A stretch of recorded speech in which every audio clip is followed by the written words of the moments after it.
And now for Lightning Jim in his thrilling adventure, Jesse James Helps the Marshal. Well, looks like something's quite strange around here.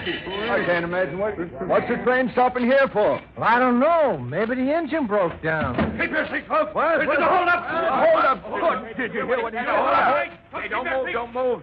Don't move, boys.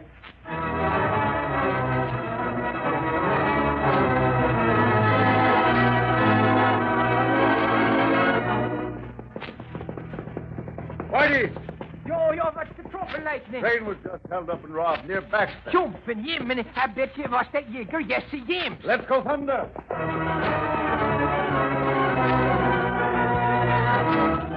In the years following the Civil War, the name Jesse James struck fear and terror in the hearts of the peaceful folk in Missouri, Kansas, and the Great Plains country of the West.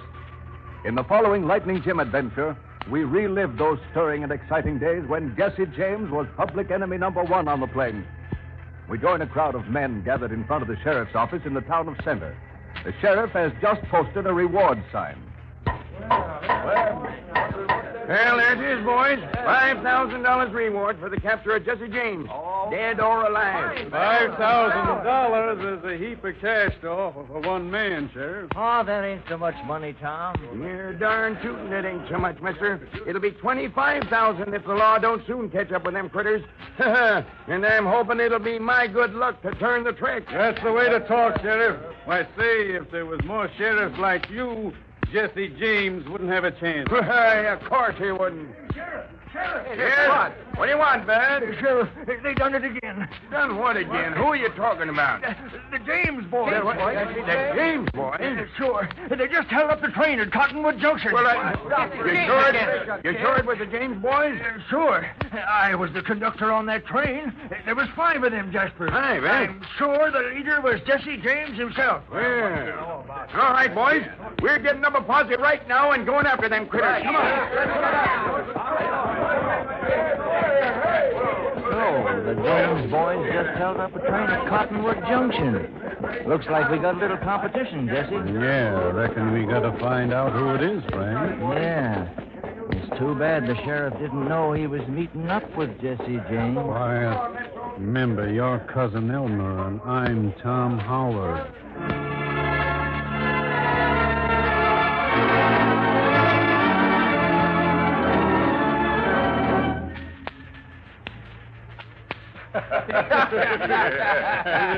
Well, boys, that train at Cottonwood Junction was a cinch. Yeah, but the best part of it is the James boys is going to get the blame. That's right. You said a mouthful, Boots, and we're just beginning. All we got to do is pick some nice, juicy, ripe banks and trains, and the law badges will think it's Jesse James. That ought to give you a real laugh, Boots. Yeah, especially since I used to be in the James gang myself. Yeah, that's right, Boots. Well, what happened to you? Well, had a little argument with Jesse one day. Uh-huh. He's got a trigger-finger temper, and when he gets mad, he's like a wildcat. Yeah, I know that. Well, I drawed and he drawed. When the smoke cleared, I was carrying 3 bullets and he was gone. Yeah, what do you know about that? Well, you can thank your stars you live to tell about it. Yeah, but someday I'm going to meet up with Jesse and even up that score. Well, you're the only one in this bunch that knows Jesse James by sight when he ain't got a mask on. Don't worry. I'll let you know if we ever run into him. Well, I ain't worrying about that. You boys stick with Missouri Mike and we'll all get rich. Don't you worry. We're with you, Mike. We're with you. What's our next move, Mike? Joe, you and Pete and Jake go back to the hideout. Me and Butch is going into Center. There's a gold shipment due out of there, and I'm aiming to find out about it. You boys wait till we get back. You betcha. We'll be there.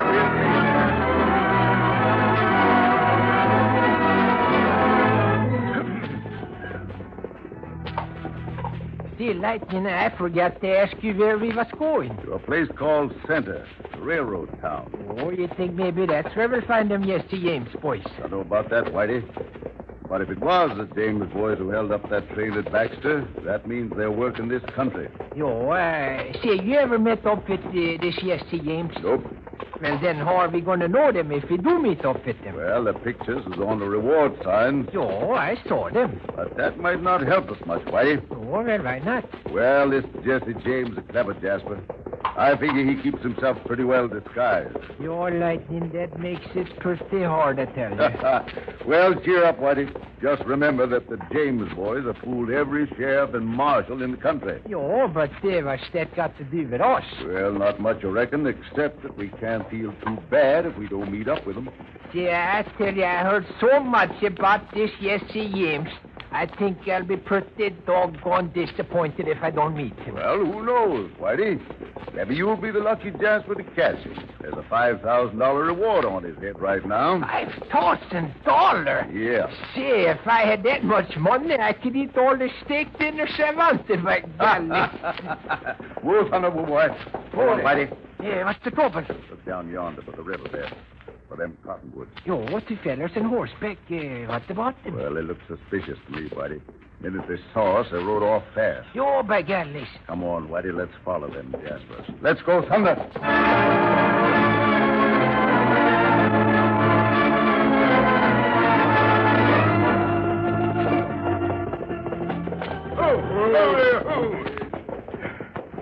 I think we give them the slip, Mike. Maybe so. We ain't taking chances. We'll separate here. You go south and circle back to the town. I'll come in from the west. Sure.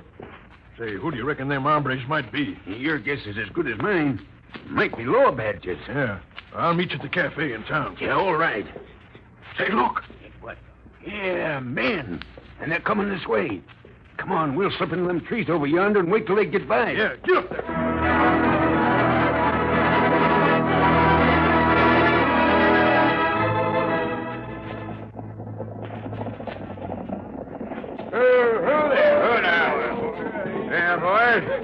Looks like them James boys covered up the tracks pretty slick. Yeah, no use following this trail. Yeah. Hey, somebody's coming. Yeah. Two riders. Maybe it's them. Come on, Yeah, wait a minute. We won't need to go after them. They're coming this way. No, they're turning down to the river. Nation. Maybe it's them James varmints. Come on, boys. Come on. Get up there. Come on.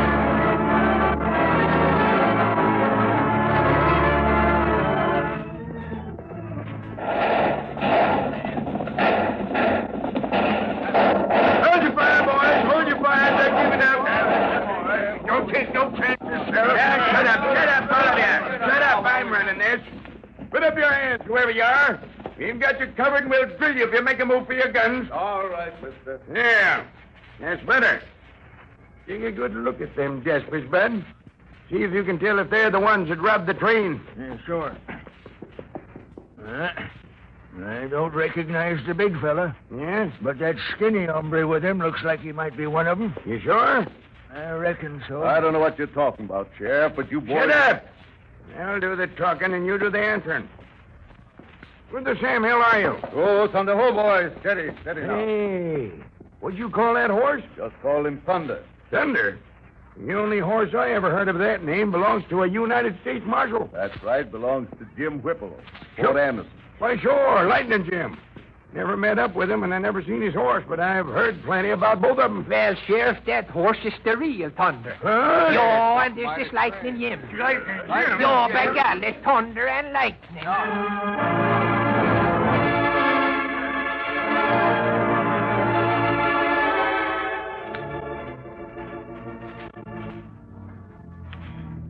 Yeah, Lightning, those Jesse James hombres are sure giving us a headache. Right. You say there was a train hold up at Cottonwood Junction? Yeah. That's right. I was the conductor on the train when it happened. How many was there? 5.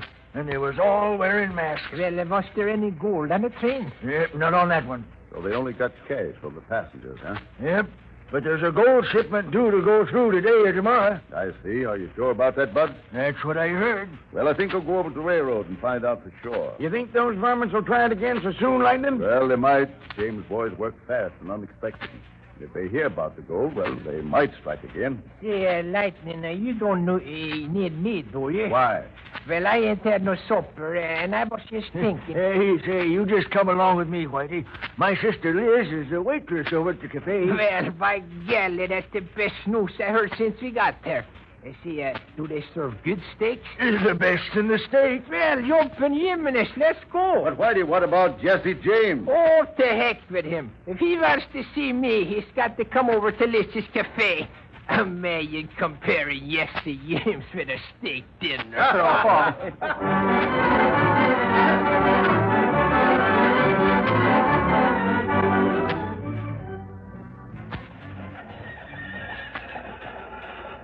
Howdy, Cousin Elmer. Hello, Tom. Lightning Jim and his deputy just came in town. Well, that's mighty interesting, Elmer. Yes, it is. There goes the sweet deputy in the cafe. Well, I'm sorry you can't join me, Elmer. I reckon I'll go over to the cafe for a bite. Wait at the room and host. See you later, Elmer. All right, Tom.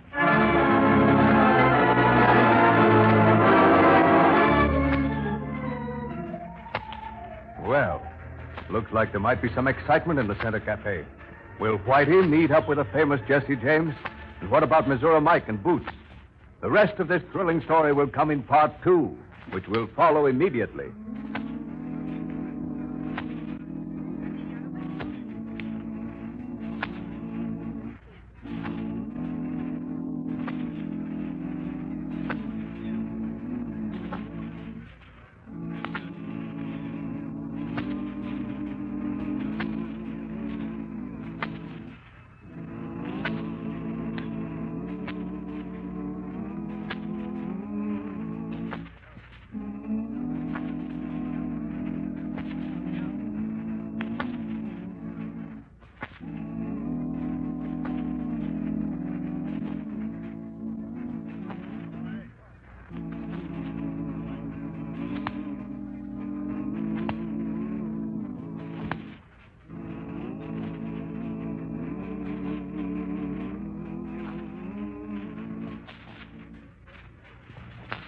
And now for part 2 of this Lightning Jim adventure, Jesse James helps the marshals.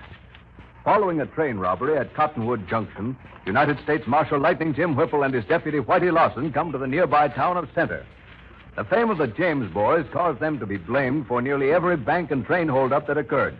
Taking advantage of this situation, an outlaw known as Missouri Mike and his partner Boots Bragg, a former member of the James gang, organized a band of his own. They held up the train at Cottonwood Junction and planned another holdup. But they did not know that the real Jesse James and his brother Frank were also in town. Bud Larkin, a conductor on the railroad, took Whitey to the Center Cafe, where Bud's sister Liz waits on table. Mike and Boots are seated at the counter. Another cup of coffee, sister? Sure. Find out anything, Mike? Yeah. It's going out tonight. Here you are, mister. Well, thanks, beautiful. Yeah, you're welcome. Boots there's a gal that has real clays. They're all alike. Best way to keep out of trouble is to keep away from women. Not me. I like them and I can handle them, too. You can't trust them. What's your plan, Mike? Hello, Bud. Howdy, Liz. Howdy. I'll tell you later. Oh, all right. Hey, Liz. I want you to meet a friend of mine. This is Whitey Larson. Howdy, mister. Glad to know you. Yo, thank you, and I'm pleased to meet you too, by golly. Hey, Liz, I told Whitey you had the best steak dinners in the whole state. Yo, you know, miss, there's only one thing I like better than a big, juicy steak. What's that, mister? 2 of them. Well, if you can eat 'em, we've got 'em. You want all the trimmings, too? Yo, sure thing. All right. How about you, Bud? The same. 2 steers and a posture, and give 'em all you've got. Golly, you got a nice sister, Bud. Yep, Liz is a great kid. We'll sit there at the end of the counter, Whitey. Yo, that's all right. See, you see them 2 Yiggers at the other end of the counter? Yeah. They've been watching us pretty close. They look like tough customers, if you ask me. Yo, I want to keep an eye on them. Hey, give me a hunk of pie. Coming up, mister. Yeah, well, come on. I'd like to have Here you are. Thanks, sister. Hey, Boots. Yeah? See them 2 hombres that just came in? Yeah? The fat one is the conductor that was on that train at Cottonwood Junction. Yeah. You're right, Mike. Just a cup of coffee, man. Say, Mike, Yeah. that hombre that just asked for coffee. Well, what about him? It's him. Jesse James? Yeah. Coming. What do you want, Bud? I reckon we'd like some more bread and coffee. Right. Hey, what's the trouble, Whitey? Don't you like the steak? But I was just looking at them two Yakers. Yeah. Looks like they're watching this chap below us. Yo. Wait a minute. What's the matter? Them Yakers is pulling guns. Hey, put them guns back!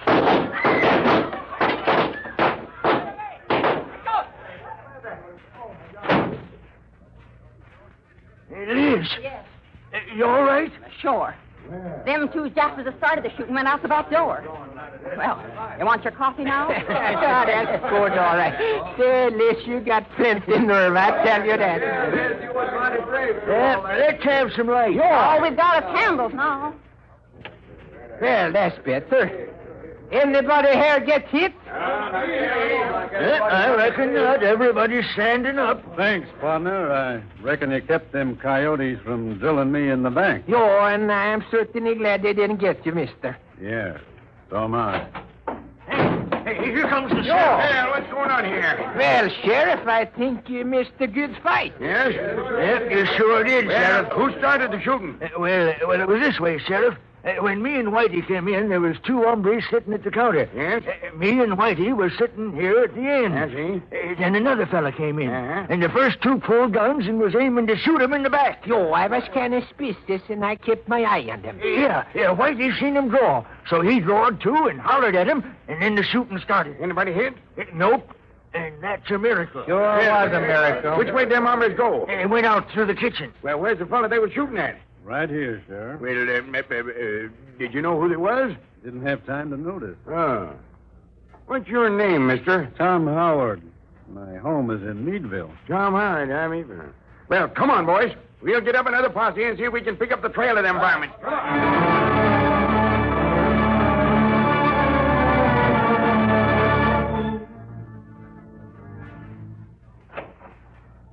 Well, about time you was getting here, Jesse. Frank, we got some work to do. Are we robbing the bank or a train this time? Well, not so fast. I went in the cafe, and two Jaspers sitting at the counter drawed guns and was aiming to drill me in the back. What? Yeah. There was a Swede at the counter, too. He saw him and drawed, too. Yelled at him, and the lead began flying. Did you get him? No, I reckon not. The lights were shot out, and when the smoke cleared, they was gone. Any idea who they was? Yeah. When the Swede yelled, I turned, and there was our old friend, Boots Bragg. Boots, Brad. Yep. And the other one? Missouri Mike. So that's the lay of the land. huh? Yeah. We've been hearing a lot about Mike and his gang. Sure, and we're getting blamed for their jobs, too. If we had all our boys here, we'd clean up on them fast. Yeah, but wait till you hear what I found out. What? There's a gold shipment going out tonight on the train. Well, that is interesting. This might be our chance to meet up with Mike and Boots.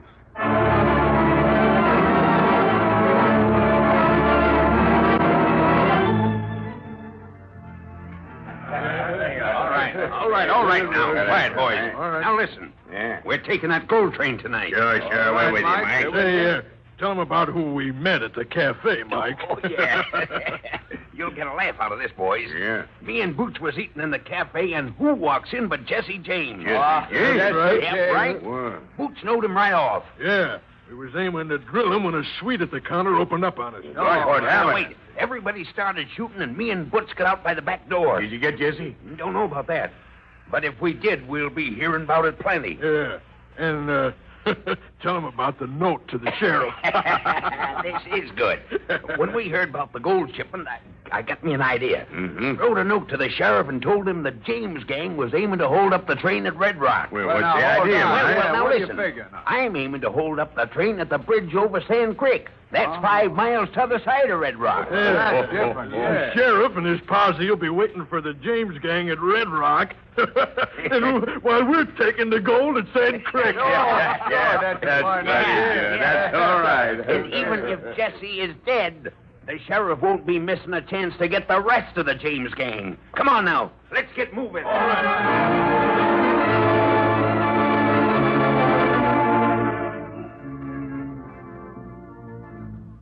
Well, Lightning, what do you think of that note to the sheriff? Let me read it again. If you want to get the James gang, go to Red Rock. That's where they're aiming to hold up the gold train tonight.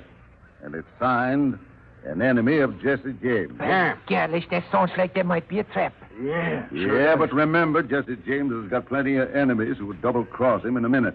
Lightning, then you think that note is genuine? Well, can't be sure, of course, but we can't overlook it neither. Well, what do you reckon we'd ought to do? Well, Whitey told me all about the shooting at the cafe, but, Sheriff, your posse didn't pick up the trail of them two gunmen. No, Dad ratted, and I'll bet they was a couple of the James boys. Yeah, sure there was. Well, what become of the stranger they were shooting at? Yeah, I don't know. Clean forgot about him. He said his name was Tom Howard from Meadville. Oh, that's right. Well, we got to decide on a definite plan of action. Well, we'll do whatever you say, Lightning. All right, Sheriff, get your men and go to Red Rock.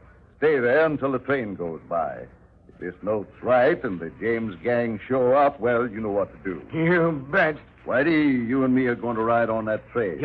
And I'll be honest conductor. We're due to pull out in an hour. I'll meet you boys at the train. What you want to do, Lightning? I'm going to ask the railroad to hold up the gold shipment and let the train go through. That's a good idea, Lightning. I sure hope some James boy shows up at Red Rock.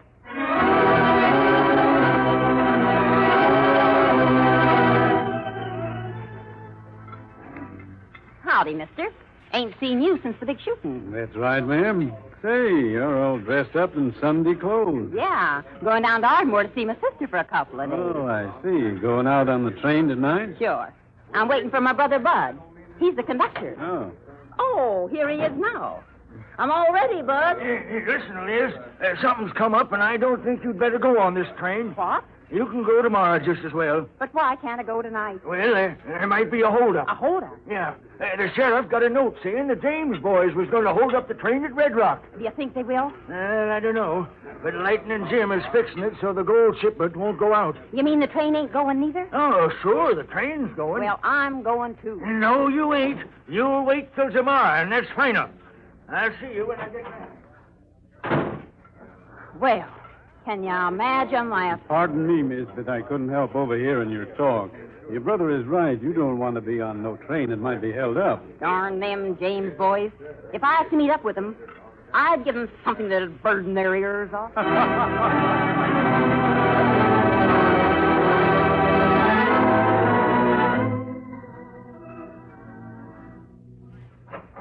on, Frank. Out of here. Say, what's all the rush? Where are we going, Jesse? For a little train ride. A train ride? What's the idea? I was just over to the cafe and heard the conductor talking to his sister. Yeah? He said the sheriff got a note saying that James boys was going to hold up the train at Red Rock. Oh, so that's it, eh? Now, who do you reckon sent that note? Well, lest I'm powerful wrong, I'd say it was Missouri Mike and Booth. Yeah. They're aiming to hold up the train and put the blame on us again. Right, and we've got to beat them to the draw. Well, what's your idea? Well, since we haven't got our boys with us, we'll ride on that train. Maybe we can catch up with Mike and Boots and help the law badgers at the same time. That's good. Jesse James on the side of law and order. Yes.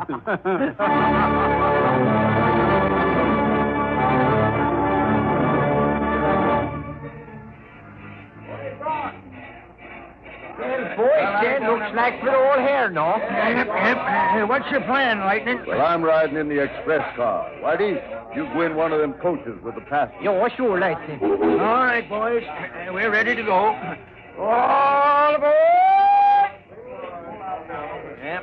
Say, Whitey, I'm going to go take up tickets. You kind of stay here, will you? Yo, all right, boy, I'll do that. Well, hello there, Mr. Howard. Howdy, mister. Where are you going? Why, to Ardmore. Pardon me, but I don't remember your name. Whitey Larson. Well, Mr. Larson, this is my cousin, Elmer Jones. Oh, pleased to meet you, Mr. Jones. Howdy. Oh, I see an empty seat over there. I think I'll take it. Well, I hope you have a nice trip. Yeah, thanks, and the same to you.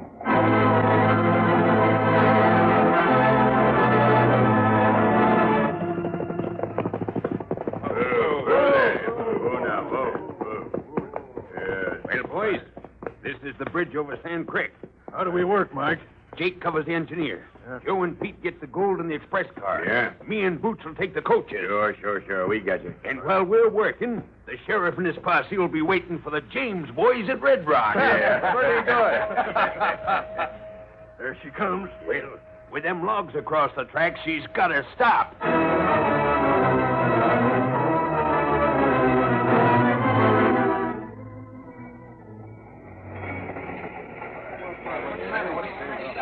Hey, what are we stopping here for? We're never happy. Jesse, this is it. Yeah. What? This is a holdup. Hold on. Come on, mister. Get away from me. Put that pocketbook in the bag. This is my property. You can't be doing it. Hey, Mike, we better get out of here. Sounds like trouble. Take off your hands, mister. Why, you...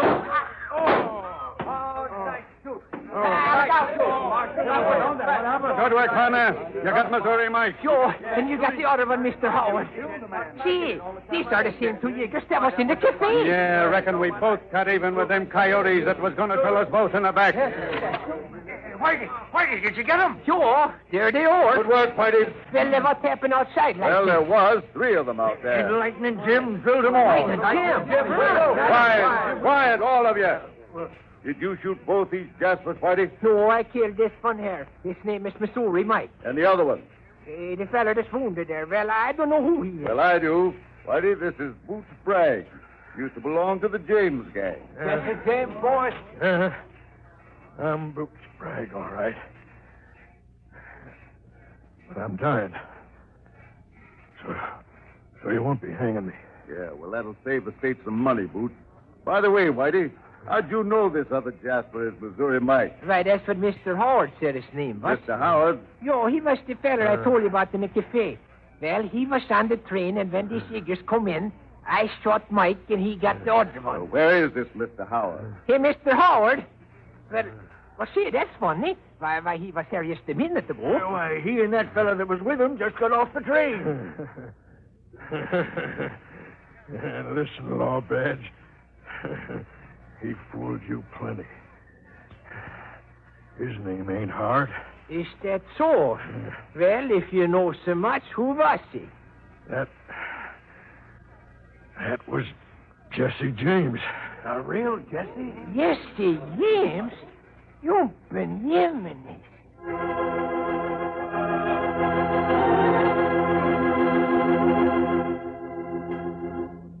And so ends another thrilling chapter in the lives of United States Marshal Lightning Jim Whipple and his deputy, Whitey Larson.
And now for the thrilling adventures of Lightning Jim. How do you like that, Pop? That's shooting him, Billy. Try it again.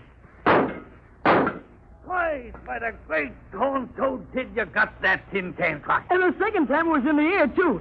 Am I getting better, Pop? Am I honest? Sure, kid. With a button your age, just going on 14, there ain't no kid anyplace can shoot better than you. Gee, but I ain't going to stop practicing. Not till I can shoot as good as you can, Pop. For you're the best shot in Marlo's gang.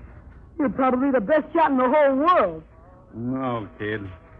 I know at least one gent who's better than me. Lightning Jim. You mean the badge toter? Yes, Billy. He's a United States Marshal and a fine man. They don't make him any finer than he is, Billy. Yeah, but, Pop, I can't rightly figure this thing. You and Marlowe and Butch and Wicker, you're out of Jim law. So how's come you think so much of this law dog like Lightning Jim? Listen, kid. My being with Marlowe is a long story. Someday I'll tell you all about it. But do you remember what I've always told you? Ever since I started teaching you to shoot? Sure, Pop. Go ahead. Say it for me.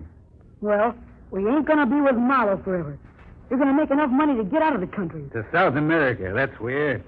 The both of us in South America. Go on, kid. And then I'm going to get sent to school like all the other kids. Gonna learn things. Like your ma wanted you to. Gonna learn from books. And amount to something. And what's the most important thing of all, Billy? As long as I live, I ain't ever gonna shoot again the law. That's it, Billy. And maybe it won't be so long now. No, come in here. Hurry up about it. Come on, Marlowe. Go ahead with your practicing, Billy. All right, Dad.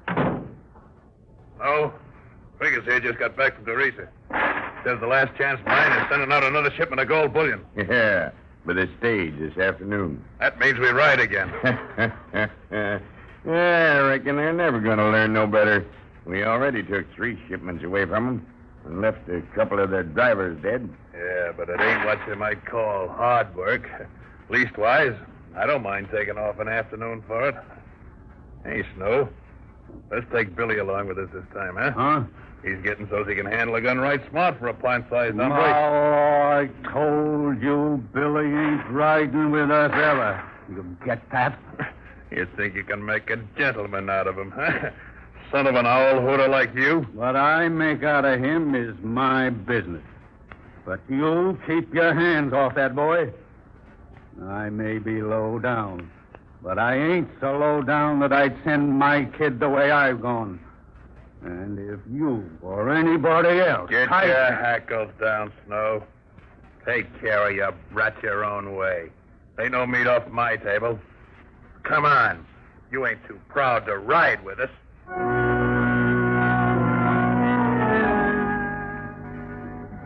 Many and varied were the assignments given to the marshals of the Old West, but danger accompanied all of them. Whenever outlaws preyed upon decent citizens, then came the United States Marshals to do whatever was necessary to stamp out banditry and make of the West a safe place for the building of homes and schools and churches, for the growth of a new nation. The stagecoach carrying bullion from the Long Chance mine has been robbed 3 times, and 2 of its drivers have been killed.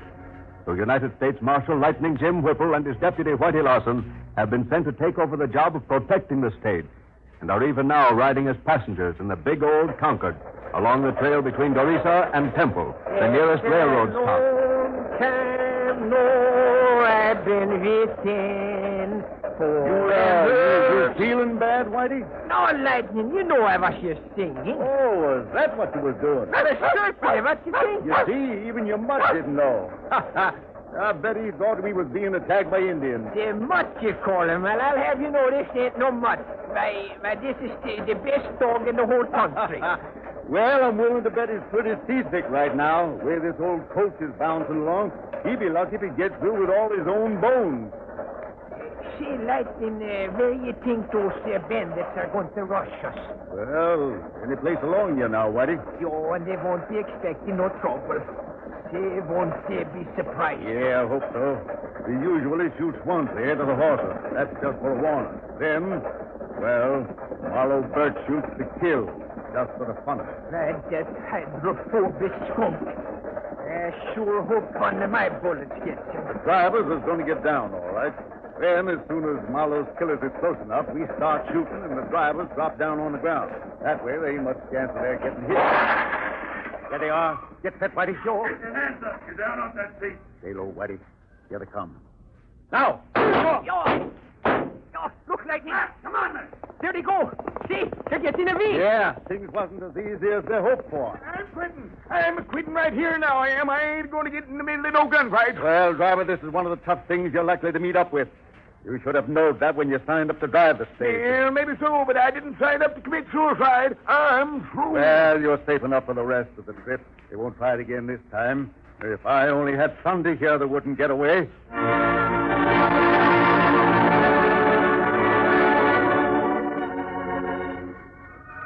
Meanwhile, Marlowe, Snow, Wickers, and Butcher are riding swiftly ahead, knowing that they can outdistance the heavily loaded stagecoach.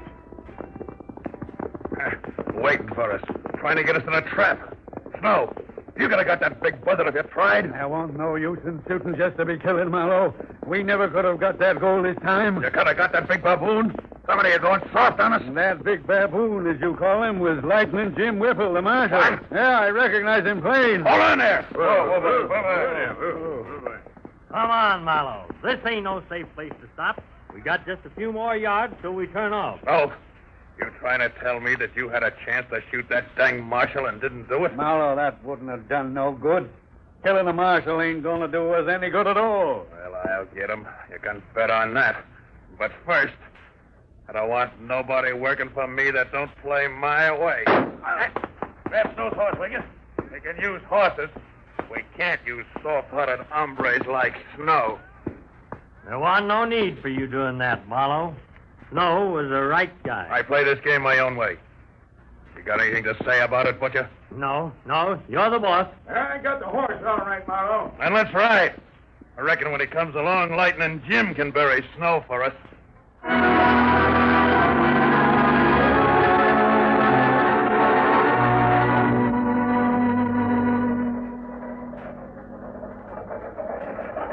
Why, that name Marlowe fits him, too. Marlowe, bad. He's all bad. There's a reward of $5,000 on him. Dead. Well, I'd be glad to get them for nothing. And then pay a month's salary besides.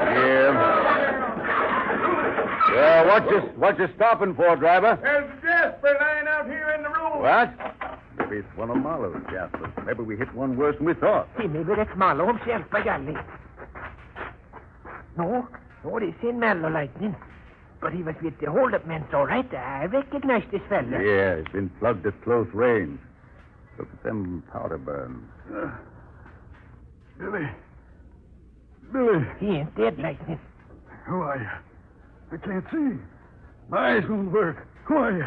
I'm Jim Whipple, United States Marshal. Lightning Jim? Yeah. Listen. Marlowe got me. Shot me because I didn't shoot you back at the holdup. Marlowe shot you. Shot one of his own men? Yeah. My kid Billy, he's up there with Marlowe. You got to get him for me. He's a good kid. You mean you got the little boy riding with you? He ain't never rode with us. I keep him in No, camp. but- say you be still, Harry. You get your bandage up. No, I'm through. But listen, take my guns. Find my boy Billy, and when you find him, Yes, mister. What do you want us to do? give him my guns and tell him. What you want us to tell him? Tell him to do like I always said. Never shoot again the law. Tell him I want him to amount to something like his ma wanted. That's fine, stranger. Where's the hideout? Where can we find you, kid? He's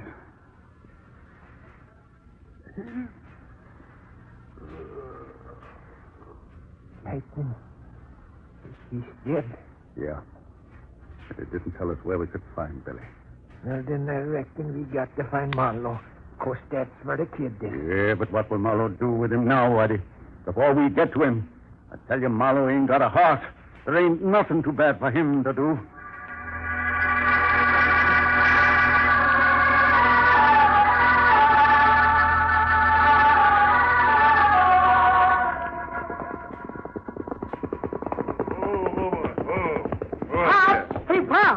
hit the old can 3 times, Pop. Hey, where's my Pop, Marlowe? He's dead. Dead? Well, Pop dead. Oh, you're just funning, Marlowe. No, I'm telling you true. He's dead. But how did it happen? Where is he? Did you ride off and leave him? There weren't nothing we could do, Billy. It was Lightning Jim shot your pa. Lightning Jim? Yeah. First he shot your pa out of his saddle, and then he shot him again in the back while he was lying there on the ground. But Lightning Jim wouldn't shoot him in the back. He wouldn't. My pa was Ain't told that me... the way it happened, Butcher? Vickers? Well, sure it is, kid. Why'd we want to lie to you? What do you say, Butcher? It's like the boss says, Billy. Just like he says. Now, I guess you'll believe me when I tell you there ain't a law dog living that'll give you a decent break. He shot my Pop when Pop didn't have a chance. I reckon you're big enough to help us get Lightning Jim, ain't you? My pa always told me not to fight against the law. He told me... You gonna let your pa get killed? Get shot in the back by a danged law vulture and not do nothing about it? Why, you little wolf, you ought to be beaten. I'll do it. I'll do it. My pa was wrong. I'll shoot Lightning Jim myself. I can shoot good. Sure, kid. You can shoot all right. Most as good as your pa. But you can't shoot as good as Lightning Jim, so I got a plan. Plan to get that, Marshal.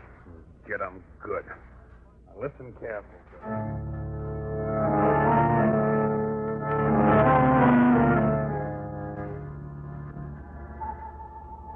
What is Marlowe's plan?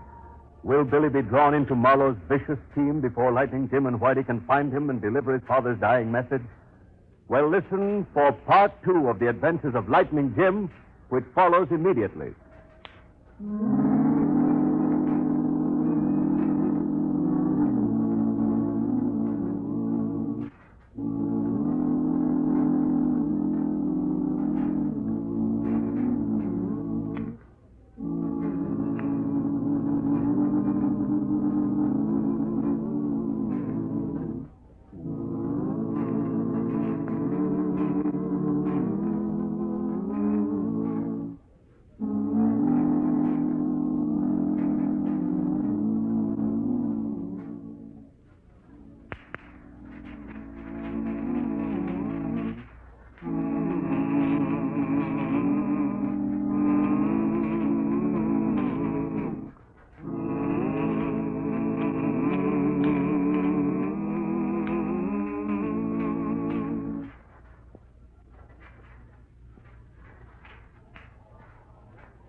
And now for part 2 of the adventures of Lightning Jim, the outlaw's son.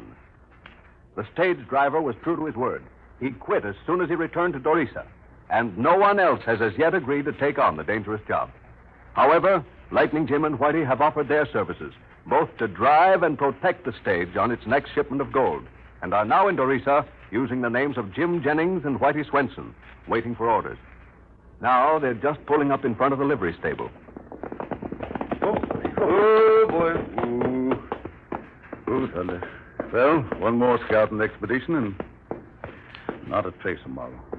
None of his men. Oh, Lightning, I always thought that when I got up at 3 on my thinking, that then was the time to get drastical. But see, how can I get drastical when there ain't nothing to get drastical with? Seems like you just have to hold off a while on that drastical business, Whitey. Hey, Larry, how about taking care of the horses for us? Sure thing, Mr. Jennings. It's a downright pleasure to take care of that horse of yours. Sort of feel the same way, Larry. Say, I heard as how you two took on the job of driving the stage for the Lost Chance Mine, eh? That's right. Ain't you afraid of Marla Birch and his murdering vipers? I'm sort of anxious to meet up with that dry gulch, sir. Not me, no, sir. I stick close to home. Hey, but say, you heard anything about a U.S. Marshal named Lightning Jim being sent down to guard the stage for you two? Lightning Jim? No, can't say as I have. Who's he? Suffering snakes. You've been keeping your head in the rain barrel all your life. Why, Lightning Jim is the greatest marshal in these here United States. Well, this young'un here's been hanging around all afternoon trying to find Lightning Jim, but he ain't seen him as yet. Yeah, well, what you want to find the marshal for, young fella? Oh, you see, I want to... I'd like to... Well, I was thinking... You go right down and spit it out, Boston. Well, I want to be a marshal, too. That's why I come down here looking for Lightning Jim. I heard he was in town, and... Well, You didn't go and run away from home now, did you, son? No, I didn't run away from home. I ain't got no home. You ain't got no home. Well, say, no, a fine-looking boy like you had ought to have a good home. Yeah. Tell us about yourself, son. What's your name? It's Billy. Billy. Now, stay now. Billy, say, maybe we've been looking for you, too. You've been looking for me? What for? Why, tell us about yourself, Billy. Where you come from? Who was your pa? My pa, he died a couple of years ago. And my ma, she just died last week. And I ain't got no more family. And I've been walking for 2 days now. Most 100 miles, I guess, to get here. 'Cause I want to be a marshal like Lightning Jim. And I want to find him quick. You've been walking for 2 days. Boy, I bet you're hungry and tired, too. Say, you come along with us right now. Yes, Billy, you come along. We get some food in us and a little sleep. And tomorrow, well, maybe so we can find Lightning Jim for you. Walk on ahead, son. All right. See, Lightning, why don't we tell him who we really are? No, Whitey, not one word. This boy's lying. I can tell that by the way he spoke. Just like he learned it by heart. I don't know why he's lying, but I'm going to find out.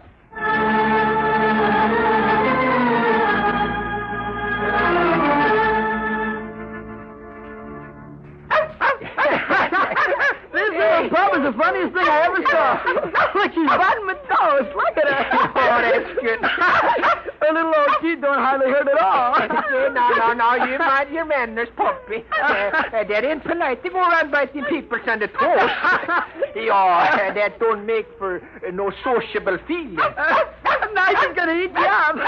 Oh, look at the little thing. She's thinking you're right on the nose. Hold me from me, no. Now you won't have to wash your face. Anyway. Hello, like a circus in here. Say, you ain't going to have no nose left at all, Whitey, if that pup keeps on working on it. Golly, this half off now. Oh, gee. I wish I could have a pup like that. She sure is some pup, all right. Ain't you never had a dog, Billy? No, I never had one. Well, no, they ain't so awful hard to get. Maybe if I was to put my mind to it, I could find a dog for you. Yeah, well, right now we're going to find ourselves some breakfast. How'd you sleep, Billy? Swell. Well, that's the softest bed I ever slept in. And the pillow's got real feathers in it, too. I'm real glad to hear that, son. You know what we're going to do after breakfast? No. What are we going to do? We're going to buy you a pair of boots. Boots? For me? Yes, sir. If you're going to be a marshal, you got to have boots. Oh, that's right. The government, they don't want no barefooted marshals. You got to have yourself some boots. Oh, gee.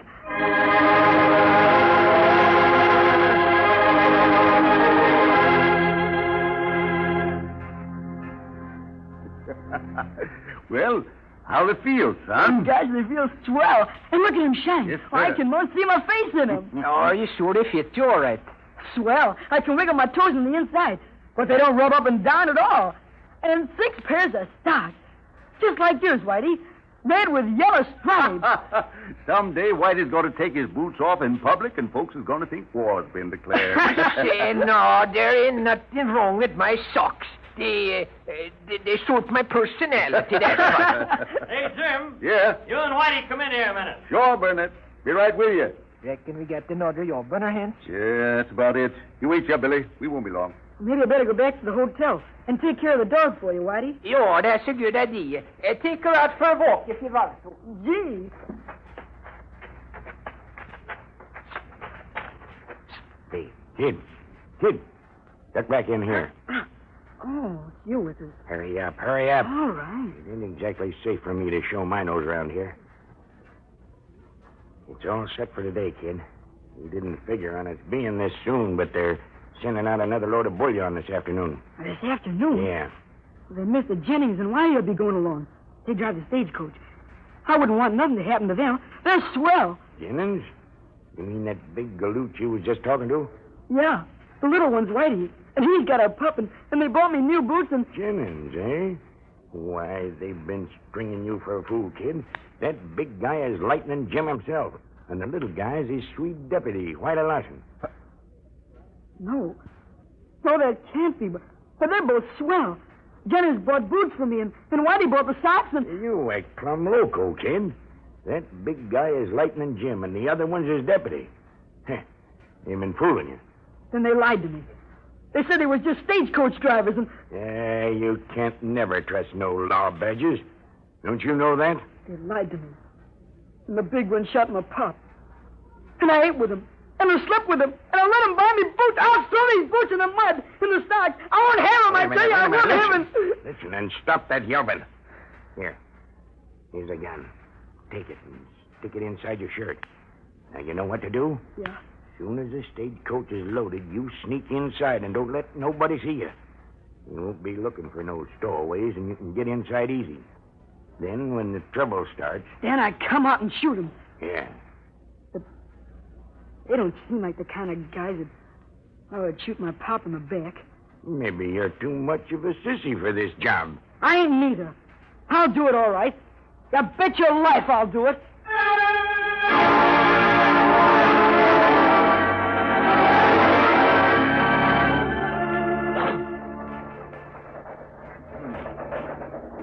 Well, I wonder where Billy went to.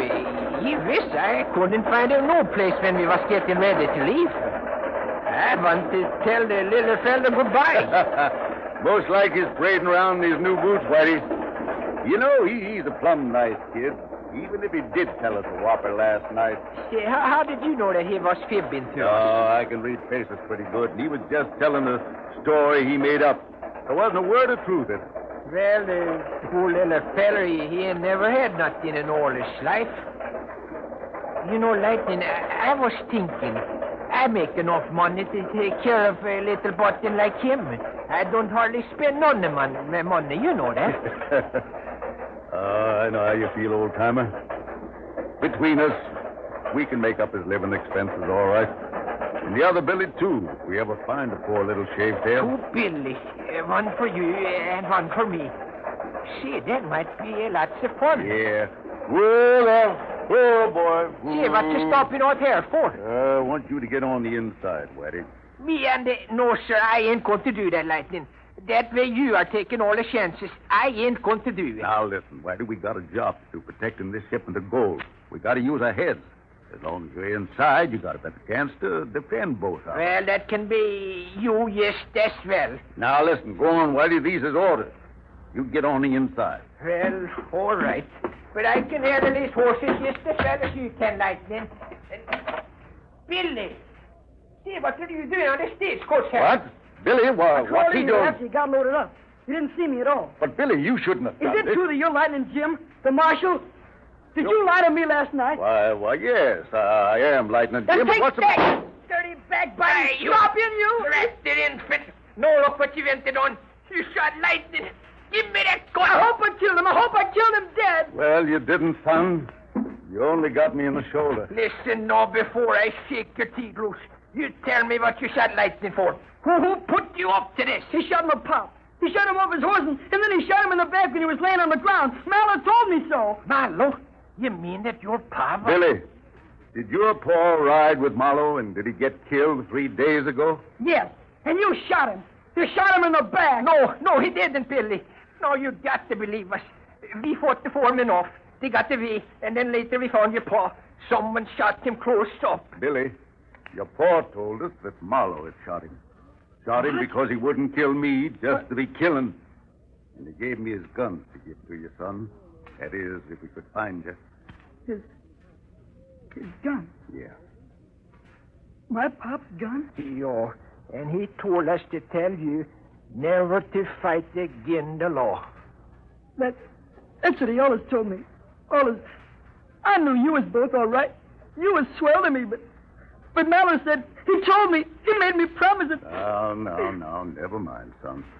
It's just a misunderstanding, that's all. Now, don't cry. Whitey, help me get this shoulder tied up. All right, then. See, maybe we better go back. Go back?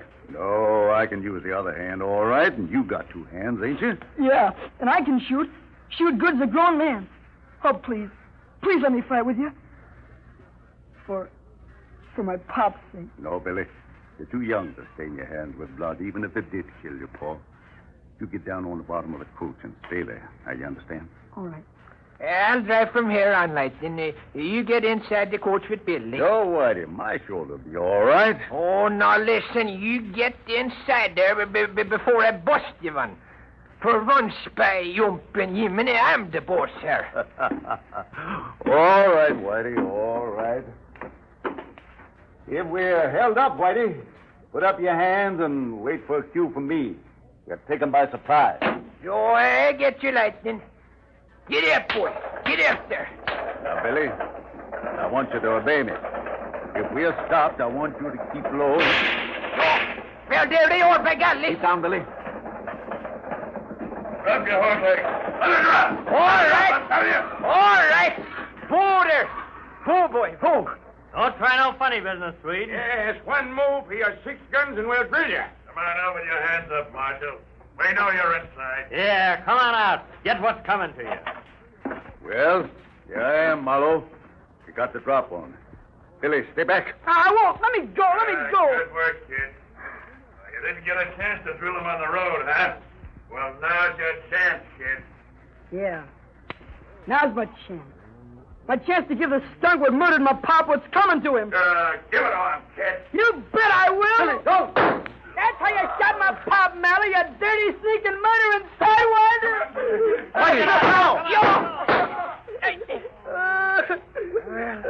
They're all 3 done for, Lightning. I killed him, Lightning. I killed Mallow. Yes, Billy, yes. We could have stopped you. But listen, son, if you hadn't killed Marlowe, we would. And there's reward money enough on Marlowe to give you a good education.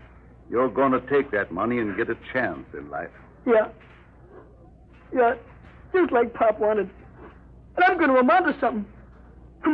When I grow up, I'm going to be just like you and Whitey.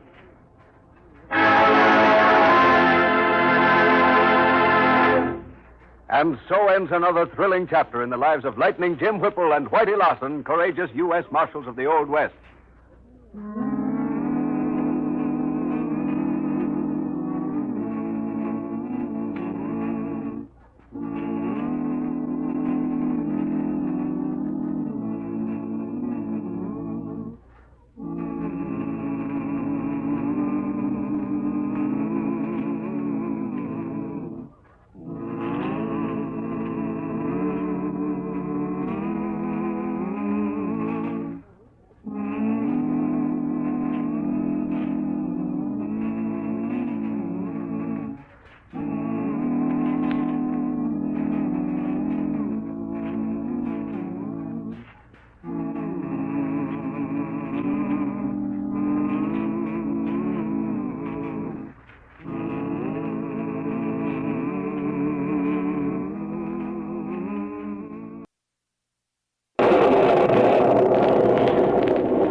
And now for the thrilling adventures of Lightning Jim.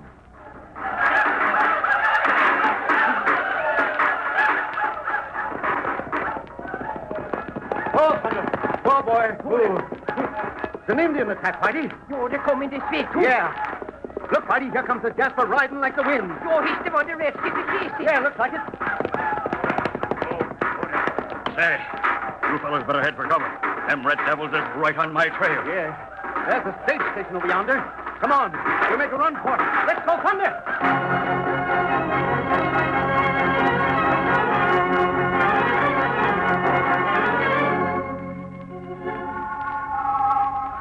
Yes, Indian attacks were frequent experiences for the sturdy pioneers of the Old West. Some of the tribes were friendly to the white men. Others resented the taking of their hunting grounds and fought to protect the land they believed was theirs. But the most troublesome of all were the bad Indians who joined up with the criminals and outlaws of the plains to rob and kill the brave white settlers. Assisting the government troopers and local peace officers to establish and maintain law and order were the fearless and courageous United States Marshals. Those colorful days of the old western frontier come back to us now in the thrilling adventures of United States Marshal Lightning Jim Whipple and his deputy, Whitey Larson. Lightning Jim and Whitey were on the trail north of Fort Anderson when they heard the shrill war cries of Indians. Then a rider galloped up on a swift black horse and joined the marshal and his deputy. The three men rushed for a nearby stage station as the hostile Indians came on. Dallas, them Redskins is coming closer all the time. Yeah, they got us circled. If we can hold them off for a while. Sure, but we gotta save our ammunition. Now, don't shoot till they come in range. Right. We got to make every bullet count. Yo, I tell you, there was plenty lucky we was near this old stagecoach station. You said a mouthful, partner. Look out! Jumping in. There was a cruise. Wait. I see the red devil that's doing that shooting, and I'm a-getting him. Good work, mister. Yo, and there's another one. I get him. Yeah. Got him. Yo, and there's one for you, Lightning. Well, I can't let you boys outdo me. Here he comes. Perfect. Yo, 3 shots and 3 Redskins by Dallas. Hey, something must have loose. Jumping in. Keep back from that window, Whitey. Yo, Lightning. See, look down the trail there. Good. It's the trooper.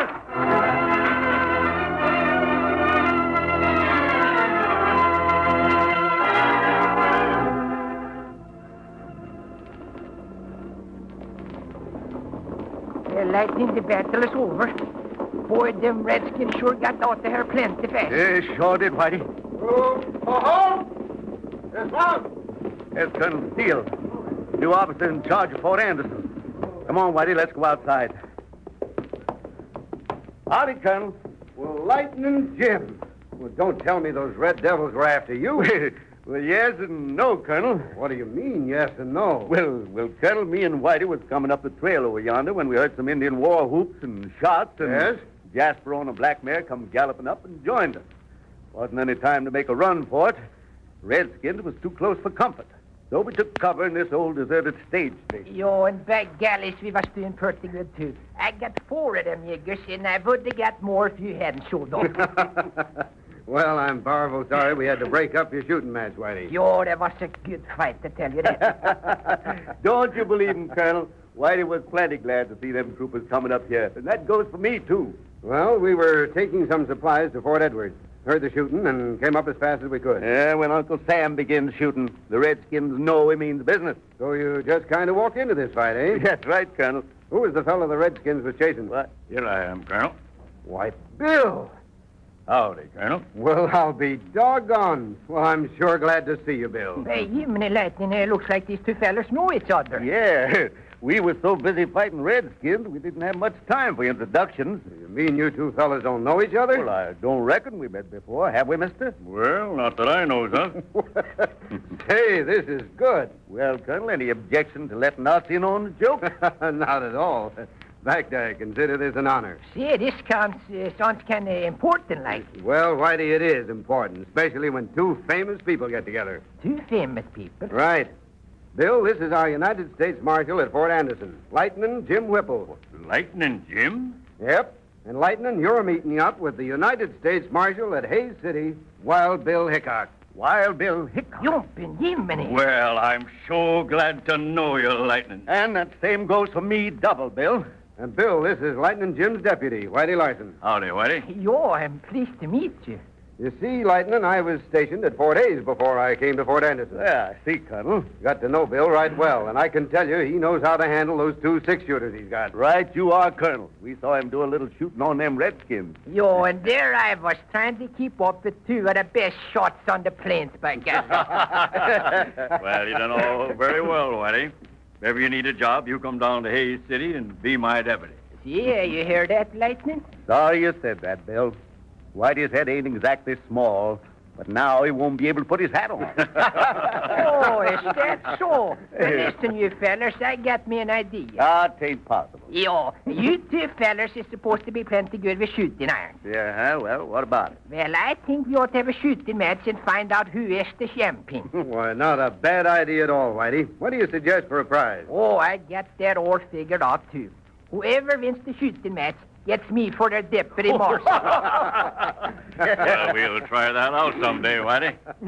Say, tell me, Bill, how come you're operating around these parts? Yeah. Well, 2 outlaws, Flash Felton and Speed Smart, is in jail at Hays City waiting to be tried for robbing the mail. Yeah, I got a reward notice on them back at the office. Yeah. Well, they broke jail and killed one of the guards. I picked up their trail and followed them up here. Then I run into them Redskins, and the rest you know. Well, I'm satisfied those Redskins were some of Wolfpaw's braves. Wolfpaw? Yeah, Bill. Wolfpaw's a renegade chief. Yeah, say, you don't have to tell me nothing about him. You mean you met up with him before? Sure have. He operated near Hays City for quite a spell. We went after him hot and heavy, and he left the county. Yo, he's plenty bad feller, all right. Yeah, you bet he is. And it's about time we catch up with him. Yeah, it's easier said than done, Colonel. Yo, every time we get him trapped, why, he gets away. Say, boys, I'm beginning to put 2 and 2 together. What do you mean, Bill? I mean that one of them outlaws, Flash Felton, was mixed up with Wolfpaw and some horse thieving. We arrested Flash, but they couldn't prove the case against him. Do you think he'd come up here to join up with Wolfpaw again? Well, sure. If he's still friendly with Wolfpaw, he's got the protection at the Indian camp. Oh, that sounds reasonable. Yeah. If we can pick up the trail and locate Wolfpaw's camp, we might be able to get the chief and the 2 outlaws at the same time. Yeah, that's just what I was thinking, Colonel. Mind if I make a suggestion? Oh, not at all, Lightning. Right ahead. How many troopers are you got with you here? About 50. How many more back at the fort right now? Oh, 100. Well, here's what I think we ought to do. Send back for about 50 more men and bring them to this camp. Yes? Then what? Well, while you're doing this, me and Bill and Whitey will see if we can follow the trail of them Redskins you just chased out of here. Well, I can get the troopers up here, all right. And if we do locate Wolfpaw's camp, one of us will come back here and get you. But supposing you 3 meet up with Wolfpaw's braves again.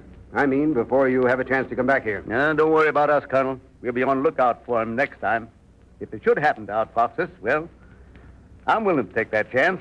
How does that sound to you, Bill? Good. You can count on me. What about you, Whitey? Well, if Lightning goes, I got to go, too. By golly, maybe I get the chance to see who is the best shot between you. Well, Lightning, you can count on the Army, too. I'm sure of that, Colonel. If Lightning Jim Whipple and Wild Bill Hickok and the Fort Anderson troops can't get Wolfpaw and those bandits, well, I'll be willing to admit it can't be done.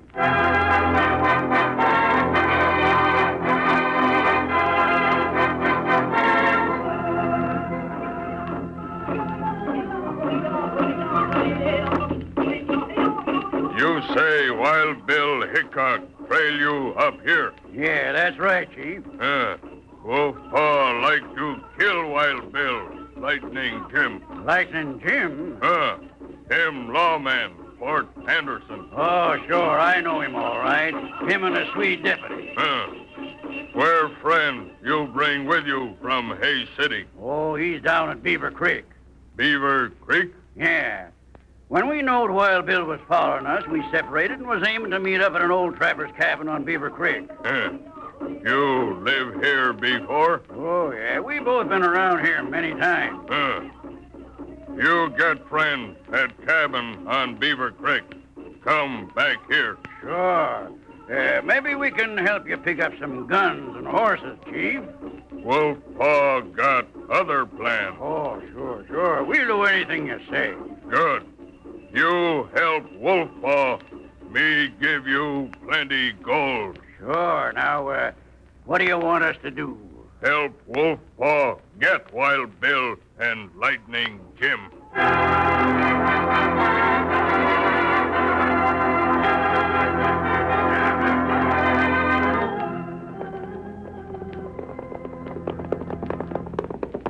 Thunder. Oh, boy. Oh, girl. Here, Bill. Yeah? I've been just thinking. You know that black horse you got there looks like she might be a Thunder's sister. Well, she ain't as big as Thunder, but she can hold her own when it comes to speed. She sure can, Bill. Quite a few horses can keep up with Thunder, and she's one of them. See, where'd you get her, Bill? Why, during the war, Whitey. Had a little argument with a couple of Confederates. One of them was riding Nell. And when the smoke cleared away, she was yours, huh? Yeah. Black Nell and me been together quite a spell. Oh, she's a fine horse, I tell you that. Hey, if you jaspers can get your minds off of horse flesh a minute, look over yonder. Yo, see, that's the pass going into Box Canyon. Right. North of here's Beaver Valley. We followed the trail of them redskins this far, and it's my hunch Wolf Paw might be up in that valley. Well, see, if that's true, we ought to go back and get Colonel Steele and the troopers. No, Whitey, I got a better idea. You go back for the troopers and bring them back here to Box Canyon Pass. Yeah, that's a good idea, Lightning. Yo, but what you fellas going to do? We're going to scout around Beaver Valley. We'll meet you and the troopers right here at this spot tonight. That clear? Yo, sure. And Whitey, you can make better time by taking the shortcut. You know, up and across Beaver Creek. Yo, good luck, boys. Good luck, boys. Let's go, Thunder.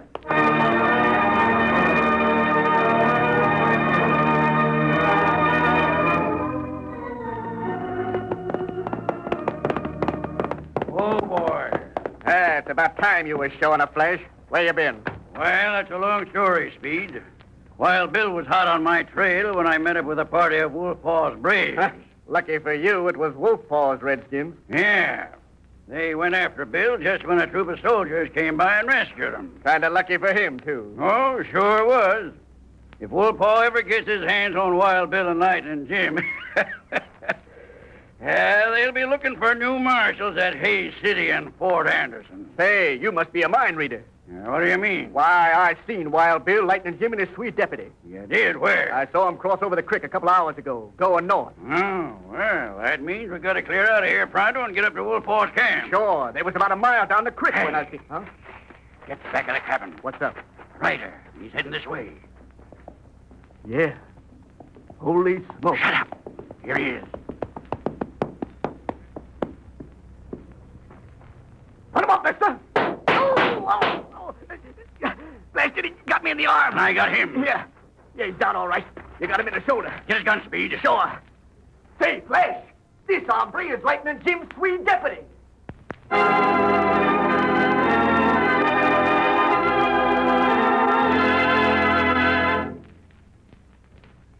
Well, it looks like Whitey's in a bad way.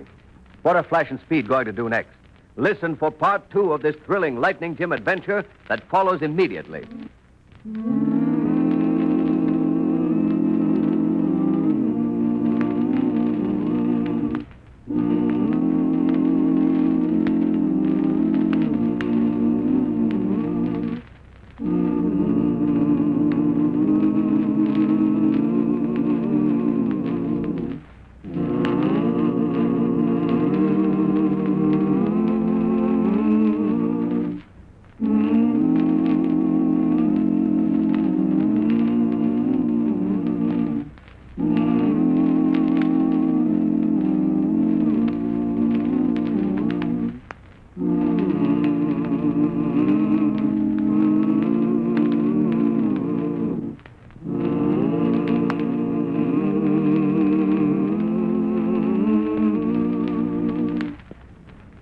And now for part 2 of the Lightning Jim adventure, Lightning Jim Meets Wild Bill Hickok.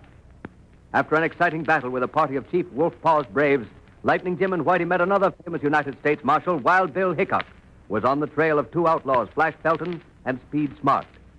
While Lightning Jim and Bill attempted to find Wolf Paw's camp, Whitey went back to get Colonel Steele and the Fort Anderson troopers. On the way, Whitey was shot down by the 2 bandits. And now we join Wild Bill Hickok and Lightning Jim as they ride up to a cabin on Beaver Crimp. Oh, Thunder. Oh, boy. Oh, now. Well, looks like we've been following the wrong trails, Lightning. Yeah, we circled back to Beaver Creek. Yeah, this looks like a trapper's cabin. Reckon 'tis. Think we better go back to the Box Canyon Pass and follow them tracks we saw going northeast. Yeah. Say, look at them tracks on the ground there. Yeah, fresh ones, too. Sure. Horses and men. And that bush by the cabin is flattened out. Bill, look on the ground there, on that rock. Blood. Right. And there's the tracks of a single horse that came up in front. And here's something shining on the ground. What is it, Bill? Well, here, look. Good Lord. That's Whitey's deputy badge. Yeah, I figured it was. Appears like you're running into trouble. Yeah. Let's see what's in this cabin. Sure.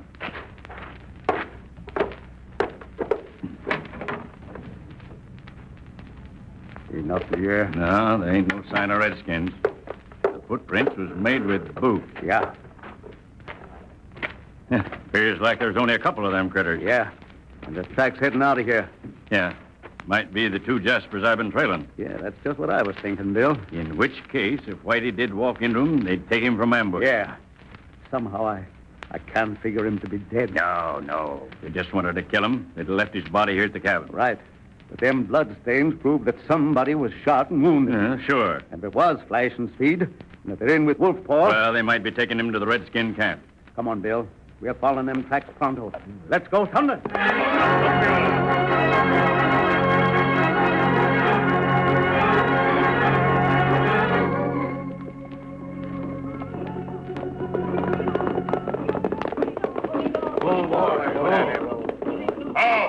Howdy, Chief. This is my partner, Speed. Howdy, Chief. Who's this other one? Oh, an old friend of yours, Chief. A lawman. Lawman? Sure, Lightning Jim Swede deputy. That's right, ain't it, partner? I ain't seeing nothing. You don't have to. We know who you are. Where you get him? Why, he come right up to our cabin at Beaver Creek. We was going to drill him proper, but we figured you might want to take care of him, Chief. Wolf Paw know what to do with lawmen. Sure. He ought to be worth some gold, Chief. Wolf Paw give gold if you bring Wild Bill and Lightning Jim here, too. Burn all lawmen in Indian fire.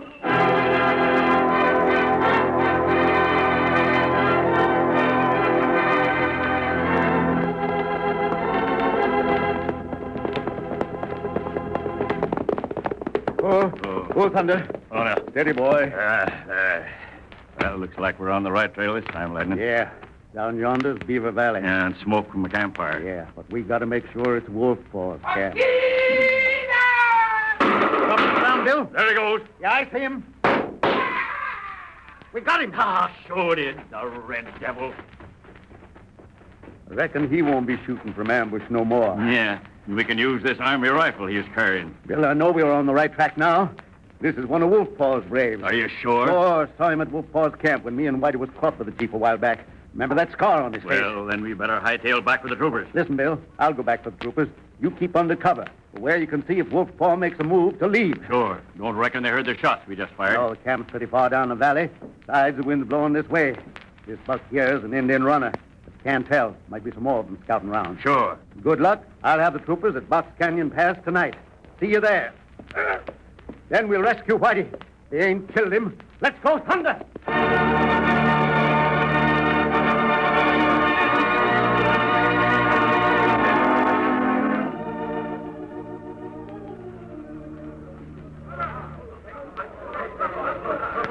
What's the trouble, Chief? Braves find body Eagle Feather. Him shot down on trail. Hey, Flash, who's Eagle Feather? One of Wolf Paw's redskin runners. Shungi Sagi, Now, listen, Chief. Maybe it was Wild Bill and Lightning Jim shot Eagle Feather. We Cassie, Wolf Paw kill white man. Why, sure, Chief. I'll wager them marshals are scouting up here in the valley looking for the Swede deputy. Wolf Paw, take brave now. Go after lawman. Why, sure, and I'll go with you, Chief, and Speed can stay here and guard the law badge. We go now.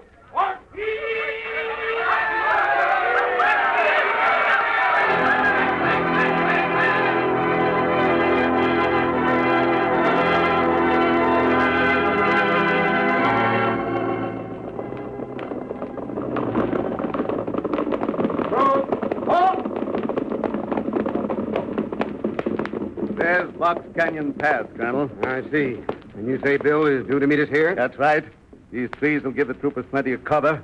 Soon as Bill gets here, we'll start north along that ridge over yonder. There comes the rider. Looks like Bill. Yeah, I reckon that's Bill coming now. Yeah, and he's riding in a powerful hurry, too. What's up, Bill? Oh, plenty. Wolf Paul's men is moving down the valley. Are they chasing you? No, but they found the redskin we drilled in the trail. Any sign of Whitey? Yeah, I got close enough to climb a tree and look down on the camp. Is he all right, Bill? Well, he was when I left. They must have drilled him in the arm. He's carrying it in a sling. Thank God for that. Colonel, we ain't got a minute to lose. Right. We'll go after Wolf Paw now. Wait. If them redskins are moving down the ridge now, we got a chance to trap them. Yes? How? Move the troops back of these trees. Bill, you and me'll ride across that clearing in front of the pass. Out of range, but where the redskins can see us. Sure. You want them to chase after us, eh? Right. You head them this way. They'll think we're going in Box Canyon. When they pass here, the troopers can close in and cut them off from behind. Suit you, Colonel? Right. All right, Bill. Let's go. Come on, Thunder. Come on.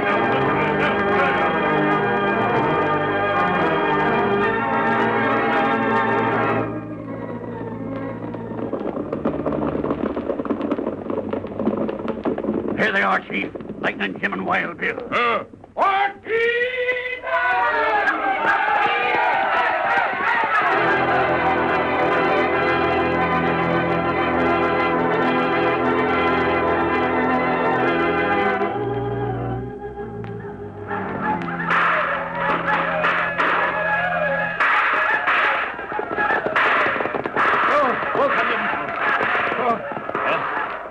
It worked, Lightning. The troopers got him. Yeah, but we got to get to Whitey. Now, wait. Look up on that ridge, Lightning. That's Flash, one of the outlaws I'm after. Yeah, reckon he was with Wolf Paw and he's making his escape from the Yeah. troopers. Maybe he'll lead us to Whitey, Bill. Let's go, Thunder!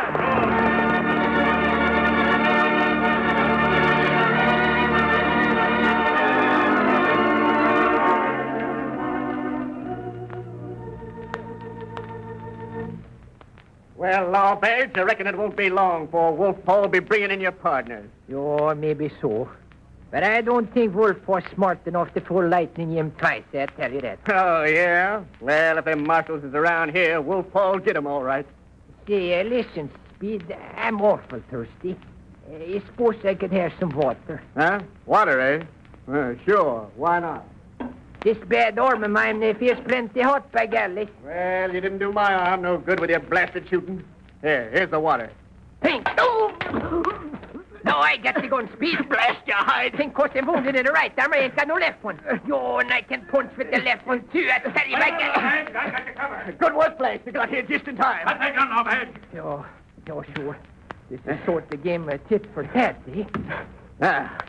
You won't feel so brave in a little while, Lawbird. This is the end of your trail. Wait, Speed. Wolf Paw run into the troopers. What? Yeah, we seen Wild Bill and Lightning Jim. Wolf Paw and his redskins chased after him and ran into a trap at Box Canyon. Holy smoke. How did you get away? Oh, I wasn't taking no chances riding up with those redskins to stop a bullet. I stayed behind. And when I seen the troopers close in, why, I tailed it up here to get you. Yeah, we gotta clear out.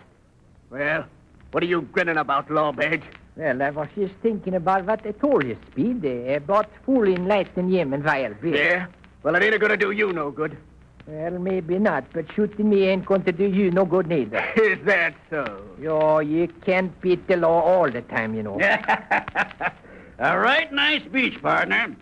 You know, Speed, I kind of like to have a part in the shooting myself. Yeah? Sure, no reason why you ought to have all the fun. Come over here and we'll both shoot together. Then we'll clear out before them marshals get here. All right, but we're wasting time. Adios, Lawbird. All right, Speed. You aim for his heart, and I'll aim for... Yo, believe me.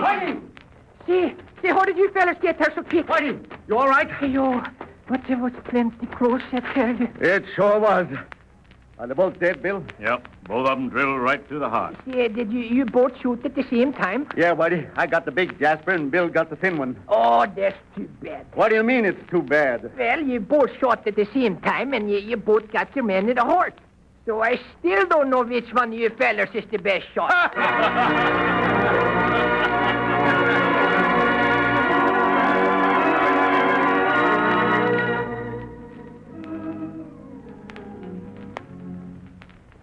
But, Colonel, what happened to Wolf Paw? Don't know for sure, Lightning.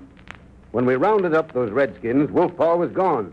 He must have backtracked and slipped through the line. Yo, that Wolf was slippery feller, I tell you. Well, we got most of his braves, and that ought to slow him up for a while. Yeah, but it's my hunch we'll be hearing from Wolf Paw again. Yeah, well, I'm agreeing with you on that, Lightning. See, I just thought of something. What's that, Whitey? Which one of the horses is the fastest? Black Nell or Thunder? Well, Whitey, when me and Bill raced up to the camp to get you, both horses got there at the same time. So I guess we better call it a draw. Yeah, well, that suits me. Well, Mr. Wild Bill Hickok, I thought I would like to be your deputy. But since there ain't no difference in the horses and the shooting, I think I better keep on working for Lightning Jim.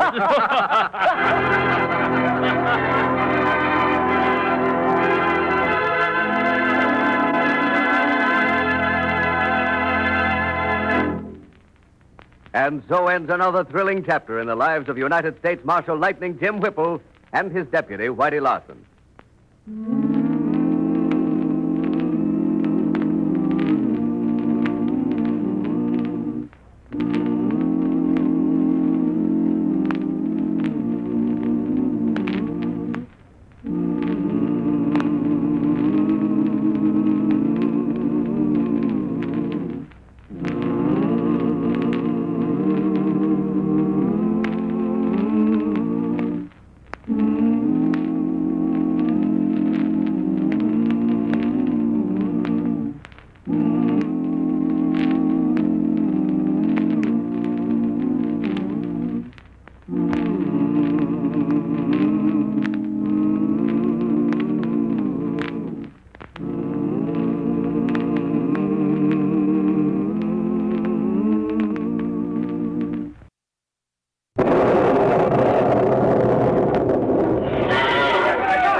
And now for the thrilling adventures of Lightning Jim.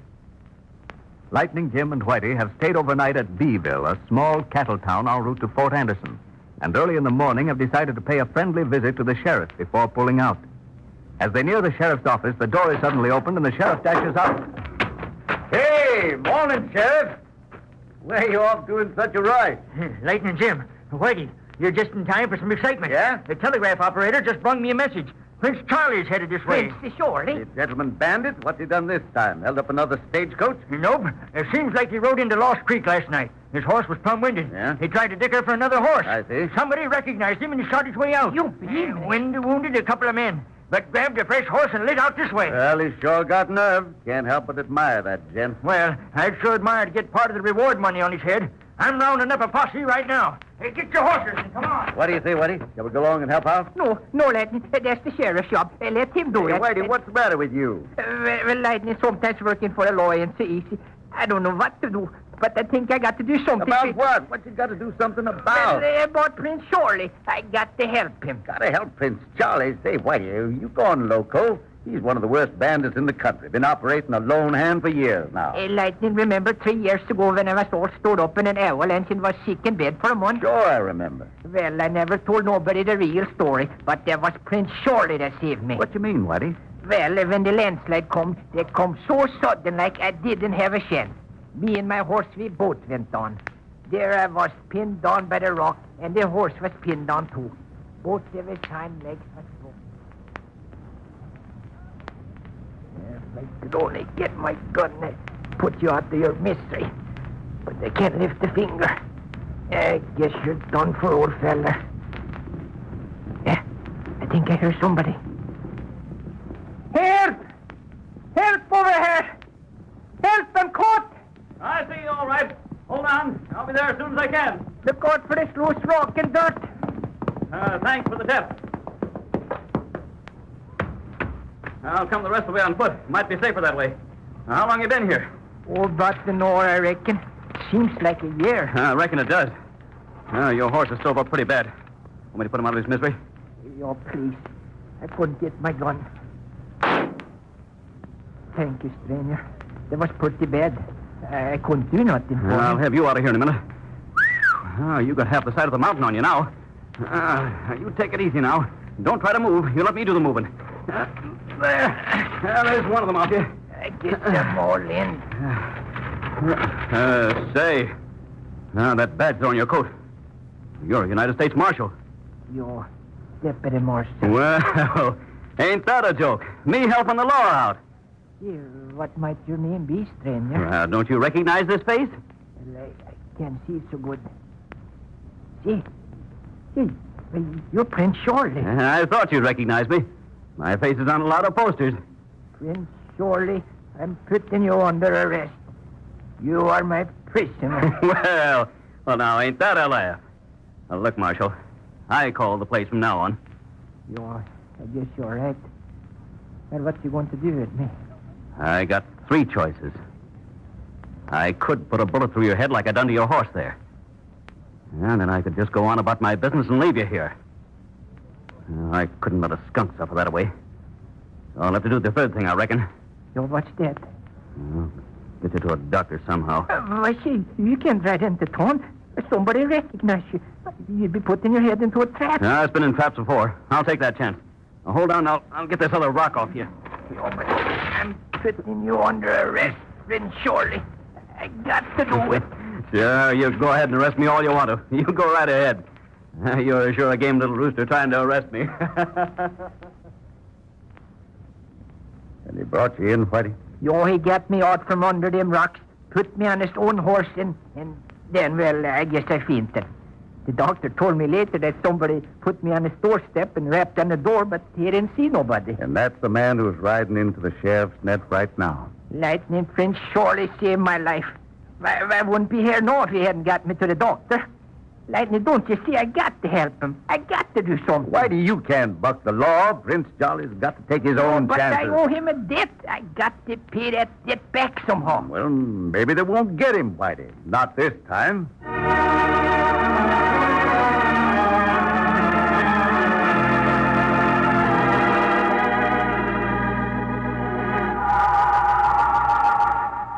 But the sheriff and his posse did capture Prince Charlie and brought him in and lodged him in the county jail.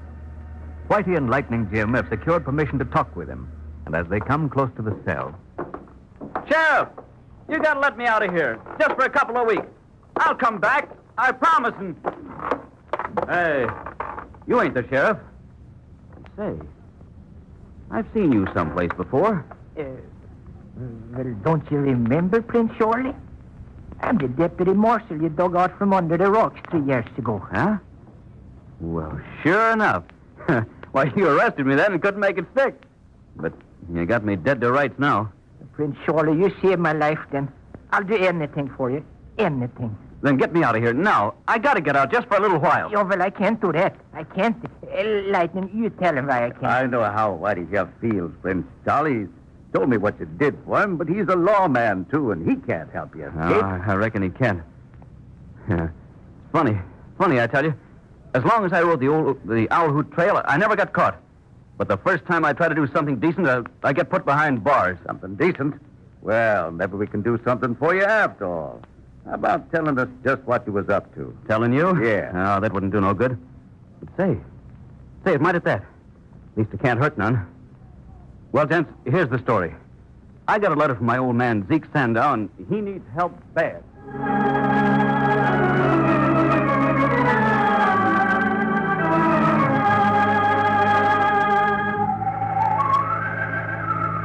Several days later, On the porch of the Sandow Ranch, 100 miles away, old Zeke Sandow and Stumpy Briggs, his cook, are talking.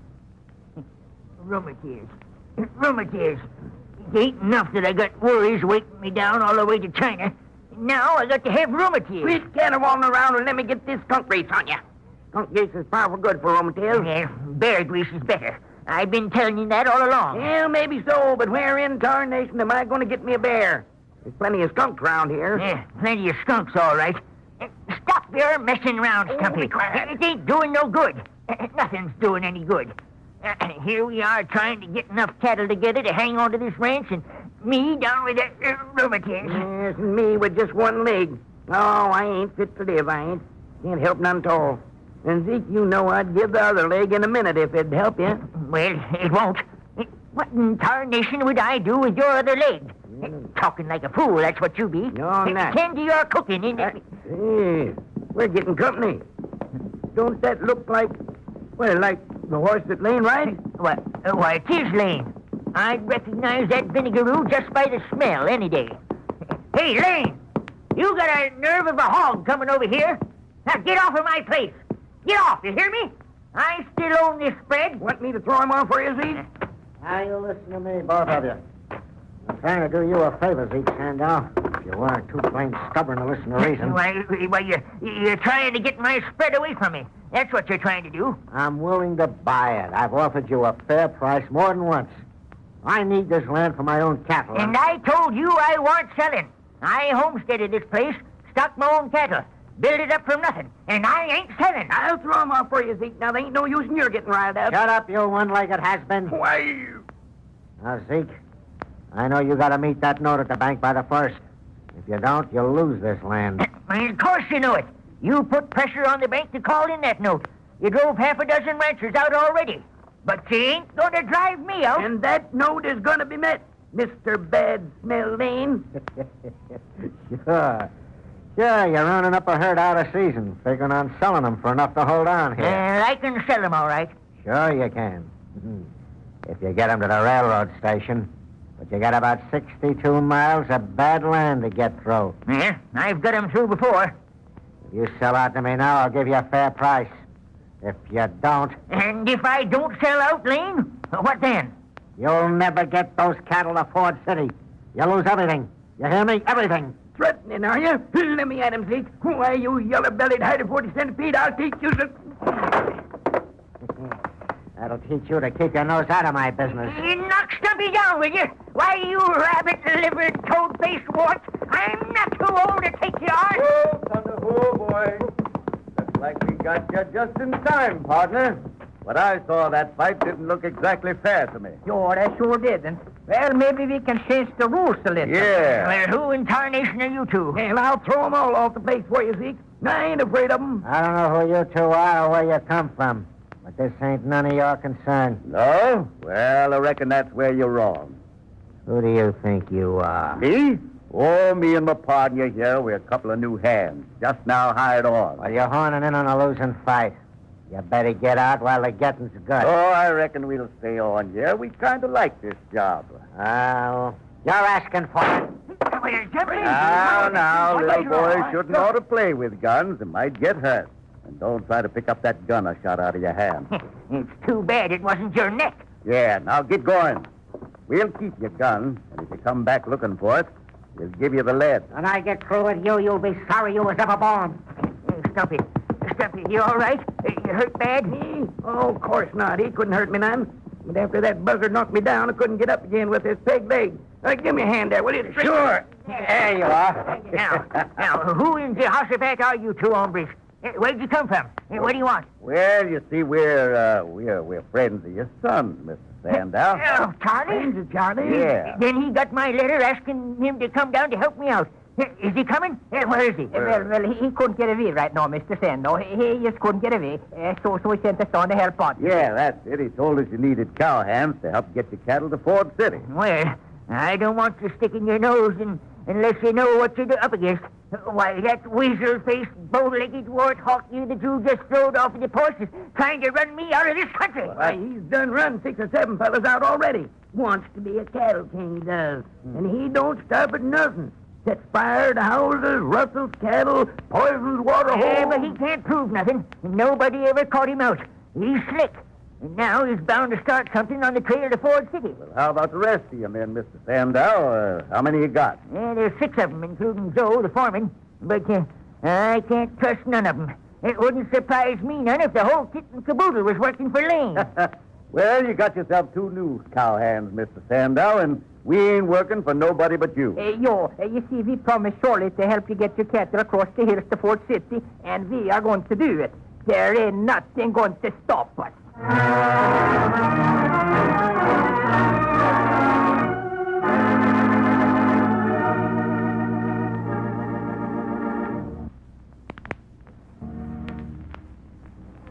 But Lane has circled around the Sandow Ranch and is now talking with Joe, the Sandow ramrod. You shouldn't have come here, Lane. If we get the old man suspicious before he start the drive... He ain't suspicious, and he didn't see me. He's up there blabbing of those new hands of his. New hands? He ain't hired nobody that I knowed of. Well, he just has. 2 of them. Now, listen, Joe. You got the men all lined up? I'll tend to that when we get moving. Don't worry none about that. Well, it's simple enough.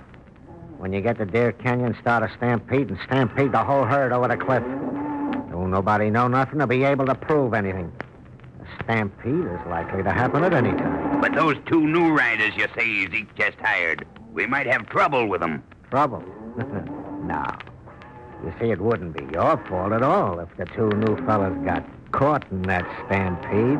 Now, would it? Got caught in a stampede? Yeah. You mean murder? Murder? I don't like that word, Joe. It would be an accident. Just an accident. And nobody could prove nothing else. You think of everything, don't you, Lane? Sure. Just an accident, that's all. But Zeke Sandow won't have no more cattle. 2 meddlesome cowhands get killed in the rush, and I get the ranch. It's sure fire. Nothing could stop us.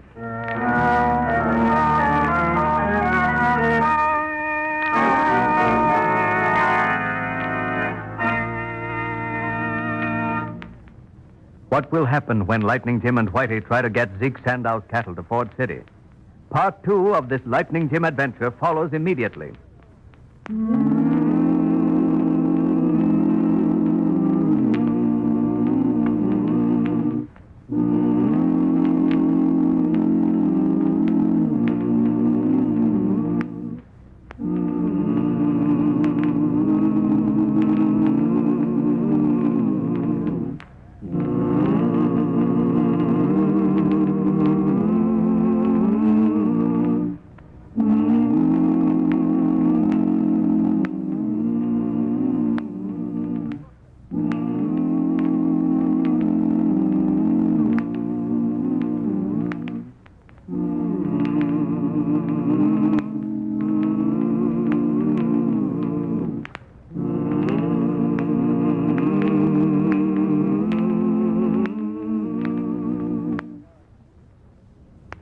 And now for part 2 of the adventures of Lightning Jim. Whitey pays a debt. Early one morning, the drive starts off. On the evening of the 3rd day, the cattle are bedded down about 2 miles from Deer Canyon. There is no entrance into the canyon from the cattle trail, but only a precipitous cliff, down which neither man nor beast could be driven except to death. And Joe, obeying the orders of Lane, completes his plan. There's $100 in it for you, Sleet. What do you say? Are all the rest of the boys playing with Lane, Joe? Sure. They know which side of the bread is buttered. Old Zeke's a fool for not selling out. Well, ain't we taking a pretty big chance Zeke will tumble to something? How could he? A stampede is like to happen any time. Yeah. Those 2 new Jaspers in on the deal? Nah, but I'll take care of them all right. Well, I ain't got no call to fight Zeke's battles for him, but I ain't in favor of no bloodshed. You and the boys do your part. It won't be hard to get the cattle going. They're tired and uneasy. They'll run at their own shadders. Get your time right? Sure. As soon as the moon shows at the top of that hill there. That's right. I'll be taking care of them 2 hombres. Just watch for the moon and then get started.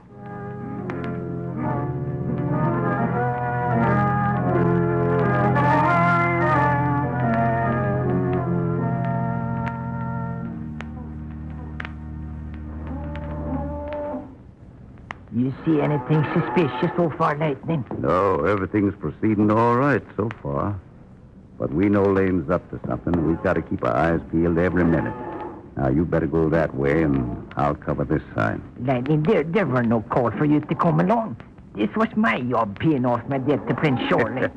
Sure, it's your job. There wasn't no other demands on my time right at the present, and just wanted to come along and share the fun, that's all. Lightning, you are the rightest man that ever lived.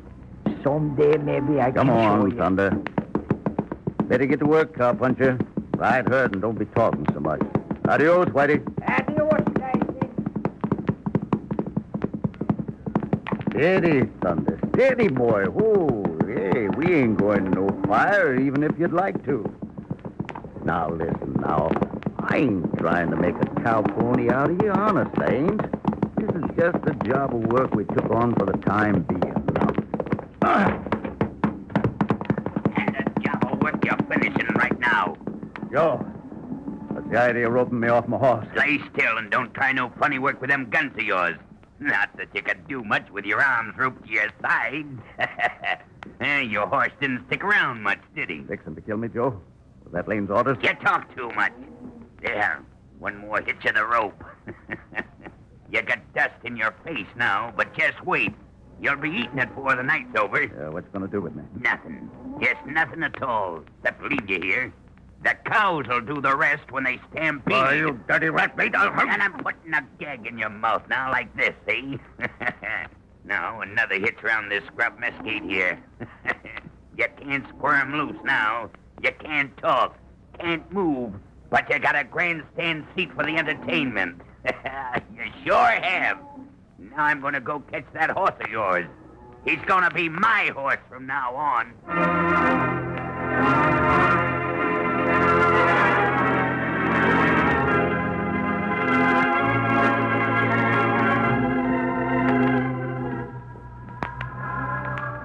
Whitey, seeing nothing suspicious, has started back, hoping to meet Lightning Jim. Suddenly, he hears the sound of galloping hoofs. By golly, there's thunder. Oh, it is thunder.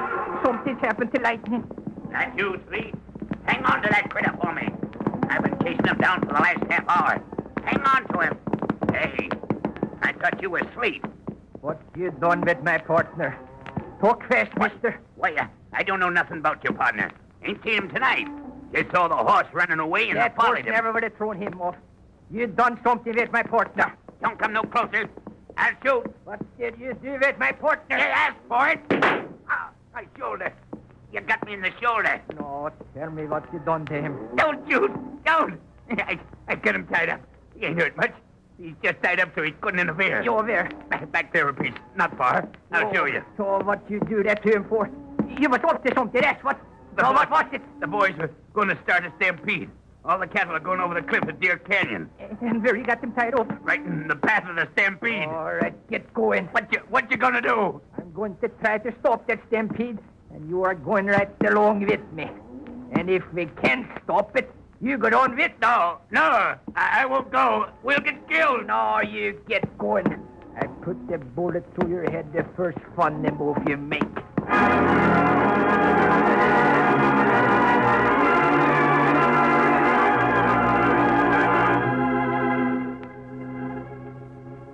Meanwhile, back at the chuck wagon, Zeke and Stumpy have become alarmed. I tell you, something's brewing. Something's in the air. Well, I never knowed the men not to come in to eat before. Now, what you doing, Zeke? What in the Sam Hill you doing now? I'm getting these mules hitched, Consarn 'em. Stand still, you four-legged son of Satan. Ain't you never been hitched before? Well, what you doing that for, Jake? Well, you and me can't do no good on horseback, Stumpy. I feel a heap safer with the mules hitched to the chuck wagon. And then we can both move if we have to. Yeah, maybe right. Hey, listen. You hear that shooting? Yes, I heard one. Well, I swear, it's the herd. They're stampeding. If they go north, they'll go plumb off the cliff. Get on, Stumpy. Hurry up. Grab that lantern. You drive, Zeke. I'll get the Winchesters from the back. Now, get going. I got the lantern. Get going, you rat-tailed cakes of dynamite. Hang on, Stumpy. Be careful of your rheumatism, Zeke. Don't get your dander up.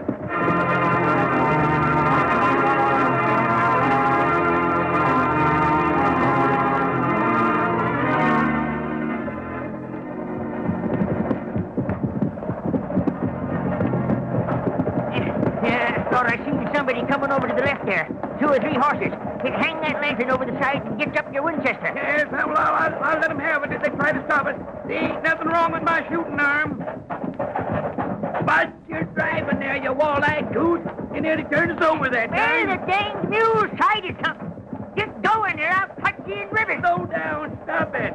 I've seen a man lying there. Hold on. Whoa there. Whoa there. Whoa.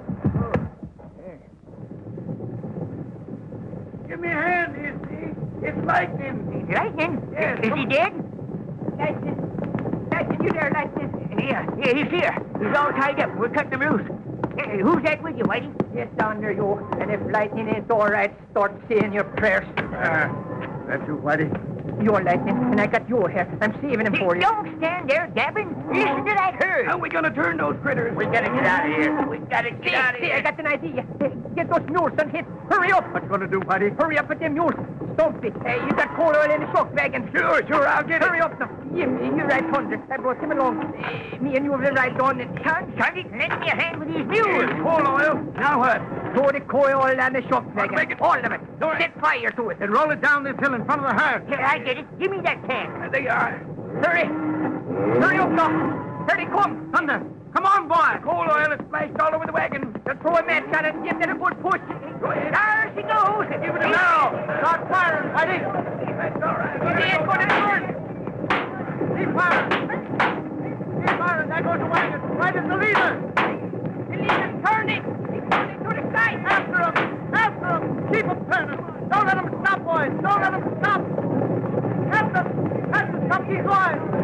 Right into him, boys. Right, we done it. We done it.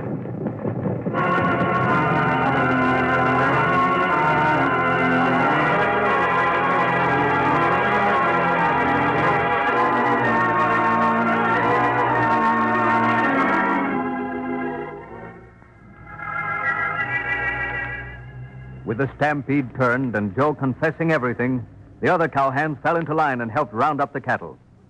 4 days later, the herd is driven into Ford City. Well, reckon me and Whitey ain't no more use to you, Zeke. Cows are sure safe now. Yeah, well, I'll put Joe in jail. I got confessions enough to put Lane behind bars for the rest of his life. As soon as I can get the sheriff. Well, I gotta get me a new chuck wagon. Painted red. Listen, you two need any money? No, we was just doing this to help out. Well, then, you better be on your way, for the law sees you. That might not be so good. The law? What do you mean, the law? You think I don't know my boy Charlie is a hold-up man?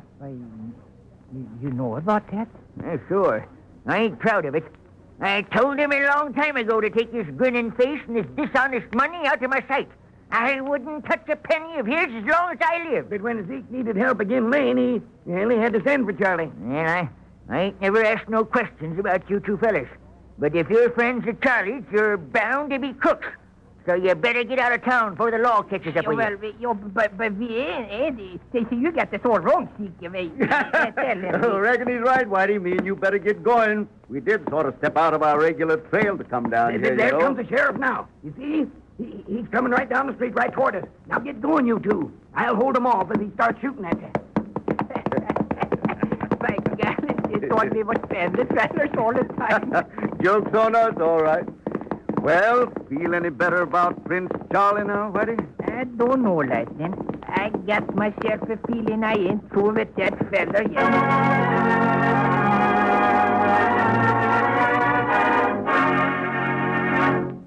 Which concludes another episode in the thrilling adventures of United States Marshal Lightning Jim Whipple and his deputy, Whitey Larson.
belong, you little doggies. You know that the prairie will be your new home.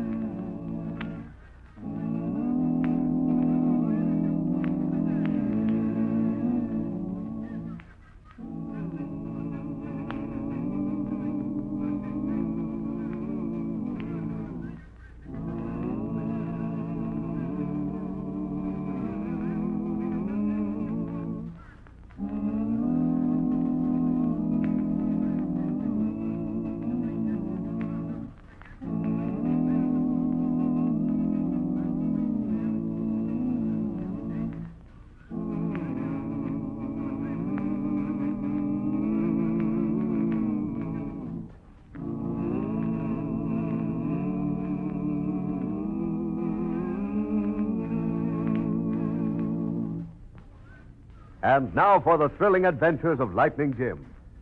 The early days of the great American plains were hard, thrilling, and often tragic days for the sturdy pioneers of the western frontier. Bandits and outlaws robbed the settlers, held up stagecoaches, shot down their victims ruthlessly, and escaped to their hideouts in the mountains, plains, and deserts. Assisting the government to establish and maintain law and order were the fearless and courageous United States Marshals and their deputies. These colorful chapters in the history of the Old West come back to us in the adventures of Lightning Jim and his deputy, Whitey Larson. Justice was swift and the punishment severe. Let's turn back the pages of time and join the crowd in the small courtroom in the town of Meadville. Gil Gorman, a local rancher, has been tried for the murder of another local rancher, Bard Branton. Order in the courtroom.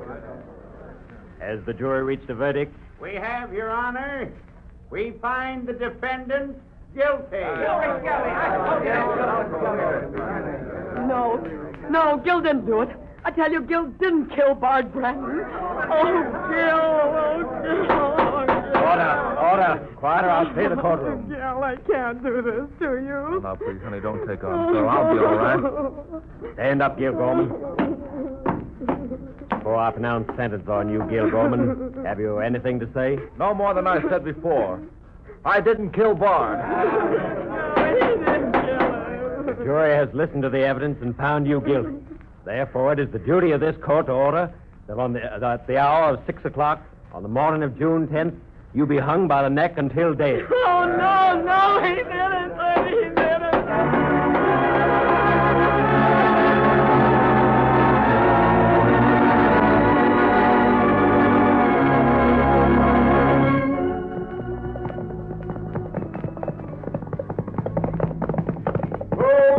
Oh, boy. Well, Lightning, here we are in Meadville, and this is the sheriff's office. Yep. We haven't been over this way for quite a spell, Whitey. Oh, that's so. See, I wonder why Sheriff Stevens wanted us to come over here. Yeah, we'll soon find out. Come on. All right, then.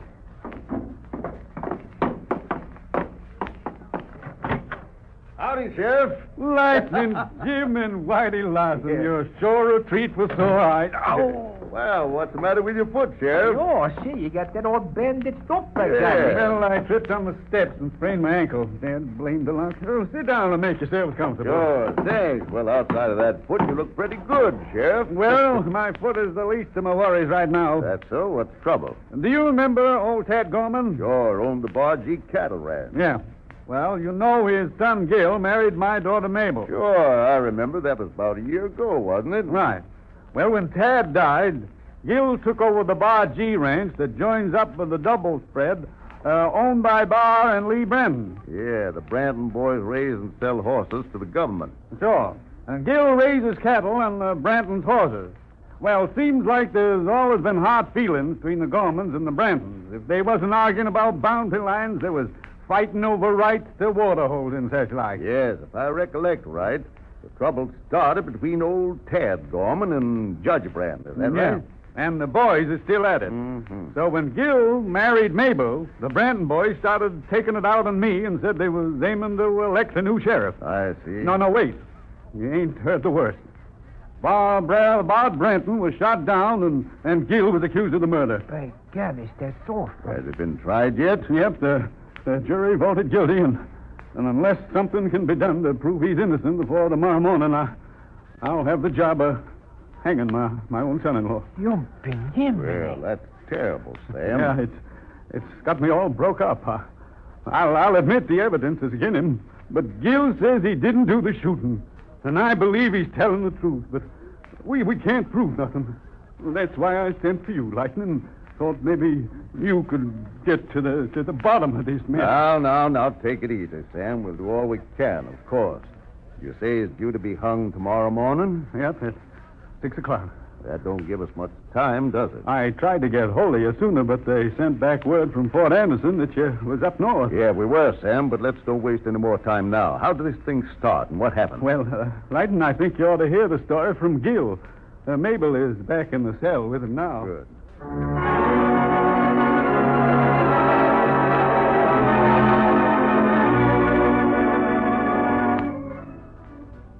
Now, Gil, just so we can get this story straight, suppose you tell me what happened the night Bard was killed. Yeah, tell it just the way you did in court, Gil. Yeah.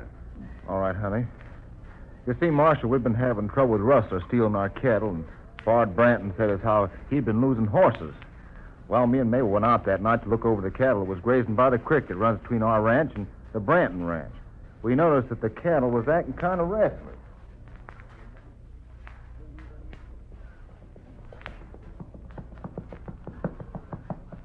Whoa there, whoa.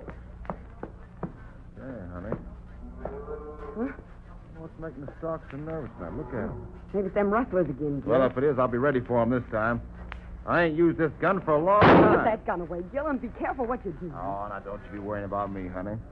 Just wanted to be sure it works, that's all. Gil, look over there by the creek bank. Thunderation. It's a bunch of horses. Yeah, but what are they doing on our side of the creek? It must be Branton's horses that strayed over. Come on, honey. Wait, Gil. Somebody's coming. Whoa. Why, it's Bard Branton. Yeah. So, thought you'd get away with stealing my horses, eh, Gorman? Stealing your horses? You heard me. Them horses over yonder belong to me. Of course they belong to you. And what are they doing over here on your land? Well, that's just what we want to know. Me and Mabel come out to look at our cattle and found the horses right here. Figure they must have strayed over. That's the truth, Mr. Branton. Did any of my horses ever come across that creek on your land before? No. Then how do you explain their being here tonight? I ain't explaining nothing. If they didn't stray across the creek, then somebody drove them over. Sure, somebody drove them over. And you was the one that did the driving. Oh, you low-down varmint. Call me a horse thief, will you? Gil, don't shoot him. Let it go of my arm, Mabel. I'll No, show him. Gil, wait, please. Shooting won't help none. Yeah, hold your temper, Gil. Reckon we can talk this thing over quiet like. There ain't gonna be no more talking. You're trespassing on my land, and I got a right to drill you. Gil, please put that gun down. Never mind, honey. I'll handle it. Now, look here, Bard. I'm giving you 5 minutes to drive them horses back across that creek where they belong. Sure. Reckon we can settle this in court. Get moving, Bard. And if I ever catch you over here again, I'll let you have it. Good Lord. Is he? Yeah. Oh. He's dead.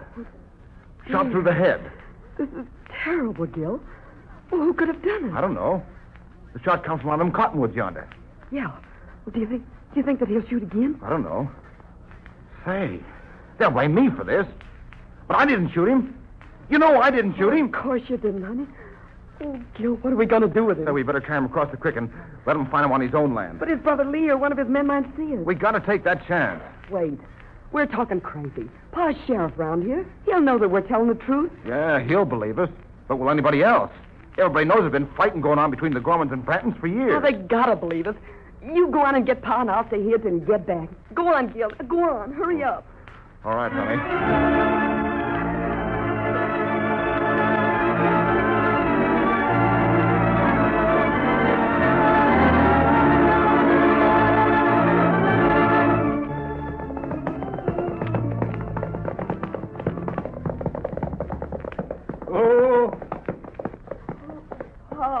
I'm so glad you come. Never mind, Mabel.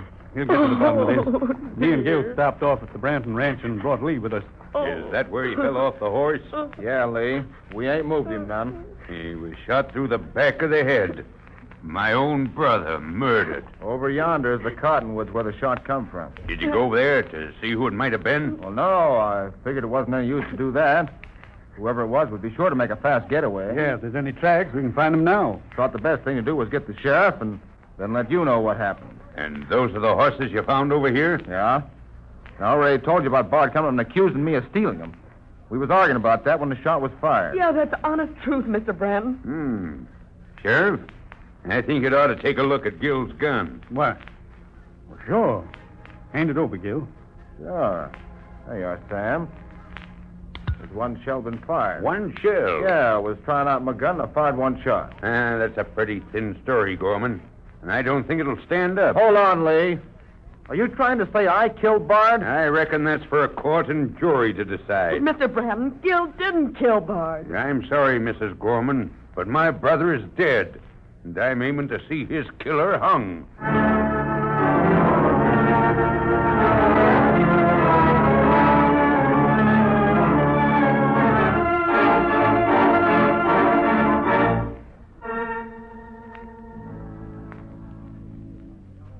So you see, Marshal, that's what happened the night Bard was killed. Did you try to pick up the trail of the killer in the cottonwoods? Yeah, we did. Sure, there was tracks, fresh tracks of a horse. Well, where'd they lead to? North of Gil's ranch. It's rocky country up in them ravines, and we lost the trail. I see. Well, what about the trial? There wasn't much to it. Gil just told his story, and Lee and other folks in town testified about the fighting between Gil and the Brantons, and, well, you know the verdict. It ain't fair. Gil's innocent. I'm sure he is, miss, but thinking it ain't going to change things. We got to find the real killer or uncover some new evidence before tomorrow morning. Do you think that there's a chance, Marshal? Sure, there's always a Yo, if anyone can figure this thing out, that's Lightning Jim, by golly. Sure, that's why I sent for him. Then you'll help us, Marshal. We'll do all we can, but we ain't got no time to lose. Let's go back in the office. There's some questions I want to ask you, Sam. Sure. And, Gil. Yes, Lightning. Keep your faith and courage, son. Remember, while there's life, there's always hope.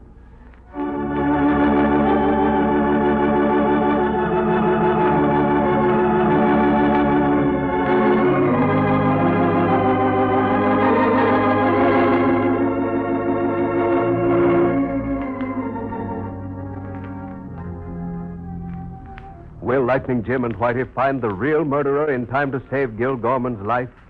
The surprising climax of this thrilling story will come in part 2, which follows immediately.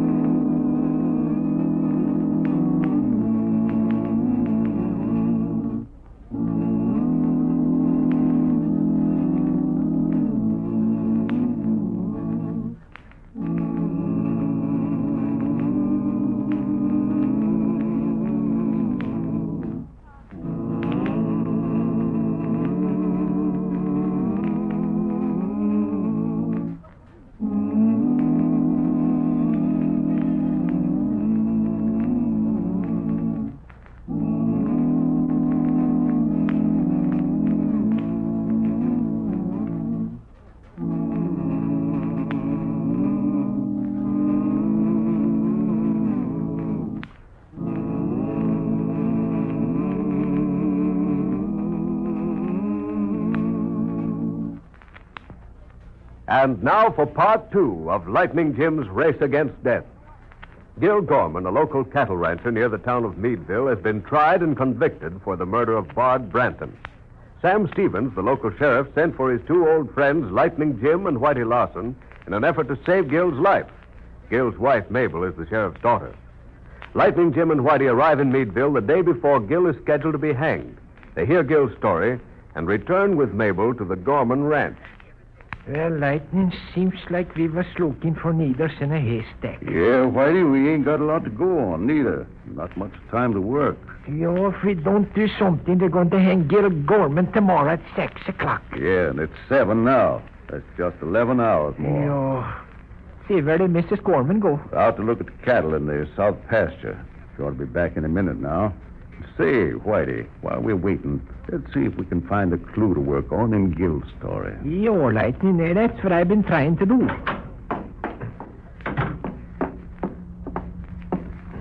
Lightning. What's trouble, Mrs. Gorman? Our cattle are gone. Gone? Yeah. While we was in town, somebody came down to the south pasture and rustled the whole herd. You follow the tracks? Yeah, they head north towards the ravine. You mean the same ravine where we followed the trail of the Yeager that killed Bard? That's right. Now we're getting somewhere. How many head of cattle was there? About 200. Come on, we'll get our horses and pick up that trail pronto.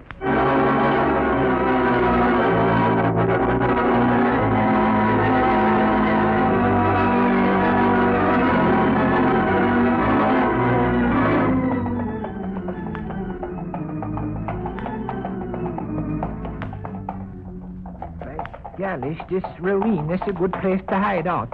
With all these rocks and caves around there. Yeah, but none of these caves is big enough to hide a herd of cattle. You knew Gil's father, didn't you, Lightning? Oh, Tad Gorman was an old friend of mine. Friend of my father's, and I met him when I was just a lad. Well, Tad always said that there was a lost canyon up here somewhere. Yeah, Lost Canyon. Yeah, but Gil and I never could find it. And old Tad loves to tell stories, though, and we figured it was a tall yarn. Look out! Drop down off your horses. Oh, boy, steady. Ooh. Yeah, keep behind these boulders. You, Jiminy, there was a close one, All all right, right. Miss Gorman. Oh, sure. I'm just a little shaky, that's all. Wait.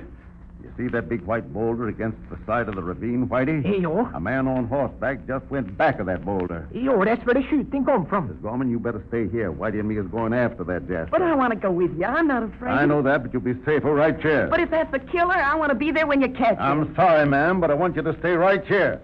Yeah, take this gun for protection. We'll come back and pick you up. Come on, Whitey. Yo, sure. Let's go, Thunder.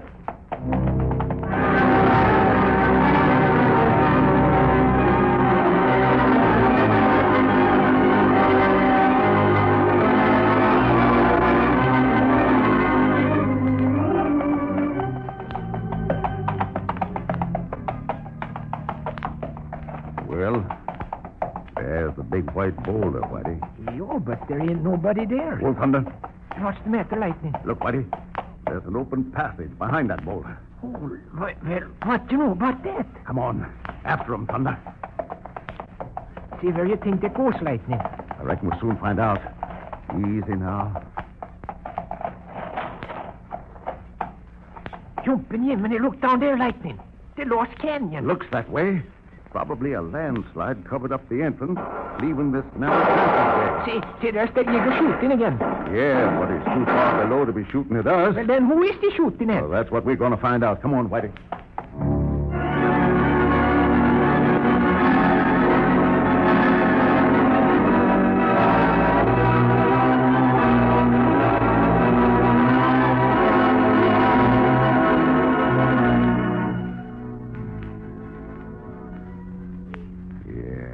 There's the shadow, Whitey. Oh, and I bet you that Yeager's hiding in that shack here. Yeah, keep behind the trees and we'll sneak up on him. You're Lightning.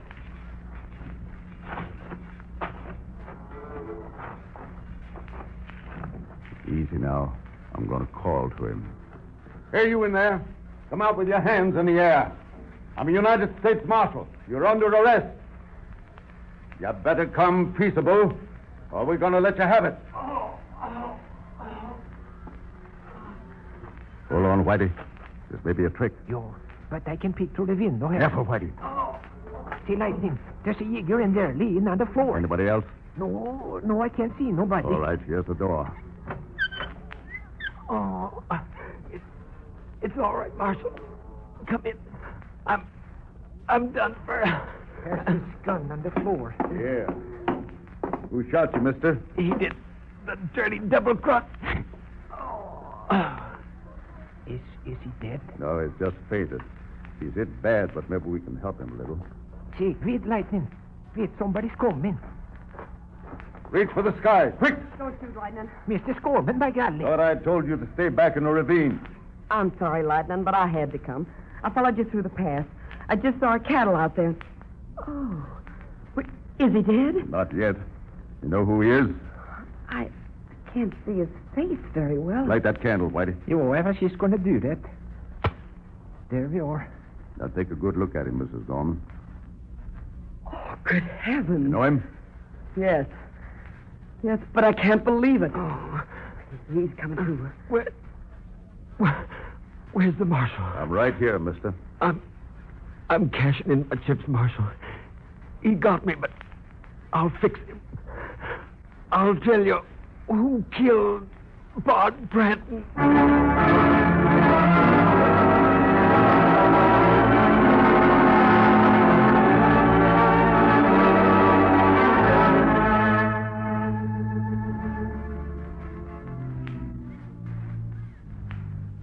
Any word yet, Sam? Not yet, Gil. But there's still time. What time is it? About 5. Yeah, 1 hour more. Where's Mabel? Why doesn't she come back? Now, take it easy, Gil. She'll be along directly. Well, there's nothing they can do now. It's too late. No, it ain't. Listen, son. I got a feeling somehow that Lightning Jim is gonna come through to save your life.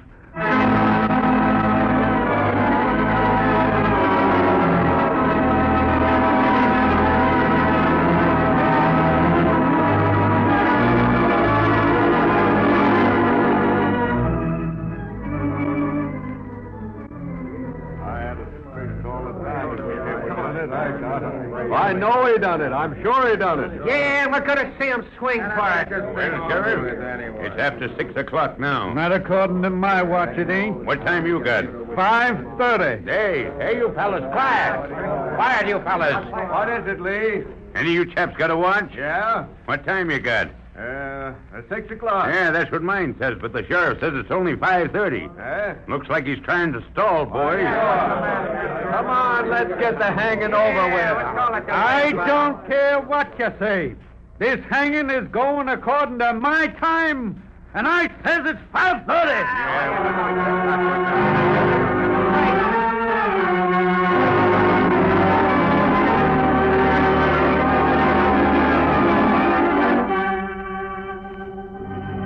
All right, Sheriff, let's quit the stalling. Put the noose around his neck. Well, we gotta figure some way to stall for time, Gil. Oh, it's too late for that now, Sam. If Mabel had only come. Oh, I'm sorry, Sam. I didn't mean to step on your bad foot. Wait, I got an idea. Hey, you're going to hang him, Sheriff? Or do you want us to do it for you? Quiet! Quiet, all of you! I'm the sheriff here, and I'll run this hanging my own way. This ain't a drinking party. Are you men or a pack of wolves waiting for the kill? Now you're facing death and howling for blood like redskins at a scalping party. The law says Gil Gorman murdered Bart Branton, and the law says he's got to hang for it. Now, when I took office as your sheriff, I swore to uphold law and order. I've always done that. But now the law says I got to hang my own son-in-law. I know that Gil ain't guilty, and I ain't hanging an innocent man. You're the sheriff, Sam. You mean I was the sheriff, but not anymore. I'm resigning, here and now. And you ain't hanging Gil till somebody has been legally appointed in my place. It won't work, Sam. You ain't legally resigned till you make it formal to the court. Are you going to carry out the law, Sam? No! I ain't hanging him, and you can't make me. Then your deputy can do it for you. Slap it on him, Joe. No, you can't do this! Put that gun down, Sam. I've got you covered. You're resisting the law, and we aim to carry it out. Ready, Joe? Yeah. When I give you the word, spring the trap. So long, Sam. Tell Mabel I said goodbye. Sure. I will. Goodbye, son. Now stand back, Sam. No, wait! It's him! He's come! Stop! Don't hang that man! What's the big idea? Who are you, anyway? United States Marshal. Lightning Jim, thank God you come. Marshal. Which one of you is Lee Branton? This is him right here, Lightning. Yeah, and I'm aiming to see Gil Gorman hung for murdering my brother. But the sheriff here's lost his nerve. Now, you're a marshal. Maybe you can persuade him to carry out the law. Sure, Branton. I reckon the sheriff will be glad to. But the hanging won't include Gil Gorman. Reach for the sky, Branton. Hey, you can't do this. Take his gun, Sheriff. With pleasure. There. Keep him covered, Sheriff. Sure thing. What is this, anyway? You can't do this. Just to me. a minute. Quiet, boys. You'll be interested in what I got to say. You see this paper in my hand?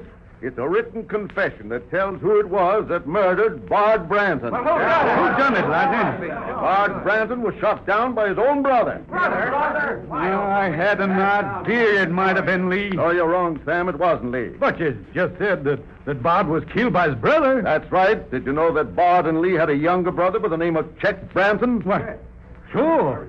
But Check run away from home about 10 years ago and ain't been around here since. Wait a minute. Well, Check came back after escaping from a jail in Texas. He hid out in the Lost Canyon north of the Gorman Ranch.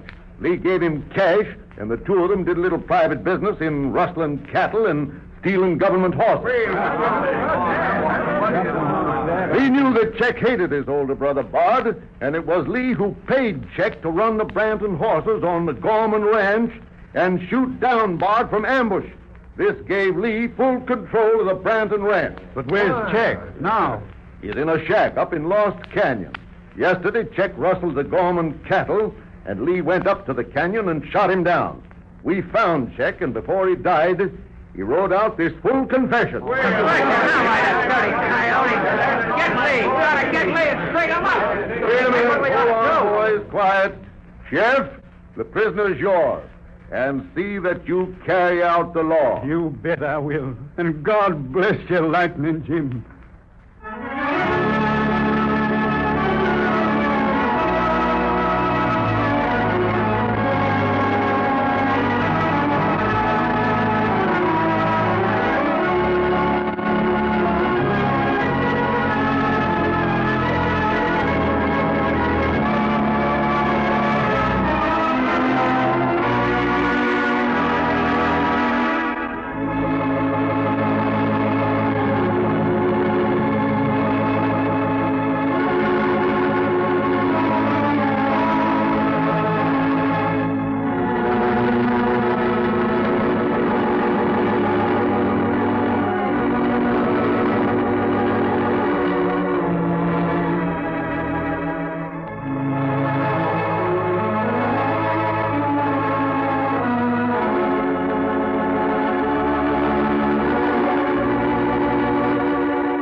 And so ends another thrilling chapter in the lives of United States Marshal Lightning Jim Whipple and his deputy, Whitey.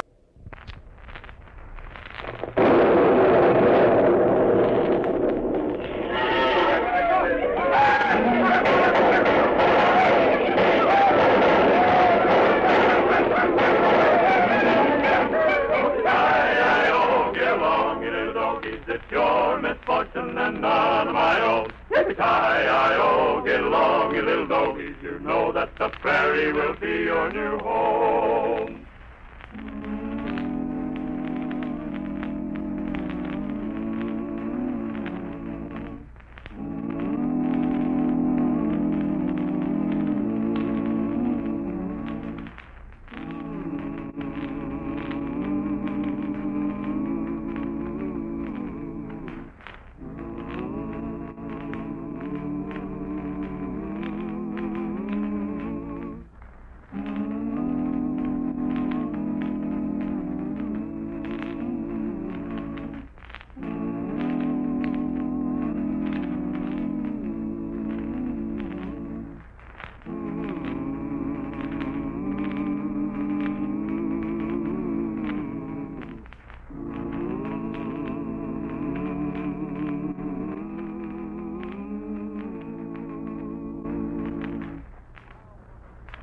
And now for the thrilling adventures of Lightning Jim.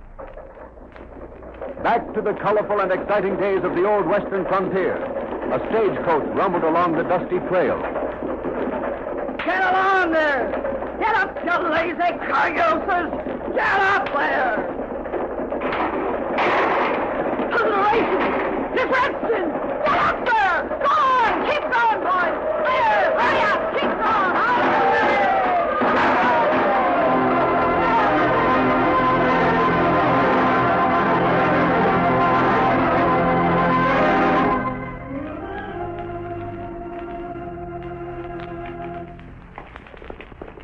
Whoa, Thunder. Whoa, boy. You blimey. It's a stagecoach burning up. You mean it was a stagecoach, Whitey? Yo, I think it was them redskins, by God. Hey. That's right, partner. James! It was redskins, all right. Howdy, Lightning. Well, Calamity, how are you? Golly, that's a woman with men's clothing on. That's right, Whitey, and she's one of the most famous women on the plains. Whitey, meet up with Calamity Jane. Calamity Jane? You blimey.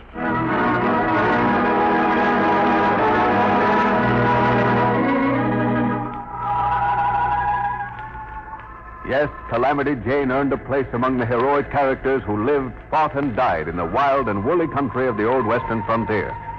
Indian and army scout and driver of freighters and stagecoaches, a fearless and rugged woman who chose the hardships of a man's life in a land infested with outlaws, desperados, and hostile Indian tribes, she lived in those stirring days when the brave United States Marshals were helping to establish and maintain law and order on the plains. She knew the dangers of the men who drove the early stagecoaches, holdups by the road agents and outlaw gangs, and attacks by Indians.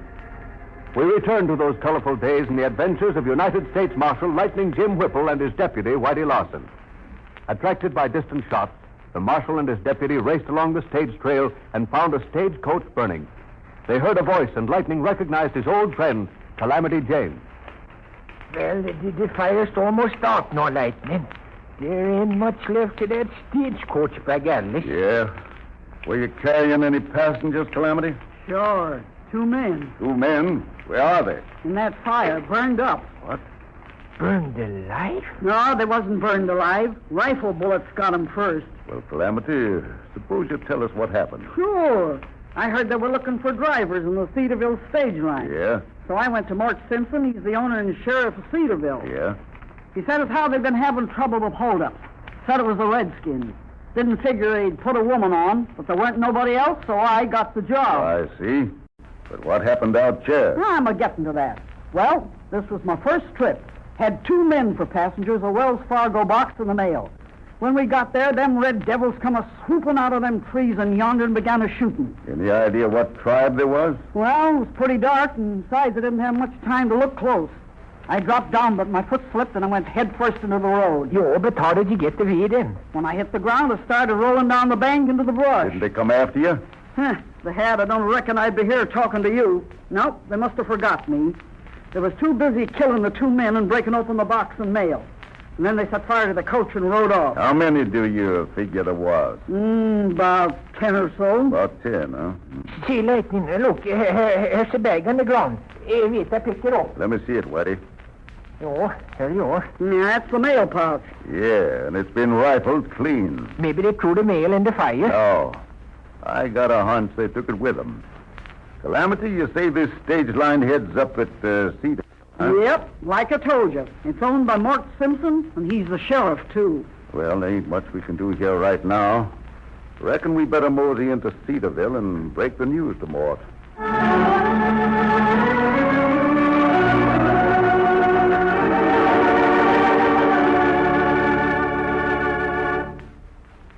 So, it took on a woman to drive the stage, eh, Mort? Sure. I couldn't get nobody else. Since them blasted redskins starting to hold up the stages, ain't a man in town willing to risk his neck. Well, appears like this is one time the men got more sense than the women. Yeah, maybe so. But this female is more man than she is woman. Yeah? What do you mean? Well, she wears a man's clothes. She can handle a team of horses and crack a stage driver's whip with the best of them. And she ain't afeard of nothing. Where'd she come from? What's her name? Said she come from the Black Hills, around Deadwood. Calls herself Calamity Jane. Calamity Jane. Yeah, I heard of her. They say she's a regular wildcat when she gets mad. Well, I ain't hoping that she meets up with no redskins, but I reckon she can take care of herself if she does. Say, have you reported these Indian hold-ups to the troopers? Sure. I went over to Fort Anderson and told Colonel Steele. Yeah? What'd they say? And he said he thought it might be some of Chief Wolfpaw's work. Yeah, Wolfpaw's a bad Indian, all right. Yeah, but if the troopers don't get them red devils soon, I'll be losing all my business. Like as not, I'll be losing the Wells Fargo and government contract. Well, Mort, of course I know it's a bad time to buy a stagecoach line, but My offer to buy yours is still good. Oh, sure. And if I sold out at your figure, Mike, I'd be giving it to you for next to nothing. Better think it over, Mort. Another hold-up, and I'm likely to change my mind. Well, I'm going to wait and see if the troopers catch up with Wolf Paw. Come on, Jim. Come Okay, on, boy. right behind Come you. on. Howdy, Mr. Simpson. Well, Calamity. Hey, what on earth are you doing here? Where's the stage? Out on the trail. On the trail? You mean you was held up? Yep. Redskins? Yep.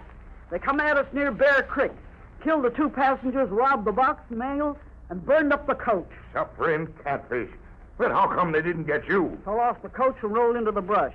Then these 2 Jaspers came along, and here we are. Hey, did you see the holdup, mister? No, we heard the shots, but when we got there, the coach was nearly burned to the ground.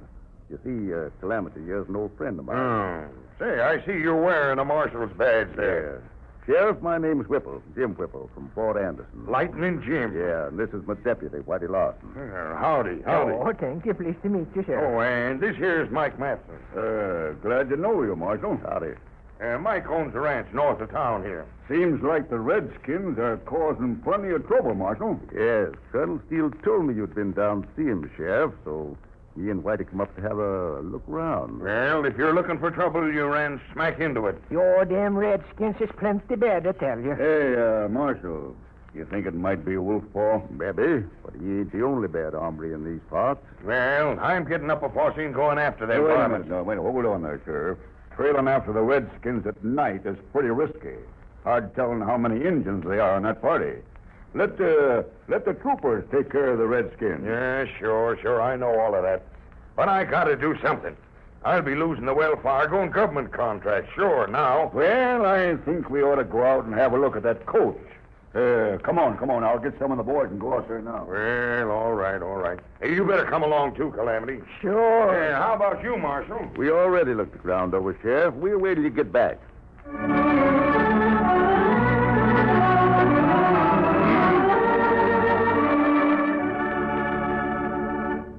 Well, Lightning, you got any more ideas on all this business? Well, looks like we got a little work cut out for us, Whitey. You think we better go back to Fort Anderson and get Colonel Steele to bring up the troopers? Not yet, Whitey. There's some things I want to find out first.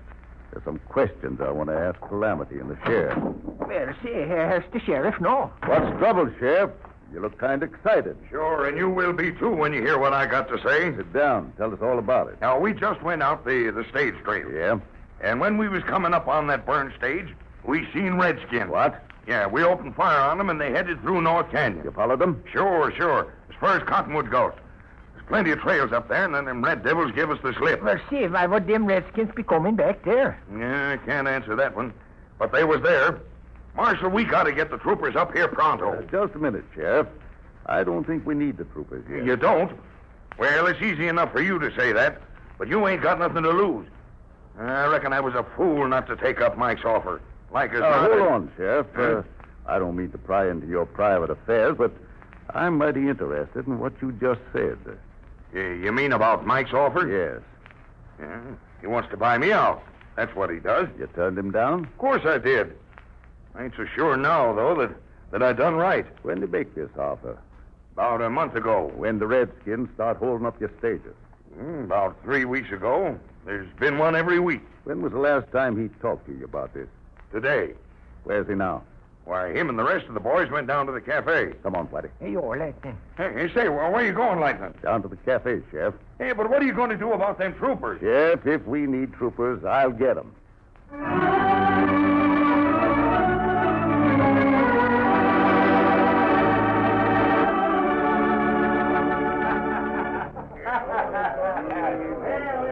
Howdy, Turk. Well, if it ain't Calamity herself. What are you doing in Cedarville, Turk? And I'm asking you the same. Heard they was looking for a stage driver, and I got the job. Stage driver? Yeah. Took out my first stage today. You mean you was driving that stage the Redskins held up? Yep. But I thought everybody was killed. Well, if you believe that, Turk, you're talking to a ghost. Yeah, but how in the name of... Sheriff, come over here. I'll see you later, Calamity. Well, look who's here. Oh, howdy, boys. Hello. Howdy, Calamity. I reckon the sheriff told you the Redskins we met on the trail. Yeah. Say, have you seen Mike Matson, Calamity? Sure, he's over at the corner talking to Turk. I knew him in Deadwood. That's so. What's his trade, Calamity? Was a prospector until he got mixed up in some gambling trouble. He cleared out of Deadwood. Listen, Calamity, I want to ask you some questions. Sure. Come over here to the table. Come on, Whitey.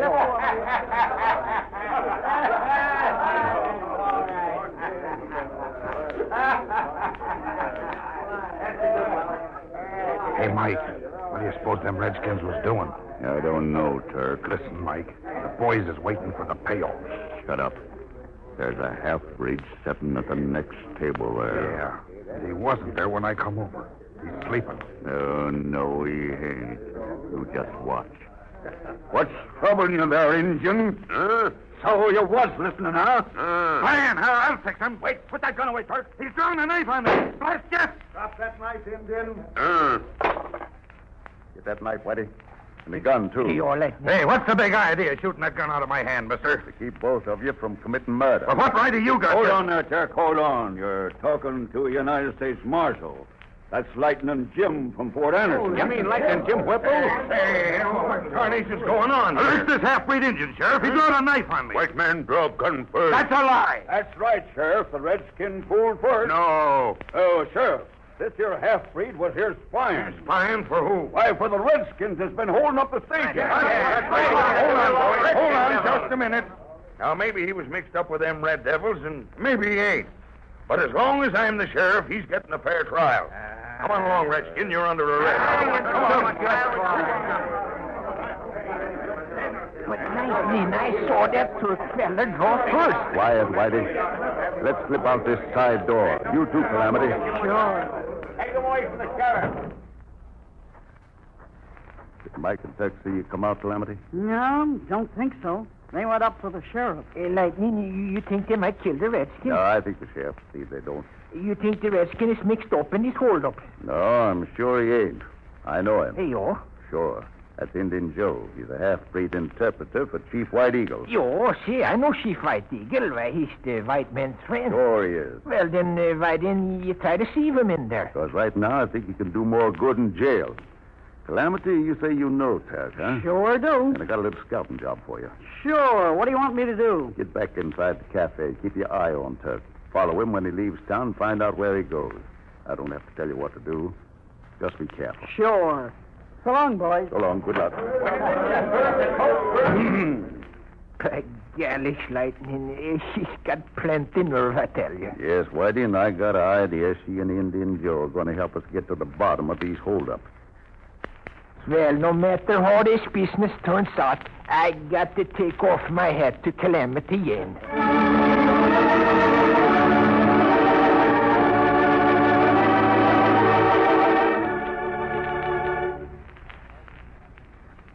How will Calamity Jane and Indian Joe help Lightning Jim and Whitey solve the mystery of the stagecoach holdup? Well, you'll hear the exciting climax of this thrilling Lightning Jim adventure in Part 2, which follows immediately.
And now for Part 2 of the Lightning Jim adventure, Lightning Jim and Calamity Jane. Hey, Marshal, you're just the man I'm looking for. More trouble, Sheriff? No, not yet. But there will be if you don't get them troopers. Sheriff, I already told you I'll get the troopers if we need them. If we need them?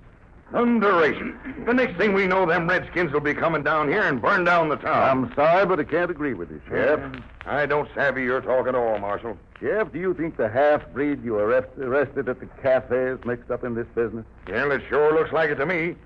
Probably come in to see if there was any more stages pulling out. No, you're wrong. I think I can prove it. Yeah, how are you going to do that? Let's go back and talk with the half-breed. Do you mind? Well, there ain't no use of talking to him.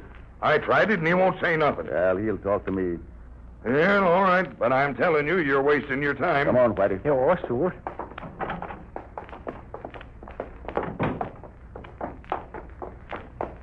He's right here in this first cell. I don't trust these redskins no how. Howdy, Joe. Glad to see Marshal. Hey, do you know this hombre, Lightning? Sure. Sheriff, this is Lightning Indian Joe, one of Chief White Eagle's men. Chief White Eagle? Why, he's supposed to be friendly with the white man. Sure he is. Joe, the sheriff tells me Indians have been robbing and burning his stagecoaches. Indian no do that. Me see coach on trail. When? Tonight. Tonight? Me bring party of braves from White Eagle camp. Well, Sheriff, that explains the Indians you and the boys saw out on the trail tonight. Yes, but what about the redskins that held up the coach? Sheriff, I agree with Joe. I don't think Indians did it. The Indians will take gold, but they ain't got no use for mail. And the mail bag was rifled. Well, and if it wasn't redskins, who was it? Well, it got me an idea, but we got to prove it. Suffering catfish.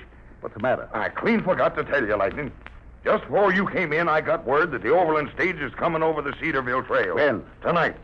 The road out of Minersville was washed out during the last rain, and the Overland stage is coming on the Cedarville Trail. Does Mike Matson know about this? Well, sure. He was in my office when the rider came in from Minersville and told me. Lightning, you think Mike is back of all this? I don't know, but I got an idea we'll find out tonight. Joe, where are your braves? They wait for me at Cottonwood Gulch. Good. But Lightning, what about Calamity Jane? She went after that Turk fella and she ain't come back. Don't worry, she'll be back. Now, Joe, here's what I want you to do. Now, listen carefully.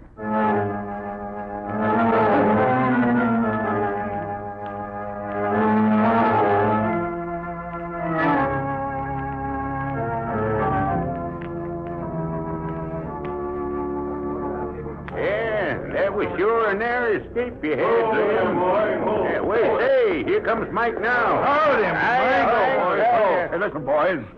I got some good news for you. Now, listen, Mike, I want to tell you something. Listen, we're pulling a big job tonight. But, Mike, I want Shut up, Turk. Wait till I get through talking. I said we're pulling a big job tonight. Now, listen.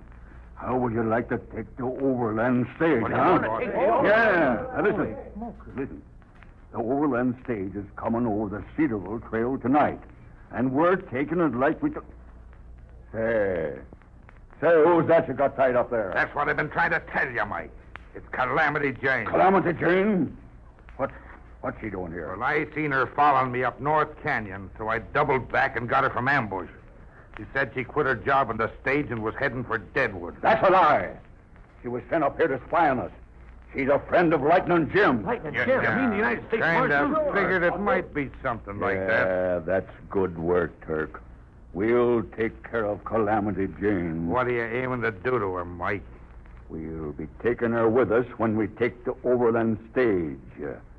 And when the coach burns, she'll be in it.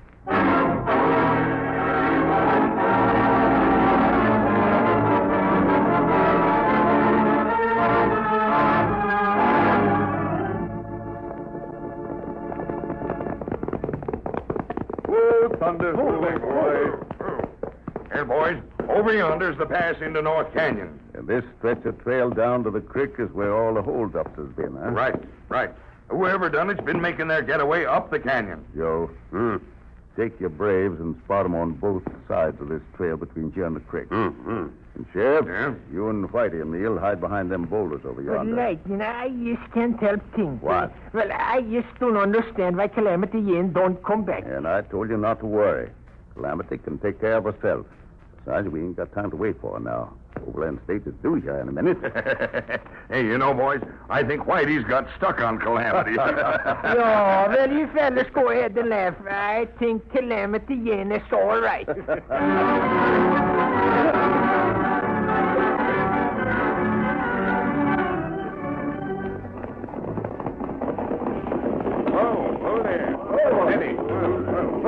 Right down here. Well, Calamity, how you like being tied on a horse? The horse is all right, but the odor of polecats getting mighty strong around here. Yeah, and I don't reckon she'll feel so good in a burning stagecoach. Now, listen, boys. I want you to listen close. Yeah? Now, the 3 stages we held up before was near the pass into North Canyon. Yeah, Mike, that's right. Well, now listen. I know the Overland stage is coming through. But seeing as how Calamity here come a spying on us, maybe Lightning Jim is aiming a trap for us, huh? I don't like that hombre. Listen, here's what I done. Listen. I figured this time we'll cut across to the stage trail west of the creek. That's about 2 miles from the pass. Now, we can take the stage and make a getaway, for he knows what's happening. Hey, that sounds good, Mike. Yeah, all right. That's right. That's all right. Hey, it's Calamity! Yeah. Come back here! Here.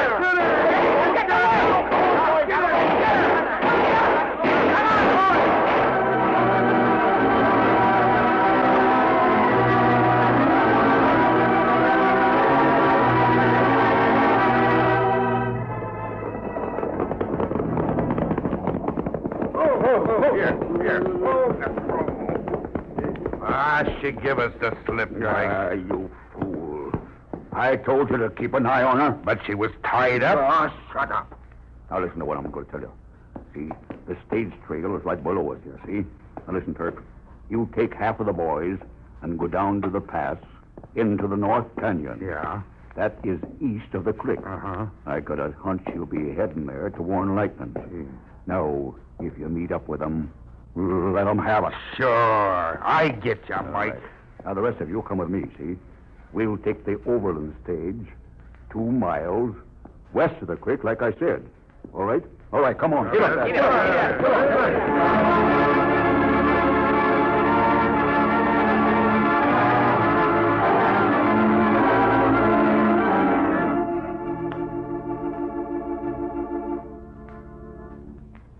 Well, Lightning, looks like we got everything all set. Yeah, Joe and his redskins are covering both sides of the trail. I sure hope them dirty coyote shows up. See, somebody's coming. Yeah, just come out of the North Canyon Pass. Holy smoke, it's them. Hold your gun, Sheriff. That's funny. He's stopping. Hey, Lightning! You believe me, that's Calamity. Oh, we got Calamity. Say, where in the name of tarnation you been, Calamity? They caught me up on the canyon. And the name of the tape, the Overland stage. Yeah? Had me tied up, but I got my hands loose and made a run for Yeah, it. who's doing the hold-up, Calamity? Mike Matson and his gang. What? By golly, she was right, Lightning. It's them! They followed me down! Yeah, but don't worry, Calamity. The Indian Joe and his redskins have trapped them by now. They're mixing it up. Let's go thunder!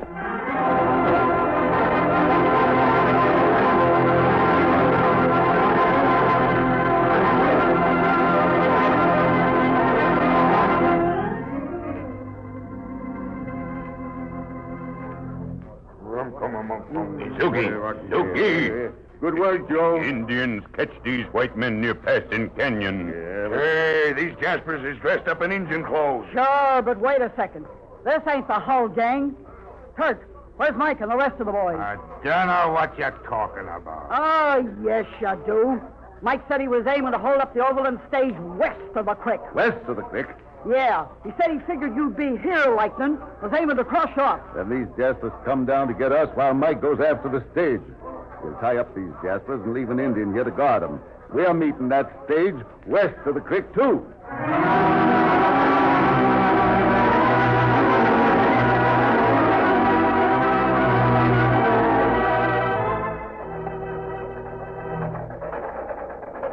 Here she comes, Mike. All right, boys. Now listen. I'll give you the word. We're filling the passengers, taking the money box, and burning the coach. All right, boys. I'll get the driver. Ho! Ho! Hey, Mike. Mike, look! Look! It's Redskins!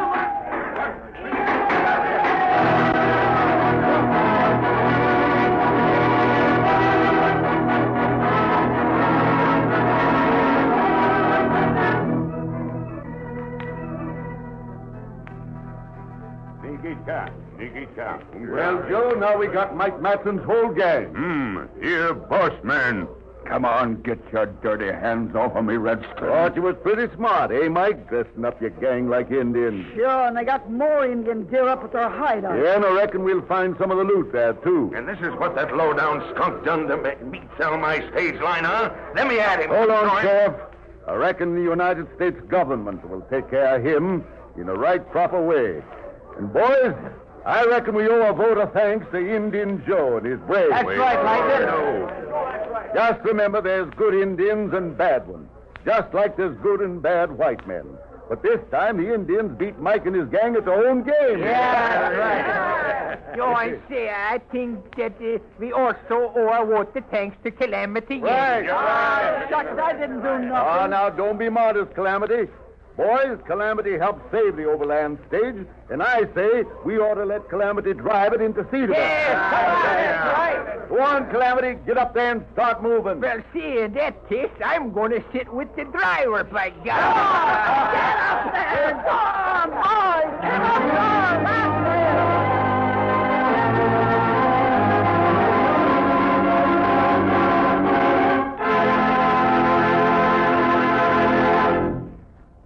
And so ends another thrilling chapter in the lives of United States Marshal Lightning Jim Whipple and his deputy, Whitey Larson.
Now for the thrilling adventures of Lightning Jim.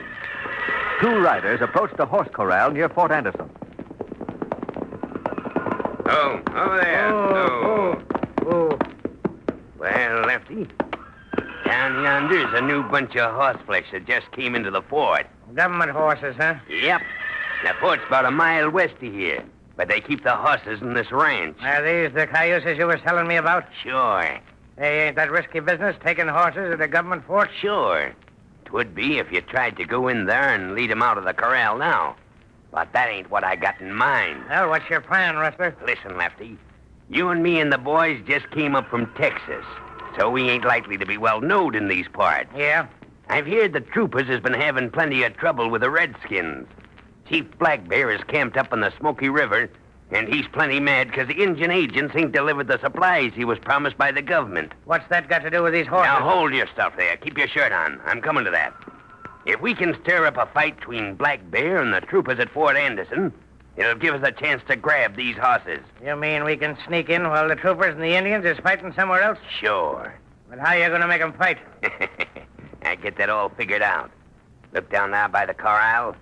There's only one sentry guarding them horses. Yeah? Well, this rifle I'm holding and that sentry is going to start the trouble.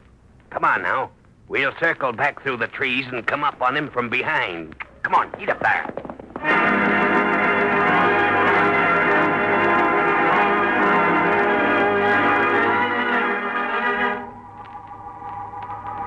Much of the trouble and much of the misunderstanding between the Indians and white men was stirred up by the outlaws and criminals who roamed the old western plains.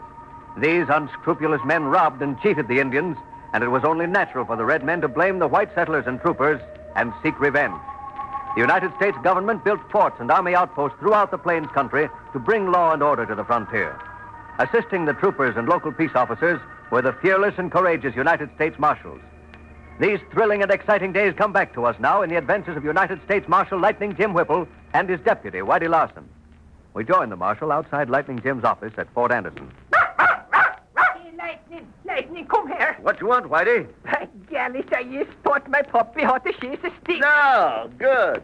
Well, look who's coming. You're that's little Yanni Corson. Yeah. Hello, Whitey. Hello Howdy, there. Lightning. Howdy, son. Where you been? Down to see the new horse. New horses? Yeah, they just brought them horses in for the troopers, you know. Is that so? Well, I have to go down and take a look at them. Fine horses.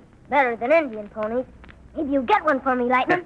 Sure. As soon as you get big enough to ride one, son. Right now, I think that little Indian pony of yours better for you. Yeah, I think so, too. Him all right. But I want big horse. Well, we'll see about that, Johnny. Say, Whitey says he's taught his dog how to fetch a stick. Me want to see him do that. Yeah, so do I, Johnny. Oh, you do? Yeah. All right, you just watch me. Come here, puppy, come here. Yeah, 1, 2, 3. Go get it. Come on. Oh, look at him. Look at him, Johnny. Look at him go, boy. Don't bring it back here now. Hurry up now. Hurry up. See? He picked up stick good. Come back quick. Say, that's fine, Whitey. Oh, she's plenty smart. She sure is. Here come Colonel Steele from Fort. Yeah, seems like he's in a hurry, too. Howdy, Lightning. Hello, Howdy. Colonel. Just in time to see Whitey's dog perform. Oh, I'm teaching her some tricks, you know. Well, that's fine, but I'm afraid I won't have time to watch now. Lightning, one of our troopers was just shot down by a redskin. Jumping in, minute. Who was it, son? Private Jones. He was doing sentry duty out at the horse corral and was on his way back to the fort when some varmint picked him off with a rifle. Gosh, that's too bad. What makes you think it was a redskin, Colonel? Well, you know, we've been having plenty of trouble with those red devils lately. Some of the tribes are claiming that their agents are holding out on their supplies from the government. Any idea what tribe it might be? Could be Chief Wolfpaw. Well, we cleaned out most of Wolfpaw's men. I heard that he'd gone north. Besides, Wolfpaw wouldn't be entitled to receive no supply from the Indian agents. Yes, that's right. The only tribe that's camped fairly close to Fort Anderson is Chief Black Bear's Omaha. Yeah, but we ain't had no trouble from Black Bear for a long time. Not since we had that peace council with him at Moccasin Creek, remember? Yes, I know, but you can't trust those redskins nohow. They make peace with you at their council fires, then go out the next day on a raid or a scalping party. Black Bear will be quiet as long as he gets what he wants. But if he's got the idea that we're holding back on his supplies, he's likely to do anything. I see. And you figure if it wasn't Wolfpaw, this murder might have been done by one of Black Bear's braves, huh? Well, I don't know for sure, but that's what I'd like to have you find out, Lightning. All right, Colonel. Black Bear's always been kind of friendly to me. I think I can find out if he's mixed up in this business. I'll send some of the troopers with you if you say so. No, Colonel. If I went into Black Bear's camp with a troop of soldiers, he'd be hard to deal with. Mm-hmm. Whitey and me'll go up to the camp, and I'll have a talk with the chief. Well, that's fine. I'm planning to take some of the troopers in a supply train up to Fort Edwards, but I expect to be back tomorrow. Now, in the meantime, see what you can learn. And if Black Bear is riled up, tell him that we'll see that he gets supplies if they're coming to him. I'll do that, Colonel. Now, I've got to get back to the fort. See you later, boys. So long, Colonel. Bye, Colonel. Lightning looks like there's redskin trouble in the air. Well, let's don't be sure it's redskins till we find out what's going on. Yo, but who else would have shot down a trooper? Why, if I knew the answer to that one, I'd arrest the guilty party right away. Come on, we get our horses and go up to Black Bear's camp. Yo. Whitey, Yo, what you want, Johnny? can I play with your dog? Oh, why, certainly you can. Come here, puppy. All right, puppy. You stay here with Johnny till me and Lightning come back.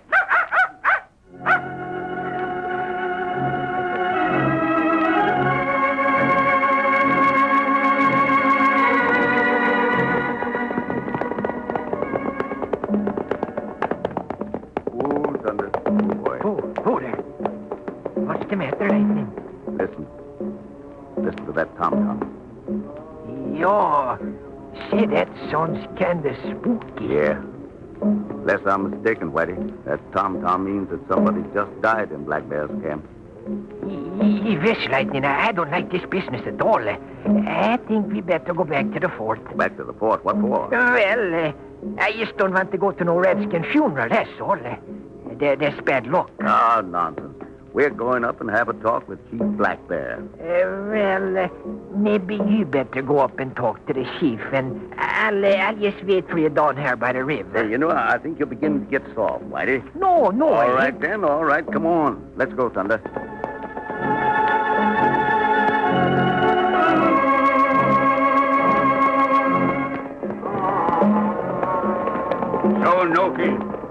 Noki. Whoa, Thunder. Whoa there, whoa. Howdy, Chief Black Bear. Why you come Black Bear camp? Well, I heard you was camping up here on Smoky River, Chief, so just thought I'd drop in for a little visit. Last time we met, I smoked a peace pipe at your council at Moccasin Creek, remember? Yeah. Black Bear make peace with white men, then. White man promised to give Black Bear cattle and food for land. That's right. White man tell Black Bear come to Fort Anderson, but Indian agent not give Black Bear what white man promised. What? You didn't get your supplies? Agents tell 'em Black Bear, white father in Washington, not have more supplies for Black Bear. Braves come here long way after many moons pass. Now must go back, tell tribes, white man lie. No, you don't have to do that, Chief. I'm sure there must be some mistake somewhere. I'll see what I can find out about your supplies. That too late now. Black Bear show what white man do. Don't believe me, Lightning. Look there. You was right. You're bringing a dead fella over here. Keep quiet, Whitey. Let me do the talking. Well, don't waste any time, Lightning. I want to get off there.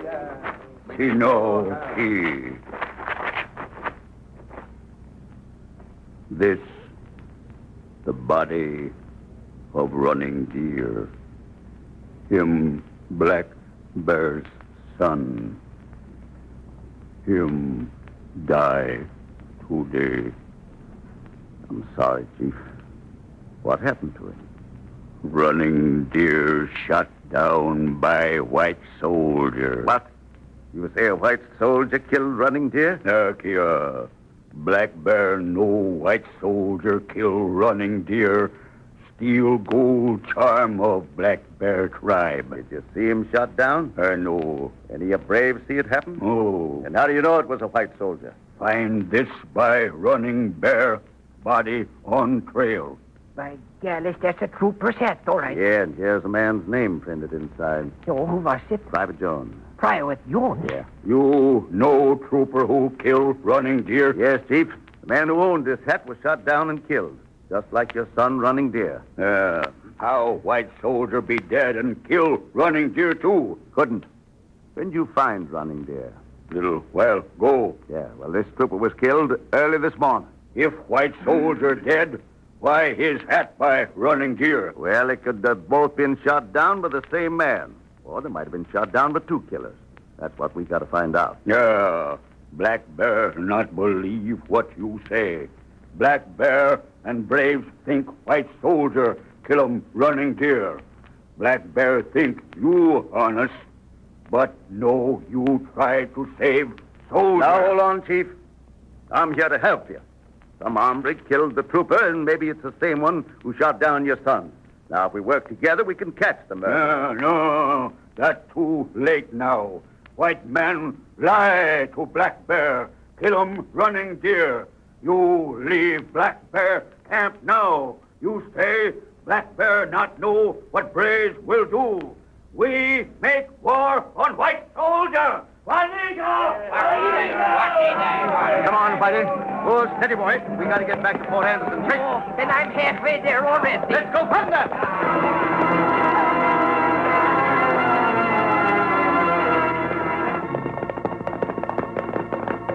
Whoa, Thunder, whoa, boy. Well, Whitey, there's the trail going into Fort Anderson. So, and the sooner we get there, the quicker, by golly. Yeah. I thought them redskins was going to get us for sure. I told you we didn't have no business going into that camp in the first Well, place. just the same, Whitey, if we hadn't gone in there, wouldn't know about Black Bear's son being killed. Oh, we that's wouldn't know so. that Black Bear intends to attack the troopers. Oh, sure. Say, you really think it was the same Jaeger who done boat shootings? Well, yes, Whitey, I do. I've seen this happen before. Somebody's trying to stir up trouble between the troopers and the Indians. That would be a good way to do it. Have the troopers think the Indians killed the sentry, and the Indians believe that the troopers killed Black Bear's son. Sure, but what good can anybody get out of that? Well, there's a reason, all right. It's our job to find out what it is. First, we got to get back to Colonel Steele as soon as possible. Let's go, Thunder. Come on, boy.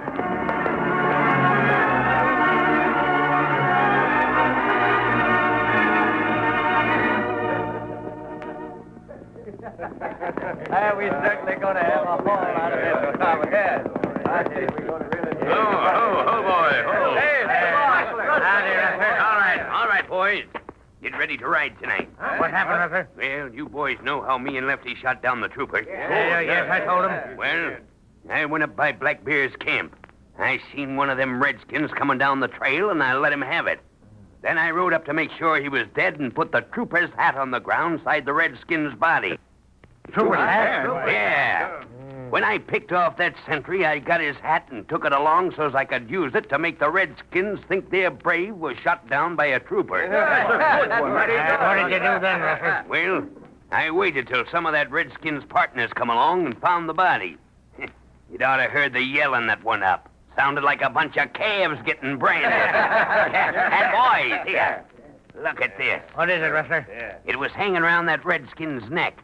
It's made of gold, and I figured it was some kind of good luck charm. Maybe it'll bring us good luck when we go after them horses. But wait. That ain't all.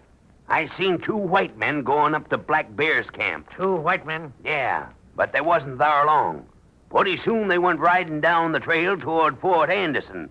And I figure they hightailed it down to tell the troopers. Yeah, won't be long now. Are we going after them horses now? No, not yet. We gotta find out if the troopers are staying at the fort or going out on the trail after them redskins. Well, how you going to be knowing that? Lefty, that's your job. You ride into town and keep your mouth shut and your eyes and ears open. If the troopers leave the fort, try to find out which way they're heading and then come back here so as we can go after them horses. That's a good idea. Yeah. The troopers will have their hands full with them redskins. And we can have them horses clean out of the country before they know what's happened. Now get going, Lefty. Sure.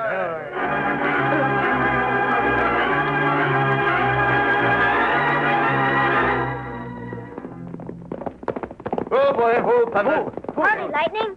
Oh, hello, Johnny. We take good care of Doug, Whitey. See? Oh, that's fine. We go down to the fort and see soldiers leave on trail. Leave? And Colonel Steele and the supply troop have gone? Yes, they go a long time ago. Lightning, what we going to do now? We got to go after them right away. You see Chief Black Bear? Yes, son. What's Black Bear say? Well, Jan, the Chief Black Bear's plenty mad, I tell you that. Why Black Bear mad? Because some Jaeger shot and killed Black Bear's son, Ronnie there. Oh, that's very bad. Come on, Whitey. We ain't got no time to waste. Yo, you looked after my puppy some more, Jan, and we come back pretty soon. I do that. We go down and see horses again. Come on, puppy.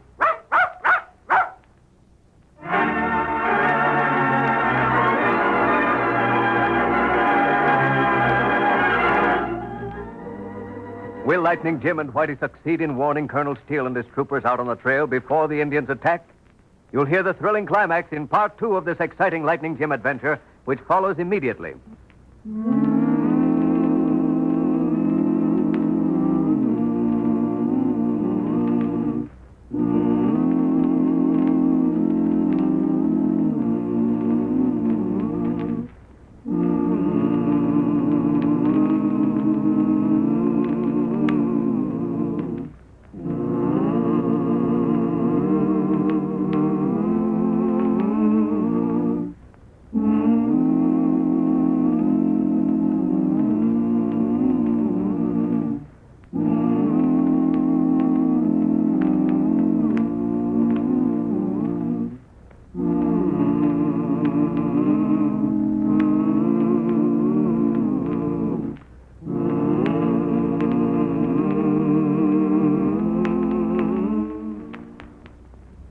And now for part 2 of the thrilling Lightning Jim adventure, Lightning Jim shows Black Bear the white man's trail.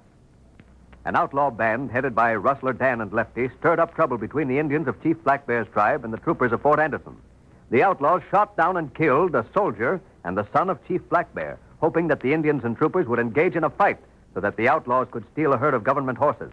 United States Marshal Lightning Jim and his deputy Whitey Lawson went to Black Bear's camp and discovered that the Indians were ready to attack. They hurried back to Fort Anderson only to learn that Colonel Steele and the troopers had already gone out on the trail with a supply train. So now we join the marshal and his deputy on the trail near Smoky River. Lightning, I think we ought to get up with them troopers pretty soon. Yeah, the trail is so easy to follow, Whitey. Yo, that's going to be dark pretty soon. I think they ought to be stopping the camp. Yeah, that's right. I figure they ought to be down close to Smoky River. Yo, I see, there's the river below us right now. Oh, Thunder. Oh, there, oh. Yo, what you see, Lightning? Look at that ridge yonder, just north of the river. Yo. Jumping Jiminy, this redskin. Right. Look beyond them trees up the river bank. Yo, there's smoke. Sure, and that ought to be where the troopers is camping. Then those redskins are going to attack the camp. Come on, Whitey. We got to warn Colonel Steele. Let's go, Thunder!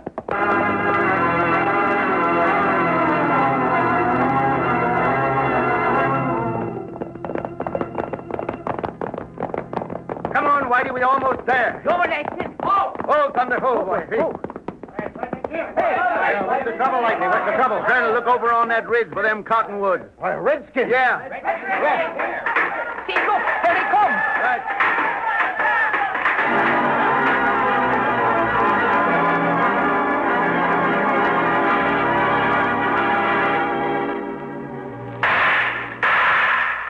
Cease firing. Well, looks like them redskins is let up. Yeah, but they ain't through yet, Whitey. That's right, Lightning. They've probably retreated a safe distance to have a council on the next move. Yeah, they don't care much about fighting in the dark. My guess is they'll keep the camp surrounded and wait till dawn before they open up again. Right. If we only had some way of getting word back to the fort for reinforcements. How many troopers are back there, Colonel? 75 men. We need every one of them. All right, I'm going back and get them. But you can't do that, Lightning.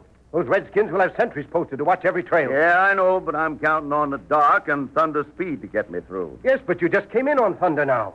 He hasn't had time to rest for another hard run. Colonel, you don't know Thunder. Coming out here was just a warm-up for him. Yo, that's right. Yes, Colonel. he can outrun 50 of them Indian ponies every day in the week and twice on Sunday. Come here, Thunder. Come here, boy. Easy now. Got a hard ride ahead of us.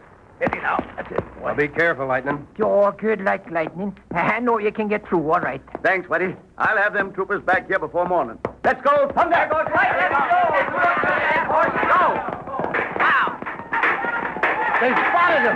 Yo, but they ain't caught him yet. You can't beat thunder and lightning.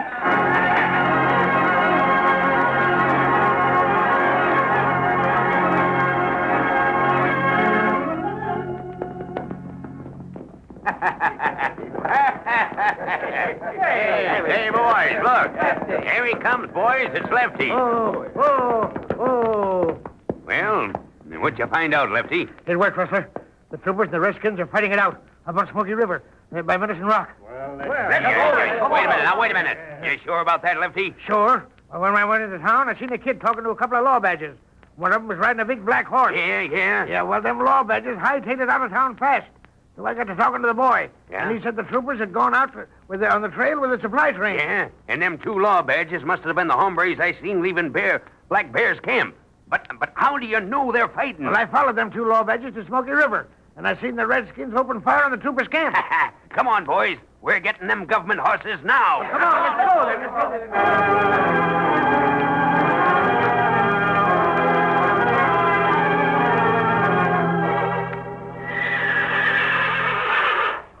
Hey, Johnny.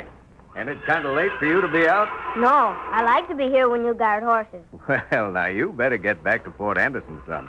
Someday I be soldier like you. Then I can guard horses. Look. Look, men on horses in trees. Huh? Men on horses over there. Oh, they got me. Johnny, go back to the fort and tell the troopers.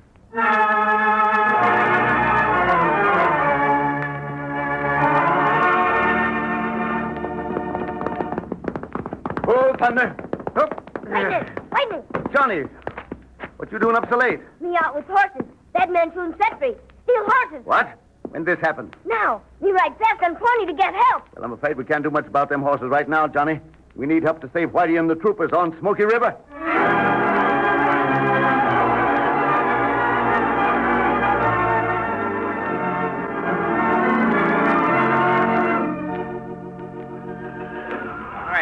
All right now, boys.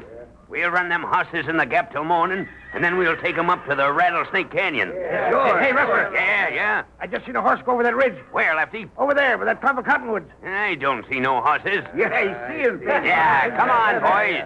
We'll make camp in the gap.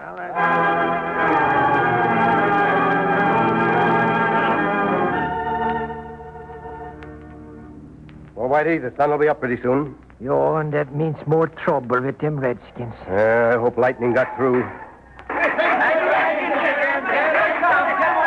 Hold your fire, boys, till they come in rings. Don't fin him and look at them red devils ride. We'll hold out as best we can. Look, Colonel, it's like him and the troopers.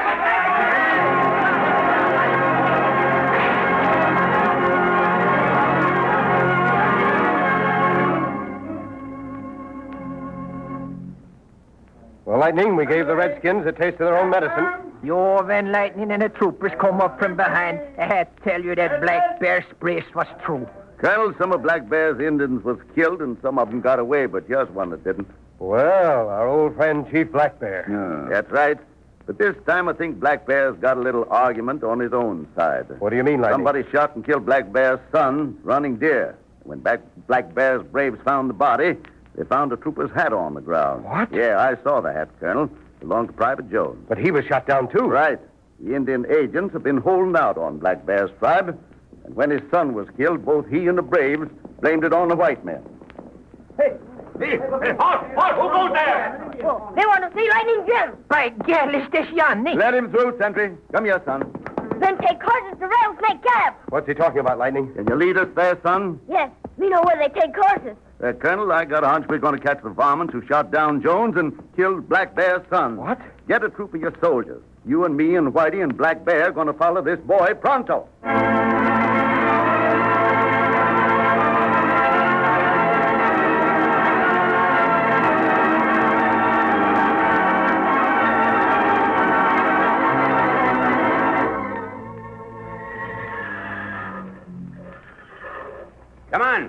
Come on, all you Jaspers. Drive them horses through the gap. It's time we put a few miles between us and Fort Anderson. Yeah, sure. Let's get out of here. Yeah, them are sure pretty horses, Huckers. Yeah, and they'll bring us a good price, too. We'll have them sold before them troopers get through fighting Black Bear's redskins. Reach for the sky, you two. Where's the law badger? I'll get him. Ow. Don't reach for that gun, mister. Don't shoot. I ain't slapping leather. Good work, Lightning. The boys will take care of the rest of the gang. We see that one in Fort Anderson. Take the guns, Whitey. Look through the pockets. Oh, sure, Lightning. Come here, Chief Black Bear. Lawman, plenty good shot. Chief, I'm sure these are the men who killed the trooper and your son, so that they could steal these government horses. Well, there ain't nothing in this Jaeger's pocket. Well, search the other one. Oh, sure. But how did Johnny know about those outlaws? He was out at the corral and saw them shoot down another of your sentries before they drove off the herd. Why, the low-down critters. I'll see that they hang, every one of them. Well, there wasn't anything on the other one, except in this gold piece here. That running deer medicine charm. Yeah, I kind of figured they'd have it. Yes, Chief, these are the men who killed your son, all right. Black Bear do great wrong to lawmen and soldiers. Well, Chief, we can be thankful we found the real criminals before more lives was lost. We'll look into this business about the Indian agents holding out on your supplies, too. We want to be your friends, Chief. Chief Black Bear's tribe want friendship of white brothers. We'll go by white man's trail of rising sun.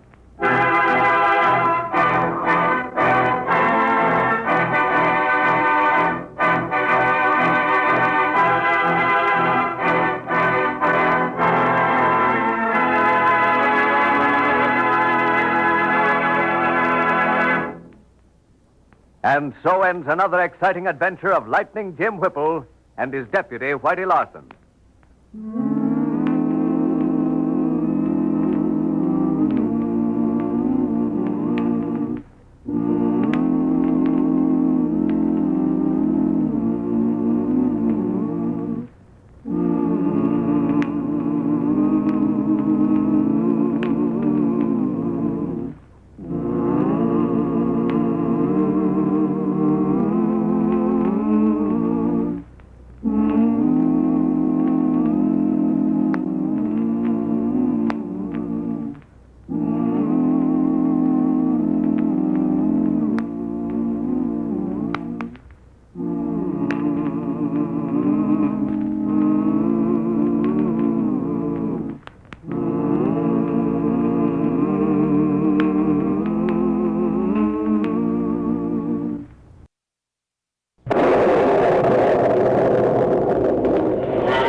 little doggies, it's your misfortune and none of my own. Yippee-ki-yi-o, get along, you little doggies. You know that the prairie will be your new home.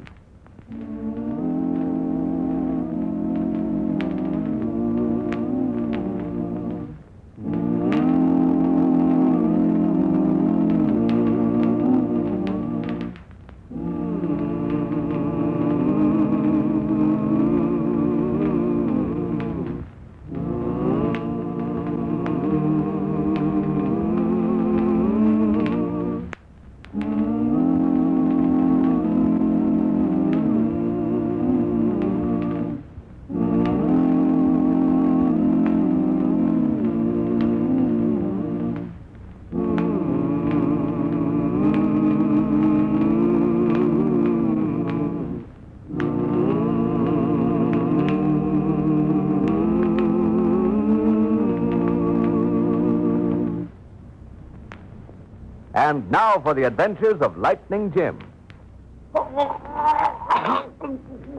That's enough. Let him down again. Oh, leave me him out of the jerk, Bill. We can't keep on stringing him up all night. I said let him down. Two redskins more than half dead now. Another jerk on that rope and his neck would have broken. Yeah, I reckon you're right, Bill. And with Watt dead, we'd never learn where he hid that gold. You had enough, Watt? You ready to tell us where you have the gold hidden? What? No, not have any. Want us to string you up with that rope again around your neck? No. We come for that 30,000 in gold, and we ain't leaving. Tell Jake to bring the squaw in here, Sam. We've strung Watt up 7 times already, and he still won't talk. I've heard he's pretty fond of her. No. I get it, Belle. We'll give the squaw a dose of the same medicine we're giving Watt, eh? No, Listen up on her tongue may loosen his. Hey, Jake, bring the squaw in here. Sure, Sam. No, not her straw. God, not know about gold. Ah, so you admit you do have the gold. Where is it, Watt? Here it is, Sam. String up, men. The Indian's still going to hold out. What? Stop. What he tell her gold is? Leave squaw alone. All right, start talking, Watt. Gold buried under big cottonwood tree by well. Good. $30,000. This is a pretty good night's work, Sam. Now I can send to St. Louis for those new dresses I've been wanting.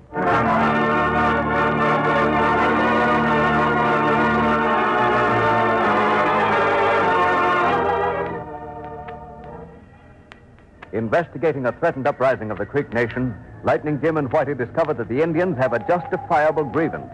Marauding bands of white men have been invading the territory known as No Man's Land to prey upon the accumulated wealth in gold and stock of the various tribes of red men dwelling within its confines. The two marshals have made numerous arrests during their commission, but have not as yet managed to capture a band of desperados known as the Sam's Tar Gang. They're discussing with Yellowfoot, chief of a Creek tribe, the Indians' assertion that a woman is co-leader of the outlaws and that she's protected by evil spirits. What makes you think the woman's protected by evil spirits, Chief Yellowfoot? White woman, whole powwow with evil spirit in Canyon of Lost Soul. But Chief Yellowfoot, you say that the Indians won't go into that canyon. So how do you know that Bellstar talks with evil spirits in there? Cause one time white woman's band steal horse, steal gold, kill squaw of Yellowfoot brave heap mad.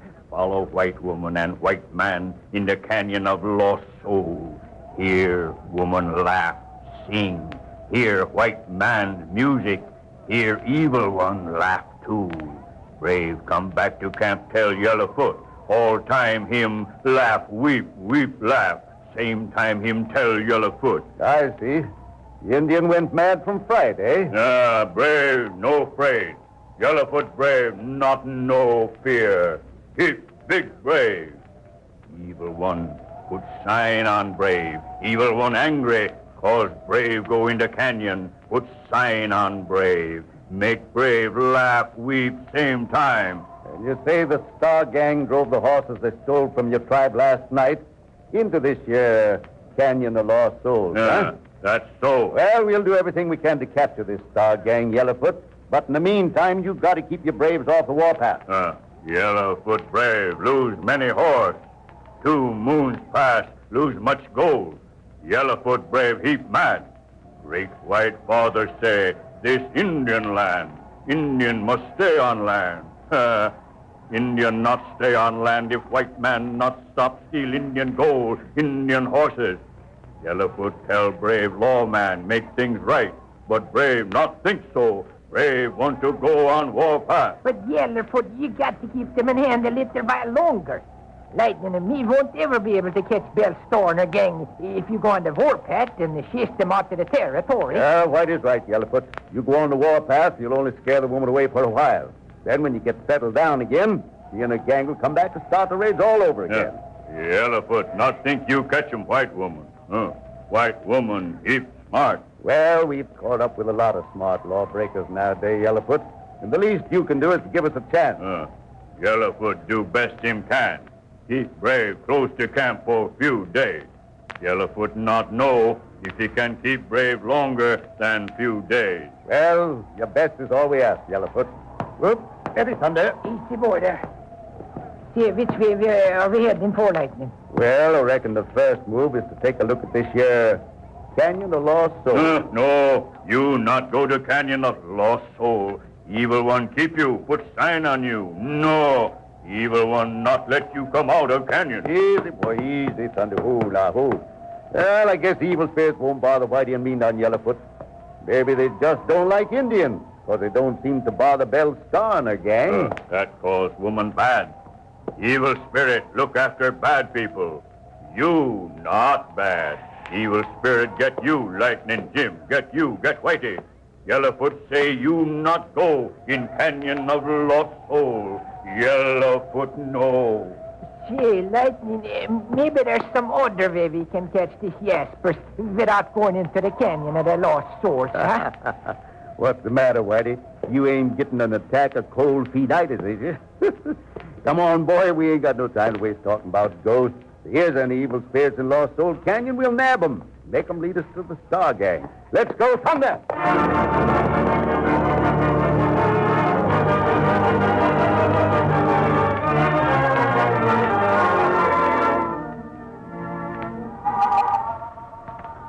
Meanwhile, in a little valley beyond the Canyon of Lost Souls, Bell Star is taking over the herd of horses stolen from Chief Yellowfoot's tribe during the night. Sam, hey, wake up, you big lout. What do you want, Bell? Well, if you'd wake up and take a look at these horses by daylight, you'd know what I want. I'd just like to know, Sam Star, whatever gave you the idea that I should risk my neck to rustle a string of moth-eaten range ponies like these? Well, you sent us ahead to spot out a herd of Yellowfoot's horses, Bell. These were the only ones we could get at.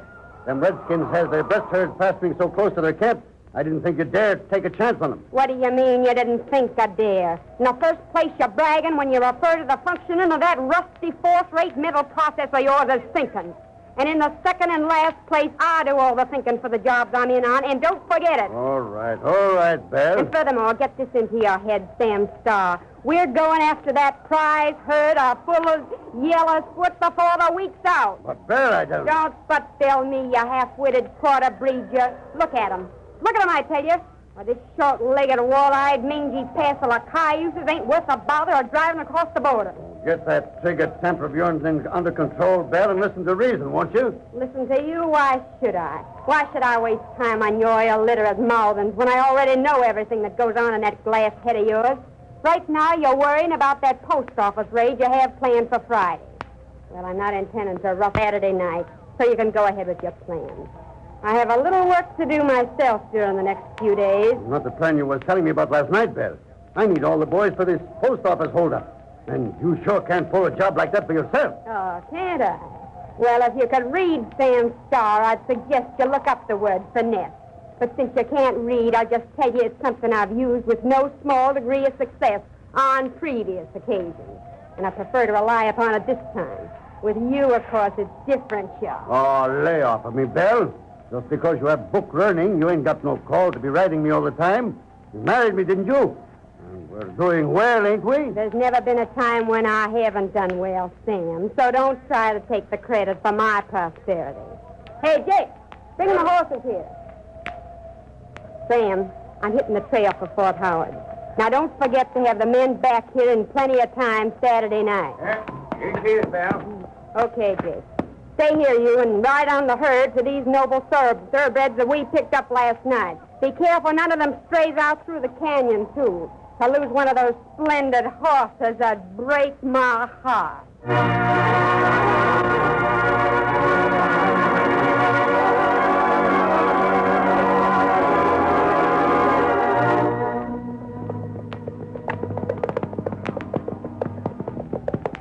You know, that Belle Store is such a nice woman.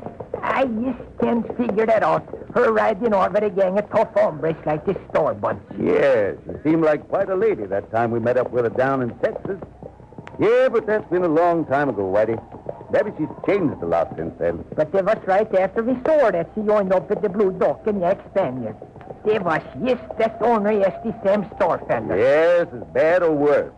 United States Marshal Cochran was telling me about some of the didos the Blue Duck cut. Cochran was the one that captured him, you know. You see, that Bell was the brain speck of every job this Jaeger's pulled in. Hey, look how this hogback we're crossing dips down into that gorge yonder, Whitey.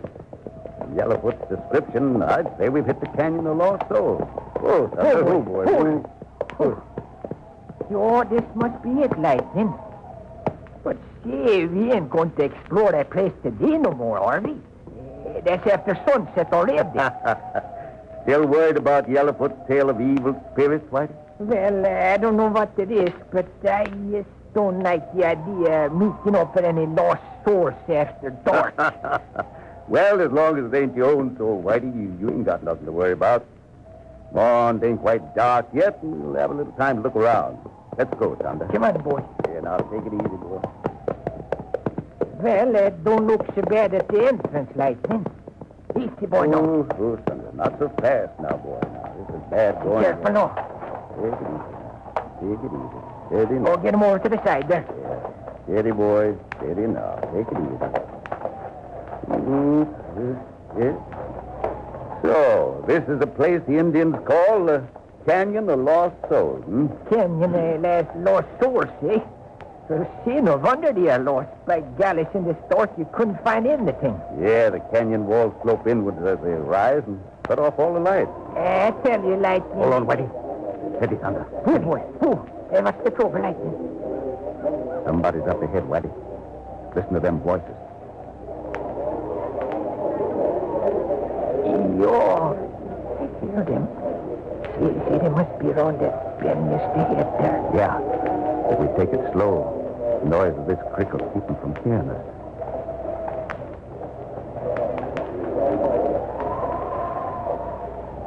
It's funny, Lightning.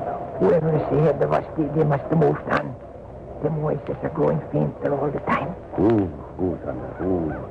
Yeah. I had to listen for a minute to make sure, though. This blooming creek makes so much racket, and what with the wind sucking through this place, you can't be right certain of nothing, Whitey. Do you think that's the story, then, Lightning? Reckon so. Listen back. Yo, I heard it. I'm thinking that this ain't no place for you ordinary human beings. Lightning, I think you better get out there and get out fast like that. Oh, Thunder, quiet. Steady, old boy, steady. We've got to dismount, Whitey. We'll keep our hands over the horse's nose. It gets kind of nervous. It might give us away.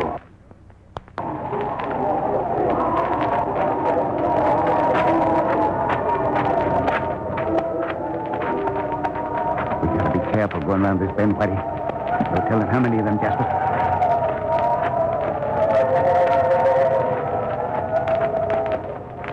What was that? Well, I don't know, Lightning.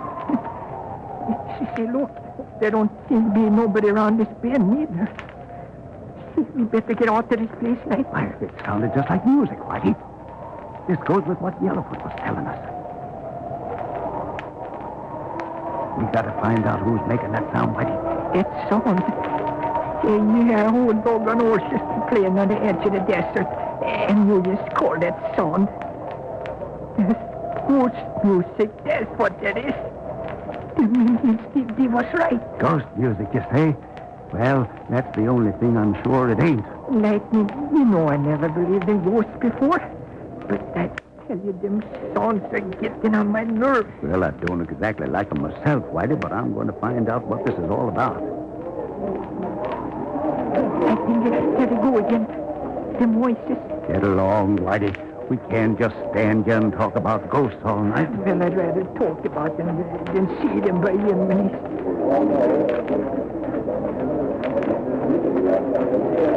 Now they sound like they was coming from over yonder. Yo. Say, Lightning. What you stopping for, Whitey? Listen, Lightning.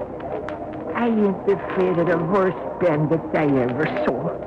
But by golly, being a deputy marshal, that don't call for capturing ghosts. Whitey, if them bandits is using this canyon, you're as brave as they are, ain't you? Yeah, I guess so. But Lightning... Come on, then. Maybe they're responsible for all them queer sounds, just to scare the Indians. Maybe, Lightning. Yeah, maybe. Hey, Whitey. Yo, William, what you see? Whitey, you jumped like you was shot. I was only calling your attention to what looks like an entrance to a cave. Look over there. See it? Right over yonder. Yo, that does look like a cave. And the voices is getting louder, too. Yeah. I think they come from that cave. Well, come on, Whitey. Lightning, you mean we are going inside that cave? Sure. Let's see what we can find. Yo, but I ain't looking for nothing. Well, I am. Come on. But no, Lightning, be sensible. Listen to reason. We're going in that cave, ghosts or no ghosts. Now, come on, get moving.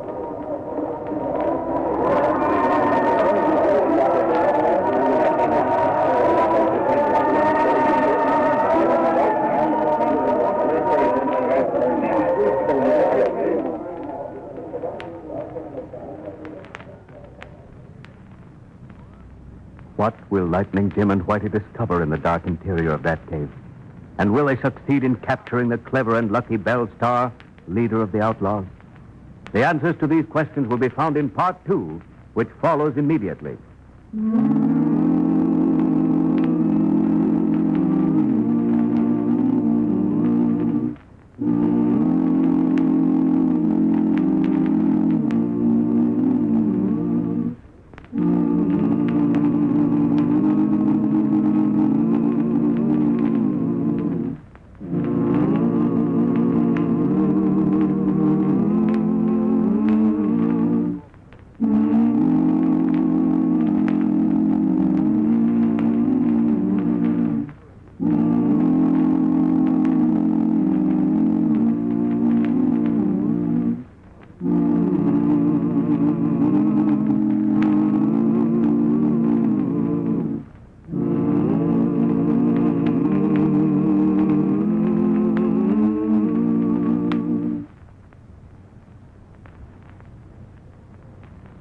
And now for Part 2 of the adventures of Lightning Jim. The two marshals are completely mystified by the weird voices and sounds in the Canyon of Lost Souls. And Whitey's inclined to believe in the age-old Indian superstition that the place is haunted by evil spirits. But Lightning Jim is determined to solve the mystery, and he forces Whitey to accompany him inside the cave they discover in the canyon wall. Compared to this cave, Whitey, that there canyon was as light as high noon on a calm sea. No, there's don't do the mistake of black cats in there. Oh, I have to see that. This place is spooky enough without me yabbering about black cats. We ain't heard the music nor them Jaspers talking for quite a spell now. Did you get that tow ball out of your saddlebags like I told you? No, there it is, Lightning. Well, I reckon they heard us. Might as well light the tow ball and have a look around. No, I'd like it up if you see it, Lightning. Yeah. But I used to soon not see what's here. There she is. No? Ain't nobody but us in this cave, Whitey. There's the source of the creek, that spring coming out of the rocks over there. Hey, the music's coming from up above us. Quick, Whitey, throw that tow ball up in the air. There. See, they went out, Lightning. With all that coal oil in it, I don't see how that could go out. That's the answer. It's the wind, Whitey. The wind sucked in through that narrow opening in the top of the cave. And it's that that's been making the sound like music. Just the wind. Yes, the wind. The wind plays music like a pianist. Don't try to fool. But it is, Whitey. It's true as sure as I'm a foot high. But tell of these peculiar rock formations before, and how if the wind's coming from the right direction, it'll sound just like music. You may be so, Lightning. You may be right about the wind, but that still don't explain them voices. Listen close now, and you'll still hear them. Well, see that got so I think I hear voices in the water now. Water? That's it, Whitey. You feel it? The creek's just where them voices is coming from. Well, that's a good one on us, all right. A couple of fearless United States Marshals scared plumb out of the wits for the wind, and a poor little stream of water flowing over some rocks. Well, you may be right, but just the same, I don't like this place. Come on, let's get through the canyon and be done with it. All right. We get the horses and make our way on through.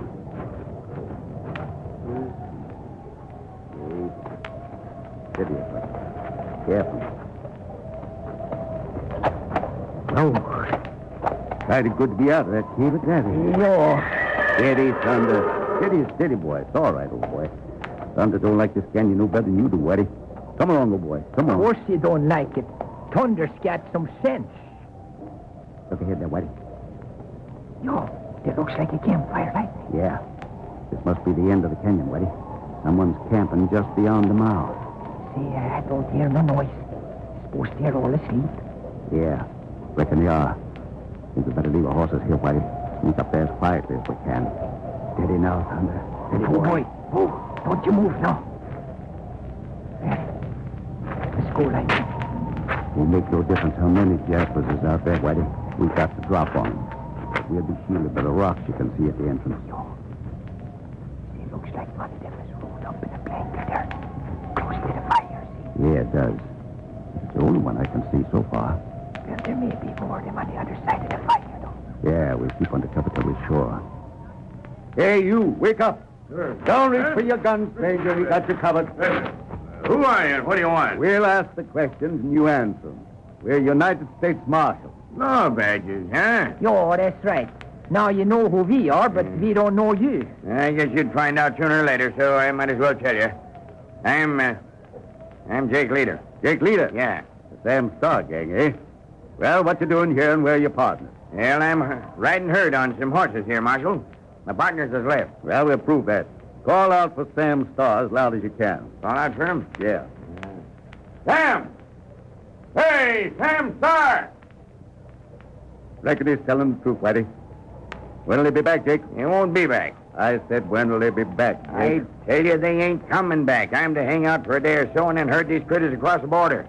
Jake, how'd you like to be turned over to Chief Yellowfoot's braves? The Indians? Oh, you wouldn't turn me over to the Indians, Marshal. Why, they torture me and scalp me. Well, then talk and talk fast. All right, Marshal, I'll talk. I'll talk.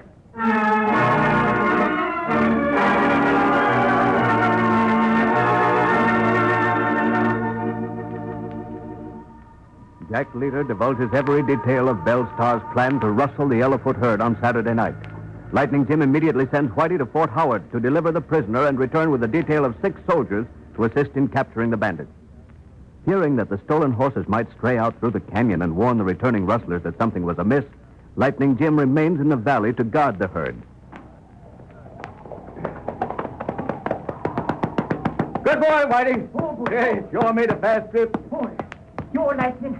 And we till you heard the news. Yeah, where's the soldiers you was to bring? They'll be here in a couple of minutes. I rode on ahead to bring you the news, though. What news? Sam Store held up the Eufaula post office and was shot down by a posse outside the town. Good enough. But what happened to the rest of the gang? He got the V. But see, that ain't all the news, though.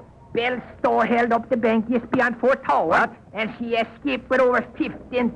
$15,000? Did it all by herself, too. And say you ought to hear the wife of the banker on the subject. Well, hold on. Here come the soldiers now, Whitey.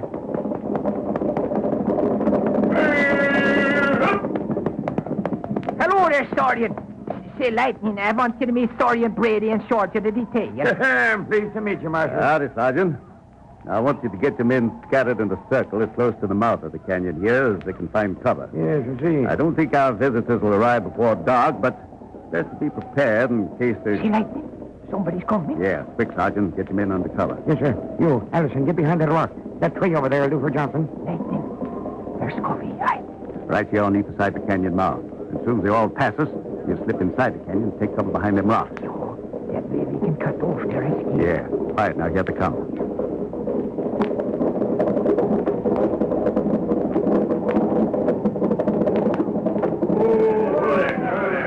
You're all just as big fools as Sam Star. The only difference is you're lucky. Oh, no, what are you talking about, Bell? Shut up. I haven't time to listen to your feeble-minded chatter. We have to lay plans for tonight. Strange. I don't see Jake around. Hey, Jake! All right, men. Better put up your guns. Who's that? We got you covered. Down, your horses! No use! We're surrounded! Drop your guns, men! All right. We give up. And reach for the sky, all of you. Come on, hands up. Well, if it isn't the United States Marshal Lightning Jim Whipple. And that nice little deputy, too. How do you do, gentlemen? It's a long time since I've had the pleasure of seeing you two. Yo, that's right. And I reckon the pleasure's all ours this time, eh, Ben? Not at all, Whitey. You see, I've been in jail before. But, well, somehow or another, I never, shall we say, stay put. In the meantime, I rather enjoy the company of gentlemen for a change. All right, Sergeant, bring your men here and shackle these prisoners. All right, boys. Now, come on, get going. Put some hands on Oh, thunder. Easy, boy. Get up, boy. Steady now. Easy there. All right, man. All right, now. Come on.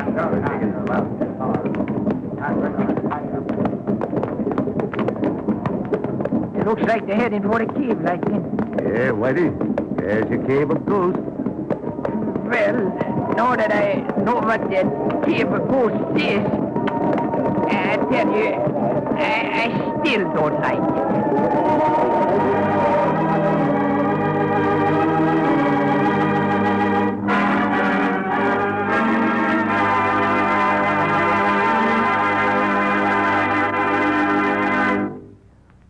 And so ends another thrilling chapter in the lives of those two famous marshals, Lightning Jim Whipple and Whitey Larson.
It's your misfortune and none of my own. Yippee-ki-yi-o, get along, you little doggies. You know that the prairie will be your new home.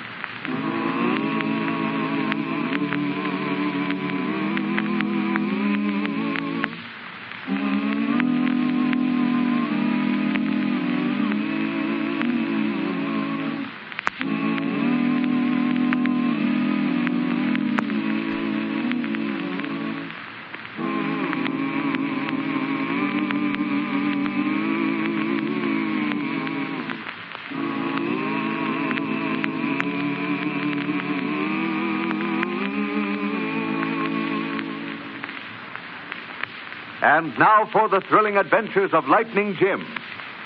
Whitey Larson, Lightning Jim's deputy marshal, has been sent to Rio Vista, a small border town, in order to deliver certain papers to the sheriff. As he walks down the street toward the sheriff's office, he is watched by two men who stand at the window of a dingy adobe hut. Steele Nixon and the Mexican called Culebra. Sangre, que drop. The comrade there walking along. The one with the white sombrero. I see him all right. What about it? What is about it? Do you not know that pig that remains at the boss of that... Suppose you just name him by his right name.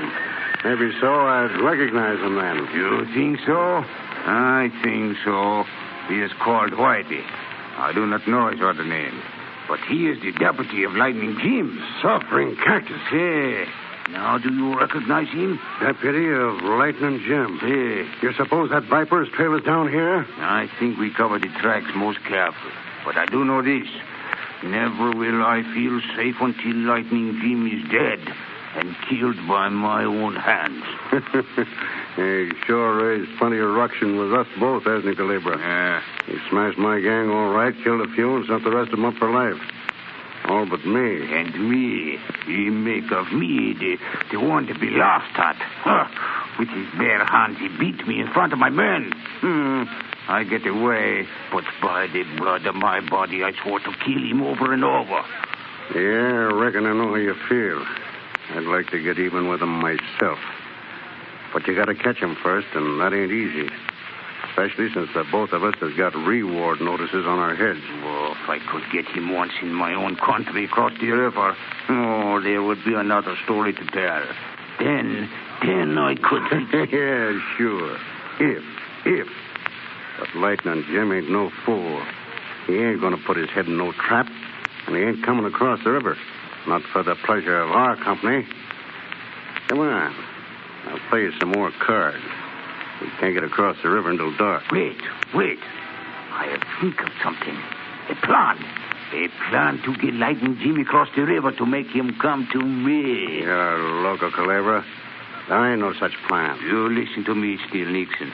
There is one thing for which Lightning Jim will play the fool at all times. Yeah, what's that? For his amigo, his friend. For him, he would do anything. Anything at all. Yeah, I guess you're right. Leastways, he's got that kind of a reputation. Hey, what are you driving at? His amigo, this is here, within our reach. So tonight, we plan to cross the river to go to my home. Is it not so? Sure.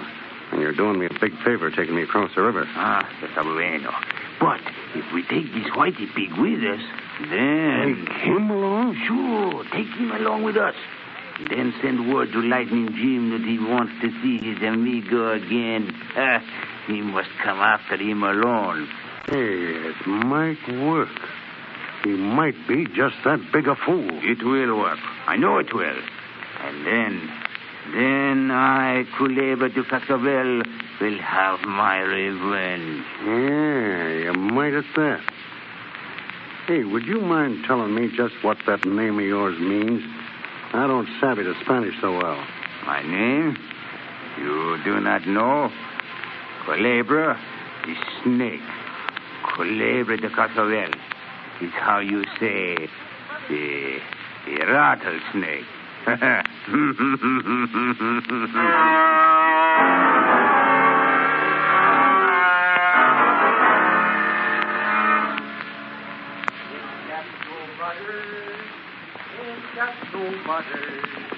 It's got no butter to mend the clothes I wear. It's got no sister. Oh, see what's going on here? You're not ready, gone. No.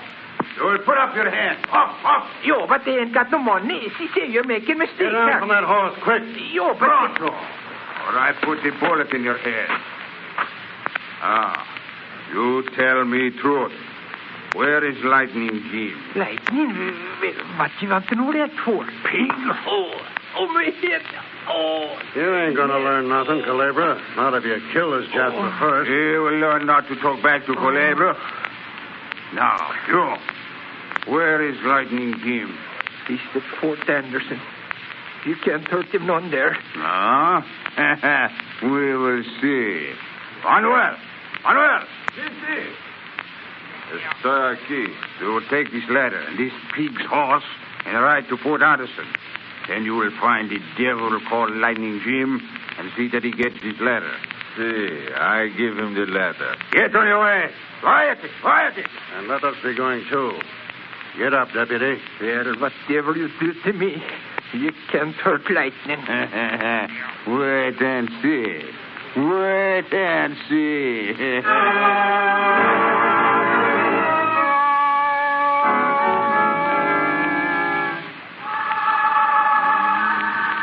While back at Fort Anderson, Lightning Jim Whipple, United States Marshal, is greeting Billy Snow, a young friend of his. Well, this is swell, Billy. Ain't been so tickled in a month of Sundays. Me too, Lightning. See, I didn't sleep all night just thinking about coming down here to visit. Well, but how come you got down this way? School ain't out, is it? No. Teacher's sick. Got the mumps. That's a good one, all right. Beat you getting the mumps. Say, where's Whitey? I got a present for him. A pair of socks with red and green stripes. You won't want to wear no shoes with them socks. Oh, he sure does like bright colors, all right. Where is he, Lightning? Oh, he ought to be back right about now. Had to go to Rio Vista on a little business trip.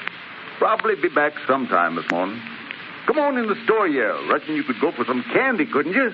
Gee, could I? I'm about starved. Jim? Huh? Hey, Lightning. Letter for you. Yeah?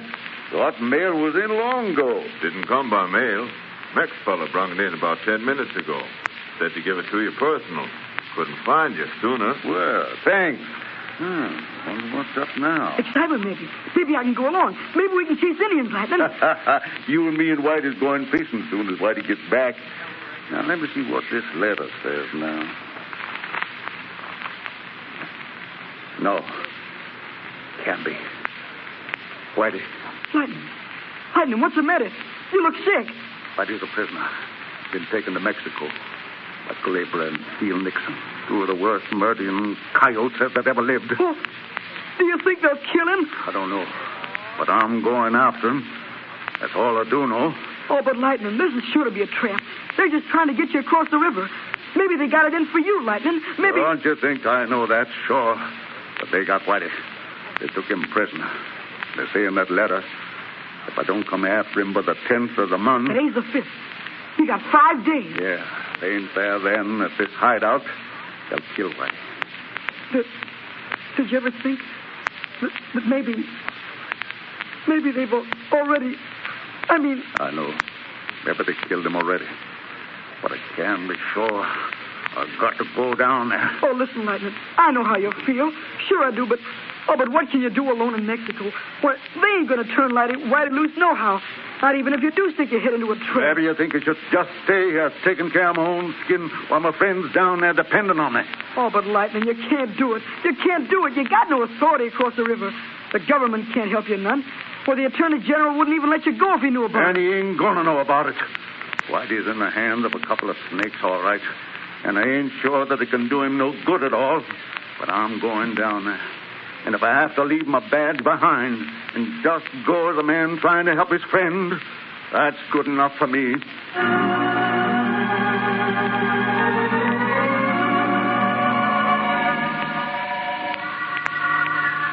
The following morning, early, a wagon pulled out of Fort Anderson hitched to 2 mules and driven by an old man, stooped, white of hair and beard. On the seat beside him sits a young boy, and trailing along behind the wagon is a horse, a big horse, black, with 3 white feet and a white face. Well, Billy, nobody saw us getting out of Fort Anderson. No, Lightning. We sure sneak out on all of them. Gee, you look so different, Lightning. Well, I don't think nobody will recognize you in that getup.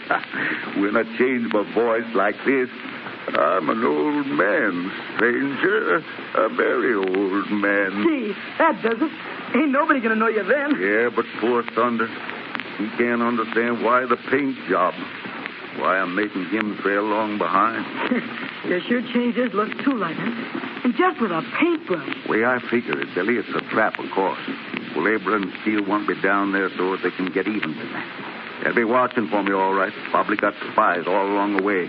If I can get by them spies without being recognized, well, then... Then you got a better chance of saving Whitey, That's it. I ain't got no business bringing you along, Billy. Must have been out of my mind. I'm going to send you back soon as we get to the river. Oh, Lightning, you can't do that. You can't. Well, just like you said, a man's got to stand by his friends. And you and Whitey are my best friends. Well, look what you've done for me already. I got to help now. I just got to. I can't take a boy your age in danger like this, son. Listen, Lightning, Like we figured last night. They won't be expecting you to have a kid along. Well, that'll throw them completely off the track. And I promise, just as soon as you gotta go alone, as soon as I ain't no good to you no more, I'll go back or do anything you tell me. Anything. Well, all right, Billy. You and me is sure tackling the job, but, well, nobody can say that Whitey's friends went back on him, can they?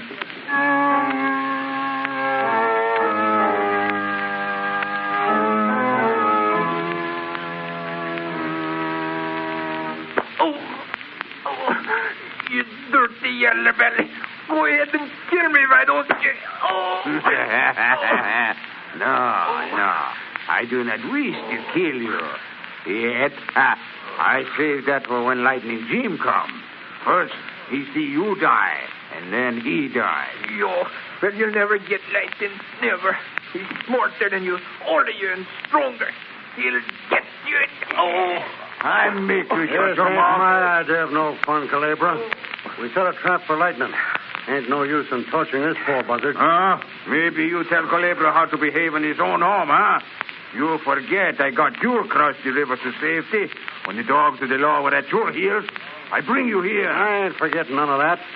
But, well, you ain't doing no good beating this deputy. Why don't you save it for Lightning? Maybe you're right. He has 3 more days to get here. I will wait. Lightning, I ain't worth it. Whitey, you really mean you think your partner will come down here after you? He'll come, all right. Lightning's just that kind of a feller. But I ain't worth it. I ain't worth it. Must be powerful nice to have a friend like that. One that'd stick his head in a trap just for you. I ain't never had a friend like that. Dear, you ain't a bad tarantula like this, Calabra. You ain't. I know that you ain't. Right now, I'm sick at my stomach with him. After all, I'm an American. I don't like seeing one of my kind being tortured by a greaser like Calabra. Then you help me, Steve. You help me to save Lightning. No, don't fool yourself none.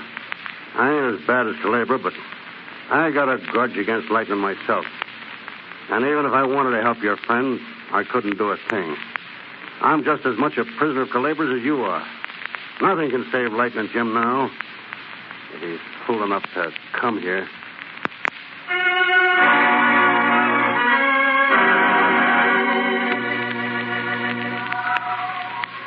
Never before has Whitey been in such danger, and never has Lightning Jim faced a more hazardous task. What will be the outcome of this fiendish plot of Culebra, the rattlesnake? Part 2 of this Lightning Jim adventure, The Snake Strikes, follows immediately.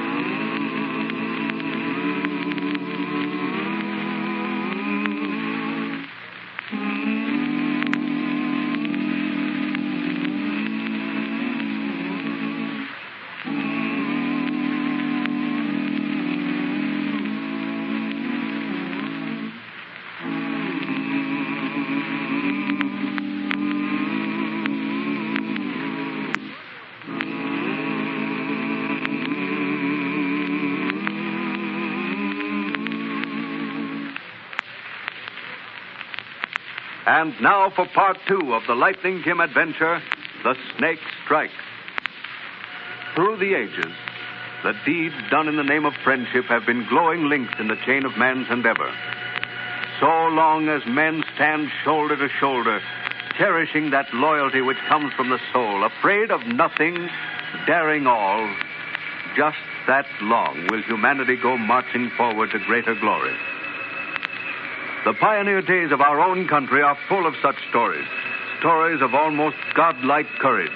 And in these days of tottering dynasties and traditions, it is well that we as Americans go back to our own heritage for that spirit which is inalienably ours. Truly greater love hath no man than this, that he lay down his life for his brother. Such is the story of Lightning Jim's attempt to rescue his friend, Whitey. Whitey has been captured by Culebra and Steel Nixon, outlaws with an undying hatred for Lightning Jim. A letter has been sent to Lightning telling him that if he himself does not come to the Mexican stronghold of Culebra by the 10th of the month, Whitey will be killed. Peons serving Culebra are keeping a careful watch along the trail for the big black horse Thunder and his master. And far down the trail, nearing the den of the rattlesnake, the old man stops to talk with the boy. Thunder, old boy, easy there now, easy now. Well, Billy, as far as I can bring you, son. Oh, but Lightning, we got this far without nobody stopping us. Well, I don't even think nobody suspected nothing. I hope you're right. Now, look, Billy, here's a map Culebra sent me. He was pretty sure he'd come, wasn't he? Yeah, I reckon he was. Well, look at it good again, Billy. See this road here that turns off? That's the one I got to take. That's right. It is. And this other one goes down.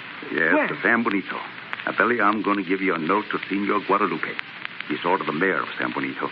I met him a couple of years ago, and he's a fine man. You want me to go down there for help, Lightning? Yeah, I want you to go down there, all right. I'll explain a few things in the note about why I'm here and all, see? Well, why don't you wait until I can get to Senor Guadalupe? Then he can round up some of his men, and we can go after Culebra and Steel. No, it won't work, Billy. According to the note, if I don't come alone, Whitey gets killed. So I'm going alone. But if I ain't out of there, and back here at this crossroad tonight at midnight, Whitey and me'll both be dead, and you can tell Guadalupe to come ahead and clean out the nest. Oh, what are you going to do, Lightning? I'm going to wait till it gets dark, and then, well, I'm going to get inside that fortress of Culebras somehow. Oh, but Lightning, what if you can't get out? Don't you go worrying your head about that, Billy. You done all you could, son. Shouldn't have let you come at all. And I wouldn't if I hadn't been half crazy thinking about Whitey. You go on down to San Bonito and take this note. And, well, good luck, Billy. Yeah, sure. You want me to take Thunder too, Lightning? Yeah, you better. So long, Thunder. Take care of him for me, Billy. If I ain't back by midnight, well, it belongs to you. You'll be back all right, Lightning. I know you will. I just know. Goodbye, son, old boy. I'd take you along, but there ain't much you could do for me. Whitey either. From now on, ain't another horse like you in place, Thunder. Reckon I should have left you back here at Fort Anderson, but going any place without you is like going without Whitey. Sort of belong together, don't we? Get going, Billy. Hurry up. Take him away. Go on. Get along, boy. Get along now. Look, Lightning, I'll be waiting for you. Goodbye, Thunder. Goodbye. So long, Billy.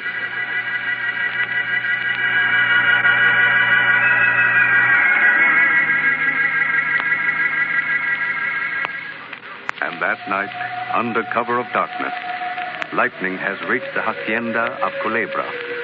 There are bars on all the windows, and armed guards patrol the walls. Culebra's taking no chances.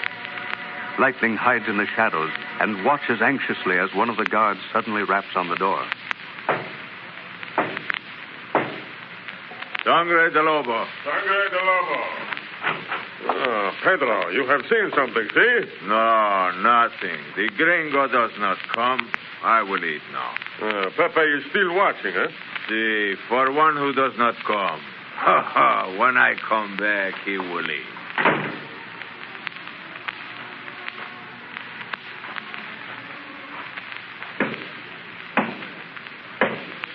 Sangre de Lobo. Sangre de Lobo. Pepe, you see something, see? See this? Well, that's one gone. Better close this door. Get you tied up and gagged, too. What's the matter, Juan? Juan! Juan, you hear me? Reach for the sky, Culebra. What's it? Fighting here? Yes, me, Culebra. You expected me, didn't you?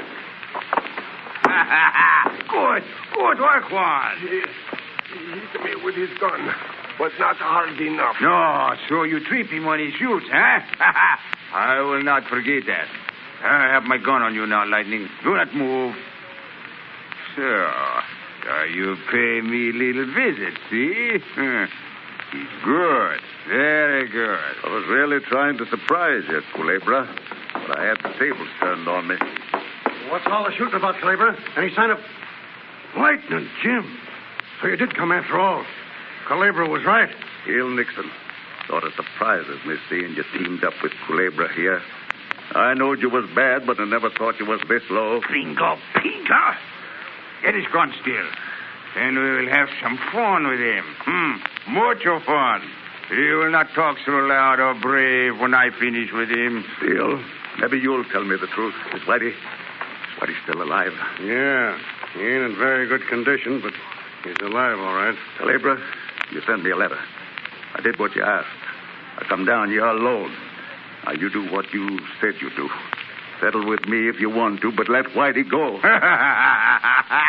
You Americanos had the ideas most strange. See, I say in the letter, if you do not come down here by this date, I'll kill your amigo.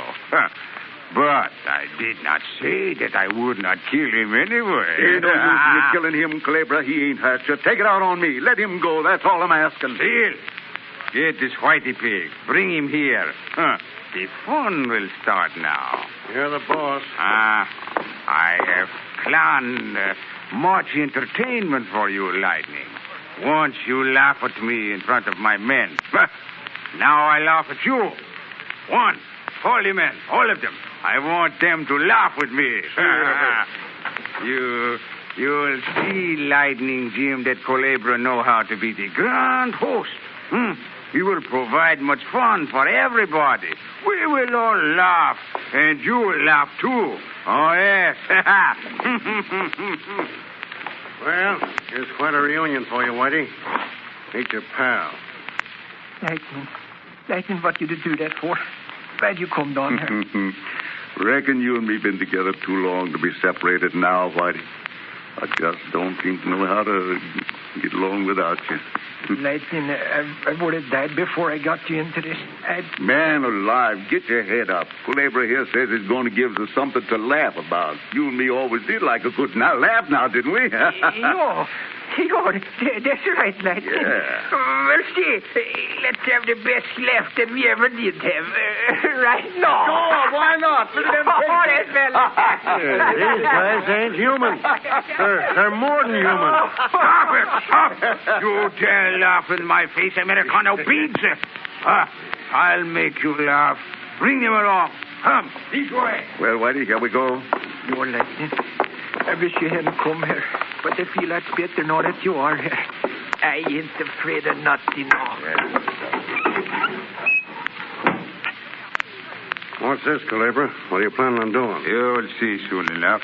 Then you will see then who laughs. Yeah. You see this pit? Yeah. It used to be old well. Then it dry up. So I make it a place for my pet. See? I take this stone here. Now, listen. Culebra, you got snakes down there. See? I am named for the rattlesnake. I collect them for my pets. Now we put the whitey gringo down there first, so Lightning Jim can see where he goes. Then we have other things for him to do. Lightning, don't let me be afraid. Culebra, you're insane, raving insane. Or you couldn't think of this. Shoot us, but don't No, think of this. that would be too quick. I want to laugh. Now, you want to say a prayer, whitey pig? You're not going to do it, Culebra. I won't stand for it. What? You wouldn't dare to stop me. I am an American, too. I ain't standing for no greaser feeding any other Americans to his pet snakes. Go on and draw. I'll kill you. You believe Culebra fell on his own snake. Get inside here quick. Culebra's men will be here any minute.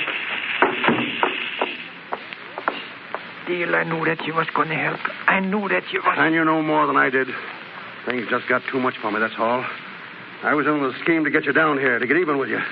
I didn't know when I got in with Culebra that he was as bad a snake as he turned out to be. But, well, I'm changing the rules. What do you mean? Here, take your guns, Lightning. I got mine. Whitey here can give the signal. We're shooting it out, you and me. The way I always wanted to do. Steele, no, you can't do this. So you really want to shoot it out with me, huh, Steele? Yeah. I know you're good, all right, but... Well, I'd rather go out this way than at the end of a rope. I see. Whitey, you count to 3, and then we'll both draw. Lightning, you have to. Yeah. Start counting, Whitey. 1, 2, 3. Well, I missed. Go ahead and shoot. What are you waiting for? Ain't no use in shooting now. You see, Steele Nixon is dead. He died back there along with Culebra. Didn't you see him die, Whitey? Yo, I saw him die. He's good and dead, all right. What are you trying to say, Lightning? I ain't got no authority on this side of the river, Steele, none at all. I didn't come down here after you, come after Whitey. As far as I'm concerned, so long as Steele Nixon don't bring himself to life back in the States, he's dead. Plumb dead. Hey, what does that mean? What does it must mean that Billy got to Guadalupe and San Benito and help us here. Lots of it from the sounds. So you're safe now. Billy, what Billy are you talking about? I got a lot of explaining to do later, Whitey, but right now... Oh, you've won and I've lost again. Lightning, Whitey, you there? Coming, Billy. We'll go out, Steele. Get behind that box, quick. Right. Oh, it's grand. Senor Guadalupe had me come along. He's got 'em all rounded up. And I dashed down ahead to look for you and Whitey. You all right? Oh, I never felt better. Never. Come on, Billy boy. Come on, you want Steele. Yeah? I saw you aim the other way. You never meant to kill Lightning. Don't you tell him. I don't want him to think that I went soft. No, I won't. Good luck, Steele.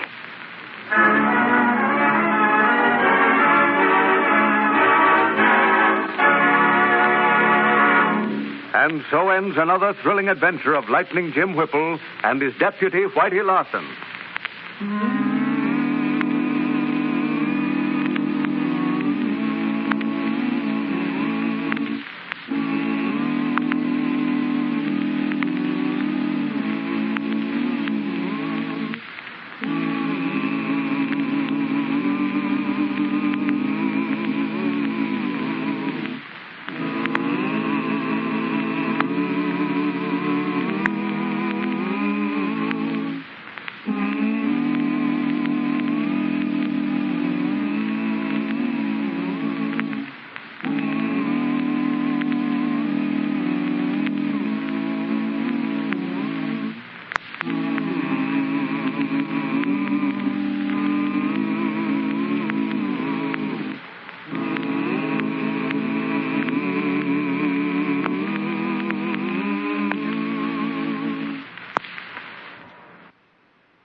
And now for the thrilling adventures of Lightning Jim. Immediately after the successful conclusion of his last case, Lightning Jim received 2 letters. One was from Bill Turner, a cattle rancher and an old friend of Jim's, who had been shot by an unknown assailant and who had written from his deathbed. He asked Jim to come to the cattle town of Broken Horn to help his son Jack clean up a rustling gang operating around there. The other letter was from the mayor of Broken Horn, Abner Thorne, asking Jim to come to town for the same reason.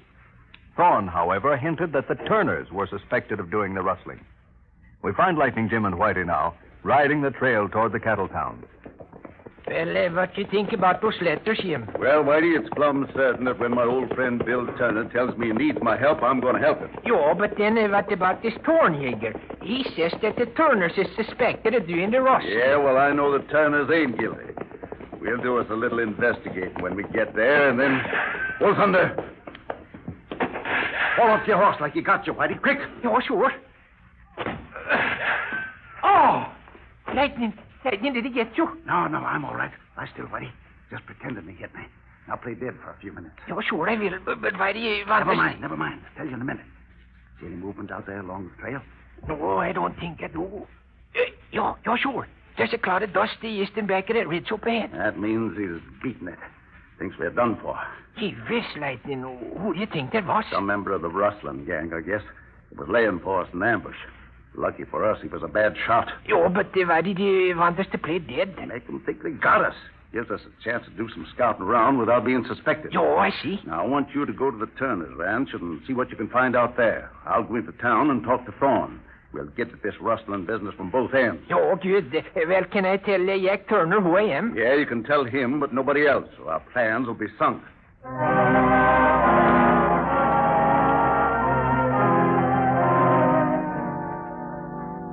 While Lightning Jim and Whitey have been meeting danger on the trail to Broken Horn, Abner Thorne has been talking to Pete Abbott, his right-hand man. They're in Thorne's ranch house, and Abbott is speaking. Boss, I still think you're all wrong about getting Lightning Jim to come down here.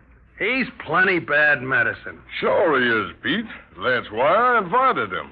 Well, that don't make sense to me. As long as Lightning Jim's roaming around these parts, we ain't safe.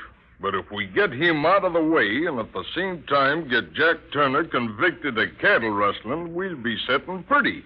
Is that right? Well, sure, that's right. But what has that to do with... Well, Pete, before the night's over, both of them things are going to take place. Now, look.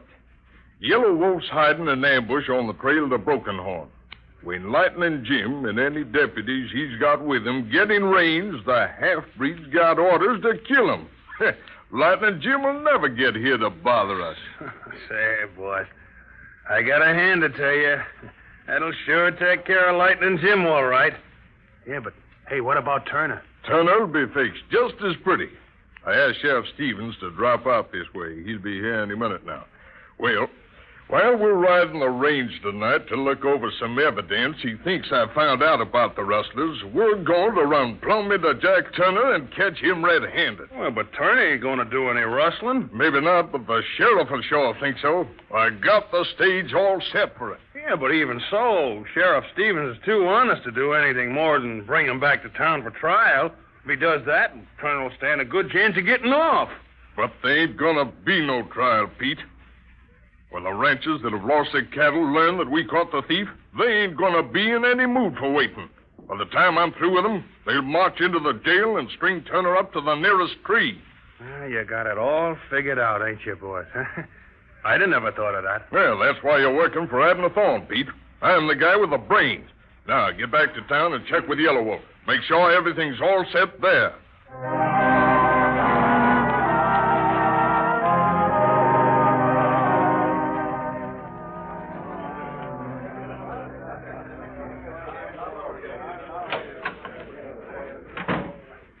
Howdy, stranger. I'm Pete Abbott, the owner of this place. Glad to know you, Abbott. What you want with me? Well, I heard you was asking around for Abner Thorne, and some of the boys tell me he ain't in town. I thought I might be able to help you. I see. You connected with Thorne? Me? Hey, mayor of Broken Horn ain't having much to do with the owner of a gambling place. No, but, well, seeing as how I know pretty much of what's going on in this town, I thought maybe I could tell you what you wanted to know. Thanks just the same, Abbott, but I reckon I'll wait for the man I want to see. Hey, look, partner. This town of Broken Horn don't cotton much to close-mouthed strangers. I'm thinking you'd better tell me what your business is. What if I don't? It might not be healthy for you to leave. Keep your hand away from that gun, Abbott. Don't try no funny business. I'm United States Marshal. But, Marshal? You ain't Lightning Jim. Yeah, what about it? Well, I thought that... What? Why, I thought you was always traveled with a deputy. Yeah, I did have a deputy with me. Some dirty skunk waylaid us on the trail and, well, I rode in alone. Oh, say, that's sure too bad, Lightning. Lucky you wasn't hurt, though. Well, he did wing me in the shoulder. Not bad, though. You didn't get to see who took them shots at you? No, but I sure wish I had. Well, say, Lightning, why didn't you tell me who you was in the first place? I wouldn't have tried to get tough with you. Well, I didn't want nobody to know who I was for a while, Abbott. But I had to tip you off to keep you from starting any trouble. Maybe getting hurt. Oh, yeah, I see. I suppose you're down this way to clean up this rustling business? That's right, Abbott. Thorne wrote and asked me to come down. Well, I can tell you what is doing the rustling right now. Ken, who is it? Them Turners is the ones responsible. Turners? Who might they be? Well, they got themselves a small ranch a bit south of town. The old man got himself killed stealing cows, but son Jack is still keeping up the business. If that's the case, I wonder why Thorne sent for me. Well, you see, we ain't been able to prove out on him yet. And maybe that's why he sent for you. Yeah, I'm glad you told me about this, Abbott. Make it plumb easy for me to clean up this mess in a little while. Sure you will. Why don't you mosey over to the Stranger's Rest? That's a hotel in town. When Thorne gets back, I'll see he learns you want to see him. Ain't a bad idea. Thanks again, Abbott. If you want me, you know where I'll be. The Stranger's Rest. Yeah. Adios, Lightning. Adios. You'll clean this up in a little while, huh, Lightning? Well, maybe I'll have something to say about that. So there you are, Yellow Wolf. Where you been so long? Me, out for boss. Me on job. Come in here, you no-good half-breed. If you're out on a job, why didn't you do it, you ornery redskin? Me do it, Pete. Me do Don't you job. lie to me, you no-good weasel. No lie. Me do job. Maybe this'll refresh your memory. Now. Come on. What about that job? What happened? No, hit me, Pete. No, hit me more. Why didn't you get Lightning Jim? Me shoot. Me get him. You got a deputy. You only nicked Lightning in the shoulder. You were too yellow to finish the job. Death was what wrong? No could tell. Me shoot. They fall. Nice mess you got us into. Lightning Jim in town and Thorne don't even know it. I got to get us out of this quick. Want me shoot him now? Yeah, that'd be smart, wouldn't it? Kill him here in town and have everybody know who did it. Oh, let me think. Hey, I got it. You know where the big rock is on the Smoky Trail? Me know. Well, I'm going out there, and you'll show up later. Now, listen.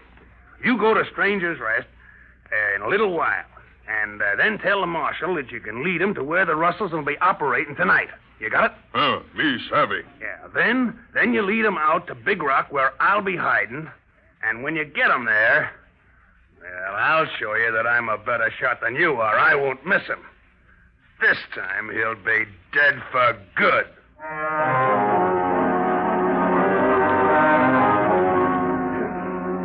While Lightning Jim has been busy in Broken Horn, Whitey has been following the trail to the Turner Ranch.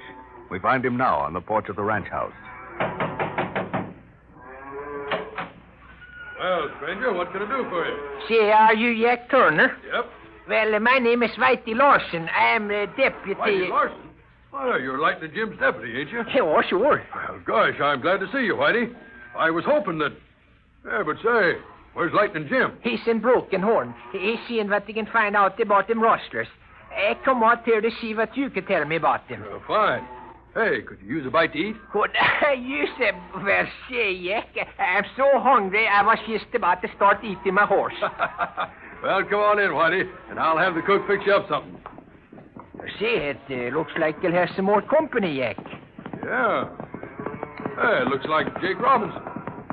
I wonder what he wants here. Whoa. Howdy, Jake. What can I do for you? Howdy, Turner. You can't do nothing for me, but maybe I can help you a bit. Yeah, well, what's on your mind? Well, I just seen something I thought might interest you. What's that, Jake? I was cutting across your ranch on my way back to town. Just as I was passing through the head of Half Pint Coulee, I see a bunch of your cattle milling around. And there was a fire burning about halfway down through the coulee. What do you make of it? Make of it? Well, there ain't no question. It looks like them rustlers are at it again. Yeah, that's what I thought. I come up here to tell you about it. Oh, thanks, Jake.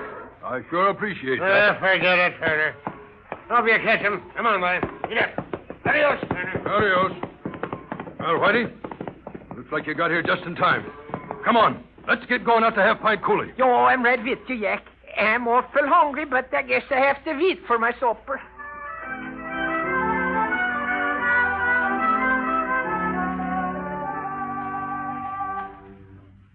There's that fire, all right. It's burning just up ahead there. Yeah, I see it.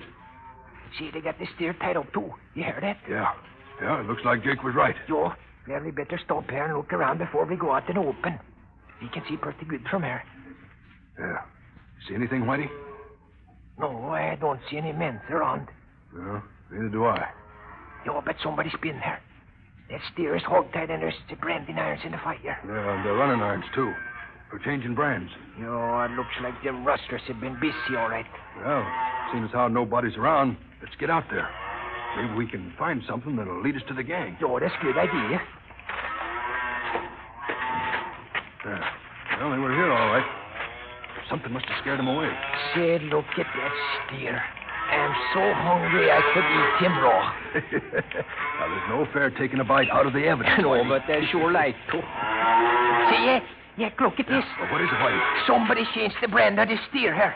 Changed the brand? Well, let me see. Well, they sure did. What? They changed it to the Turner brand. Now, why do you suppose they did that? Well, I don't know, Yak. What was the brand before? Let's see if we can make it out. Looks like it might have been All right, you two. Stick 'em up. Come on, Tanner. Put 'em up and don't try any tricks. Thorne and Sheriff Stevens. Hey, what you got your guns on us for? Don't tell me you're as dumb as all that, Tanner. Who's this hombre, would you tell him? Why, this fellow's I'm just a wandering cowboy. I come up from Texas, and I just landed a job here with Jack Turner. Yeah? Well, it looks like he just got here in time to get into plenty of trouble. Sheriff, what's he driving at? Seems plenty clear to me, Tanner. Looks like we caught you red-handed. What, me? At what? At brand blotting, that's what. Thorne, you're going too far. Yeah. If it ain't so, maybe you can explain this hog-tied steer, them running irons, the fire. The whole setup's as plain as day. Why, sure. Yeah, lucky we seen the fire, Thorne, while we was riding the range. I guess we got them rustlers all right. Yeah, there ain't no doubt about it, Sheriff. Now, suppose you get the horses, and I'll watch these hombres. We take 'em back to town and try 'em. Right, you are, Thorne. I'll have them horses here in a minute. Now, the truth behind all this will come out at the trial, Thorne. Your big gallis, this is a frame-up. They can convict innocent men. Maybe not, boys, maybe not, but your case ain't ever gonna be tried. Hey, what do you mean by that, Thorne? Oh, nothing much, boys, nothing much. Only I'm going to make it my business to see that the two of you are hanging from a tree before morning.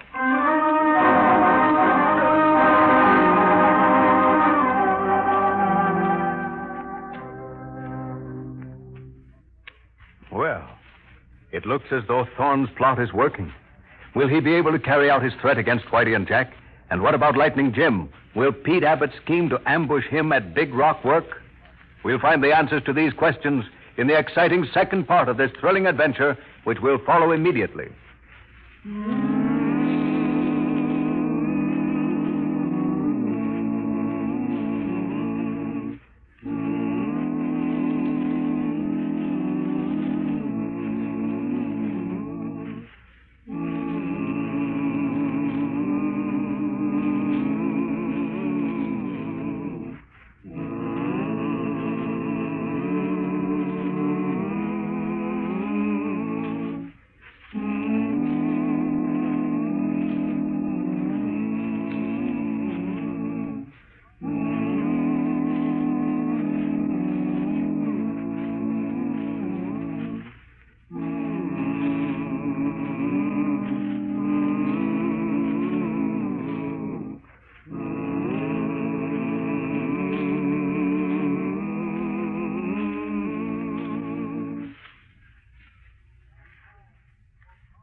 And now for part 2 of Lightning Jim Visits Broken Horn. Lightning Jim is in his room in Broken Horn, little knowing that Pete Abbott, Thorne's right-hand man, has planned to trap and kill him. There's a knock on the hotel room door. Come in. Oh, you Lightning Jim? Yeah, what can I do for you? Me Yellow Wolf. Me come help you. Help me in what way? Me know rustlers, and where they meet tonight. We'll lead you there. You pay me money. So, that's it, eh? You'll take me to where they're meeting for a prize. Well, you know, I'm not so keen about this idea of yours, but I gotta get them rustlers some way, and so far this looks like the best bet I've seen. All right, lead on, Yellow Wolf. We're going to Big Rock.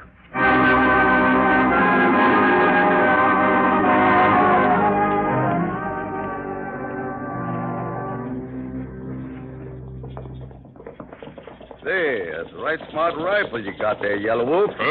Him repeat rifle. That's so. Let me see it, will you? Sure. Oh, thunder, oh, boy. Here. Dang. Winchester repeater. Sure a nice gun. What you do?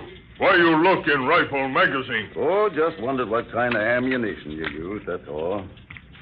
You know, Yellow Wolf, you ought to keep this magazine full. Him full? Give gun back. Looks like there's 3 bullets fired. Give gun back. Me put away. You know, I was shot at today. 3 shots, too. Funny, ain't it? Give rifle back. Why'd you shoot at us today, Yellow Wolf? Who put you up to it? Me no shoot. Me no shoot. Oh, yes, you did. This rifle of yours tells the story, and I got you covered with it. Come on. Out with it, quick. Because my trigger finger's just itching for action. No, shoot me. Me tell all. Well, that's better. Go on, spill it. Thorn, him make me do. Me no want, but him make me. Thorn, eh? Thought so. Where were you taking me just now? To Big Rock. Pete, he wait there. Him kill you. Oh, Pete Abbott's in with Thorn, and he's waiting to kill me. Well, now, I don't like to disappoint people, so I reckon I'll have to go there and meet him. But him kill you sure? No, I don't think so, Yellow Wolf, because I ain't going to follow his plan. I got one of my own. Now, this is what I want you to do, Yellow Wolf.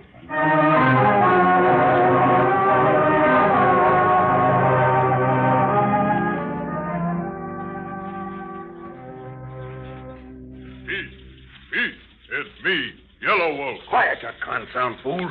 Want to wake up the whole countryside? What are you doing here alone? Where's Lightning Jim? Him no come. Him in broken arm. And broken horn? Flash your red hide. Didn't I tell you to bring him here to me so I could get him? He no want come. No blame me. No blame you. Why, you ornery half-breed, that's 2 times you fell down on the job today. You didn't see me fall down on the job when I went after Bill Turner, did you? I killed him all right, didn't I? Yeah, and the big boys don't fall down on the job. I got Jack Turner framed for that rustling, and if his plan works, why, Turner will be hung before morning. That don't sound like making any mistakes, does it? No, Pete. You do good job. Boss do good job. Yeah, you're darn tootin' we do good jobs. And if you want to save your measly hide, you'd better do a good job from now on yourself. Me do, Pete. What we do now? Well, we better get to town and take care of Lightning Jim so he don't bother the boss. Come on, let's get going. I'll save you the trouble, Abbott. What? You can take care of me right now. Lightning Jim? What are you doing here? I got a little business with you. Business? What kind of business? Abbott, I'm arresting you for the murder of Bill Turner. I don't know what you're talking about. No? Well, I overheard your conversation with Yellow Wolf here. I got you dead to rights. You think you're pretty smart, don't you, huh? Well, it'll take more than a man with a wounded right arm to bring me in. Quiet, Abbott. Nah, you'll get what's coming to you, dirty nose. You draw a gun like lightning, and with left hand. I reckon I had to, Yellow Wolf. It was him or me. But we ain't got time to talk now. Abbott's dead, but from what he said before, it looks like Jack Turner's in a peck of trouble. Come on, Yellow Wolf. We got to get back to town before it's too late.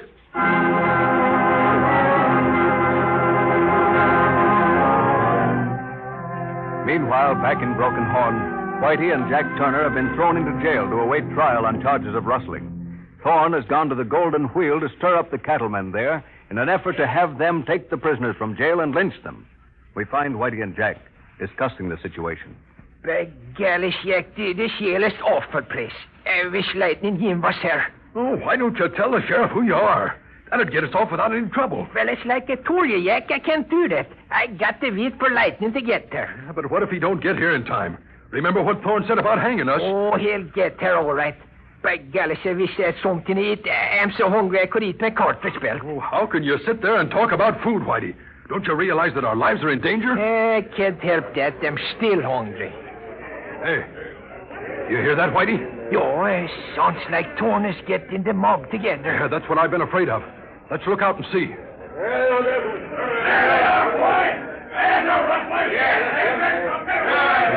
Sounds like they mean business, all right. They sure do. Whitey, you got to tell them who you are. Yeah, if they come in here, I'll tell them, all right. But maybe the sheriff can stop them. Well, he's out there now. Open up them doors, Sheriff. We want them prisoners. Get up there, can we break it? Wait a minute, boys. Wait a minute.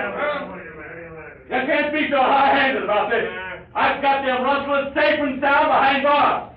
They ain't gonna get away from you. Yeah, you bet they ain't. We ain't going to give them the chance. Wait a minute. You can't do this, men. You gotta give them prisoners a fair trial. They wasn't fair about keeping their cattle, Sheriff. We're going to give them that cover dose. Yeah. Hold it now. Wait a minute, man. Wait a minute. Let me handle this, man. All right. Sheriff, I'm afraid the boys are right. In a case like this, you better let them handle it themselves. But that's dead against the law, Thorne, and you know it. I can't let them get away with it. Well, they ain't going to stand for any interference, Sheriff. Yeah, you bet we ain't. You'll get hurt if you try to stop it. Hey, I'll see that proves it. Come on, boys, we're wasting time. Out of the way, Sheriff, you'll get hurt. Come on. They're coming in after us, Whitey. Oh, they sure are. I'll tell them who I am when they get in here. Look, they're right to the door. Oh, I hear them. All right. There they are, boys. There they are. Throw the nooses over the neck. Fellas, wait a minute. I got something to say here. The only thing you'd better say is your friend. Well, I got the noose around his neck. What'll I do? Pull it tight if it tries to talk. No, you can't do that. I'm a deputy. That's the way. Pull them nooses tight. Yeah, but you got to listen to him, man. He's trying to tell you that... Don't let a rat squeal, boys. Keep those nooses plenty tight. I'll tie with them. Yeah. With a nice big three-way just for them. Yeah, come on, boys. Take them out. Fellas. That's what we Don't do this. Come on, fellas. Please, fellas. Over this way with them, man. Yeah, come on, men. This free will do it. Fellas, you got to listen. I'm That's keeping them quiet. Now, throw those ropes over that limb. I'm asking you not to do this, boys. Let them have a fair trial. It's too late for that, Sheriff. They're going to hang. All right, boys. All right. Now, you got everything set? You bet, boys. All right, just give us the word now. All right. Bring them up. Bring them up. Hold on, boys. Hold everything. Who are you, stranger? What do you want here? I'm Jim Whipple, United States Marshal. Jim Whipple? Like Jim? Yeah, that's what they call me. And I'm here to stop this little necktie party. What do you mean, stop it? We caught these two rustlers red-handed, and we're going to string them up. That right, boys? Hold on. Just a minute, boys. You happen to be Abner Thorne? That's right. I'm Mayor Broken Horn. That's what I thought. You sent for me to catch them rustlers, didn't you? Yeah, but we don't need you now. We already got them. These the men? That's right. One of them, Jack Turner. The other's a no-good cattle thief from Texas. Now, that's plumb funny, Thorne. You see, I was certain you was behind all this rustling. What does he mean?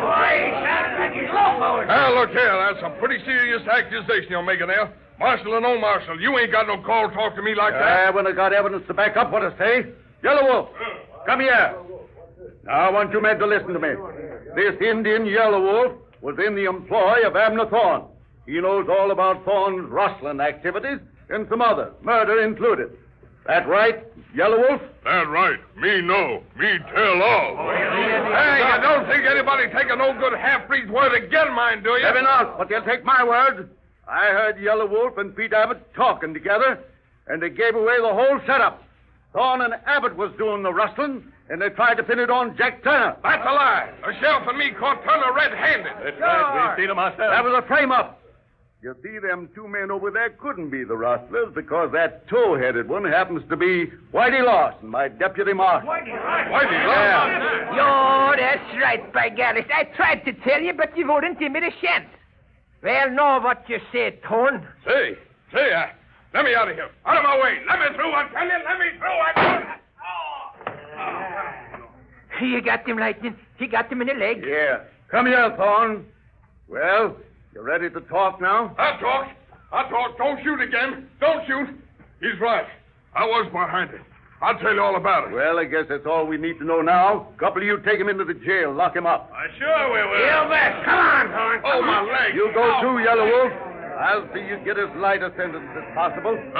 We go, Lightning Jim. We go. By golly, Lightning, you sure came here just in time. Now, don't tell me you was afraid I wouldn't get you in time to stop the hanging, Whitey. Oh, I wasn't thinking of that. By jumping Jiminy, though, I was afraid that they'd hang me before I get the chance to eat.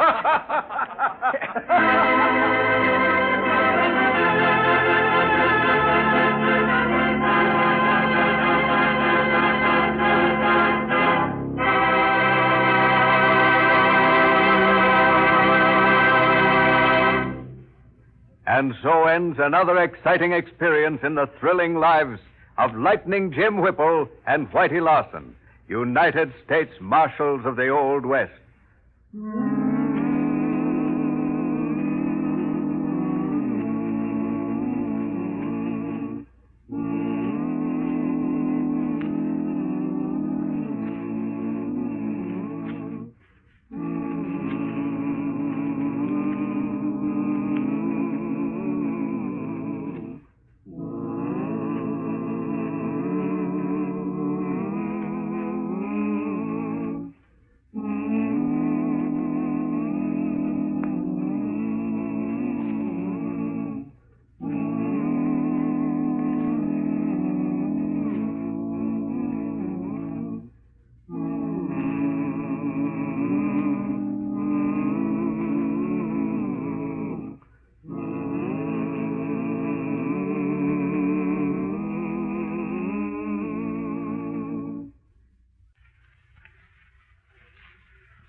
And now for the thrilling Lightning Jim adventure, Union Pacific.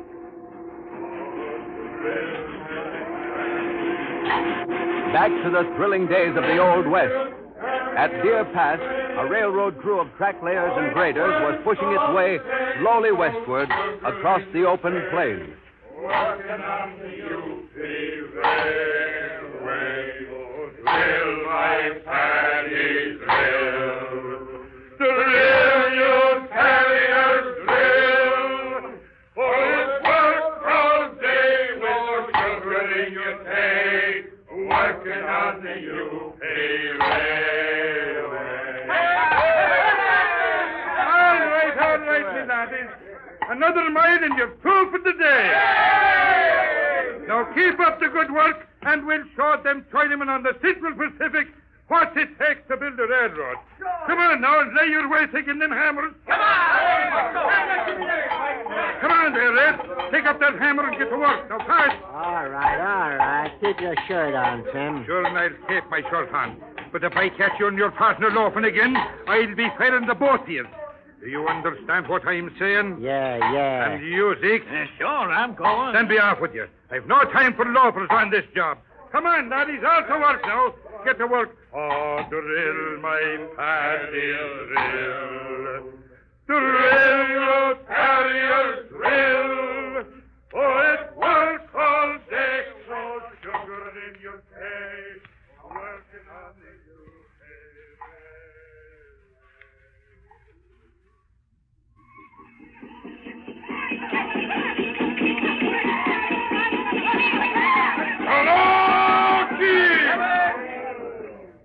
Many moon ago, white man kill Wolfpaw brave, but they no catch Wolfpaw. Now, Wolfpaw have heap many new warriors to fight white man. Sanoki, now, white man send fire horse through Indian land, have much food and guns. We go now to kill white man on fire horse.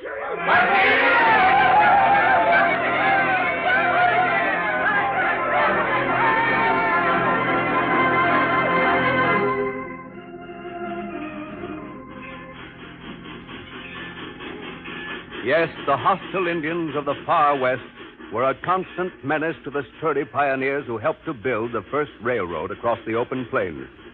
It was a historic period when two great railroads began their race across the continent, one of the greatest engineering projects in history. Two groups of men representing the Central Pacific and the Union Pacific Railroad started from opposite directions across plains, mountains, and deserts in a great race against time. Assisting the government troopers and local peace officers to maintain and establish law and order in those pioneer days were the fearless and courageous United States Marshals. Those thrilling times come back to us now in the exciting Lightning Jim adventures.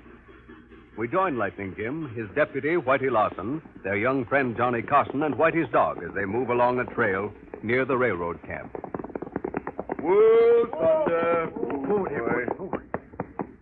Well, boys, there's a railroad camp down there below us. Sure, Lightning.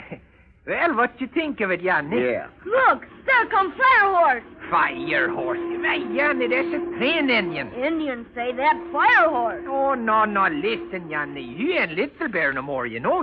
You are Yanni Corson. You ain't no Indian. Now, yes, because you live with the Redskins for a while, that ain't no reason why you got to keep on talking like them, you see? Yes, me understand. But me want to ride on Fire Horse. Ain't no use, Whitey. Besides, I don't reckon there's much harm in calling an engine a fire horse, nohow. Oh, Blackie, come here, you little rascal. Oh, that's a good dog. Say, by the way, Whitey, did you finally decide on a permanent name for your dog? Oh, yeah, sure. I had plenty trouble, though, making up my mind to tell you. Well, I gave you a good name. Well, you wanted to call her deputy. Yeah. What was the name you had, Johnny? Me wanted to call her Brave. Yeah, it's a good name, too. Well, that weren't so bad, you know, but all the boys and girls in our special reserves was the ones that helped me, though. I asked them to vote on the name they liked the best. Uh-huh. So when I counted all the votes, the name they thought the best is the same one I wanted. From now on, the dog's name is Black.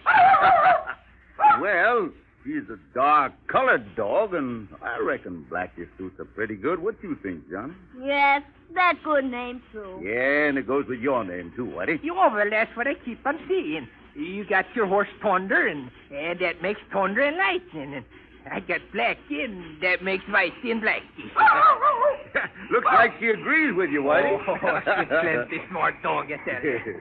See? Fire Horse, stop down there. Yeah, let's move on down where we can get a better look. Come on, Thunder. Get up, boy. Get up. I'm glad you bring me along to see Fire Horse. Well, I kind of figured you'd be interested, Johnny. Of course, you've seen a few railroad trains, but this one's more important. Why? Well, Johnny, them men down yonder are building the Union Pacific Railroad. And when it's finished, son, folks will be able to get on a train and ride clear out to California. California? Where's that? Oh, way out west, where the sun sets. That's plenty long way for Fire Horse to go. Sure is. Johnny, for the last time, I tell you, that's not the Fire Horse. Me think so. Come on, you two. Stop arguing. Let's get a move on us. Come on.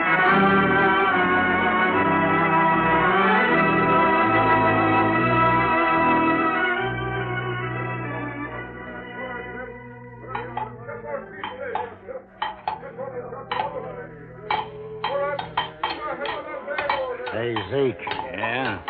we get back to camp, I got some important business to talk over with you. What kind of business, Red? How'd you like to join up with me to make some money? Sure. What do you got on your mind? Well, it's like this. Hey, you two? Hey, it's Tim. Yeah. Red, a while ago I was after telling you that I'd fire you the next time I caught you loafing. Who says we was loafing? I do. And I'm saying that you're both fired here and now. In all the born days, I never seen two lazier louts than the two of you. Now get. Sure. Sure, we'll clean out of here, Tim. But not before I've had my say. So me and Zeke is lazy louts, huh? That's what I said. Now, what are you going to do about it? I'll show you what I'm going to do. Now, take that. Uh-huh. So it is a fight you want. Well, how do you like this? Hold on there. Hold on. Drop that club and reach for the sky. Quick! Sure. Don't shoot, mister. Here's preserve us. With Lightning Jim. Howdy, Tim. This Jasper was aiming to clout you on the back of the head with that club. Dick, you're a dirty, sneaking coward. And I've got a good notion to give you the thrashing of your life. No, take it easy, Tim. I was only fooling. I wasn't going to hit you. You're a liar, and you know it. Now get up on your feet, Red. You're a brave man, Tim. A brave man. When you got a law badge to protect you. Red, I'm giving you and Zeke just 5 minutes to clear out of this roadbed. And if I lay eyes on you again, I'll break every bone in your body. Come on, Red, let's go. Yeah, all right. We'll be leaving, Tim. But we'll be meeting up again. Sure, and 'twill be the worse for you if you do. All right, boys, come on. Get back on the job now. Hustle up. Get back to work now. Go ahead now. Golly, Lightning, I'd like to give them both a good punch in the nose. Never mind now. Why do you keep out of it? Well, any eager ever hit the man behind his back, he's got the punch in the nose coming. Sure, and I agree with you on that, Whitey. There's rats like them that make me hair turn grey. Still looks plenty red to me, Tim. Red hair and a red temper. Sure, you're right, Lightning. Me temper'll be the death of me yet. But now tell me, what you boys doing up here again? Oh, just thought we'd mosey around, see how you was coming along building this railroad. Seems like you're moving along pretty fast, Tim. Sure, and we are that. We've been breaking all records for laying track. Is that so? Mm-hmm. It's a funny thing, you know. But most of the workers on the Union Pacific is Irishmen like myself. Yeah. And most of the workers on the Central Pacific, they're Chinamen. Chinamen. So it's Ireland against China, huh? Right. Sure, and who's the fine little lad you got there with you? Tim, I want you to meet up with a good friend of ours. This is Johnny Carson. Well, hello, my lad. How are you? Good. Me want to ride on Fire Horse. Fire Horse? Straighten you talk like a redskin. Yanni, he used to live at the Redskin. Oh, well, sure, he don't look like one. No, Tim, he's a white boy, all right, but you see, when he was a baby, he was captured by Chief Wolfpaw. Wolfpaw? Yeah. You mean that murdering redskin chief? I sure do. Johnny lived with Wolfpaw's braves for quite a spell, didn't you, Johnny? Then Whitey and me and the troopers at Fort Anderson got after Wolfpaw and rescued Johnny. Took him back to Fort Anderson and found his real mother and father. His name used to be Little Bear, but not as Johnny Carson. Sure, and if I'd heard that story from anybody else, I'd say it was the biggest lie ever invented. Well, it's true, Tim, every word of it. Well, no. If you're looking for Wolfpaw, you sure have come to the right place. What's that? Lightning. We've been having the devil's own time with these redskins. That's so? They attacked our workers and trains and run off with our supplies. And lately, we've been having trouble with a new band of them red devils. And they tell me it's Chief Wolfpaw. Don't be himmenis, we ain't seen Chief Wolfpaw for a long time now. Wolfpaw, funny bad Indian. Sure, you're right about that, my son. Well, Lightning, we come up here to see them build the railroads, but maybe we get the chance to catch Wolfpaw. Well, boys, that's the work train going back to our camp at Deer Pass. How far is the camp from here, Tim? It's about 5 miles. Now, if you want to ride back with us, I can put your horses on the calves. Me want to go. All right, then, Johnny. You go along with Tim on the train. Whitey and me'll follow you in.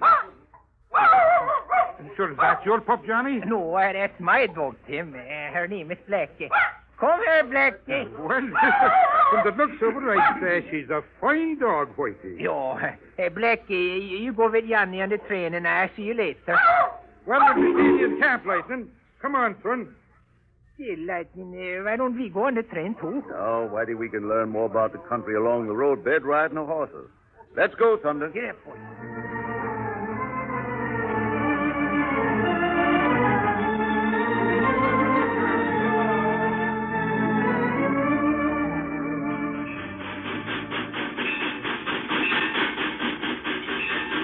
son, how do you like riding on a real fire horse? So funny fast.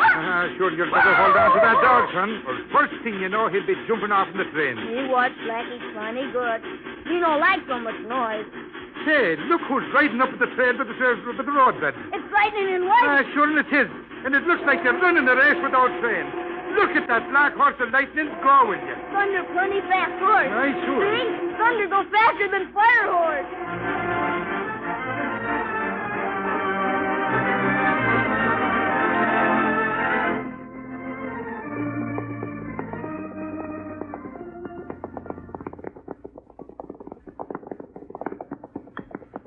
Hey, Red. Yeah? You know, I'd sure like to hear old Baldy yell when he finds out we stole two of the horses from the team. Yeah. Well, Tim was aiming to make us walk back to the camp, but that's where he got fooled. Well, if it hadn't been for them law badges, I'd have sure got him. Yeah. And that law badge was Lightning Jim. Yeah?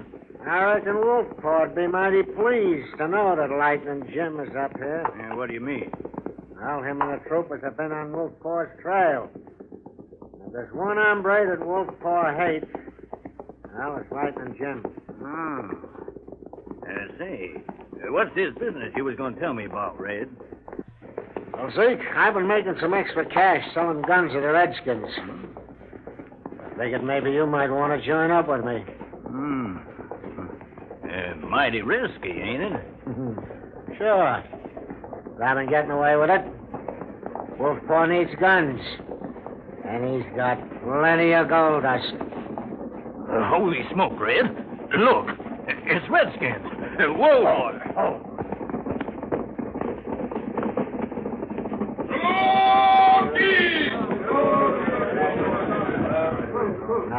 It's Wolfpaw. A jumping Jehoshaphat. Them Redskins is all decked out in war paint. Yeah. How? Howdy, Chief.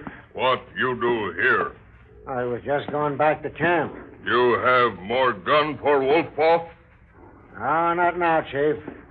But I'll get some. Wolfpaw want more guns soon. Sure. Listen, Chief. I got some good news for you. Your old friend, Lightning Jim, is here. Lightning Jim? Yeah. Him and his deputies back there with the crow. Wolfpaw kill Lightning Jim. Hey, Red. What? Look down below us on the other side of the roadbed by them cottonwoods. Yeah. Two riders. Thunderation, it's Lightning Jim. Yeah, sure. Well, Chief, you wanted to get Lightning Jim? There he is down yonder heading for Deer Pass. What he does? Wolfpaw get Lightning Jim now. What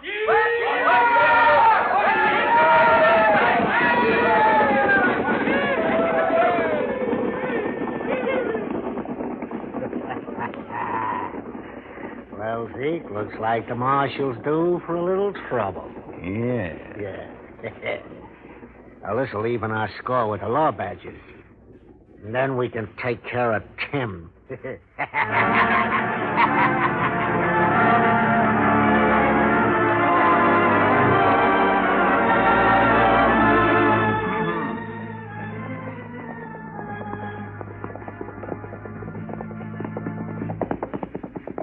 See, Lightning, this is pretty well country through here. That's right, Whitey. Them railroad men certainly got a tough job pushing the railroad through a real wilderness. But it's men like that that's helping to build this country, Whitey. Yo, I think a deputy marshal is better off than them fellas working for the railroads. Oh, Thunder, whoa. Oh, boy. Please. What's the trouble? Look across the roadbed, up at them boulders. You, Benjamin, it's Redskins. Come on, Whitey. We got to make a run for it to the railroad camp. Let's go, Thunder. Get it going. Get it going.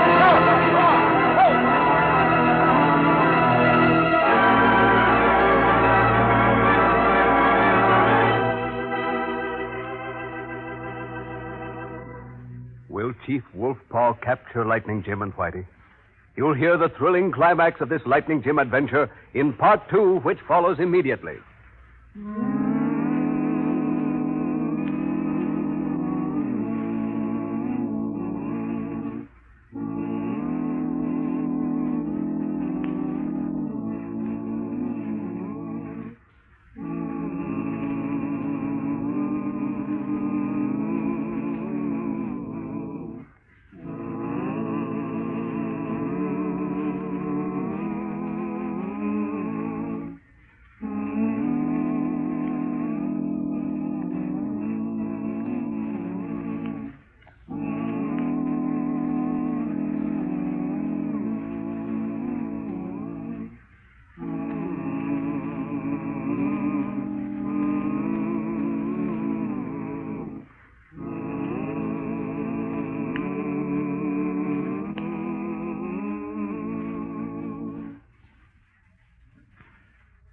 And now for part 2 of the Lightning Jim adventure, Union Pacific.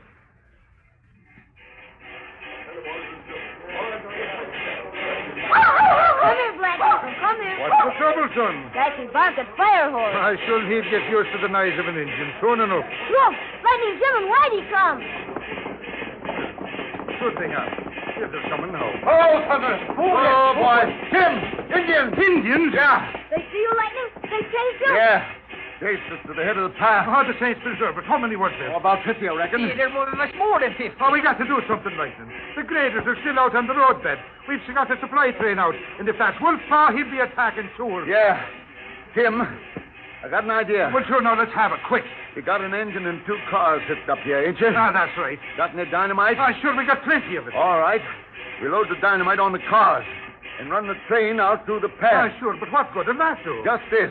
When we get the train out in the clear, I figure we might be able to get Wolfpaw to attack. Sure, yes. Then we can set a fuse to the dynamite, unlock the cars, and run the engine back here. Sure. The Redskins will figure the supplies are on it, and if we're lucky, the dynamite will blow them to the happy hunting ground. Ah, sure, it's a bold plan. And that's what we need right now. What do you say, Tim? All right, Lightning. Come on, let's get that dynamite. All Quick! right.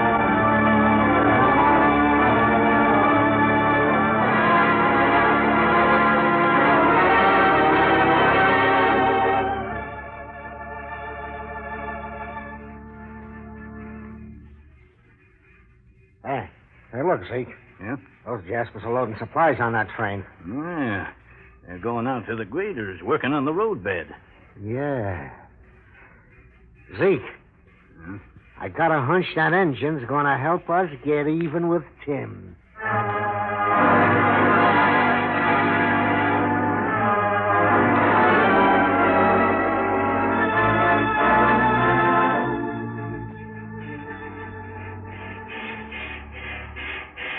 Well, boys, we got plenty of steam. Good. One more load of dynamite, we'll be ready to pull out. Ah, sure, and I hope your idea works, Lightning. Well, Wolfpaw and his Redskins are out there at the mouth of the pass right now. I figure if he sees this train come out, he'll think it's loaded with supplies and attack. Yo, but instead of supplies, he's going to get dynamite. Right. Soon as we see the Redskins coming, he'll light the fuse to the dynamite, uncouple the cars, and bring the engine back here. Sure, and we can put some metal shields in the engine cab to give protection from the Redskins' bullets. Come on, Lightning, we'll get that last load of dynamite. Yeah. Why do you and Johnny stay here at the engine and see that nobody gets in the cars? We won't be long. Oh, sure, Lightning. Say, Whitey, Hey, all right, you're on, you think Lightning let me ride in Fire Horse when you go after Wolfpaw? Oh, no, I don't think so, sis. There ain't no room in the cabin, and besides, that's too dangerous. Me not afraid of Wolfpaw. Oh, but you might get hurt. Anyway, you got to stay here and look after my dog. Hey, where is Blackie? Blackie! Hey, Blackie, come here, Blackie. Blackie afraid of Fire Horse. Oh, don't worry, no, Blackie. This Indian won't hurt you, you know. Put him up, mister. Hey, don't move. I got you covered. Get his gun, Zeke. Yeah, sure. Hey, get that dog out of here. I'll fix him. Blackie! Hey, what's the idea, mister? You don't have to kick that dog, you know. Shut up. Hey, Red. Why, he's a lawband. Yeah, he was with Lightning Jim. Now grab that rope over there and we'll tie up these two. Yeah, sure. So you was helping to load up supplies, eh, Lawbadge? See, why you aiming to tie me up? Because you won't cause no more trouble. We're going to tie up you and the kid, chuck you in the engine cab, and start up the engine. We'll give you two a nice train ride. Yeah. But there won't be no engineer. Here's the rope, Red. All right. Come on over here, Lawbadge. I'm going to tie you up good. Blackie, you get Lightning. Go, Blackie, go!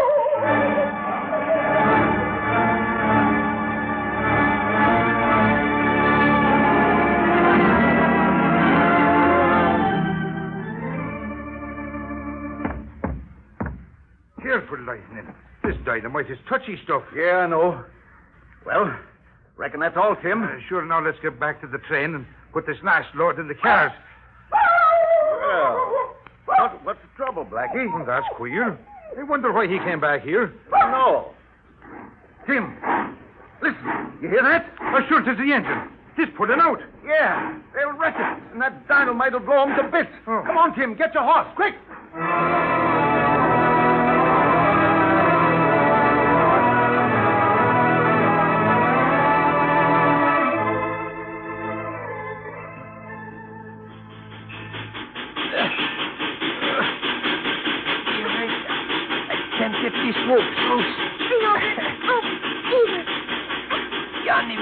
to get ourselves loose. Or we smash into the supply train and blow ourselves up. All the workers too. Whitey, all over. Let me help you. We get back to back now and use our hands. We pull the ropes loose. Pull, Johnny! Pull!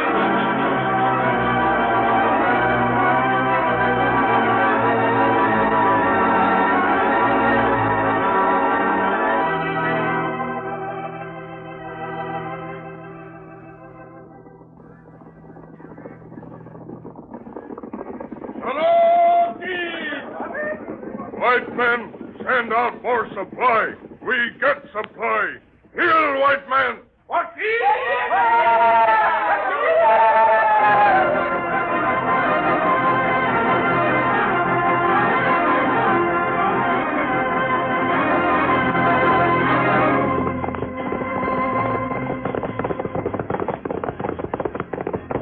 Come on, Jim. Come on. We're gaining.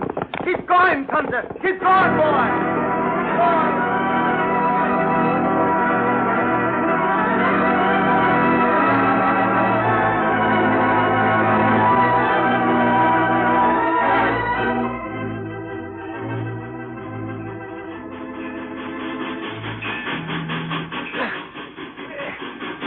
Little more, Johnny.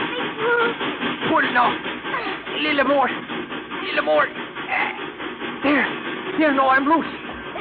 Hold still, Johnny. I'll get you free in a minute. See, no. There you are. Me free? Yo, see, now we got to stop this engine. My golly, I don't know how the thing works. See, wait. I think I pull some of these levers here. No. Fire horse go faster. Yo, I pull it the other way now. That's good. Yo, see, I think this one here must be the brake. Well, here goes. Fire horse, stop it. Oh, boy, they must plenty close. Look, Whitey, it's Lightning Jim. Sure, lightning. Whoa, Thunder. Whoa. Hey, careless lightning, you was almost too late. But we got loose and stopped the engine. Good for you, Whitey. What happened, Whitey? Well, them two Jägers who was fighting come up and they got the drop on us. Yeah? They tied up me and Jan and started up the train. Right, Well, they was getting out of the cab and one of them slipped and fell down. He grabbed the other fella and the two of them, they went down between the wheels. Badman, you're plenty loud. Shouldn't they had it coming? Lightning! Indians over there! Jumping in. Right, son. There's redskins circling back of them trees. They're still a mile away, so we got time to set the trap. Yes. Tim, you uncouple the cars from the engine. Sure they will. Come on, Whitey. We'll set the fuse to the dynamite. Sure. Johnny can go in the engine with Tim. Whitey and me'll make our getaway on the horses. Let's go. Here come the redskins, Lightning. All right, boys. I'm lighting the fuse to the dynamite. Go ahead, Tim. Pull out. Jump on your horse, Whitey. Easy, Thunder. Easy, boy. Come on, Whitey. Let's go, Thunder. Here, push.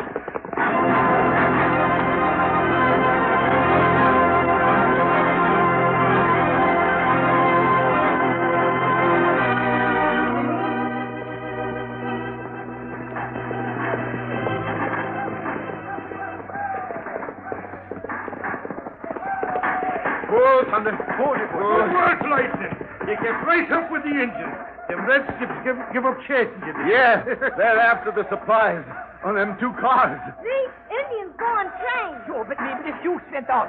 Sure, I hope it didn't. Yo, Jimenez, them redskins was blown all to pieces. Right. It was Lightning. And thanks be to heaven for that. Yo, but see, look, there was an all killed.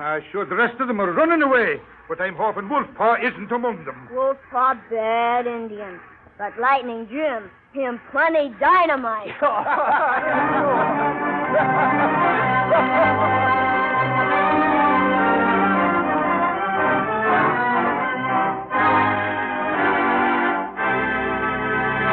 And so ends another thrilling chapter in the life of United States Marshal Lightning Jim Whipple and his deputy, Whitey Larson.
it's your misfortune and none of my own. Yippee-ki-yi-o, get along, you little doggies. You know that the prairie will be your new home.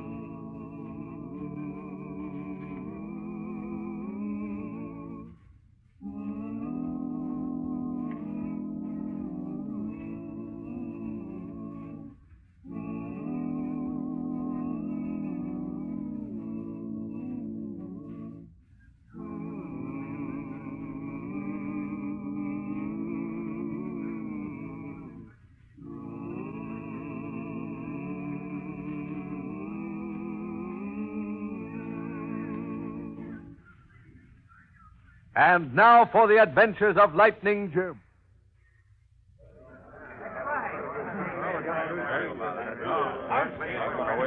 I tell you, men, it's time we citizens of Gold Creek took a hand in administering a little quick action justice. Yeah, well, what's your plan? We gotta be our own law.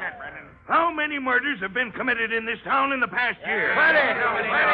Yes, you're right. How many robberies? How many men have been beaten, stabbed, and shot down? And how many have been punished? Yes, the sheriff and his deputies can't find him. Yes, you're right. They can't find him. Now, who's really to blame for all of these crimes? I'll tell you who. The sheriff, his deputies, and Gold Creek's so-called court of law. Hit the nail right on the head. That's right. They don't never arrest nobody. How is a town that's overrun with men crazy for the sight of gold going to be handled by a sheriff and a few deputies? No, it can't be done. We've got to organize a citizens' committee and force the law down the throats of them who breaks it. Yes, but wait a second, men. Sheriff Brady ain't going to like us doing that, Brennan. What do we care? If we fellas stick together, he's got to like us. Now, we've got to organize fast. I heard he's already sent for a United States Marshal to put a stop to our taking over the law enforcement. So we've got to keep these meetings secret till we're strong enough to dish out our own brand of law. Now, are you with me? Yeah. We're with you, Big Joe. We're with you.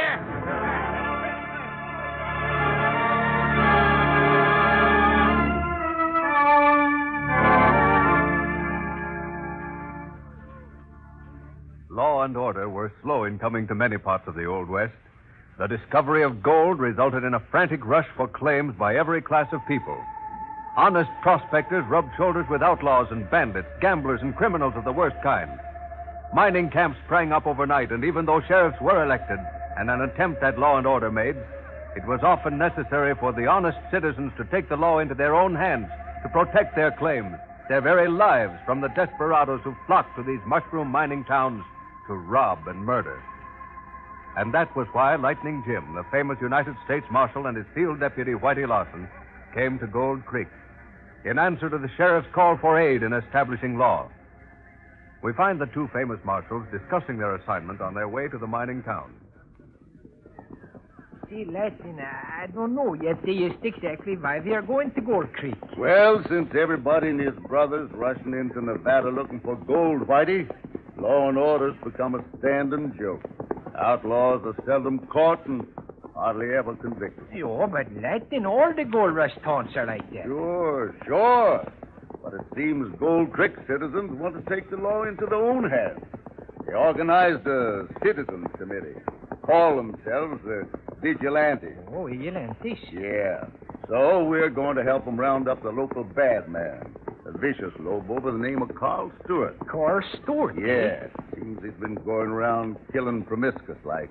And he don't leave no tracks. Well, see, wait a minute now. Let me get this straight. What's trouble, Whitey? What's trouble? Well, we are going to Gold Creek to find tracks where they end. Work with the sheriff and the vigilantes who don't work with each other, and we're going to capture a bad man. And by golly, I think we better get going.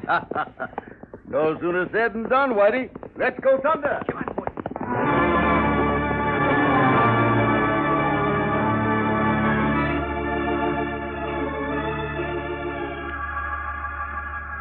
On the following night, an elderly merchant of Gold Creek was robbed and cruelly beaten by two men. The sheer brutality of the crime, coupled with the inactivity of the officers of the law, started some of the citizens of Gold Creek on the warpath. However, citizen David Burdew and his wife Judy are more interested in their firstborn than in local justice. Oh, there, darling. Why does he always cry when he's put to bed? Honey, why do I always hate to get up in the morning? Oh, no, darling. Go to sleep.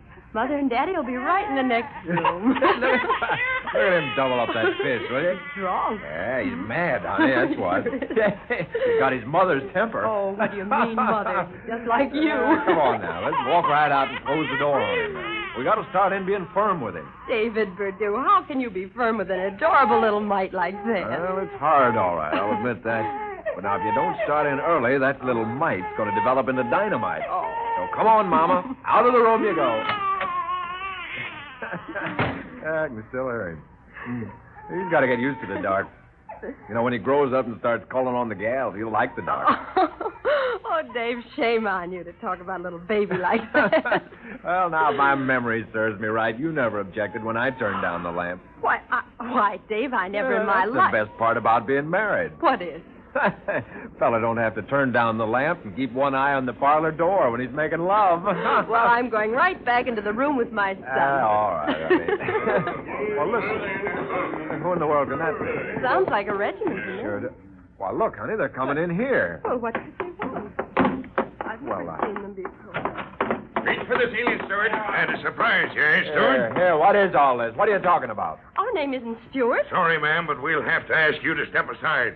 This man's going with us. Don't you dare touch him. Take it easy, Judy. But they called you Stewart. Please, dear. Now then, you fellas will just tell me what you want and just who I'm supposed to be. Now, don't try to play the innocent. You know why we want you. Come on, vamoose. Just a minute, partner. Now, you men can force me to go with you, but I am going to insist on knowing what for. Oh, you want to know what for, do you, huh? Well, I'll tell you. Because two thieving skunks robbed old man Hermie Jensen last night and most beat him to death. And we happen to know for certain that a fellow by the name of Carl Stewart was one of the pair that tortured and robbed the old man. Carl Stewart? Yes. And what's that got to do with me? Plenty. Some of the boys that have seen this, Stewart, say that you're him. What? Oh, yes. Oh, good Lord, you don't think I'd do a thing like that? Beat a poor old man? And my husband's name is David Burdew. All right. Your name's Burdew and you ain't Stewart. What have you got to lose by going to the hospital with us, facing old man Jensen, and seeing if he recognizes you? Sure. If you're innocent, prove it.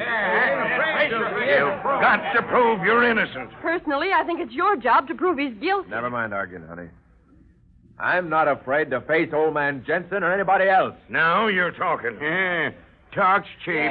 David, are you sure you're doing the right thing going with these men? Now, I'll be all right, hon. After you found out that he's innocent, please let him come home right away. I can't go with him on account of our baby. If he's innocent, ma'am, he'll be home pronto. But if he's guilty, well, come on, Stewart. Come on, let's get out of here. Come on. Dear God, please fix it so he'll come home soon. Very soon. For Jesus' sake, amen.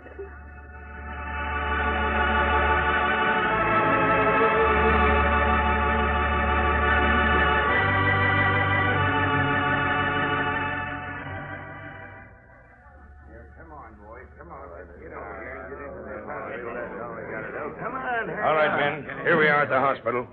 There's no need for all of us to go in. Lank and me, you'll take Stewart in. The rest of you can wait out here. Okay, just the same, but hurry along. Hey, take off your hat, Lank. Yeah, and remember, there's sick people in here. So lift your boots high and let them down easy. Yeah. Oh, howdy. Howdy. What can I do for you, gentlemen? We got the coyote here that robbed and beat old man Jensen. But before taking action, we want to be dead sure. So we want Jensen to identify him. Yes, very well. Bring your man along, but you'll have to be brief and very quiet. Jensen's in bad shape. Brain concussion. All right, Doc. Come on, Stewart. I told you my name's not Stewart. We'll let old Jensen decide that when he takes a squint at you. Gentlemen, quiet now, please. All right.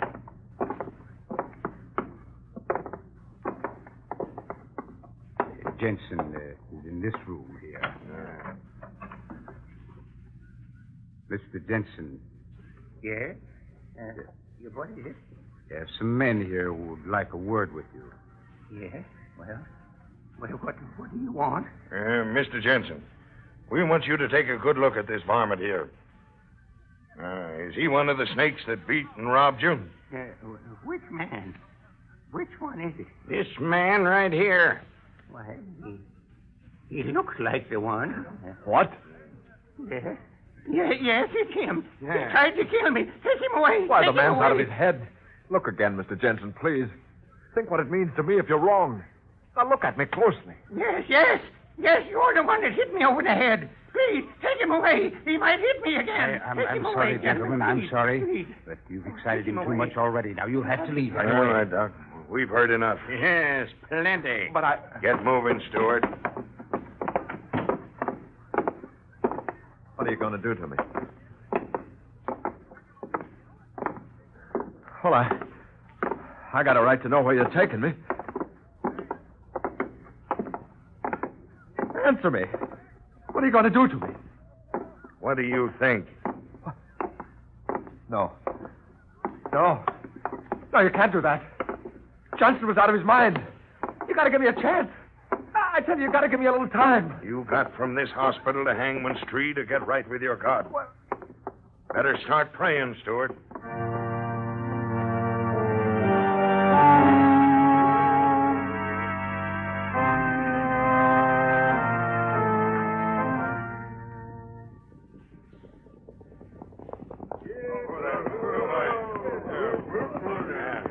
Here's Hangman's Tree, Stewart.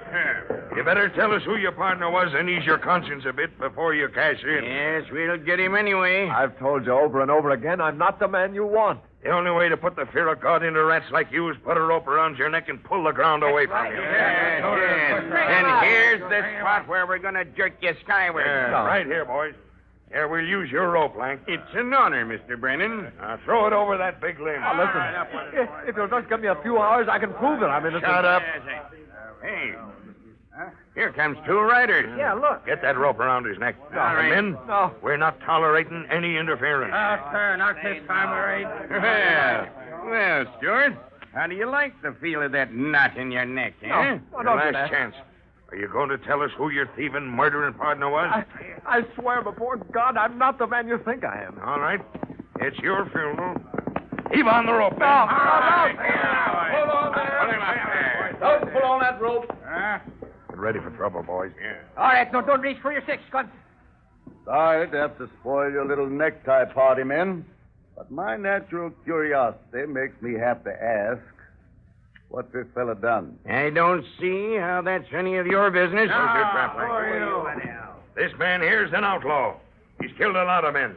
Just last night, robbed and tortured an old No, man. I didn't. I've tried to tell him that I'm Let not... me handle this, son. What's his name? Carl Stewart. No, it's not. By God, it's the very man they're looking for. See if we're lucky. Looks that way, Whitey. Gentlemen, this man's my prisoner. What? Stewart, you're under arrest. Oh, thank God. But my name's Purdue, not Stewart. Now, just a minute, partner. I got some natural curiosity myself. Just who are you? That's what I want to know. Who are you? Yes, who are you? I'm Jim Whipple, United States Marshal. This is my deputy, Whitey Larson. Yo, and we're asking you polite-like to take that rope from around that feller's neck. Are you Lightning Jim Whipple? The same. Now, I want Not you to... so fast, Marshal. Well, We, that is the boys here and myself, ain't aiming to let the law have this murdering coyote just to hold for a little while and then to turn him loose. I should say not. We brought him here to stretch rope.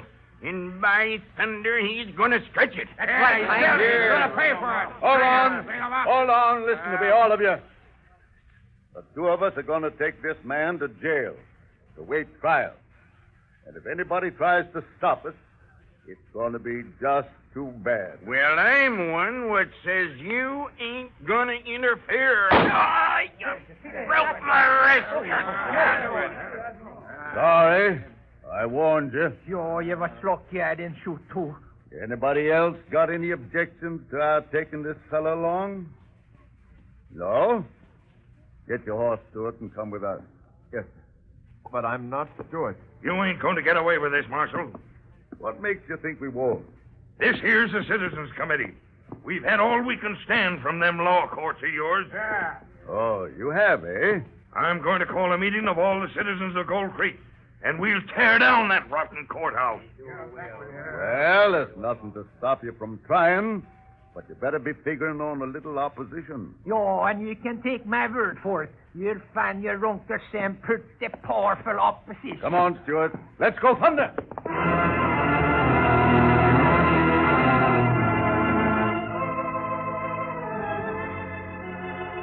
Is David Berdew the outlaw Carl Stewart?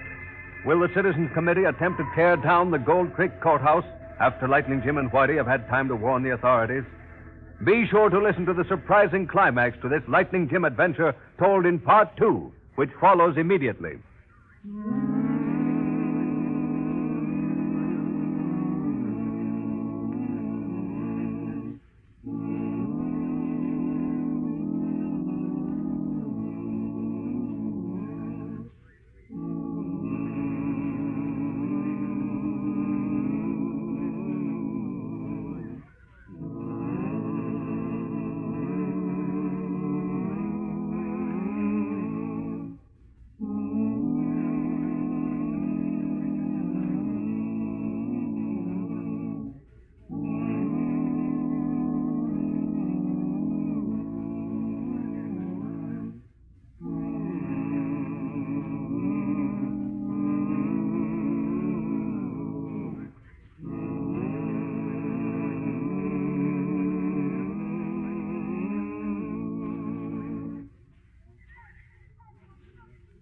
And now for Part 2 of the Lightning Jim adventure, Disorder in the Court.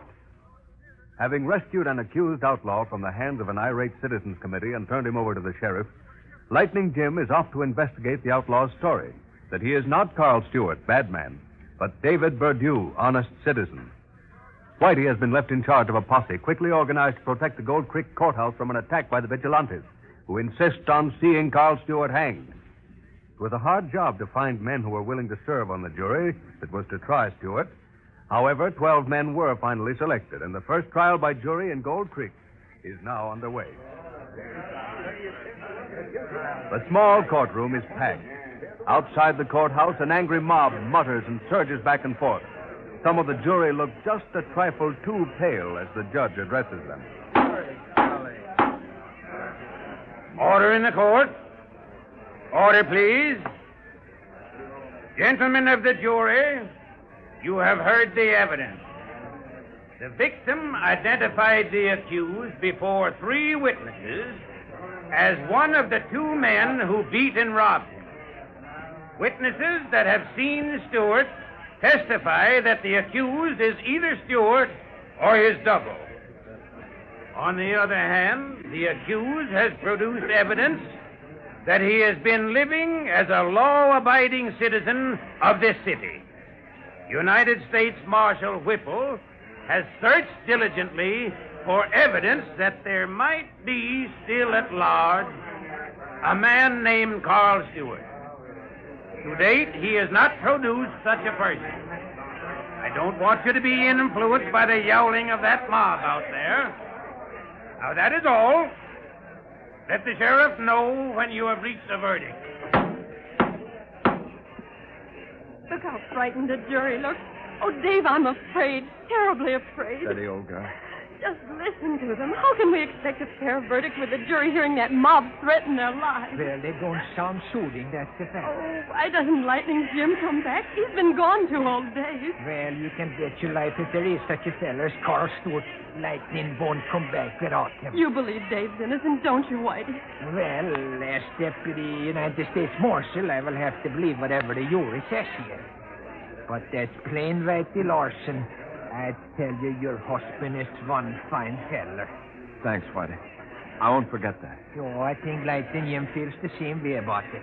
That's why he's looking extra hard for the Stewart fella. I certainly hope he finds him. Oh, if the jury'd only hurry and reach a verdict quickly. I can't stand this waiting. Dave, they just can't find you guilty. Nothing so horrible can happen to us. Listen, Whitey. Oh, You hear that? Hang Carl Stewart. Oh, don't you pay no attention to them. Take me out of here, Whitey. I can't stay here and listen to that. Stop! Stop that, you hear me? Stop it! Stop it! Stop! Stop! Stop! Stop it!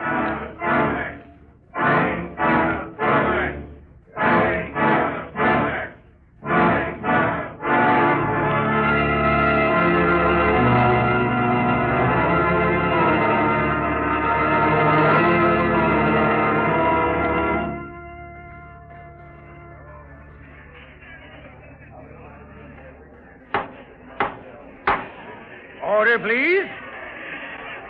Order. Gentlemen of the jury, have you reached a verdict? We have. You may read it.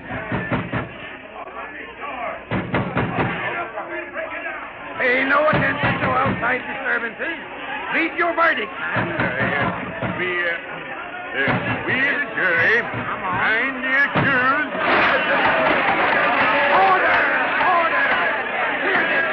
Order in the court! Order! What is the meaning of this outrage? Is there any one of you coyotes that have the nerve to speak out for the pack? I nominate myself as a committee of one, Judge. And who are you? Brannon's the name. Big Joe Brannon. We're all here to see that murderer gets what's coming to us. Order! Order! Hold on a second. In the first place, seeing that justice is done is the court's business. And in the second place, the prisoner is charged with robbery and assault, not murder. Yeah? Then you better change it to murder. I just came from the hospital. Old man Jensen died less than a half hour ago. That makes Stewart a murderer. Oh, God. Order! Order! Order! If the spectators do not show the proper respect for the law, I'll clear the court. With what? Order, please. Brannon, are you the ringleader of this mob? This ain't no mob, Judge. This is a citizens' committee. We're vigilantes. We just dropped in casual like to see that you and the jury do a good job. You're talking mighty big, Brannon. You'll find us ready to back up big talk with trigger action, Judge. What's that disturbance back there? Let that man through. Make way for that man. Can I say just a word, Your Honor? And who is speaking? Jim Whipple, Your Honor. United States Marshal. I've got a man here, and he's got something powerful important to say. He's badly wounded. Will you give him a hearing? Why, certainly, Marshal Whipple. Who is he? Here he is. Here. Your Honor, I'm the much wanted Carl Stewart. Judge, take a good look at the prisoner Badu. Badu? Now look at me. Great Quiet, please. Quiet, it is. It's amazing. Well, Judge, we do look a lot alike, don't we? You look enough alike to be brothers.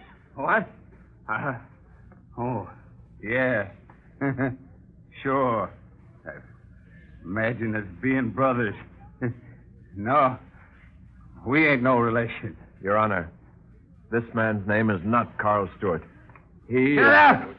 Shut up. I know who I am. I know what I done. I beat up Jensen and robbed him. You mean killed him? All right, then. I killed him. And I know that everything I say will be used against me. I got here just in time to spoil a necktie party. I wouldn't be too sure about that. No, and I wouldn't Silence in the court. Go on, Stewart. Thanks, Judge. I got to finish in a hurry. But you can't do nothing to this man. He don't know what it's all about. Purdue just had the rotten luck to look like me, and you can't hang him for that. You can't hang him. You can't hang me. Why can't we hang you? Because I won't live long enough for you to hang me. Your Honor, I can testify that this man is the real Carl Stewart. I've been trailing him for 2 days. I cornered him in Virginia City last night. The local sheriff and me shot it out with him. The sheriff got him as he was running for his horse. Yeah. He got me in a bad spot on the left side under the heart. When I told him about Bedulia being on trial for a crime he committed, he insisted on riding over from Virginia City at once. He's game, I'll say that. Thanks, Marshal. You ain't so worse yourself. Better sit down, Stewart. Oh, bailiff, get Dr. Peterson at once. No. Never mind the doctor, Judge. I just want to be sure that you know Badu is innocent. I am positive of that, yes. That's great, Judge. That's great. That takes a lot off of my mind. Goodbye and good luck, Badu, old kid.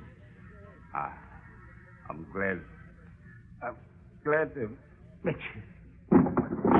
Hey, somebody get a glass of water. Quick. Call the doctor. Don't bother, Judge. He don't need neither one. Now. Now, wait a minute. Your Honor. We the Order jury... in the court, please. All right, now, Your Honor, we the jury have reached our second verdict. What? Oh, yes, of course. Read it, please. We, the jury, find the accused not guilty. Now, wait a minute now. Now, wait just a minute. We got a P.S. here. P.S.? Yep. Say, what the... P.S. We, the jury, publicly apologize for the first verdict we reached. And we wanted to go on record that we're doggone glad that I didn't get a chance to read it.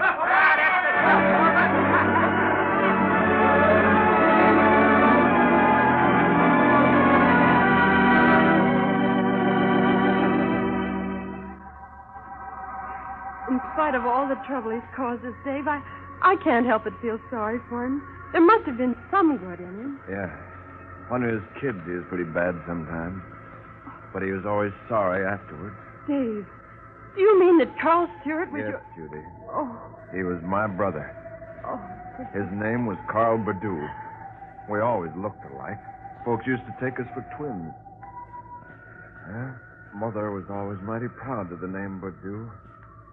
I'm glad he changed his name to Stewart for her sake.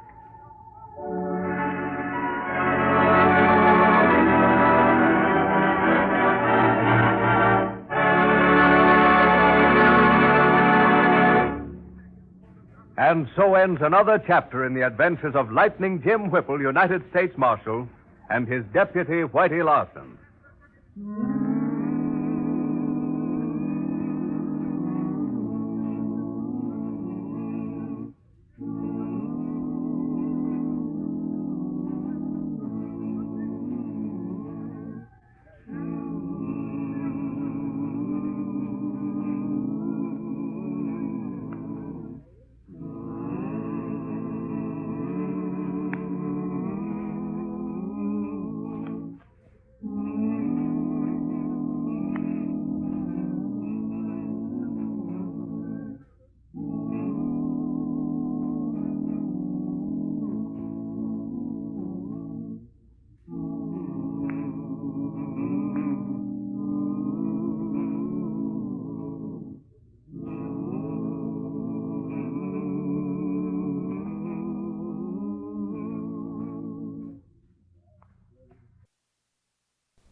And now for the Lightning Jim adventure, Lightning Jim's Brand.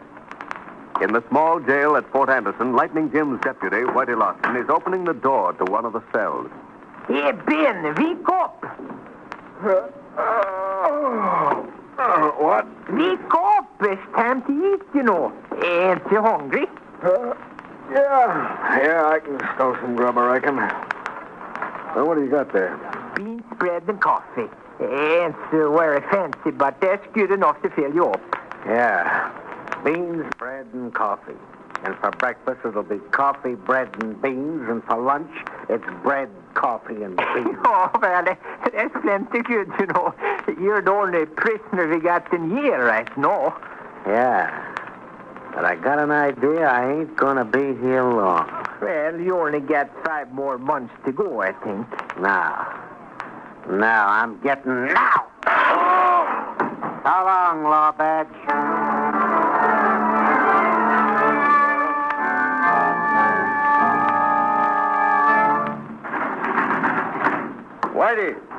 Whitey, what you doing locked in that cell?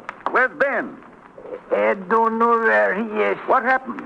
Well, I brought in his food, and he hit me on the shin, and when I woke up, I was locked up in here. So you let Ben Barlow get away? No, I didn't let him get away. He just went. Get the other key and let me out there. Yeah, fine deputy you are. We only had one prisoner in jail, and he got the best of it. Oh, but you just wait till I get my hands on him. Come on, Lightning. Get the other key and unlock the door. No, you're in no condition to go out now, Whitey. Is that so? Yeah, I'm going to let you stay here while I go out and get the prisoner. Hey, Lightning, you can't do that. Oh, yes, I can do that. You got to get your strength back. So start eating that food you brought for Ben. Beans, bread, and coffee is good for a week, deputy. So long, Whitey. Hey, Lightning, you can't do this. Go back here. Lightning!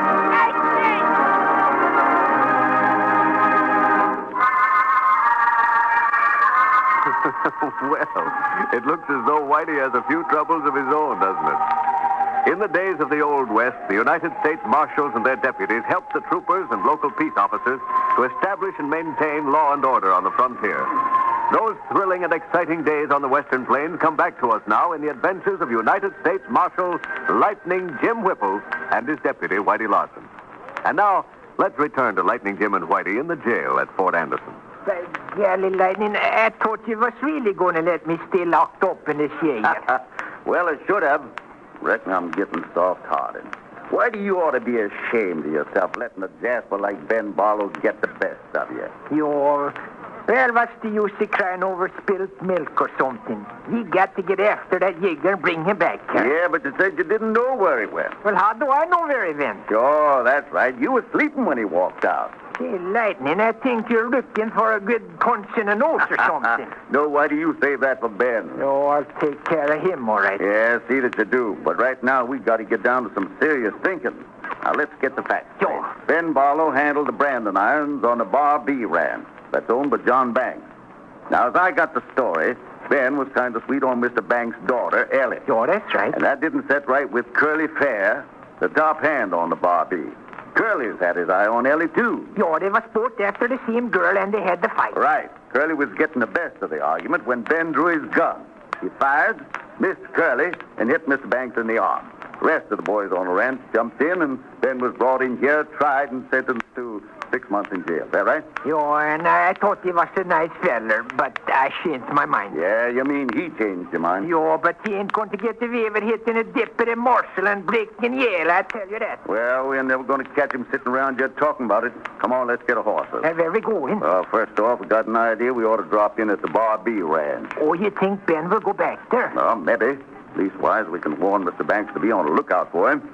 You see, Whitey, Mr. Banks is also a banker at Rosedale. That's 2 miles south of the Bar B ranch. Yeah. We stop off at the bank first and then go on up to the ranch. Yeah, and the quicker we get there, the sooner. Come on.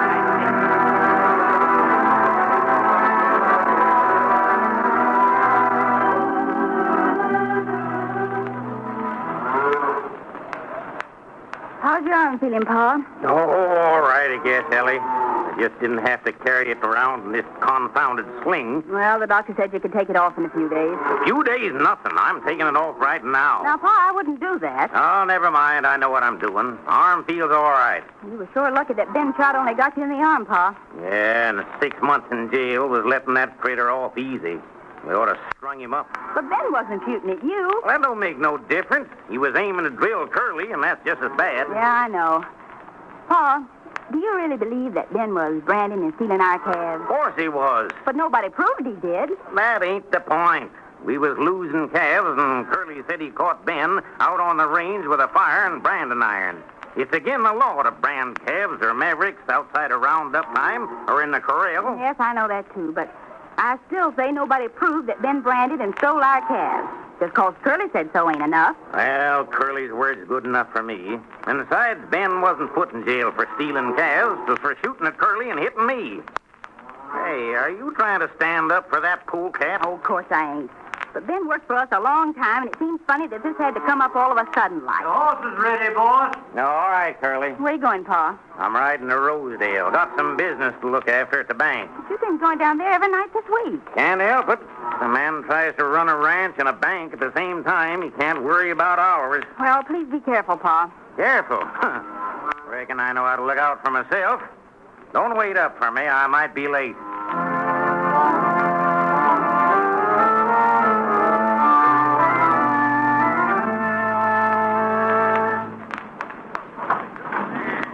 Ellie. What do you want, Curly?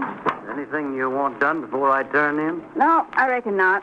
It's mighty pretty out tonight. A full moon and lots of stars. That's so? Mm-hmm. I reckon I've been too busy to notice. I thought you might like to take a little ride down to the waterfall. No, thanks. I'm too tired. But you've been in the house all day, and I thought a little ride might make you feel better. Not tonight. It sure is nice and cool and spring-like down by the waterfall. Curly, I told you I don't want to go out tonight. What's the matter, Miss Ellie? Are you mad at me? No, I ain't mad at you, Curly, but I ain't so sure that Ben Barlow was guilty of branding and stealing our calves. Oh, sure he was guilty. And a little touch in the head, if you ask me. Curly, you never liked Ben from the start, and you ain't got no right to say that. Well, he sure acted mighty funny. Seems kind of strange, you sticking up for him like this. Listen, perhaps you was sweet on him. Oh, so that's it. You was jealous of him, too. Now, listen, Miss Ellie. If a cattle-thieving varmint like Ben Barlow is your idea of a man, you can have him. Pull him up, Curly. Huh? Ben Barlow? Yeah. So you broke jail, huh? Shut up and face the wall. Oh, what are you doing here, Ben? Just a minute, Miss Ellie. Now, Curly, you stay right where you are and don't make a move or I might forget myself and pull the trigger. I'm taking your gun first, Curly. There. Now turn around and keep your hands in the air. Listen, you got no right to come in here like this. Maybe not. But who's going to stop me? Nobody's going to stop you now, Ben, but if you broke jail, the law's going to catch up with you. You know, that's a mighty pretty speech, Miss Ellie. The law said I was guilty of shooting your pa. Well, I did hit him. But you know he wasn't the one I was after. But you was aiming to kill Curly. Yeah, but my aim wasn't so good. And next time it'll be better. Curly said I was branding and stealing Bobby calves. Ain't that what you said, Curly? You had your trial, Ben. Ain't nothing more for me to say. Well, this time I'm putting you on trial, mister. Do you still think I branded and stole them calves? I ain't talking. Sure you don't. And maybe you was right. Maybe you didn't know this, Miss Ellie. But Curly here accused me of being sweet on you. Well, how about it, Curly? That's a lie. I didn't say no such thing. Yes, you did. You said as how you thought I ought to clear out before things got too hot for me. Then you slapped the leather and I beat you to the draw. If the boss hadn't stepped in, I'd have got you straight. Well, do you still think I'm sweet on Miss Ellie? I reckon you can answer that one. Yeah. And Curly, maybe you was right again. And I figure we ought to let the lady decide that. Miss Ellie, this critter ain't got nerve enough to come right out and say what he thinks. So I'm giving you a chance to decide which one of us you want to get hitched to. Now, what's so funny about that? Why, I wouldn't have either one of you galoots if you was the last man on earth. Ben, I wasn't so sure you was guilty of branding and stealing our calves, but after what you just said, I reckon Paul's right. You're a no-good sidewinder. That's your answer? Sure. And what you gonna do about it? Plenty. I reckon this trial's over. And the verdict is guilty. Yeah, this is one time when Ben Barlow is the judge, jury, and law. Wait. You can't shoot me down like this. Nah. No, I ain't shooting you down yet, Curly. I'm aiming to fix you with a punishment you won't never forget.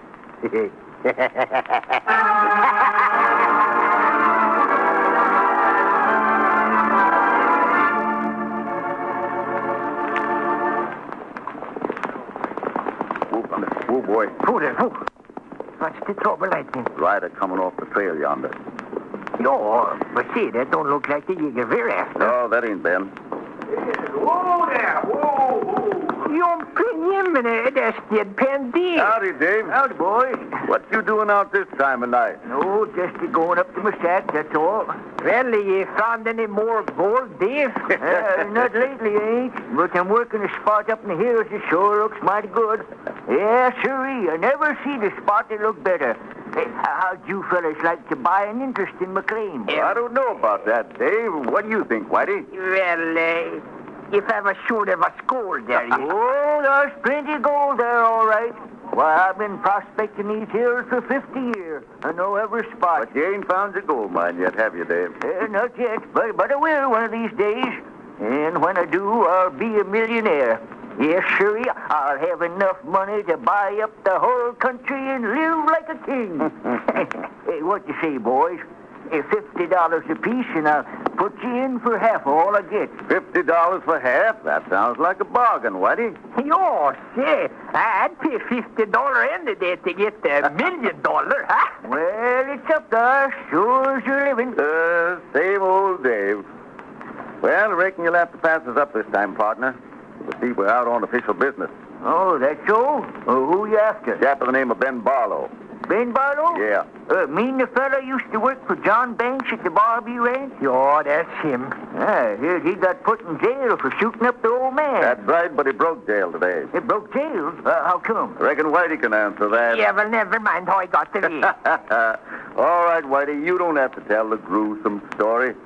You see, Dave, Ben hit Whitey in the jaw and made a clean getaway. Oh, nice. Jumping Jehoshaphat. You know Ben Barlow beside Dave? Oh, yeah, but he ain't been up where I've been. But I'll keep a sharp eye out.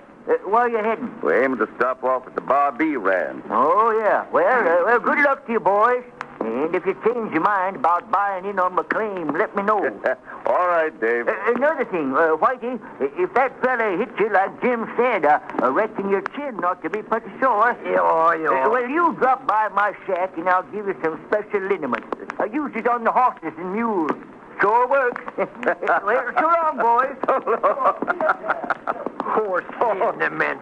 Say, when I get through with Ben Barlow, I think I gotta fix Deadpan Dave too, by God. Come on, Thunder.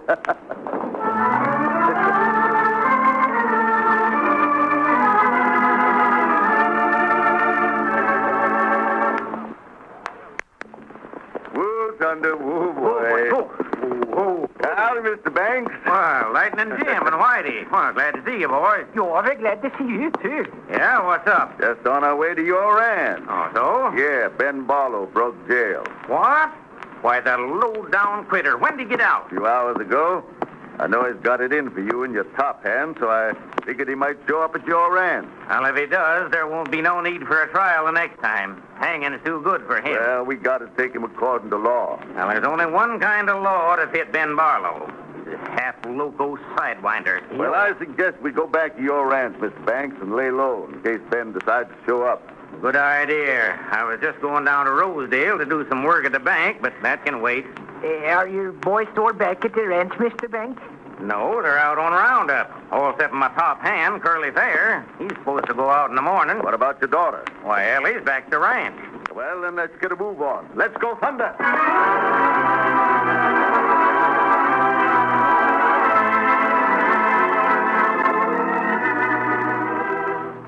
We'll Lightning Jim, Whitey, and Mr. Banks get to the Barbie Ranch in time to catch Ben Barlow?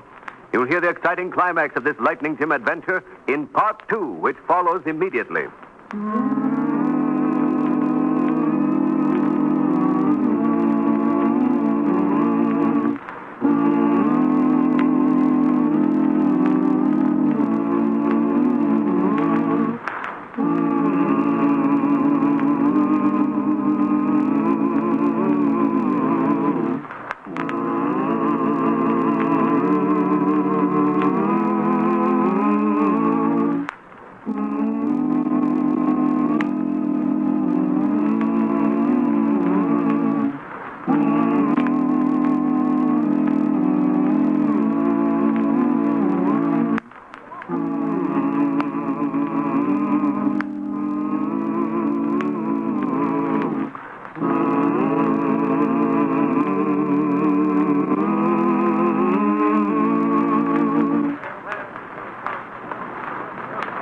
Now for Part 2 of the Lightning Jim adventure, Lightning Jim's Brand.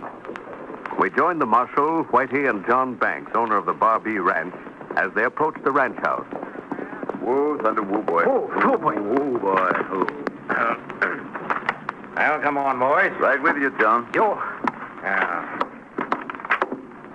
I reckon Ellie's gone to bed. Told her not to wait up for me.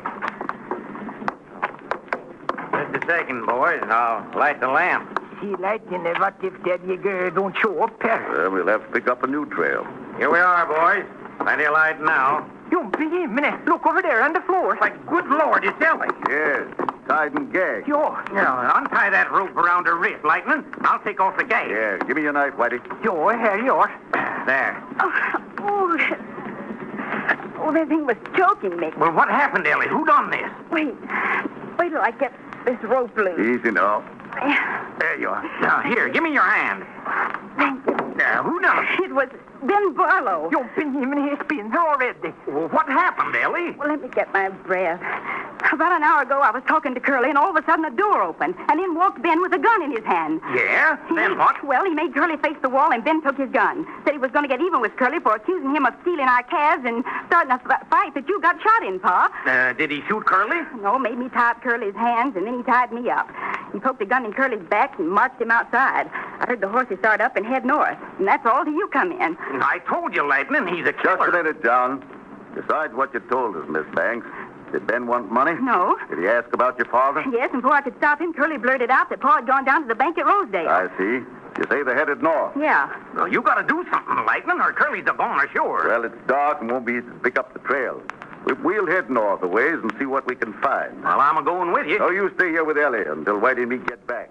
If we can't pick up the trail now, we'll round up a posse from the ranches. Come on, Whitey.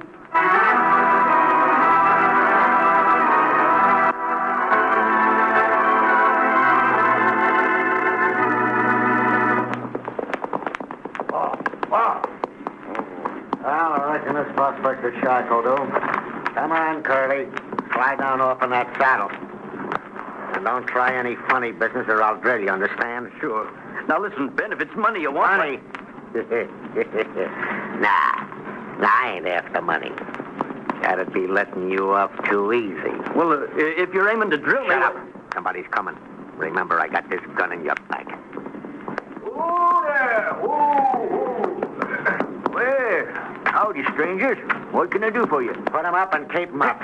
Say, what's your big idea? I said put 'em up, quick. Don't shoot, mister. I ain't toting a gun. Say, ain't you Ben Barlow? Yeah, and you're Deadpan Dave. Why, sure. And this fella with you is a top hand at the Barbie. Yeah, me and him's got a little business to fix up. And you're gonna help us. What you want me to do? Rustle up some wood and build up a fire out here in front of the shack. Oh, but you don't have to do that. I got a stove in the shack. All right, build it in there. Sure. Wood's round back. I'll go get it. You stay right where you are, Curly. I got something here in the saddlebag that'll interest you. I reckon you've seen these before, Curly? A branding iron. Yeah. A branding iron. The Barbie branding iron. And it's for you. What do you mean? Just what I said. You know, a maverick calf is a stray calf that don't belong to nobody. And a cowman's got a right to brand a maverick. But I don't follow you. What's this got to do with me? Well, Curly, I kind of figure that you're a low-down maverick calf that ain't got no sense. Yeah. And I'm aiming to put this brand on you so you won't forget to keep your nose out of other folks' business. No, you can't do that. Oh, yes, I can. Now get in that shack before I lose my temper and drill you.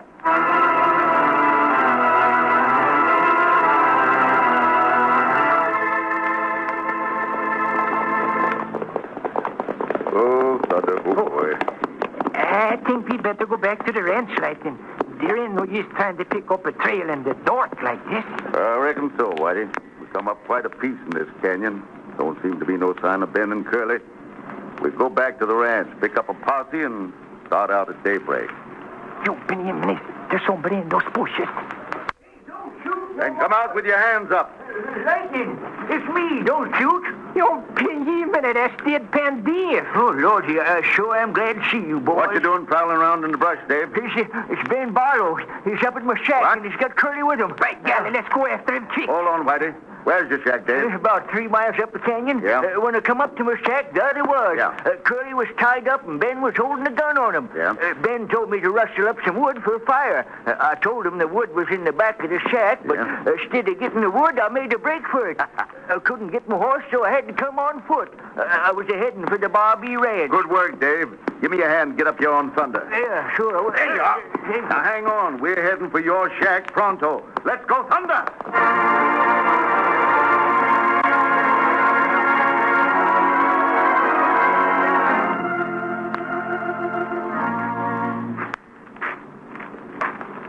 Yeah, there's the shack right ahead of us. Yeah. Got your guns ready, buddy? Yo, let's go. We'll come up on the side. Easy now. Don't hear nothing. Careful, boys, careful. All right in there. Come out with your hands up or we'll blast you out. Come in. Help me. I'm tied up. That's Curly. That you, Curly? Yeah. Hurry up. Ben's going back to the ranch. You said Ben's going back to the ranch. Come on, quick. Careful, Lightning. Maybe that's a trap. The light from the fire. See through the window. Yep. There's Curly lying on the floor. Ben's gone, sure enough. Yeah. Hurry up and untie these ropes. They're killing me. Sure, we'll get you out of this. Got them ropes around his legs, Whitey? Yeah, sure. There you are. There you are, Curly. I reckon you can get up now. He's going back to the Barbie Ranch to get Ellie. Lightning, look at his face. Jumping Jehoshaphat. Ben branded him on the face. Yeah, he's gone plumb loco. Brought me up here and branded me. And now he's going back for Ellie. Then we got to get back there pronto. You come with me on thunder, Curly. Why do you take Dave on your horse? Yeah, sure. Come on, we ain't got no time to lose.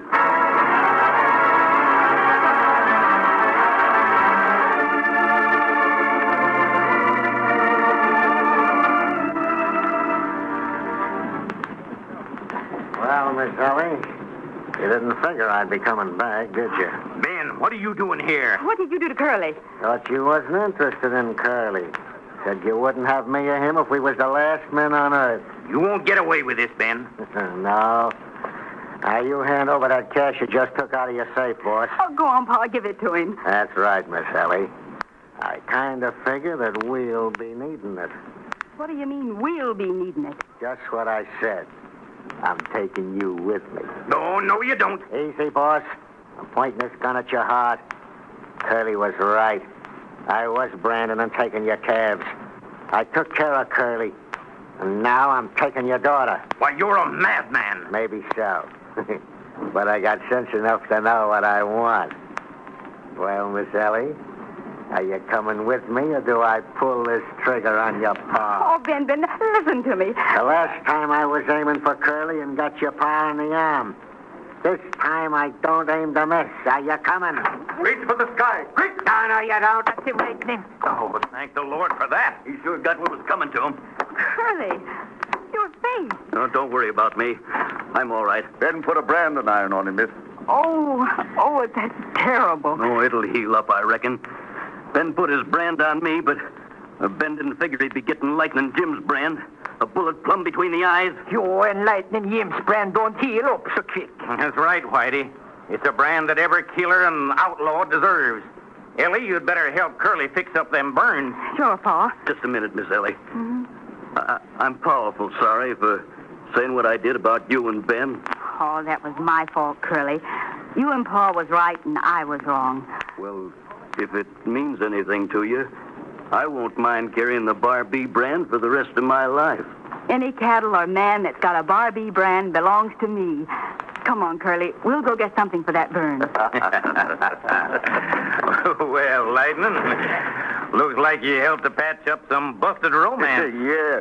Well, John, you was right about Ben. Went loco trying to get revenge. Yeah, sure did. Craziest man I ever seen. Hey, what are you doing here, Dave? Oh, just kind of helping out Lightning Jim and Whitey, that's all. Don't be so modest, Dave. You see, John, Dave escaped from Ben, met us on the trail, led us back to his shack where Ben was holding Curly. So I'd say most of the credit for catching Ben goes to Dave. Oh, shucks, it wasn't nothing at all. Well, then I think he ought to get the reward. Yeah. Reward? What you talking about? Well, Ben was aiming to rob me of $5,000 in cash. I figured the reward for catching this critter ought to be about $1,000. Here you are, Dave. $1,000? Holy smoke. That's all right, Dave. For 50 years, you've been prospecting for gold, and up until now, you ain't had much luck. This is your big strike, Dave, and you really earned it. Wait a minute. What's trouble, Whitey? Well, you know, Dave offered me 1/2 interest in any gold he found. Yeah? Well, I got $50 here, and I want to buy 1/2 interest in Dave's $1,000. Hold on,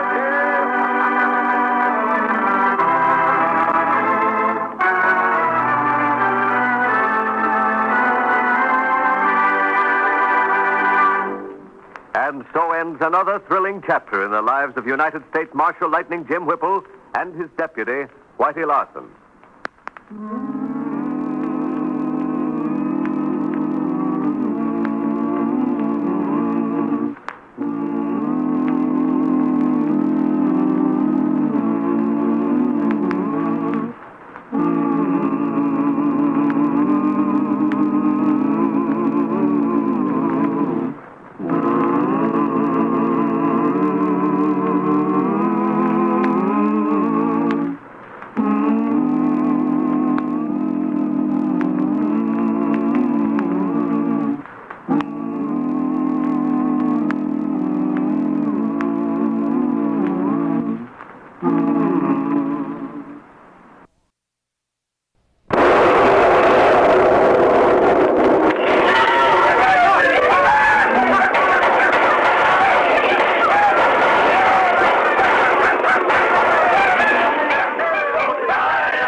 Now for the thrilling adventures of Lightning Jim. For the last 2 years, the San Marcos Valley has been at the mercy of a band of rustlers and outlaws. But Sheriff Hollison has been unable to find any definite clue as to the leader of the band, nor has he been able to discover their hiding place. Finally, in desperation, he has written to Lightning Jim, begging this fearless United States Marshal to come to his aid. Lightning Jim and Whitey are now talking with the sheriff. Seems funny you ain't been able to find hide nor hair them owl hooters during all the time they've been operating, Sheriff. Funny? Why, it's baffling. I've hunted this country over, and there ain't no ranch or a canyon I ain't searched. And the result is still nothing. They drive the cattle they steal across the river, that's sure. Well, maybe they stay over there until the next raid. No, they don't. Leastways, not all of them. You see, Marshal, I'm pretty darn sure that Red Jerome is mixed up in this. See, who is this fella, Red Jerome? Oh, he's got a little ranch down by the river. Got some horses and a few head of cattle. Don't make much pretense at really ranching. What makes you suspect him, Sheriff? Well, one night me and a posse tracked the bandits to his spread. Yep, right to his spread, Marshal. But when we got there, we couldn't find a trace of them. But how could they hide on a small spread like you say Red Jerome's got? Beats me, but they did hide, and we watched the river all night. And they didn't cross over, Marshal. Was this Red Hombre at home when you got to the ranch, Sheriff? Yeah, he was home all right, and Huldah, his cook, swore herself blue in the face that he hadn't left there all night. But his horse had been rode, and rode hard. So this Huldah must be in on it, too, if Red really is part of the gang. Yeah, she's in on it all right, but I can't get nothing on any of them. And last night, the dang poison varmints wiped out old man Putnam and both his boys and burned the house down right over them. Couldn't you pick up a trace of them? No, nothing. That is, except this. Well, see, that's the handle of a quirt. And that's a loaded one, too. Yeah, things like that ain't exactly common around here. Know of anybody who uses one, Sheriff? I don't exactly recognize it, if that's what you mean, but Red Jerome is mighty cruel to animals. Back to Red again, huh? Tell me something about this Huldah person, Sheriff. Well, it ain't hard to describe Huldah. She weighs about 300 pounds on the hoof. What? Got a face like a bronco with the heaves and a disposition that's a combination of red pepper and gunpowder. Some gal, Huldah. Well, that's your job, Whitey. Ever? Yes, sir. You're going up to Red's place. Get on the good side of Huldah and see what you can find out. But wait a minute, no, Lightning. You mean I got to work in a 300-pound wildcat? Sure do. Well, I won't do it. Yeah, but she's Swedish, too, Whitey. You ought to get along swell, yes, sir. Yeah, she's a man-eating tiger, all right. Yeah, man-eating tiger. And I'm supposed to walk up to her and say, a nice kitty, a pretty kitty, a kitty wants some milk. Well, I quit. Well, you can't quit, Whitey. Them's orders. Huldah might spill something that'd help us. Say, no, why don't you go up there, Lightning? You're a better-looking fella than me, and you're sort of more romantic. Don't say Huldah's your dish, Whitey. Me and the sheriff will work on this end. By the way, Sheriff, think I'll take this quirt handle, if you don't mind. Oh, don't mind at all. Don't see what good's going to do, though. Well, I might be lucky and stumble on to something. Yo, from what I hear, I'll be needing the luck when I meet up with Huldah.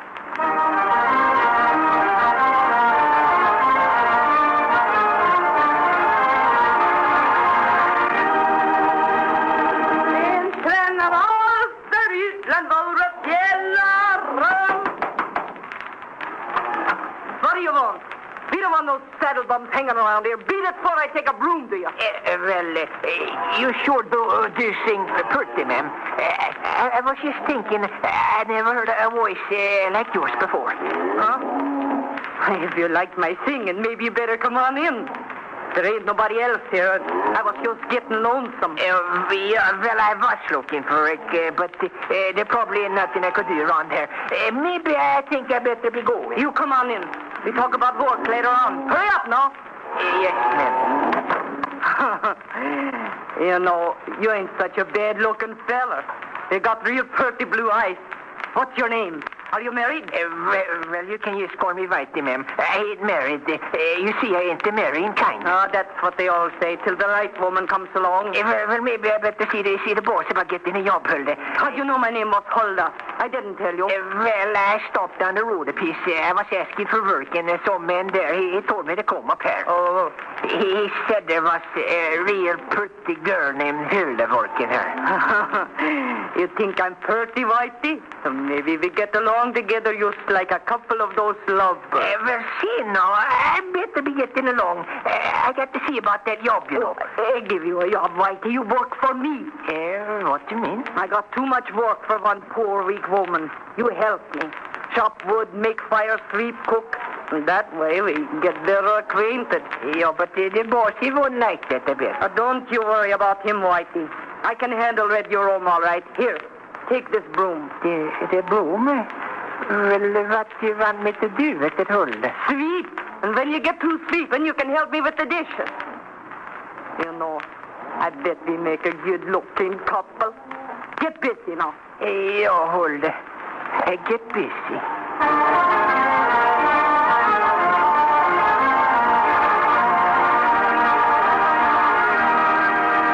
Well, Marshal, you just about met everybody in town now. Well, now, don't forget, Sheriff, I don't want nobody to know I'm a marshal.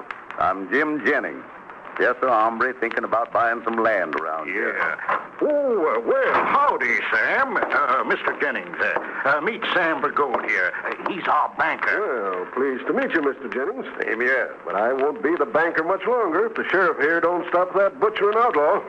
Allison, what you going to do about catching that varmint? Well, gosh, Sam, I'm doing the best I can. Well, it ain't good enough. This whole country is going to be ruined if he ain't caught and caught soon. Well, confidentially, Sam, Mr. Jennings here is really Lightning Jim Whipple, Sheriff. the United States Marshal. Sheriff, I told you I didn't want to be known. Oh, shucks, Marshal. The banker, he'll keep your secret, won't you, Sam? Sure, Marshal. You can depend on me. Did you come down here to track down our rustling gang? Well, I'm here to help the sheriff, Mr. Burgold. Maybe between us we can get a line on you outlaws. Well, glad to hear it. Mighty glad to hear it. You know, I got an idea. What's that, Sam? Marshal, you drop around to the bank tonight. I'll let you in and we'll go over some papers I got there. I know a banker ain't supposed to divulge no information about his business. You got some suspicions, Burgold? Well, I ain't no detective, but maybe so you can put two and two together. You come around tonight, Marshal? I'll be there, long about 9 o'clock. That'd be all right? Yeah, fine. See you then. And good luck in your detecting, Marshal.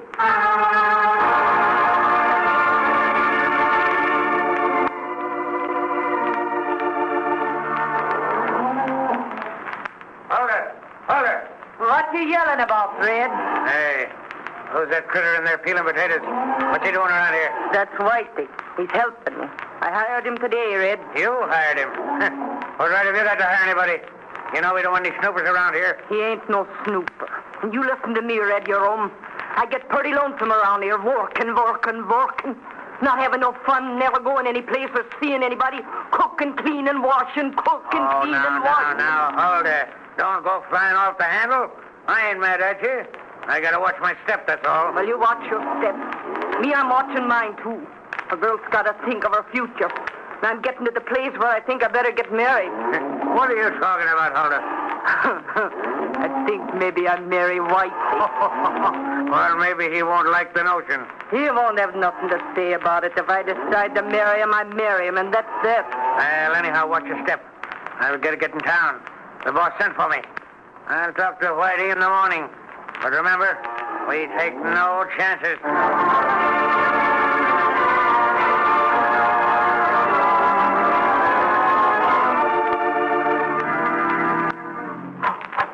Well, come in, Marshal. Come in. Been waiting for you. Are you alone? Evening, Mr. Burgold. Yeah, I'm alone. Sheriff went home early. He was up most of the night and... That got him, Red. It was easy. You never saw me behind the door at all. One good tap on the head. Well, I'll take his guns. The man-hunting Marshal. Lightning Jim Whipple walks into a trap and doesn't walk out, eh? What do I do with him now, Burgold? What do you think? Get him out of town and dispose of him. Kill him. We can keep on fooling the sheriff, but we can't take no chances with this snooping government man. But the sheriff knew he was coming here tonight. How are you going to handle that? Don't try to do my thinking for me, Red. I can handle this sheriff all right. Yeah, but what are you going to tell him? I'll tell him the marshal came here, sure. He looked over some papers, said he had a clue, and wouldn't tell me nothing more. Then he left. And how do I know where he went? That easy, huh? Well, just be sure you handle it right. You're getting too big for your boots, Red Jerome. I'm giving the orders round here. Now, you keep your mouth shut. But I'm taking all the chances, Burgold. Don't forget that. Well, there ain't no use quarreling. Hurry up now. Get this law badge tied up. Get him out of town. And don't forget to take his horse, too. Do I shoot the horse, too? No. He's a good-looking piece of horse flesh. Just turn him loose. Somebody'll find him. And maybe so I'll buy him. Now, wouldn't that be something? Me riding on the marshal's horse after I've disposed of the marshal. That'd be a good joke on the marshal, eh?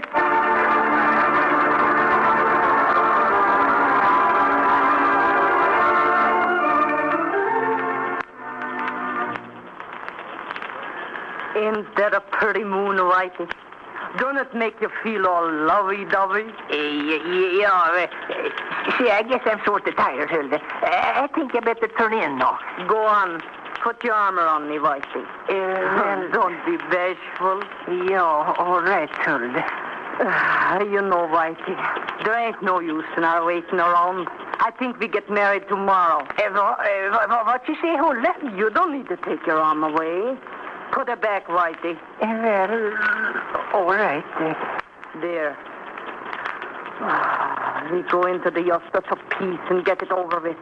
We get married tomorrow afternoon. Yeah, but hold it. That's sort of sudden, ain't it? You just met me this morning, you know. When I make up my mind, I make it up fast. We'd make a nice couple, I think. And when you're my husband, I'll start making you over the way I want you. Making me over? Well, what you going to do, Hulda? When I get through with you, Whitey, you won't know yourself. My, that moon sure's pretty, ain't she? Oh, I think I got the stomach ache. I don't feel so good, and I think I'm going to feel worse. Black, you see that Jasper sitting out there with Hulda? Any crowbait that'd put his arm around Hulda and try to snuggle up to that mountain is a braver man than me, Red. It ain't funny. We've got to get rid of him and fast. What do you mean, Red? Listen, I've got a United States Marshal back in the cave. Marshal? Carnation, Red. How'd you get him? Where'd he come from? The boss stumbled to him. I brought him out tonight hogtied. The boss told me to get rid of him. But this Jasper with Hulda... You think he's a law badge, too? Yeah, I think it's funny. He come here this morning the same time the Marshal showed up in town. Well, let's go get him now, then. No, we don't want any fight with Hulda, Slack. Not me. I'd rather tangle with a charging bull than come up against Hulda with a war paint on. Listen, watch your chance tomorrow, Slack. And when he gets away from the house, plug him. Hulda'll never know what happened to him. And what she don't know won't hurt her. You mean it won't hurt us? Leave it to me, Red. I'll handle the critter.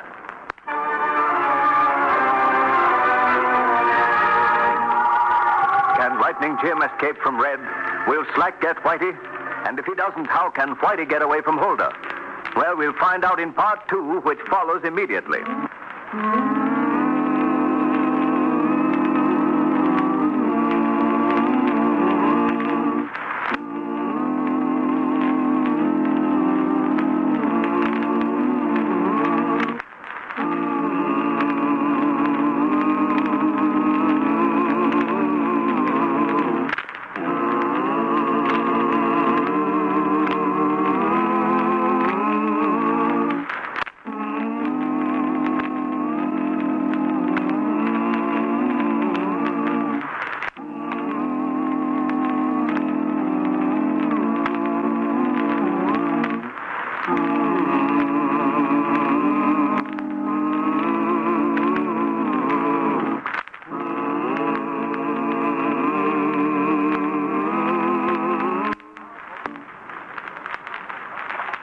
And now for part 2 of the adventures of Lightning Jim.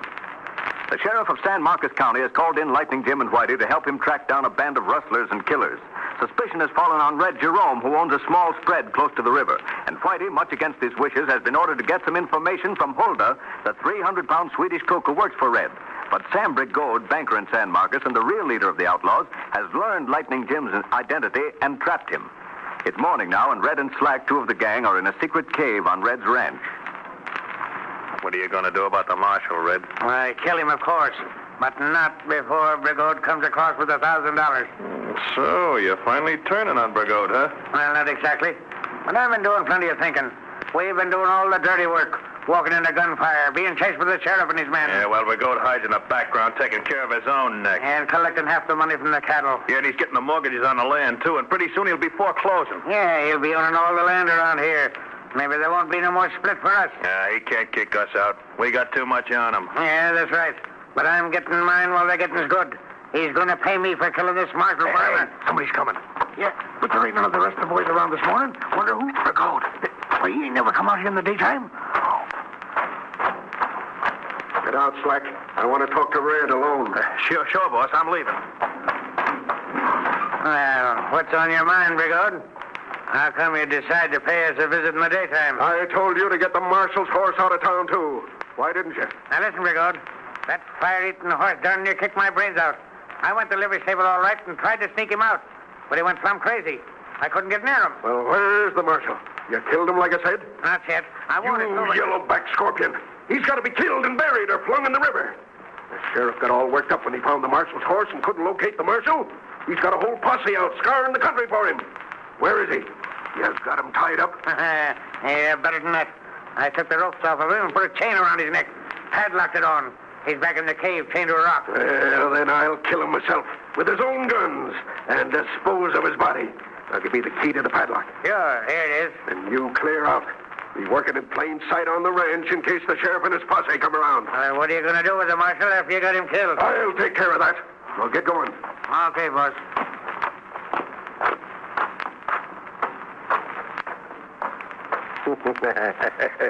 well, if it ain't the marshal himself.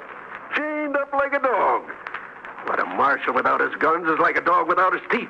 And I reckon I've got your teeth all right. It'll all get you, Brigode, sooner or later. Not me. I'm too smart.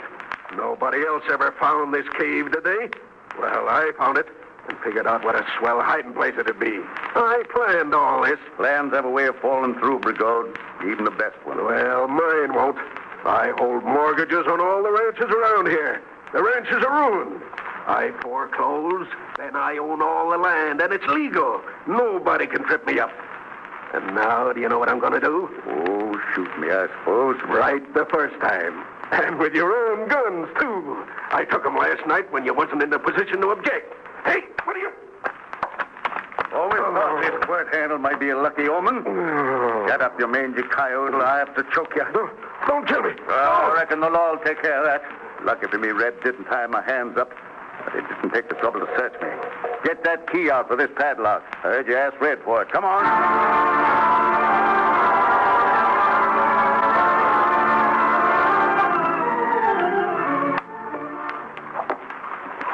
Hurry up with that mopping, Whitey. You got to get cleaned up for the wedding. But, Hilda, I don't think you trust me. I'm going to marry, ain't I? What you talking about? Well, there's funny business going around this place. I know that. Now, if you really trusted me, you'd tell me all about it. After we're married, it's soon enough to start telling you things. Hurry up with that mopping. I'm all ready to go. Don't I look nice, Whitey? Well, I don't think I want to marry nobody that don't trust me. You ain't got nothing to say about this, Whitey. You're marrying me this afternoon, dead or alive. Maybe I'll quit the game then. Are you stuck because my brother works for him? Your brother? You're my brother. But after I get me a husband to work for me, I think I'll quit. This ain't no place for a lady. Hey, Whitey, come on out here. The boss wants to see you quick. Yo, I come. Listen, Whitey. I'm going to take the buckboard and go to town. I get the ring and the license. I wait for you at the Justice of Peace. Now, you be there by 4 o'clock. You hear? Hey, hold there. I hear you. And if you ain't there by 4 o'clock, I come after. You hear that, too? Get going, Hulda. Red ain't no more to be kept waiting. I'll keep him waiting if I feel like it. Now, remember, Whitey, 4 o'clock this afternoon at the Justice of Peace. And Whitey, hey, hold there. You better buy a necktie. If we're going to get married, it's got to be proper, and it ain't proper without a necktie.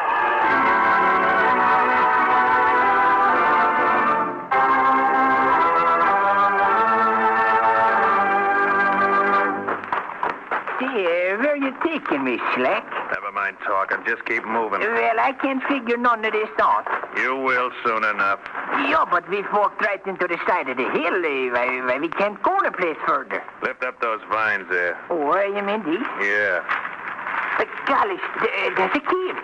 There's a cave here on the side of the hill. Go on in. Hurry up. Yeah, but what we going in the cave for, Slack? You wouldn't know, would you? You ain't been snooping around here trying to find this place, have you? Oh, no. You're just a little innocent baby, you are. What you get the gun in my back for, Slack? I ain't done nothing. No, and you ain't going to either. Now keep on moving. You got him, Slack? Sure, I got him. How'd you get him away from Hulda? She's going into town and waited the justice of the peace. She's figuring on getting hitched with this broken-down snooper this afternoon. Well, I reckon Hulda will wait a long time for her bridegroom. Well, I can't figure none of this out.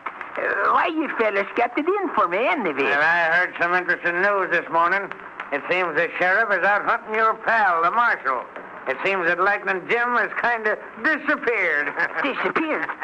Say, what did you dirty snakes do to Lightning? Ah, then you are mixed up with him, huh? You're a law badge too, huh? Give yourself away that time. You tell me now, what did you do to Lightning? Well, I don't mind telling you. He's dead. The big shot shot him this morning. Yeah, must have buried him too. But he's dead all right, just like you're going to be. Lightning dead. Killed this morning. Yeah, and if you got any prayers to say, you better start saying them, because you're going the same way. You killed Lightning, you dirty bastard! Take that! You're dead! Hey, get out of the way, son, and I'll shoot him. Oh, you got me, you fool, you shot me. You hooked him with that Lightning, you scrawny, stinking pussy! Give me that gun! He's on my side! Then get him! I can't, I'm that bad. Kaiser red for a plundering fool. Don't shoot me again, don't. I want to fill your boot so full of lead you couldn't stand up. But the law's going to set them with you. That's the way Lightning would want it. Lightning is dead.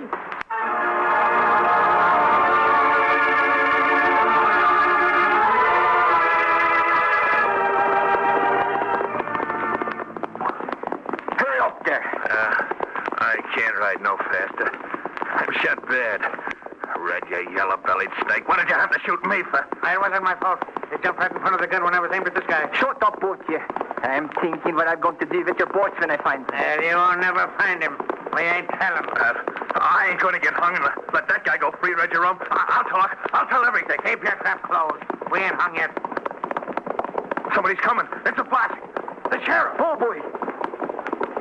By gal, it's the thunder. Lightning. Lightning, is that you? Go on and see, Whitey. What you got there? Whoa. Lightning. Thunder. Lightning, you ain't dead. You ain't been killed at all. By Jiminy, Lightning, you ain't dead. Of course I ain't dead. Oh, you got red and then one of his men. Good for you, Whitey. We were just coming out after him. Oh, Lightning, I thought you was dead. I was bringing these warmants in. Then I was going to find a boss of the bunch if I had to marry Hilda to do. Reckon you won't have to do that, Whitey. I got the boss in jail right now. We've got to everything.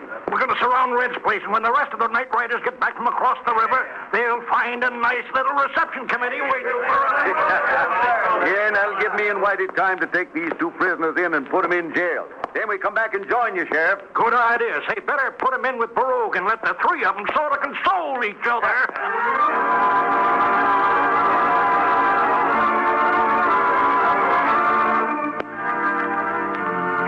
So Lightning Jim and Whitey take the two prisoners into San Marcos and lock them up in jail.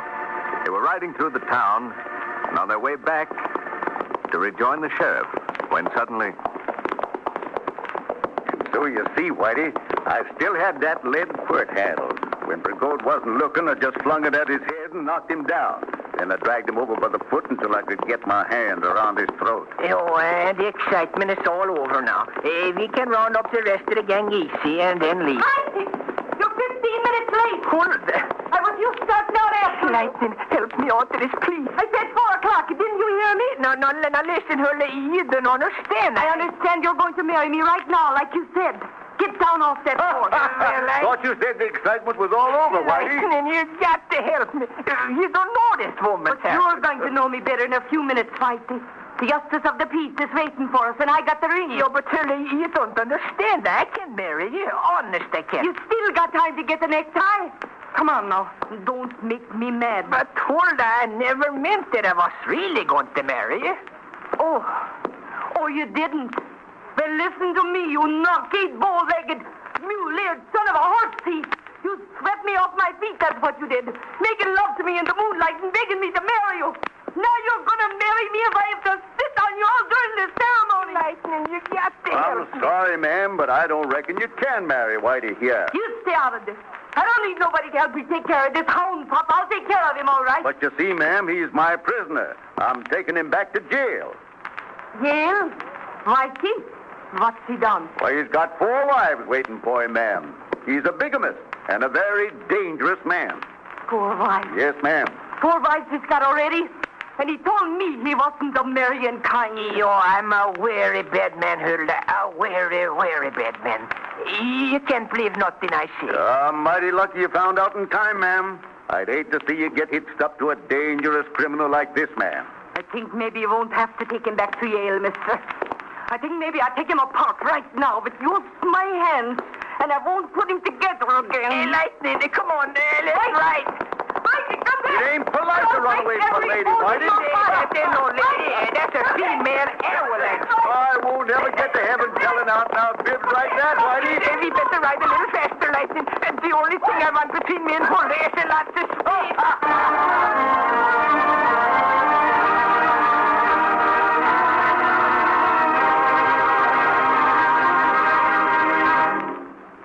Which concludes another exciting adventure in the lives of those two famous marshals of the Old West, Lightning Jim Whipple and Whitey Larson.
For the thrilling adventures of Lightning Jim.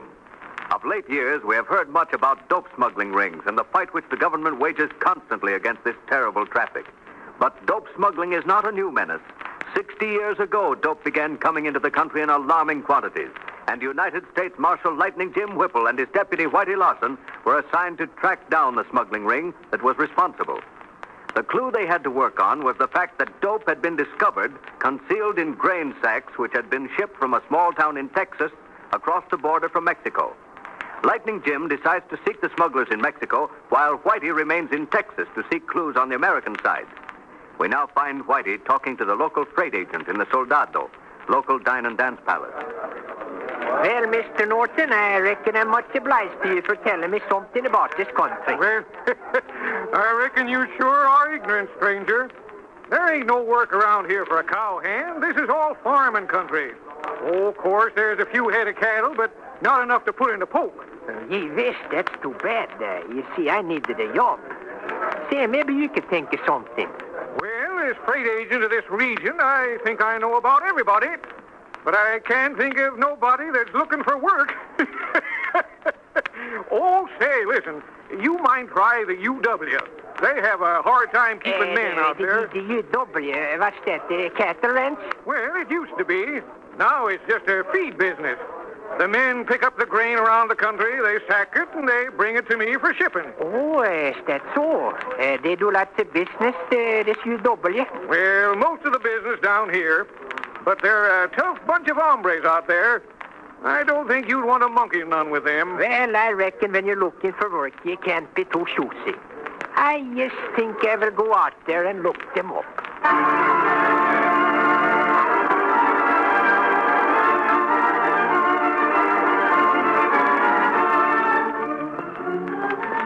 So Whitey, reasoning that the UW Ranch might be the headquarters of the dope smuggling ring, decides to investigate. As he nears the ranch house, he pretends to be taken suddenly ill so that he can ask to stay there without arousing suspicion. Hello? Hello? Hey, is there anybody in the ranch house? Hello? Nobody wants nothing around here. You go now. Goodbye. I can't go no further. I'm a sick man. Very sick. I got to get to bed. Honey, very sorry you're sick, but you go now. Bossman not like stranger men around here. He don't care if you sick. Make you sicker if Bossman find you hang around here. Goodbye. Well, see, couldn't you stay overnight?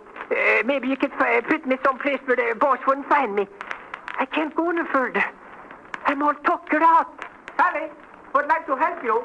Me is Sun Lee. Very nice boy, Sun Lee. Would like to help sick men. But Bossman mean like rat poison. He find you here. He kill both of us. He don't like nobody hang around here. Goodbye now. Well, I think I'm going to faint. Everything's getting blacker and blacker in front of me. He faint. He fallen ground. Oh, trouble, all-time trouble for poor Sun Lee. Sun Lee think he go back China. I think better go back China quick.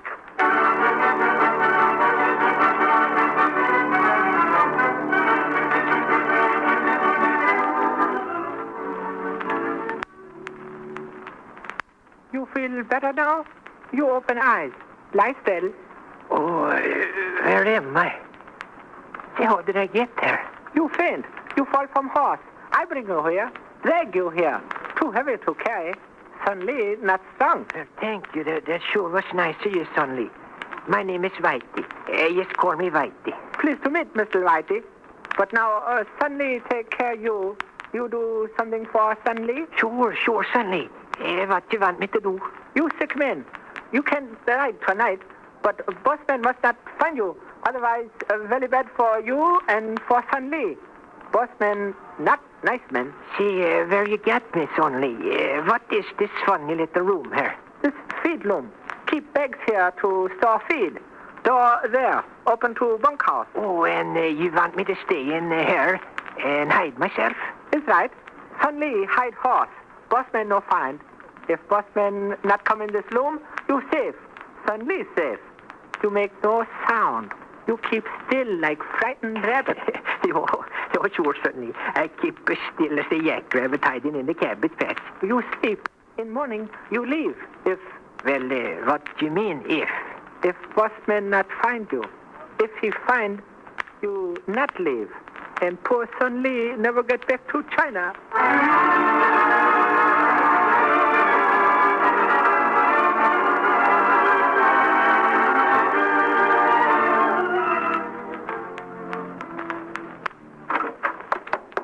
Well, there's another load ready to go. I'm getting plumb tired of wrangling peat bags, Cloud. That's hard work. Yeah, darn tootin' it is, Ruth. All day, every day, working as hard as if we were trying to earn an honest dollar. Stop your yapping, both of you. You're getting good money out of this, ain't you? More than you can make any other way. Listen, if you're figuring on quitting, you... No, Cloud. I'm not fussing about the money. I just thought maybe we could hire some hombres to do the heavy work. Sure. Hire somebody else. Let somebody else fool around here and find out what we're doing. Then we either got to declare somebody else in or kill 'em. And it's getting plumb dangerous to do any killing anymore. Those dang law badges are everywhere. You don't think they've got their eyes on us, do you, Cloud? Why, of course they ain't. Why should they? We got a legitimate business here. And we handle it legitimate like, too. They'll never tumble, but, I don't want nobody else snooping around here. You understand that? Well, sure, Cloud. You're right, I reckon. Sure, Ruth. Cloud's right. Well, all right. Sun Lee! Bless that chink, I'm starved. Sun Lee! I'm here. Got good supper tonight. Very good supper. Sun Lee good cook. Yeah, it better be good. Put it down and get out. And shut that door, Son Lee. How many times do I have to tell you to keep that door shut? Sonny had handful with tray. Sonny shut on now. Well, don't make excuses, or you'll feel my boot in your ribs there. Me clothes off. I don't like the way you move around here. I want you to get some shoes to wear. Those sandals don't make any sound at all. I don't like the way you crop around here. Sonny no creep around, but Sonny buy shoes. Beans again. Might as well be in jail as far as this food is concerned. Maybe your Royal Highness would like to eat at the palace tonight, huh? Well... Now listen, you're rubbing me the wrong way lately, Shirley. And you too, Ruth. Kick. That's all I hear from the two of you. I ain't said nothing about wanting to quit, Proud. Don't get me wrong there. And I like Beans. I ain't never fussed about him. Well, Sonny, what are you standing around for? Trying to hear something that don't concern you? Sonny so now. Sonny leave. You're dang right you're good to leave. You break my job, poor Sonny. Getting uppity with me lately.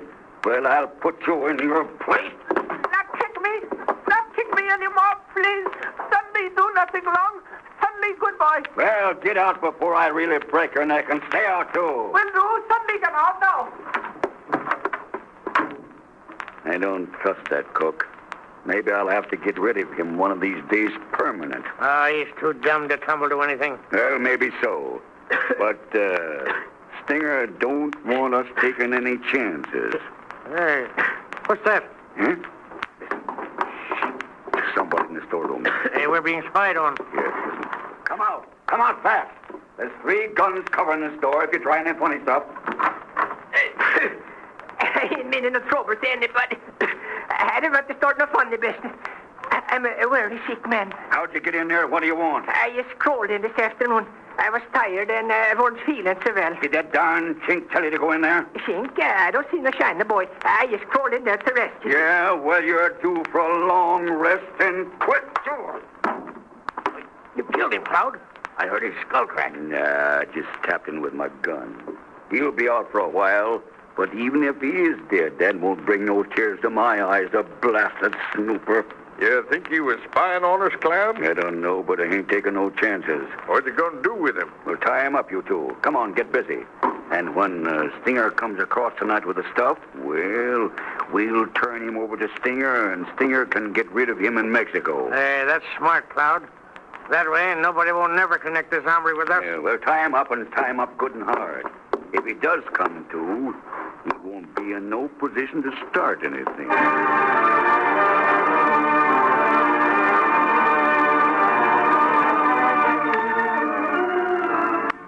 In the meantime, across the river in the little Mexican town of Reynosa, Stinger Ballou is talking with 2 Mexicans.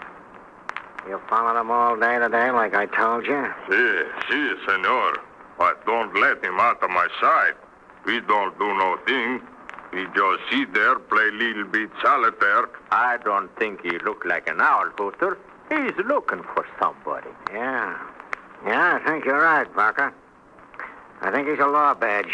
I can tell the breed a mile off. What does he call himself? The Whip. Huh? Whip. He just laugh a little bit and say, you can call me Jim, the Whip. Yeah? Well, we're gonna crack that whip. I don't want any strangers prowling around here trying to find out my business. You want for me to stick those knife in him, eh? No, Pancho, no. We'll handle this diplomatic. It'll be a killing nobody can object to. What you mean, Stinger? How you kill somebody and not have people object? That's easy. We get him in a poker game, the 3 of us.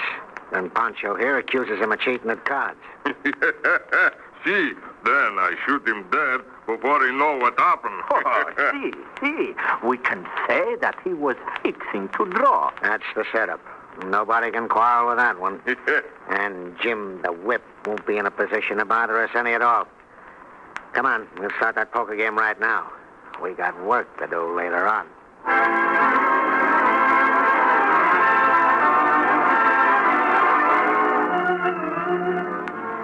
Whitey is in the hands of the Cloud Gang and is helpless. Is Jim the Whip, who has aroused the suspicions of Stinger Ballou, really Lightning Jim? And will the plan of Stinger's work? We shall find this out in part 2, which follows immediately.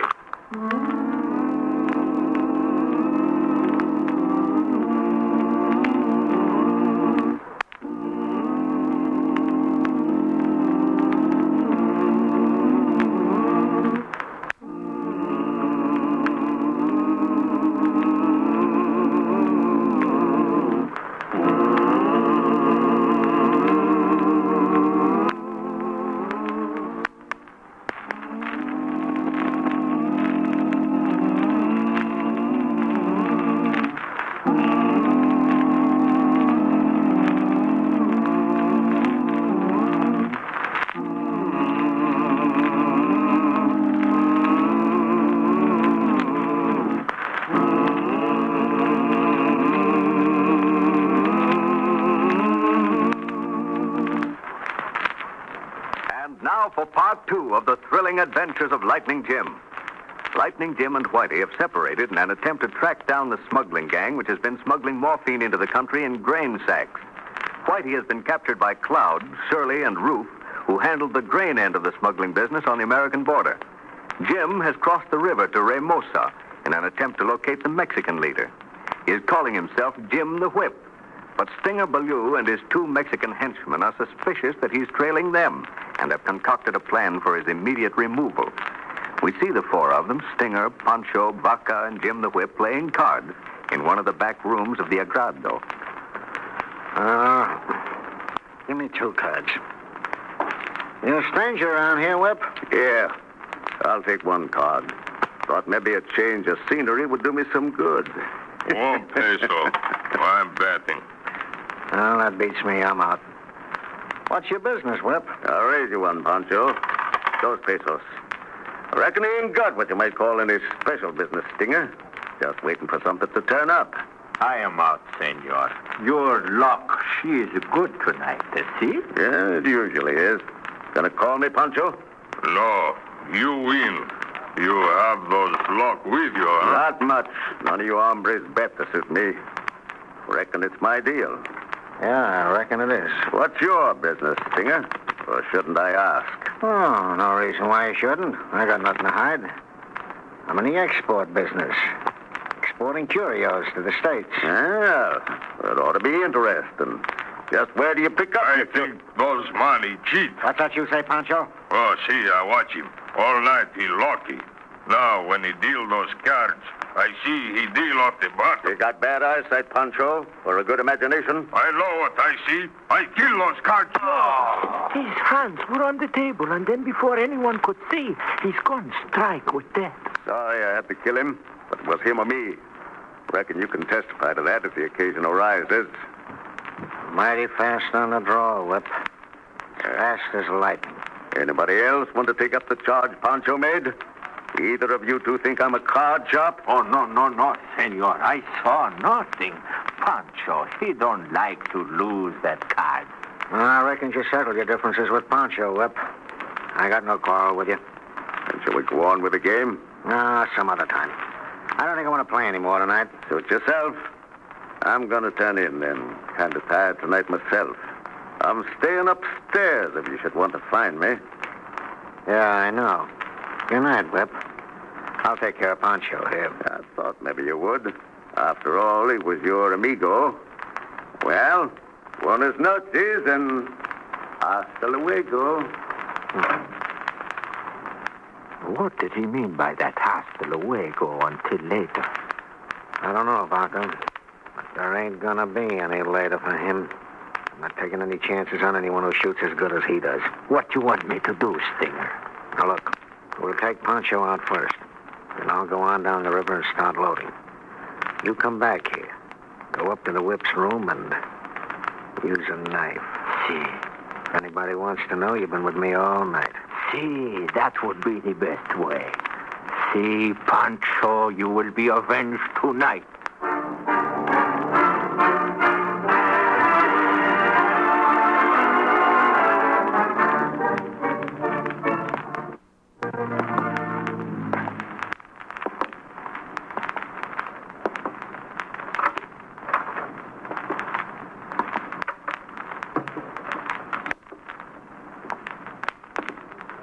right, Baca.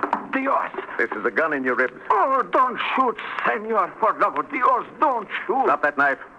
I swear I mean you no harm. I swear. Don't pressure your soul any more than you have to, Baca.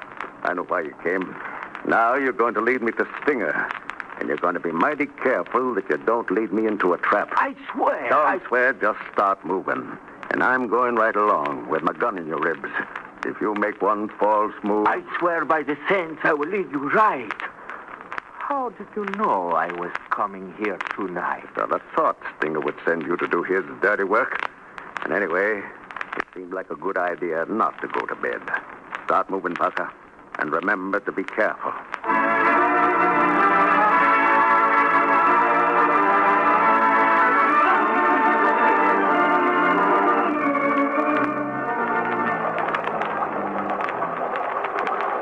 That's you, Parker?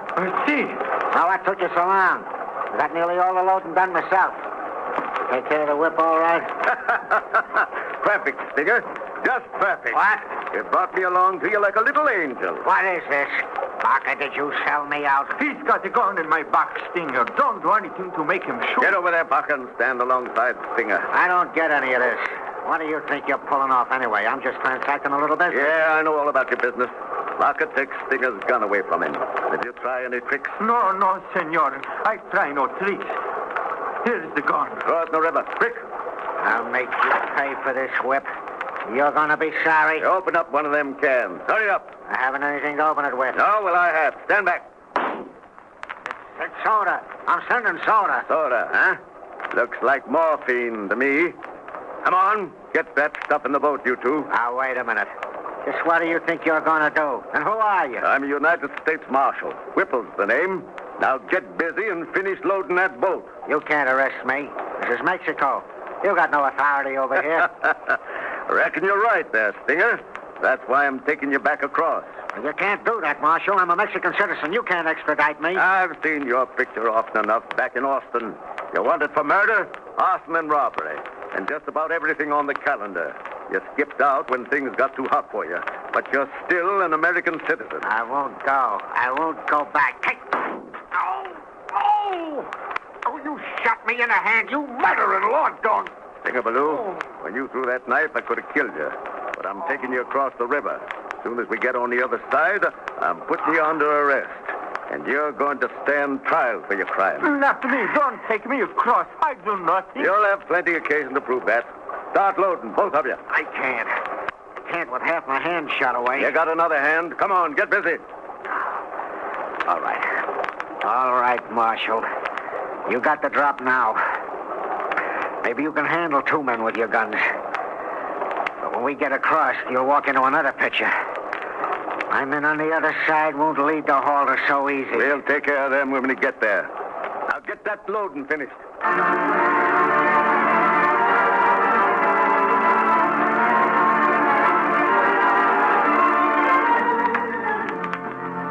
Back at the UW, Surly, Cloud, and Roof sit around the bunkhouse table playing cards and waiting for Stinger. In the storeroom adjoining lies Whitey, tightly bound. He's just regained consciousness after the cruel blow on his head when he hears a window opening cautiously. Mr. Whitey, you dead? No, I can hear you, Son Lee. Son Lee, here you tell bossman, you not see Son Lee. You good man. Son Lee, grateful. You got to get me out there, Son Lee. Get me out quick. Son Lee, very sorry. Window too small. Son Lee no get in. No, but Mr. Whitey no get out. I got to get out. Son Lee bring knife. 214. You find. Maybe so you cut rope. Listen, Son Lee. I'm a United States Deputy Marshal, and the government is after these men for smuggling dope. Son Lee no dope smuggler. Son Lee poor China boy far from home. No. Don't worry, Son Lee. I'm not after you. Wait a minute now. I can manage to stand up. I'll inch across the floor. And you reach in and cut the ropes in my hand. Will do. But what will Mr. Whitey do then? Got gun? No, them coyotes, they took my gun. But I got another gun in the saddlebags. You find that and bring it to me. Will do, Mr. Whitey. Son Lee, good boy. We'll help United States government, men. But what you do then? You're going to help me, Son Lee. No, Son Lee not strong, not brave. Poor China boy far from home. Son Lee fled. Bossman. Sonny. Can you reach the rope, Sonny? No. There, my hands are free. No, give me that knife. I'll have my feet free in a minute. Here is knife. Sonny, leave now. Go by. Oh, save it a minute, Sonny. Say, how would you like to be a deputy marshal yourself? You mean China boy? Work for United States? Yo. Have badge, too? Yo, sure, you can have a badge. Now listen to me. Have you got the gun? Shotgun in kitchen? But Sonny, not good shot. Well, no, you don't have to shoot nobody, Sonny. You're going to be the decoy. Decoy? What is decoy? It's unsafe? China boy not like to be unsafe. Oh, you'll be all right. You get my gun from the saddlebag. My badge is in there, too. You put that on quick. Is badge of government?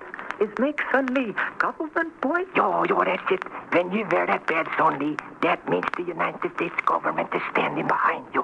Sonny know that, but Sonny wonder if honorable government know it is to stand behind Sonny. Sonny, Deputy Marshal now. Sonny will do. I go. I come back. Government come back with me. Government and China boy make good.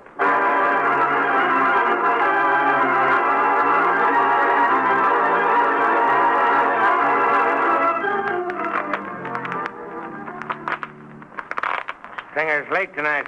Wonder if something happened. No. Stinger's too smart for that. He'll be along directly. Well, the king bets. What are you doing, Rufus? Up, Sam. What's that?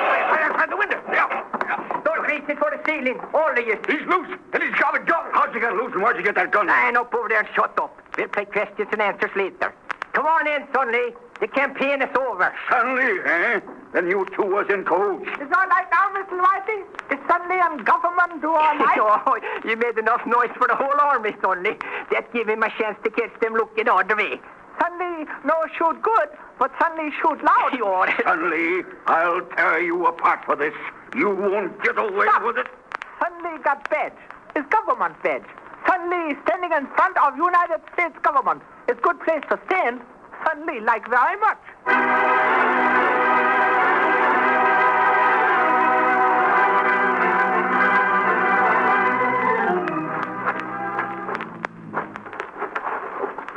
They'll be waiting for me, Marshal. Up there where the light shows, and then what are you planning on doing? Single-handed? I'll figure that out when I get there. But keep your voice down if you want to stay healthy. We're going in. Locker goes first. No, not me first. Make Stinger go first. Locker goes first, then Stinger, and then me with my gun in your back, Stinger. If they start something, well, you'll be the first to go, and don't forget that. Oh, now, listen to reason, Marshal. There ain't no use starting a lot of trouble. I could make it worth your while. Stop talking and move fast. Go on. Quiet now, both of you. Locker, open the door and walk right in. Don't give no signals. Stinger and me'll be right behind you. Open that door. Reach for the sky, all of you. You're under arrest. Come in like this. You're just in time for the party. Stinger, so they've catch you too, eh? We were depending on you. Mr. Whitey wants Sonny shoot his men or his friends? No, don't shoot, Sonny. Lightning there's got them covered all right.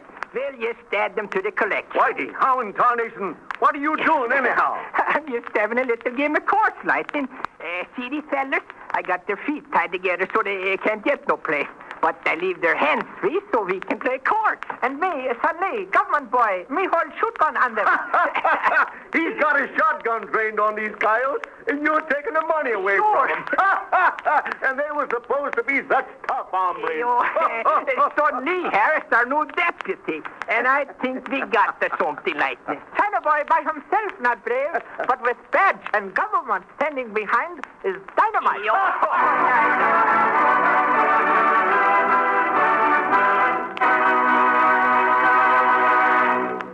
And so ends another chapter in the thrilling adventures of Lightning Jim, United States Marshal of the Old West, and his courageous deputy, Whitey Lotz.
And now for the Lightning Jim adventure, Lightning Jim meets Texas Lil. A train was moving slowly across the plains, headed for the mining town of Elk Lodge. Well, Doc, I'm sure glad you're coming to Elk Lodge. Well, thanks, Sheriff. I hope the rest of the folks in town will feel the same way. Oh, sure they will. You know, the last doctor we had left town said he figured Elk Lodge was just a little bit too wild for him. But you don't look like the man with scares easy. Well, I saw plenty of action during the war, Sheriff. That's so? Can he handle a shooting iron? Oh, yes. That's good. You see, Elk Lodge is a mining town, Doc, and there's bound to be some gunplay. Of course, I try to uphold the law best I can. Sure. By the way, Sheriff, who's this Texas Lil who's been holed up in trains and banged? Oh, so you heard about Texas Lil, eh? Yes. They tell me she's quite a hand with a gun. Yes, she sure is. One of the best two-draw shots on the plains. Have you met up with her? Well, no. But from what they tell me, she's a wildcat packing dynamite. That's so. Well, seems like you're trying to imitate the Jesse James boy. Say, she don't imitate him. She's got him licked. Why, some of the jobs that she's got away with would make your hair stand on end. Yes, sirree. Take my advice, Doc, and keep out of Texas Lil's way. Well, from what you say, Sheriff, I'd kind of like to meet her. You're sure looking for trouble, all right. What's the train stopping here for? Yes, the water tower, I reckon. Oh. Put your hands up, folks, and don't move. Holy smoke! Look out! All of you. Pancho, keep them covered while I get the cash. Yes, senorita. Come on, folks. Come on. Drop your pocketbooks in the bag when I come by. Come on, Baldy. I seen you slip that billfold under the seat. Pull it out quick. Sure. Here it is. Don't shoot me. Come on, in the bag. Keep your hands up. Well, Sheriff, it looks like I didn't have to wait long to meet up with Texas Lil.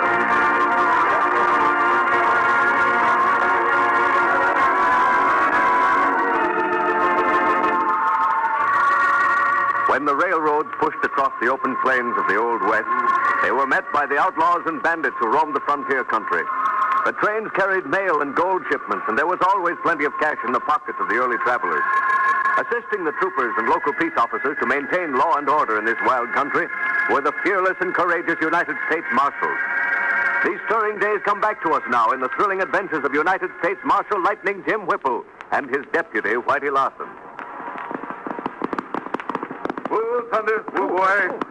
What's up, Lightning? Report just come in. Another train was held up outside Elk Lodge. Well, did they catch the Jaegers who done it? No, report says it was Texas Lil's gang. Texas Lil? You don't believe me. Come on, we're heading for Elk Lodge. Let's go, Thunder!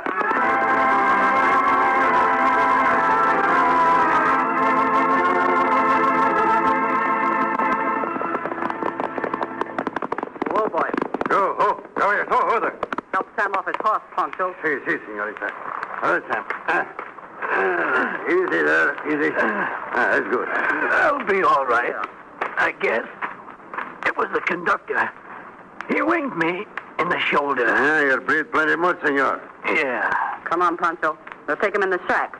And you will hightail back to Elk Lodge for a sawbone. Si, senor.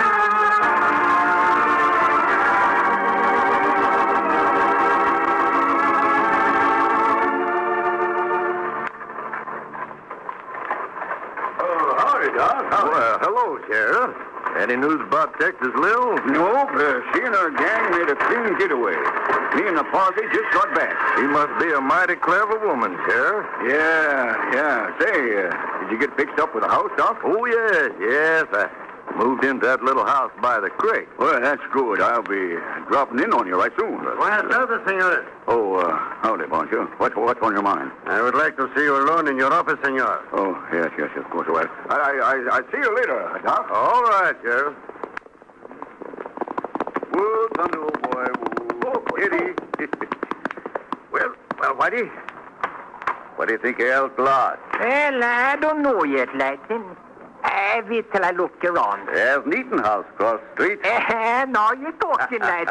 I want a nice big juicy steak, by God. Howdy, boys. Whitey, look who's here. You're by your minute, that's Doc Paul. Yeah, I'm sure glad to see you, boy. Glad to see you, Doc. What are you doing in Elk Lodge? Oh, just a little private business, Doc. Tracking down some train robbers. Oh, you wouldn't be after Texas Lil, huh? No, she's the one, all right. Well, she and her gang held up a train the other side of Elk Lodge today. Yeah, we heard about it. That's why we come up here. Well, boys, you're looking at a man who was on that train. What? You were? Yep. I wasn't carrying a lot of cash, though. She didn't get much from me. Oh, you was lucky, all right. Yes, and you know, the funny thing about it was, I was sitting next to the sheriff of Elk Lodge when that train stopped, and in walked Texas Lil. Did the sheriff make a play to get her? No, but I guess it didn't have much time to draw. She was in and out of that coach before you could wink an eye. What'd she look like, Doc? Well, she was tall, built more like a man. Mm-hmm. Wore a felt hat and a mask, and she talked like she meant business. Sheriff tried to follow her? Yes. He got up a posse, but they couldn't pick up a trail. He was here just a minute ago, and some Mexicans come up, and they went across the street to the sheriff's office. Oh, you say a Mexican rode up, huh? Yeah, there's quite a few Mexicans around here. They're working the mine. Yeah, I see. Well, you know, it's been most a year since I seen you boys. Yeah, last time was in Abilene. That's right. Abilene, that's right, Doc. Yeah, I heard that Elk Lodge was building up. So I thought I'd come out and start up my practice. Good idea, Doc. Say, why don't you boys come on down to my house? Well, we'll be glad to do that, Doc. Yeah, but first I got to get something to eat, you know. How about joining us, Doc? Oh, thanks. I've had my dinner. I tell you, though, when you boys get through, come on down. I live right down this road in a white house by the creek there. You can't miss it. All right, Doc. We'll be down. You ought to do that. Well, then I'll see you later, boys. So long, Doc. Come on, Lightning. Let's go. I could eat the whole car. All right, Whitey. We'll eat and then go over and have a talk with the sheriff.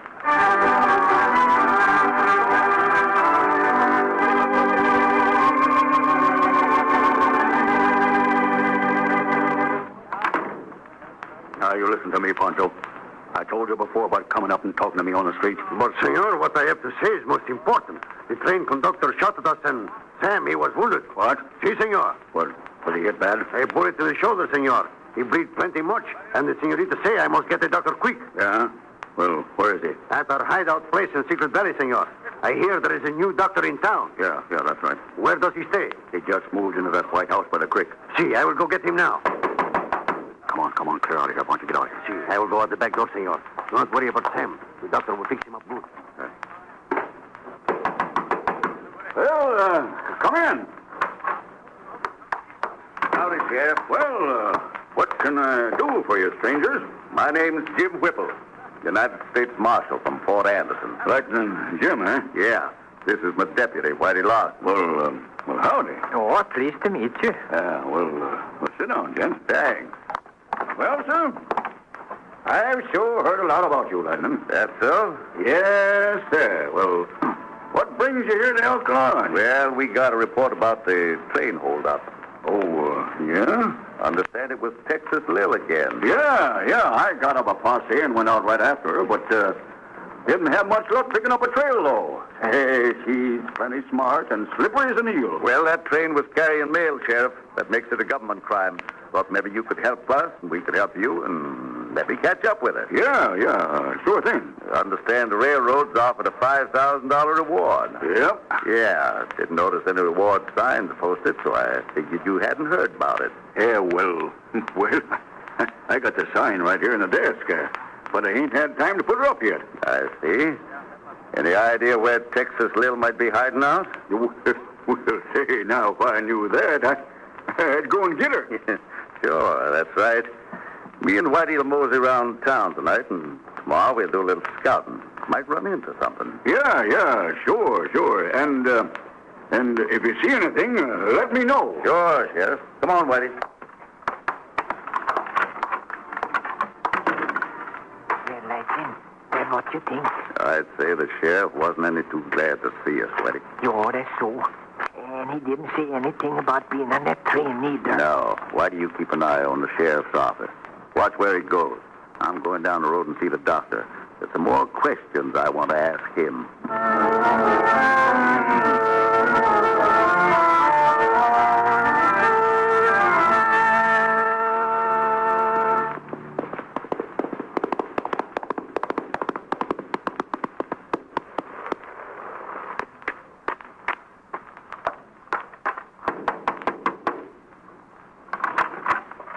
Senor, you are the doctor? Yes, that's right. I have my partner up in the canyon. He's very sick. Maybe he will die. Doctor, you will come with me? What seems to be the matter with him? He fixed gun. He go off, bullet go in shoulder. He bleeds plenty much. All right. I'll go with you. You wait out here, and I'll get my horse. Oh, that is good, senor.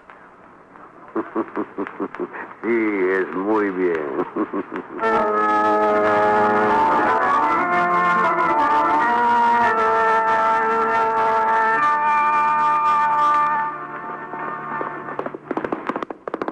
Oh, thunder. Oh, boy.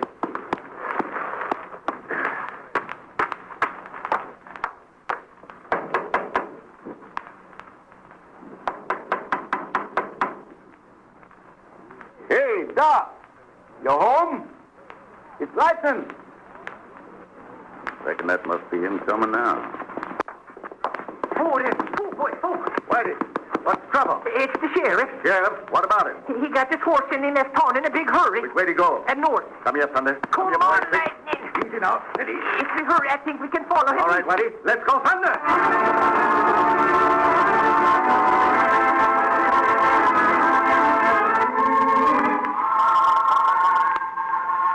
Where is the sheriff going? And what connection does he have with Texas Lil?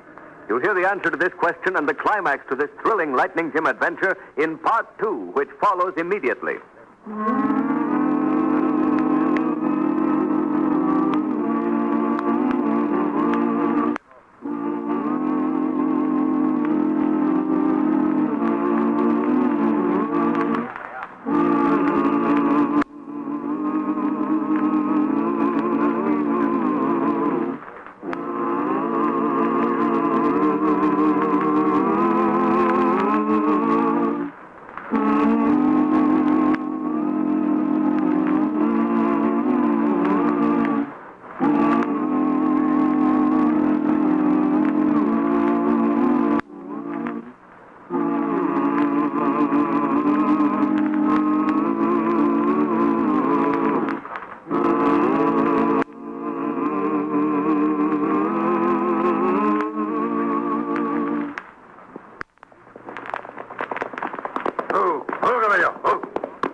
Well, I thought you said the cabin was only a few miles north of town. Si, senor.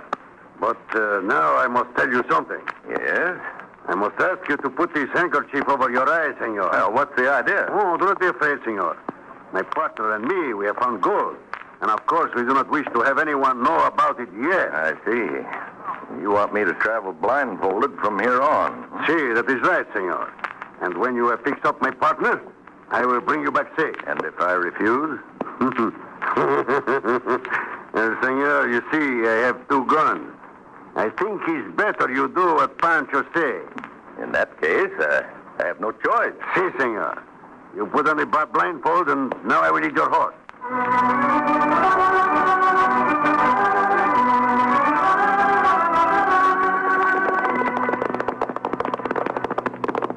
Oh, come on, boy. I can't explain. The sheriff is riding like the wind. Yeah, there he goes across the valley, heading toward that waterfall for the cliff. Hey, you. Whitey, I think maybe we were in luck. What do you mean? We keep on his heels, we got a good chance to trap him by that waterfall. Come on, let's go, Thunder! Yes, boy.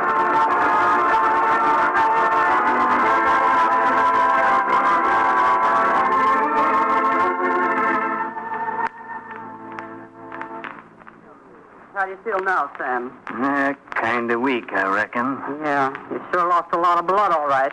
As soon as the doctor gets here, he can take out that bullet, and you'll be all right. Yeah, but what if Pancho don't get hold of the sawbone? Don't worry about that. You mind how Pancho brung a doc up here the time I was winged in the arm, don't you? Yeah. How much cash did we get off of that train? 6,000 in gold dust and cash. That means 1,000 apiece for you and Pancho and your brother. The rest for me. Seems like we ought to split even, Lil. Split even?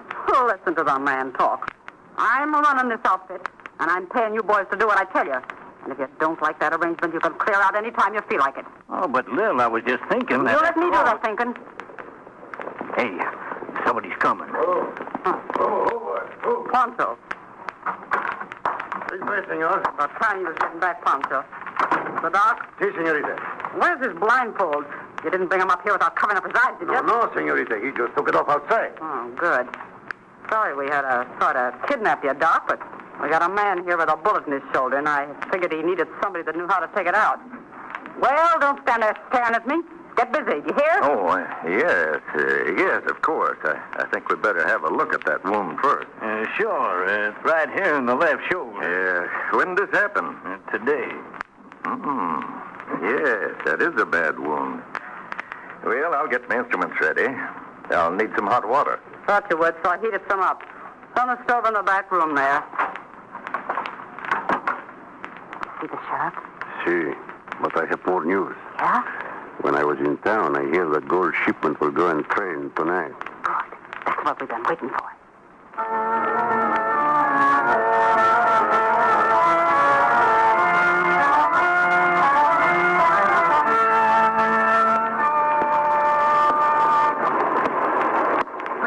I don't see where the sheriff could have gone. So I've head right for this waterfall. Yeah, and then we come out from behind him, Captain Wood, see what's gone. Yeah, as far as I can see, there ain't no trail out of here, except the one we come in on. Yeah, that's so. He couldn't climb up the side of the cliff. See, maybe he went through the waterfall. Through the waterfall. Sure, I think you got it, Whitey.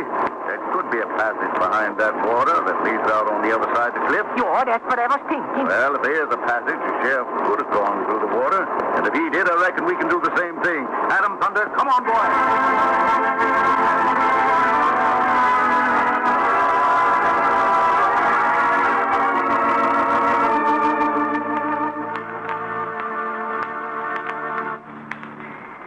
Come here, Poncho. See. And you too, Sam.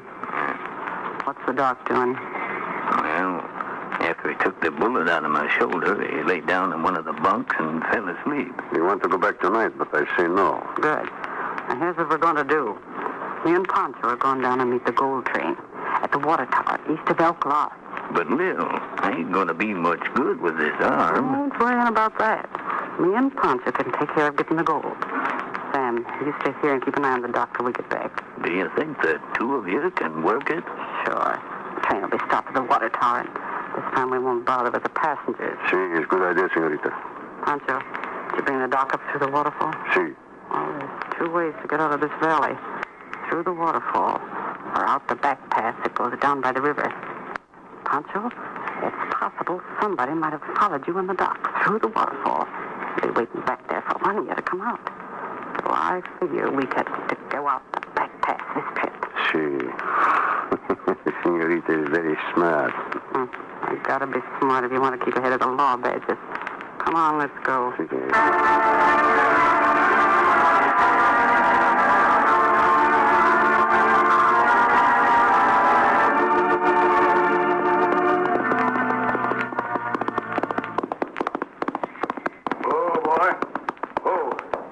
Well, if it ain't the famous sheriff himself. Howdy, Sam.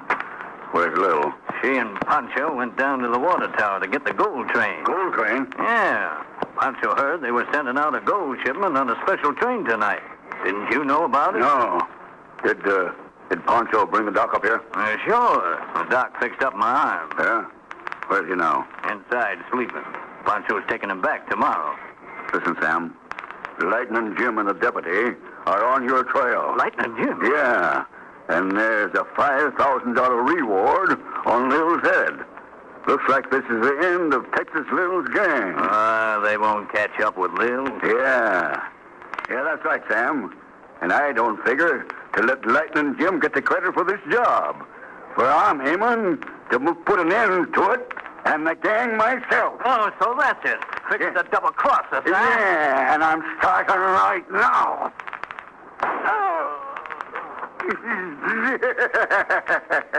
All right, Sheriff, put him up. Well, I thought you was asleep there, Doc. Drop that gun or I'll shoot. Well, sure. Sure I will.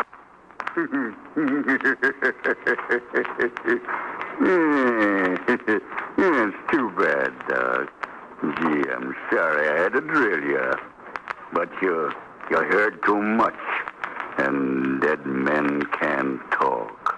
Now I'm going to the water tower and get Lil.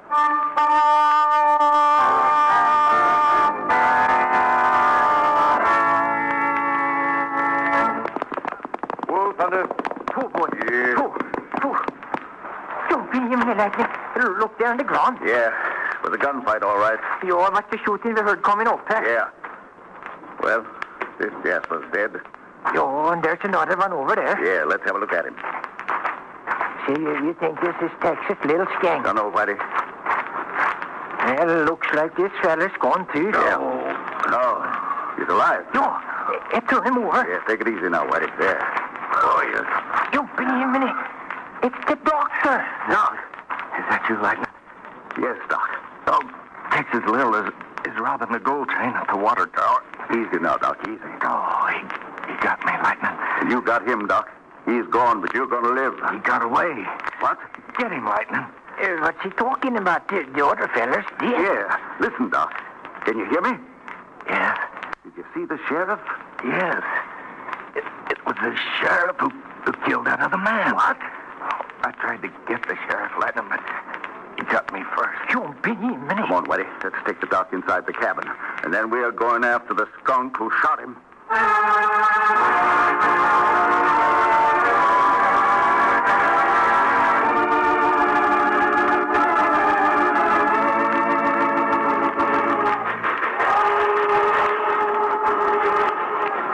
All right, Pancho.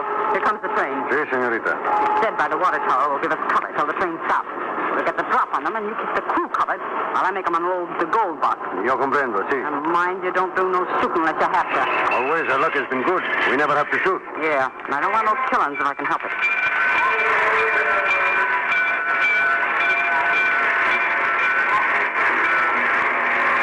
All right.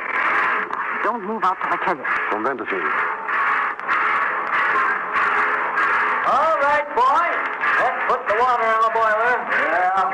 Fill her up, fellas. Yeah. Over this way, Bill. Bring that funnel over here. All right, Pancho. Let's go. Si, the express car door is open. Yeah. Put up your hands, boys. I got you covered. Put them Hold on. Don't go over there. You, over there in the express car. Push out that gold box. I'll let you have it. Sure. Hey, it's the sheriff. He got her. Texas little skank. Oh, good luck, Sheriff. Well, thanks, boys, thanks. I reckon Texas Lil won't be holding up no more trains. Hey, who's those two riders firing off there? Oh, boy. Well, boys, looks like we got some company here. That's, United States Marshal and his deputy. Howdy there, Looks like you got Texas Lil, Sheriff. Yeah, I'm afraid you and Whitey were just a little bit too late this time. Yeah? Did you know Texas Lil was aiming to hold up this train, Sheriff? Well, no, not for sure. But knowing the train was due to stop at the water tower, I kind of figured that she might try to get the gold shipment. So I waited in them trees over yonder and let her have it. Well, Sheriff, since you got Texas Lil, that ought to entitle you to the reward of $5,000. Yeah, but I hadn't thought about that. You're a liar, Sheriff. Texas Lil, Quiet! All of you. Lightning. Yes, Lil. I got something to tell you. Yeah, don't pay no attention to her right now. Hold on, Sheriff. Reckon she's got a right to talk. All right, Lil. What you got to say? The sheriff was in with me. What? He tipped us off on the gold shipment. That's a lie. She's crazy, I'll tell you. No, I ain't crazy. The sheriff's own brother is one of my gang. He's up at our hideout with the doctor right now. The sheriff double-crossed us to get the reward. Yeah, well, that's a pretty speech, all right, Lil. But you can't put the blame on me for what you done and blew it. I'm the law here in Elk Lodge, and I caught you. Reach for the sky, Sheriff. Quick! Put him on, Sheriff. Take his gun, Whitey. Sure. Sheriff, up in that hidden valley behind that waterfall, there's a dead man and a badly wounded one. From what Lil just said, the dead man is your brother, and the other one is the doctor. You shot both of them. Well, I don't know what you're talking about. Oh, yes, you do. You made a mistake, Sheriff. You left them two men up there thinking they was both dead. Whitey and me come up to that cabin after you left, and the doc told us who shot him and your brother. Dr. Paul's testimony will put a rope around your neck, Sheriff. Why, the yellow double-crossing polecat. I just hope I live long enough to see that critter swing from the gallows.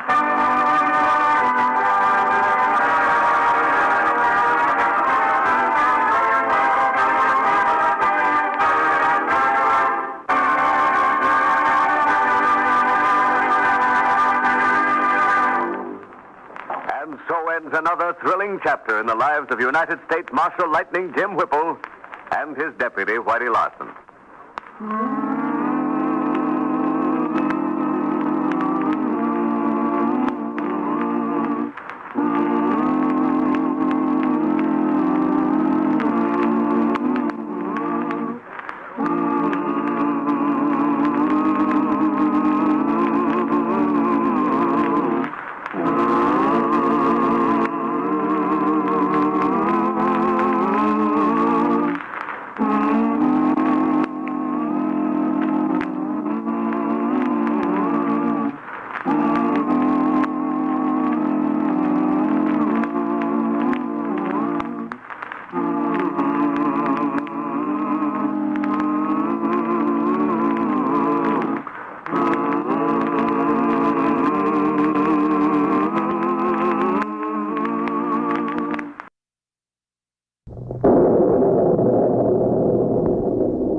It's your misfortune and none of my own. Yippee-ki-yi-o, get along, you little doggies. You know that the prairie will be your new home.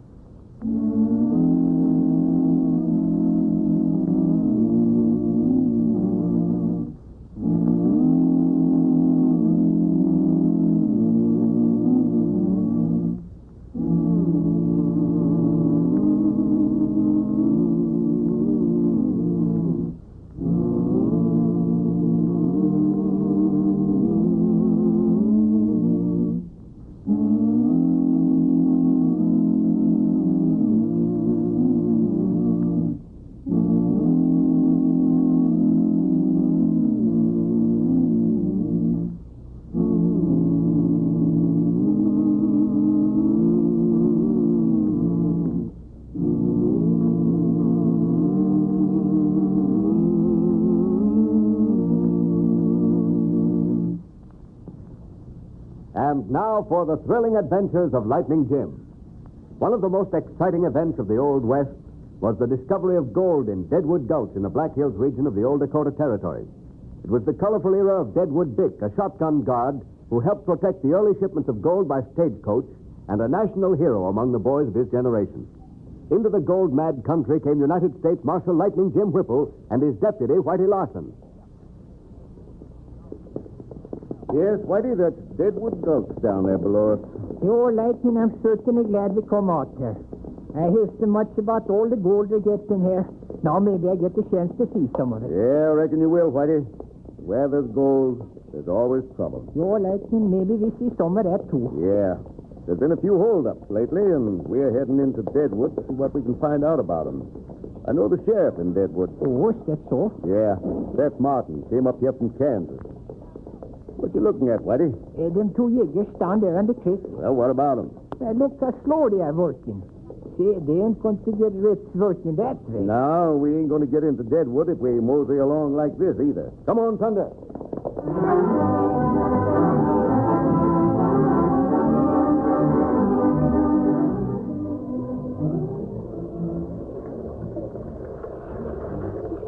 This claimer's washed out, Dan.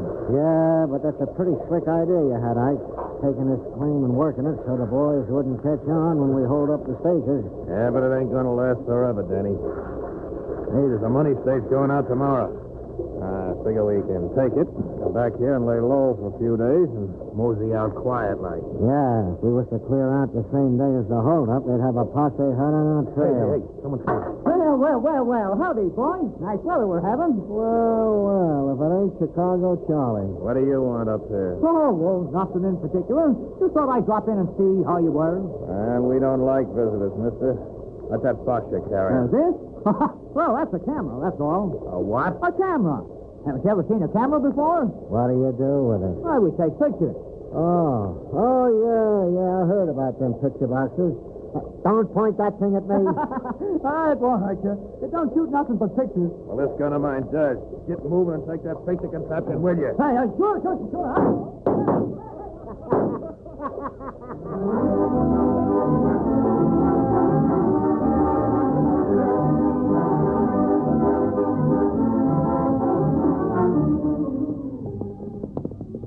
Whoa, Thunder, whoa, boy. Well, howdy, stranger. Howdy. Hey, now, wait a minute. Don't get down yet. Why not? Now, I want to get your picture. Hold it a minute. All right. Candidate, he's got one of them picture machines. Yeah. Hold still now. There. Much obliged. That's all right, mister. Hey, that's the biggest black horse I've ever seen. What's his name? Thunder. Oh, Thunder, eh? Then your name ought to be Lightning. Thunder and Lightning. Get it? We get it. Thunder and Lightning, that's a good one. Yeah, that's kind of interesting, ain't it? Did you think you'd run up all by yourself? Why, sure. Charlie Carr's my name. Boys around here call me Chicago Charlie. Chicago Charlie, eh? Yeah, that's me. Whitey, we usually charge $100 for letting folks take our pictures, but... You're sure. $100? Yeah, but seeing as how you're Chicago Charlie, Have you heard of me before? Sure. Everybody on the plains has heard of Chicago Charlie. Say, having you take our pictures a real honor. How about Well, say, that's mighty nice of you to say so, mister. That's all right, but seeing as how it's you, I reckon we only charge you $50 for taking a picture. What? How about it, Whitey? Yo, that suits me. You mean you want me to pay you $50 for taking your picture? That's right. Certainly. That's a bargain, and you better take it before we change our minds. $50? Yeah. Say, that's a good one. For a minute, I thought you really meant it. Can you picture that? Get it? Picture. We get it. I'm sorry, Charlie, but after that, when the price goes back to $100, come on, pay up. Oh, you ain't serious, mister. Why, you bet we are. I'm just itching to use this here sex shoot. No, wait. You can't shoot me for just taking your picture. That's what you think. That's $100 so rare. Oh, no, wait, don't you? Hold it, Whitey. Here comes the sheriff and another fellow. Hey, what's going on here? Well, look who's here. Say, Sheriff, I only took their picture. They said I couldn't. Now they say I got to pay them $100. That's right. We aim to collect, too. Now, you arrest them, Sheriff. They threaten to shoot me. They're dangerous characters. That's what they are. Now, hold your horses, Charlie. Seems to me these hombres have got an honest complaint. Why, sure they have, Sheriff. Sure they have. Honest? Why, I never paid nobody for taking their picture. Well, you've been getting away with a graft, that's all. Any picture of me belongs to me, and I got a right to charge for it. Sounds reasonable to me. You keep your nose out of this, Deadwood Dick. Well, Charlie, I've been telling you that picture machine was going to get you into trouble. Feels like it has. Well, I'm not paying $100 to nobody. No? Well, I reckon you better lock him up, Sheriff. I'll prefer the charges. Yep. Taking a picture and not paying for it is most as bad as stealing a horse. Yeah. And horse stealing is a hanging offense. Well, I reckon you ought to get a trial anyway. No use bothering with a trial. Hang him now and get it over with. Hey, wait a minute. Now, come on, Charlie. I got to take you to jail. I'll pay if you let me go. Well, that suits you, mister? Well, reckon we hadn't ought to be too hard on him. Tenderfoot, ain't he? Yeah. The only thing really bad about him is that he runs all over town taking pictures. I see. Well, give me the cash, Charlie, and I'll drop the charges. Now, that's a hold-up. That's what it is. Here. There's the cash and go to places. You're getting off cheap, Charlie. That picture's worth $1,000 in anybody's. Oh, yeah? Well, here's the plate, and here's what I think it's worth. Now, careful there. Get going, Charlie, before I slap you in jail for disorderly conduct. Don't worry, Sheriff. I'm going. Well, that'll teach him a lesson, all right. Well, Lightning Jim, you old horse face, I sure am glad to see you. Well, I'm sure glad to see you, Sheriff. You remember Whitey. Why, sure do. Oh, Sheriff. Yeah, I'll be running along, Sheriff. Oh, now, hold on, Dick. I want you to meet two old friends of mine. You heard of Lightning Jim Whipple, United States Marshal. Sure have. Well, this is him. And, Lightning, this is Deadwood Dick. Deadwood Dick. I'm mighty glad to know you, Dick. Well, the same goes for me, Marshal. This is my partner, Whitey Lawson. Howdy. Oh, pleased to meet you. Dick's the guard on the money coach that travels between Deadwood and Sydney. I see. You been in them holdups we've been hearing about? No. I've been lucky that way. They ain't tried to hold up my stage yet. Well, I reckon them road agents knows better. Dick's one of the best shots in the country. Come on, boys. Let's mosey over to my office where we can talk. All right, better. Sheriff. Oh, wait a second. Whitey. Hey, yo. See if you can find that Chicago Charlie. Chicago Charlie? Yeah, take this cash you gave me and give it back to him. Keep it, Marshal. Keep it. It'll teach him a lesson. Oh, he's had his lesson, I reckon. Go on, Whitey. We'll see you at the sheriff's office. Yeah, sure.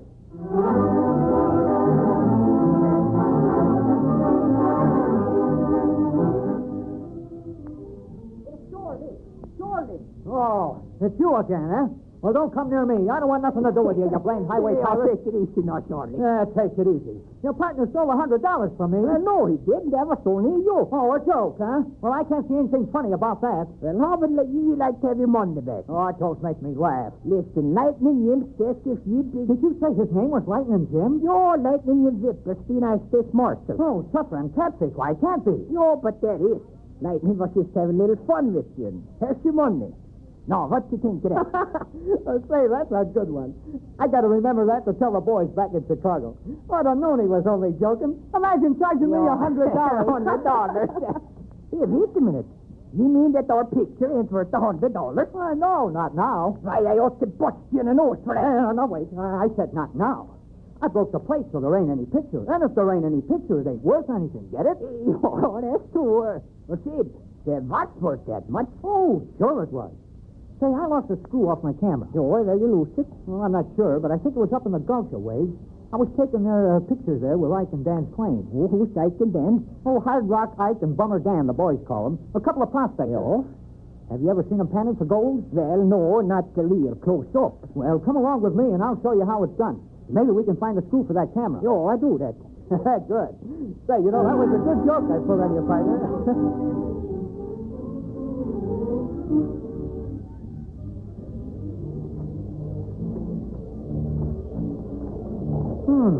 That's funny. Don't seem to be nobody around. Well, is this the place where them two Yugoslav you were talking about? Yeah, this is Ike and Dan's claim, all right. And this is their shack. Hey, Ike! Dan! Well, there ain't nobody home. Shit, by golly, I smell something to eat. Yeah. Smells good. Makes me hungry. Yo, me too. Come on, we better go inside. Maybe something's happened to us. Yo, let's open up the door. Oh, ain't here.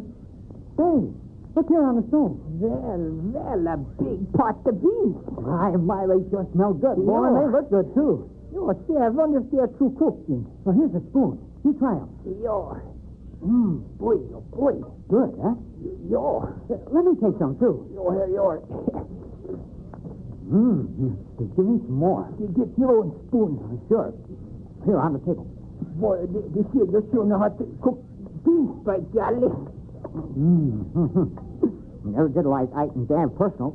I got a hand it to him. Yo, wouldn't they be surprised to see you there? Yeah. And wouldn't we be surprised if they walked in right now? Oh, that's so. Yo, there would be a yoke on us. Howdy, Ike. That's the big idea. Hello there. What right you got coming in here? No, take it easy, boys. I can explain everything. Start explaining. Well, you see, it was this way. You remember I was out there taking pictures. Yes, and we told you not to come back. Now, put that gun down, Dan. Keep talking. Sure. Well, when I got back to town, I discovered that I lost a screw for my camera. So me and my friend come up to look for it, see?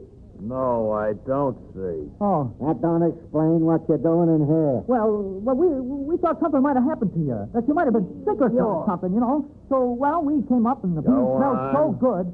And you know how it feels when you're hungry and you smell beans cooking. We didn't mean no harm. We'll be glad to pay for the beans. You're sure we'll pay for them.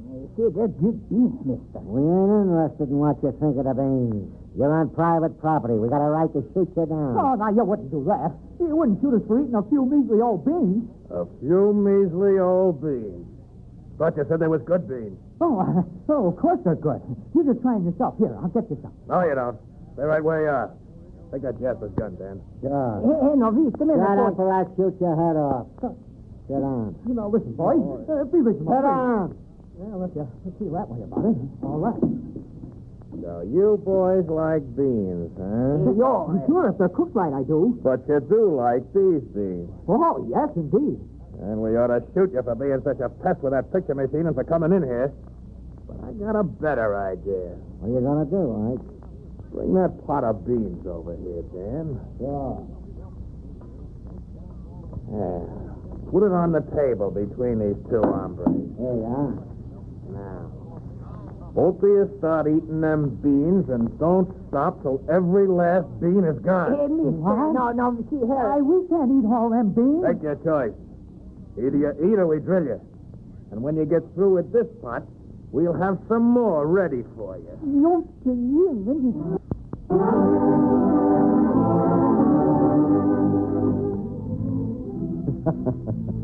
Well, this is one time when Whitey's going to get a free meal on the house. All the beans he can eat, and then some. What happens to Whitey and Charlie and the plan of Ike and Dan to rob the money stage will be told in part 2, which follows immediately.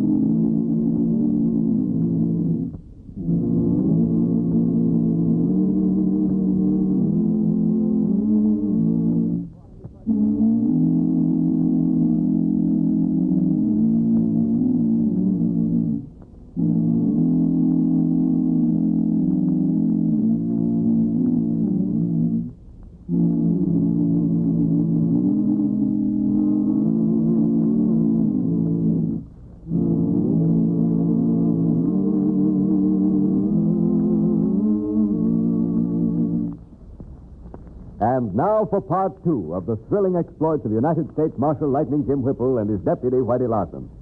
We have heard how they went to Deadwood Gulch to investigate holdups of the money stagecoaches that carried gold to the railroad. They met Deadwood Dick and Chicago Charlie, who spent most of his time taking pictures of the famous Deadwood characters. But Whitey and Charlie got into trouble when they visited the shack of Hard Rock Ike and Bummer Dan. At the point of a gun, Ike and Dan forced Whitey and Charlie to eat a pot full of beans. Come on, you two. There's still some more beans in that pan. I can't eat no more. You mean me? I'm going to bust. Come on, eat and don't talk so much. Yeah, that's all. The beans just going, and I eat too. Let me out of here.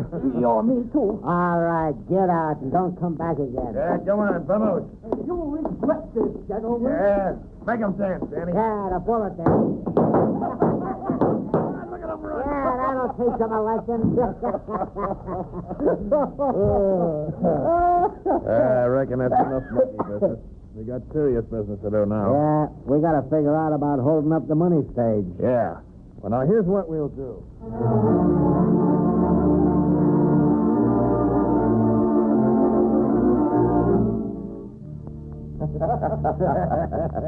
Yeah, that's a good one. I'm sure sorry I missed seeing you boys eat them beans. I don't see nothing funny. No, sir, me neither. I'd like to see two of you see two pots of beans. Oh, my. I got a stomachache. And to think I wasted a perfectly good picture on those cutthroats. Yeah, you took a picture of them? Sure. Here it is in my pocket. Let me see it, Charlie. Yeah, there you are. The one on the left is Hard Rock Ike, and the other cuss is Bomber Dan. Well, that's interesting. Oh, you seen them before, Lightning? Don't know for sure, Whitey, but seems like the faces are kind of familiar. Why, them are the chaps who come in here a couple of months ago and bought out old Mike's claim up the gulch away. Yes, I heard about Mike selling his claim, but I ain't met up with these hombres. Well, they ain't been in town much, but they appear like hard-working miners to me. Kind of sociable and quiet-like. No, they're plenty sociable when it comes to handing out pinks, I tell you. Well, believe me, the way I feel right now, I'd take the first stage out of Deadwood and head back to Chicago. That's the first sensible thing I've heard you say, Charlie. Why can't you do that? Well, I promised the boys back in Chicago I'd show them a picture of a real holdup. You know, a stagecoach holdup. So that's what's eating you, huh?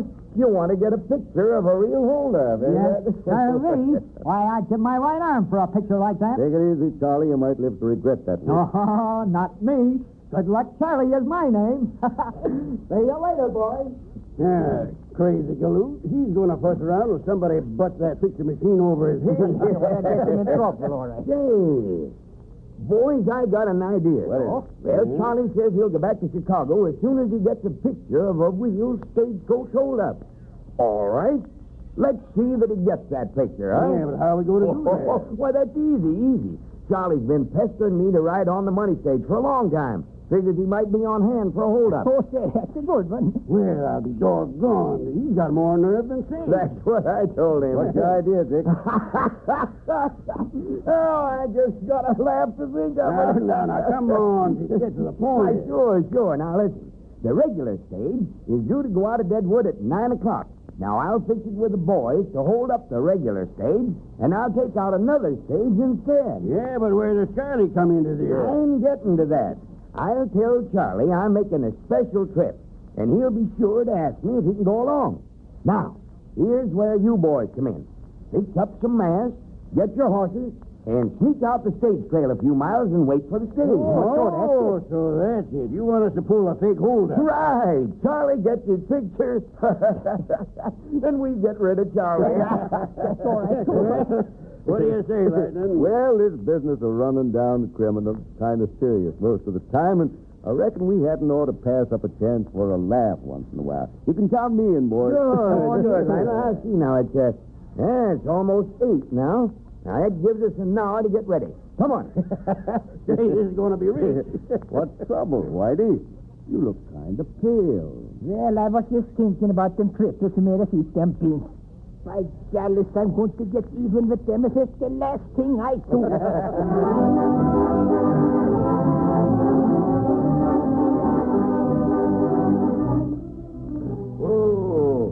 Oh, easy there, girl. Easy now. Oh, come on, Dick. Just this one. Well, I don't know, Charlie.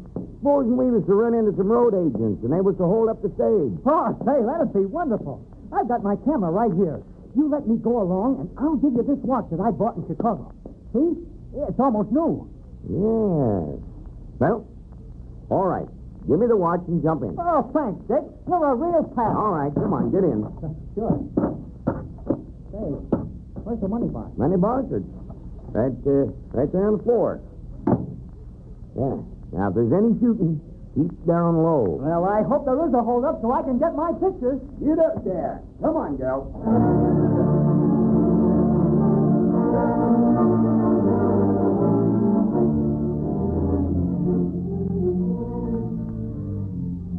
Well, Jeff, we've been waiting here behind this boulder for half an hour. Seems like Deadwood Dick and the stage ought to be along pretty soon. Yeah, I can see the trail quite a ways down. And there ain't no sign of the stage coming. Maybe Charlie wouldn't go. Yeah, maybe so. Anyway, we might as well wait a little longer. Yeah. Say, I meant to ask you, where'd Whitey go? Why, he had a little business he wanted to look after, and I told him we could handle this job ourselves.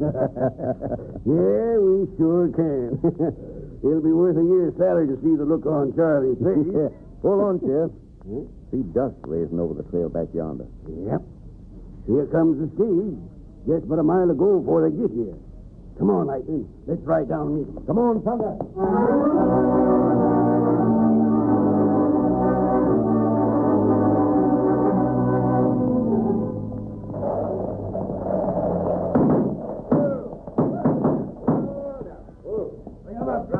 up all the way, Greg. I ain't moving, mister. Load on your gun and be quick about it. Sure. All right, driver. Come on down here. You're wasting your time, mister. Yeah? Where's that money box? Inside the coat? Open the door and get the box, mister. Won't do you no good. Quit fooling around and drag that box out here. Sure. Hey, don't shoot me. Take the box, but don't shoot me. Well, I'll be hanged. Hey, what is this? What are you doing in there? Well, I was just taking a ride, that's all. Place that box out here and hurry up. Sure, mister. Here it is. I got it. Why, the lid ain't locked. Empty. What's the idea, mister? I told you were wasting your time. This ain't the regular money stage. I was just taking Charlie out for a little fresh air. Yeah, well, hey, here comes two riders heading this way. Yeah, let's clear out of here. Come on. Stay where you are, mister. Don't try to follow us. I'm not going to follow you. Gee whiz. That was a close one, all right. Yeah, it's closer than you know, Charlie. Say, do you suppose those two chaps coming to hold up men, too? No, they ain't. Well, how do you know? Grab your gun, Dick. Say, where's my camera? Forget the camera. You won't need it. Why? It's Lightning Jim and the sheriff. We had to shoot and figured something was wrong. Where are them jaspers, Dick? Don't know, Lightning. They rode out from these rocks and held us up, thinking it was a regular stage. Yeah, we see them up the trail. Yes, kind of double-crossed us, huh? Yeah. Hey, it was a good thing you fellas come along when you did. We hadn't been so blame far up the trail, we'd have caught them critters. Ain't too late yet, Sheriff. Which way's ahead, Dick? Down the canyon toward the creek. Come on, Sheriff. Have some fun. Get up there. Go on. Get back in the coat, Charlie. Hey, how come there was no money in the box? And what do you mean telling those bandits this wasn't a regular stage? Long story, Charlie. I'll tell you about it when we get back to town. Well, anyway, it was lucky I came along with you. I sure hope the picture I took turns out good. Imagine getting a picture of a real holdup. Yeah. Imagine.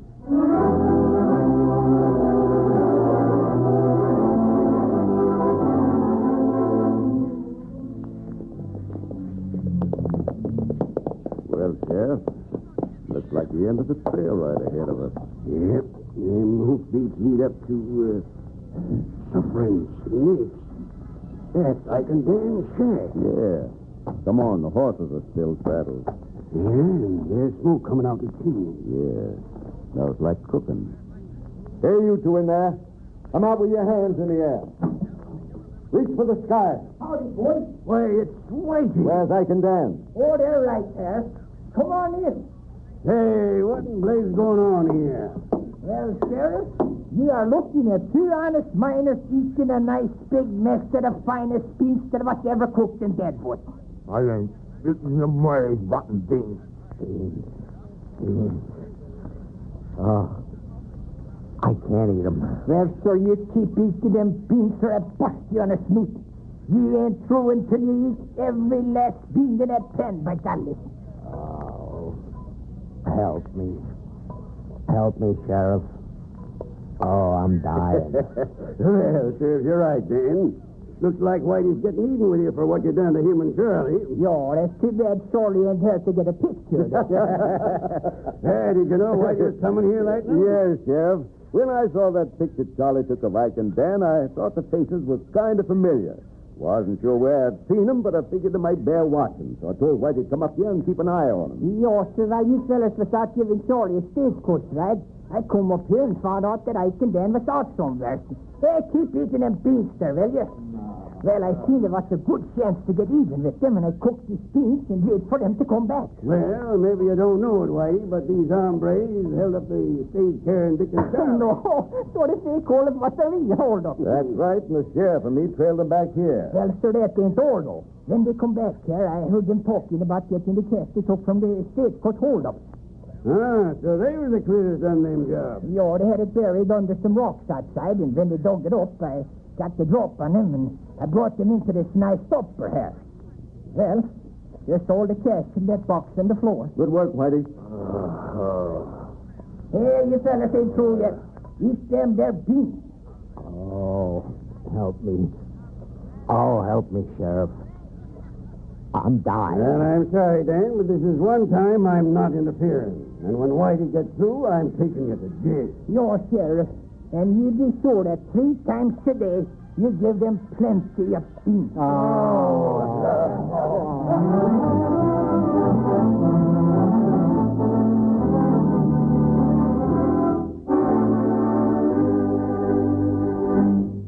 And so ends another thrilling chapter in the lives of United States Marshal Lightning Jim Whipple and his deputy, Whitey Larson.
It's your misfortune and none of my own. Hi-I-O, get along, you little doggies. You know that the prairie will be your new home.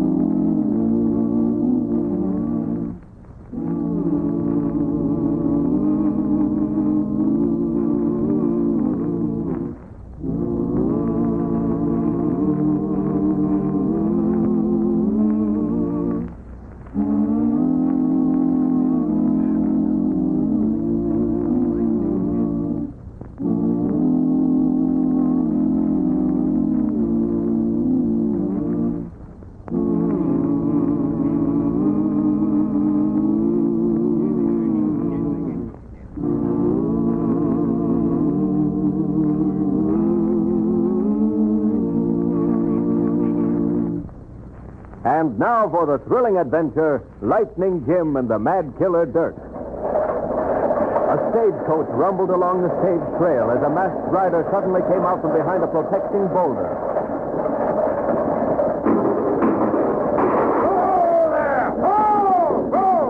Put him up, driver. Yeah, sure. Get down off of that coach. Sure. And don't try to reach for them 6 shooters you're toting, partner. Well, you're wasting your time, mister. I ain't carrying no passengers and no cash. Well, ain't that too bad? Well, I'll be doggone. Howdy, Slim. I don't recognize you with that mask on, stranger. Don't remember me, huh? Well, take a look. Killer Dirk. Yeah, Killer Dirk. Surprised, ain't you? Sure. I thought you was in jail, Dirk. I was. Busted loose, huh? Yeah, 2 days ago. But you was lucky, Slim. Lucky? Sure. When Lightning Jim and that sweet deputy trapped us in that gold mine, you was on the outside and got clear. Yep, I got away. Yeah, Marshal figured he'd broke up the Dirk gang. Well, the rest of the boys are still in jail, but Killer Dirk is loose. Yeah, but what are you aiming to do? Get Lightning Jim. Get Lightning Jim? Yeah, and you're going to help me, Slim. Now, hold on, Dirk. I ain't taking a hand in that game. What's the matter? You gone soft? Yeah, maybe so. When Lightning Jim broke up the gang, I came north and got this job driving the stage. I've been going straight. Straight. That's a good one. But listen, Dirk. Your grudge against Lightning Jim is your own affair, and you got to leave me out of it. Slim, you never give me orders before, and you ain't starting now. You know why they call me Killer Dirk? Well, sure. And maybe this shooting iron will help you change your mind. Hey, wait now. Don't Are you shoot. playing my game, or do I drill you? Well, sure, I'm with you, Dirk. That's better. And remember, one wrong move and I'll drill you clean. Yeah, sure. Where you taking the stage? And the next town is Mountain Valley. Then on up to Fort Anderson. Fort Anderson, huh? That's where Lightning Jim heads in, ain't it? Yeah, but I'm telling you, when you start out to get Lightning Jim, you're fooling with dynamite. Dynamite, huh? Now, that's an idea. Well, I don't have to tell you he's the fastest drawing hombre on the plains. Yeah? Well, he ain't gonna get the chance to draw. I'm gonna set a trap for him. Yeah. Killer Dirk's trap.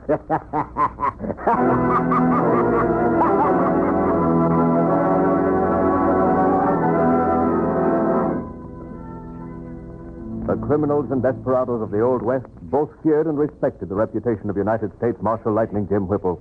But Killer Dirk was no ordinary outlaw. He was a savage, half-crazed, cold-blooded killer, obsessed with a desire for revenge against Lightning Jim. We joined the marshal and his deputy, Whitey Lawson, at their headquarters at Fort Anderson.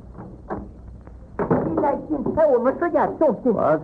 You remember Rita and her father, Adolf Smith? Yeah. Ja, well, they're coming to visit us today. Oh, is that so? Ja, they're coming on a stagecoach instead of bringing my puppy dog with them. Well, that's good news, Ja, Whitey. see, I can hardly wait, by golly. I always wanted a good dog, and now I got one. Yeah. By Jiminy, I'm going to teach him lots of tricks, too. Huh? Teach who tricks? The dog, what do you think I'm talking about? I'm sorry, Whitey. I was just thinking about something else. If I know, I'm more trouble. Yeah. The ranchers up around Willow Creek been having trouble with rustlers. Well, that looks like some work for us. Yeah, I reckon so.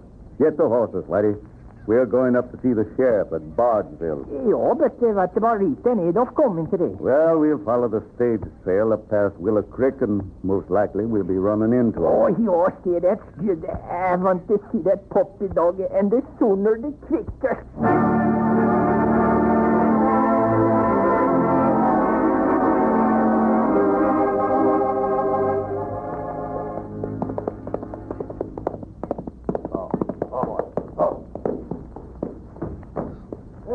Howdy, Dirk. Hold your tongue.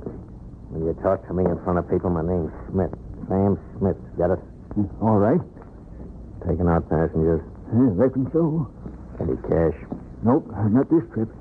Going to Fort Anderson, huh? Yep. Hey, wait. It looks like one of my passengers coming now. Pardon me, gentlemen. Which one of you is the stage driver? Yeah, right here, mister. What can I do for you? How soon's the stage going out? About an hour. Where you going? I'm going to Fort Anderson.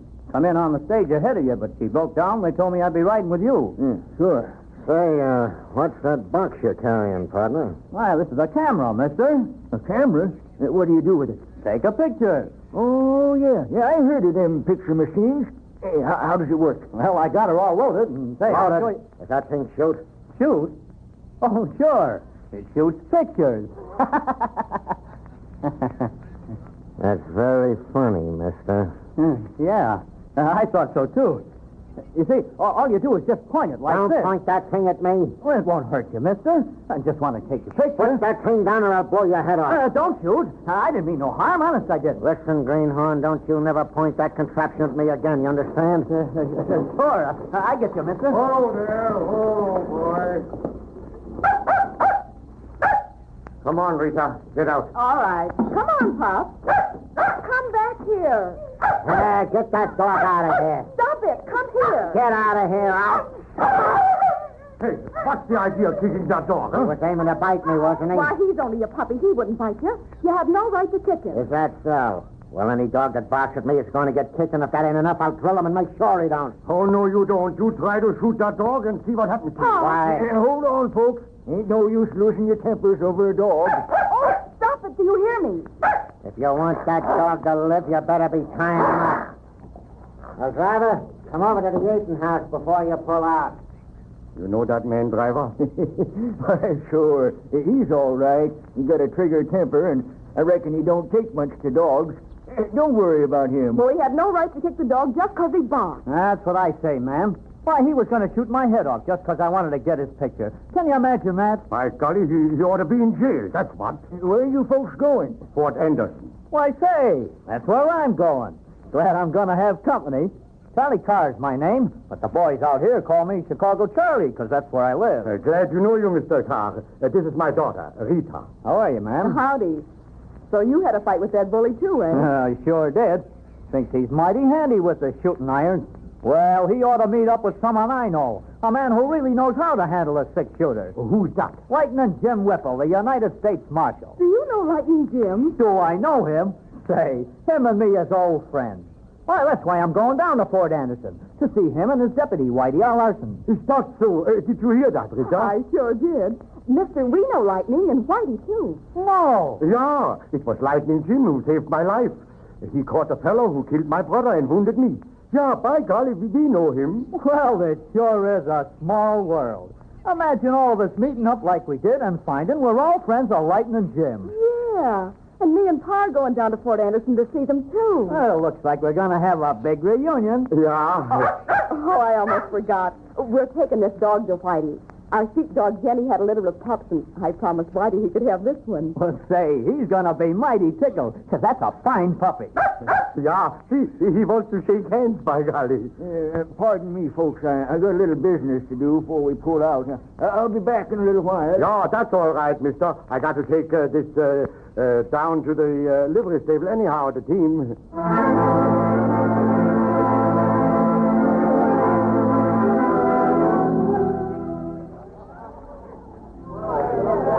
So they're all friends of Lightning Jim's, huh? Yeah. Now, what you laughing at? I just had me an idea. Yeah? Yeah. I told you I figured to set a trap for Lightning Jim. Yeah? Well, I kind of got a notion these friends of his and are going to help us. What? You're taking that old man and his daughter and that greenhorn on the stage, ain't you? Sure. The stage trail crosses Willow Creek, don't it? Yep, and our first stop is the stage station at Elm Forks. And then we go over to Willow Creek and into Fort Anderson. And north of the creek is Boulder Canyon. Sure. And up in that canyon is the old Boulder Mine. Yep, but it ain't been worked for years. So much the better. Won't likely be nobody around to bother us. I don't follow you. What you planning to do? I'll be waiting for you at the Willow Creek Bridge. I'm holding up the stage. Yeah, the old man in that city jasper ought to be carrying cash. Nah, that ain't what I'm driving at. Well, if you ain't taking the cash, what are you holding up the stage for? I'm taking the gal, Savvy. Oh. What are you going to do with her? Take her up to the Boulder Mine, and I'll be leaving tracks a blind man could follow. Oh, yeah? You take the other two hombres into Fort Anderson and tell Lightning Jim you was held up and the girl was kidnapped, you understand? Yeah, sure. The marshal and his deputy will pick up the trail easy and walk right into the trap, see? Oh, yeah. Pick them off from ambush. Nah. Shooting's too good for them coyotes. Got a better idea. Yeah? Yeah. Right now, I gotta pick up some dynamite. Dynamite? Sure. When you set a trap for rats, you use cheese. Well, I'm setting a trap for two skunk law badgers, and I'm using dynamite.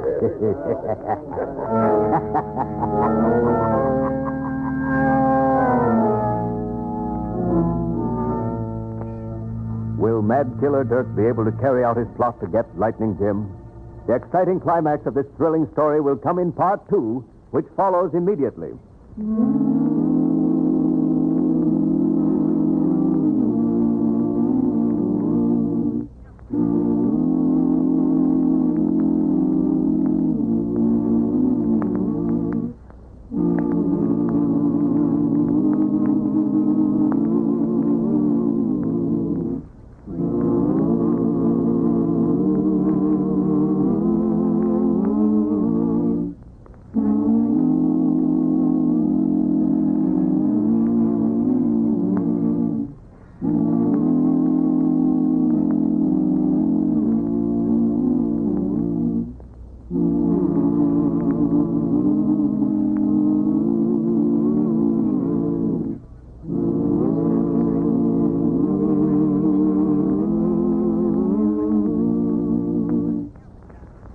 And now for part 2 of the Lightning Jim adventure, Lightning Jim and the Mad Killer Dirk.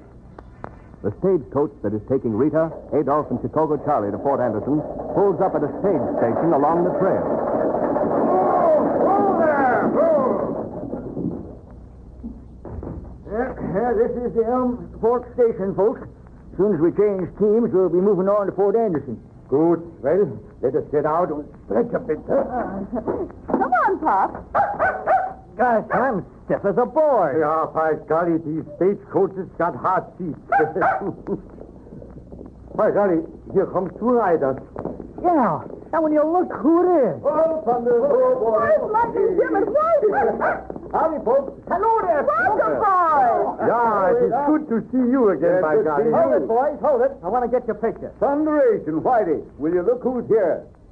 You benimmene, Chicago, surely. Well, can you picture that? Trying to steal my stuff, eh? Oh, sure. Hey, now, where'd you and Rita pick up this stray calf? At Mountain Valley. Mountain Valley? Yeah, he did not have no brand on him, so we brought him along. Well, if you ask me, I think Charlie's camera's a pretty good brand. That's right, ma'am. Sure. My camera is brand new. Yes, when it comes to bum yokes, you take the prize, surely. Oh, is that so? Now, just for that, I won't take your picture. You benimmene. Is this my puppy? It sure is. By golly, look. See, the last time I seen her, she was just a tiny little thing. My goodness, she's getting big, though. Yeah, she's a smart dog, by Oh, you just wait till I teach her some tricks. Yeah, that gives me an idea, Whitey. You teach the dog to catch outlaws, and we won't have to work no more. Well, see, that ain't so fun as you think, Lightning. This little Yigger's mom, she helped us catch the feller that shot Adolf, didn't she? That's right, Whitey. Ah, Jenny is the smartest dog that ever lived, by God. Oh, that's what you think, Adolf, but I think Jenny's daughter is smarter.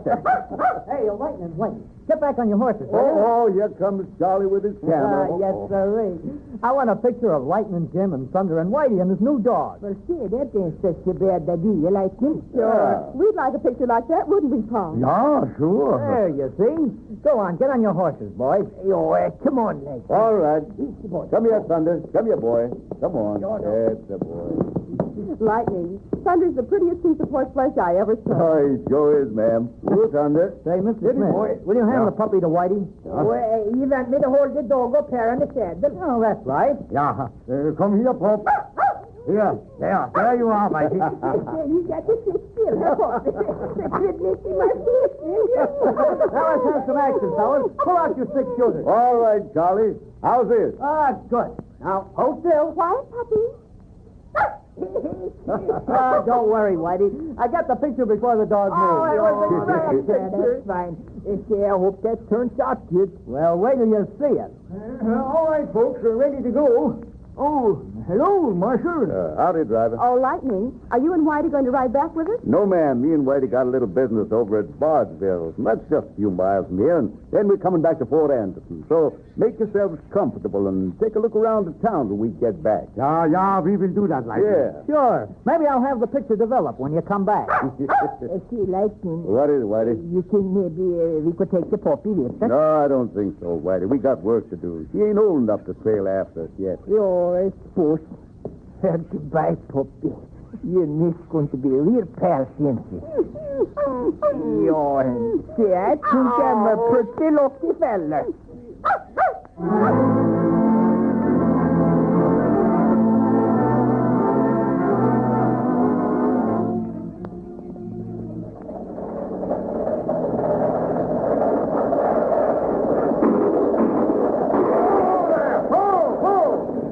It's a hold-up. Yeah, a mess. Oh, don't argue with him, Pop, please.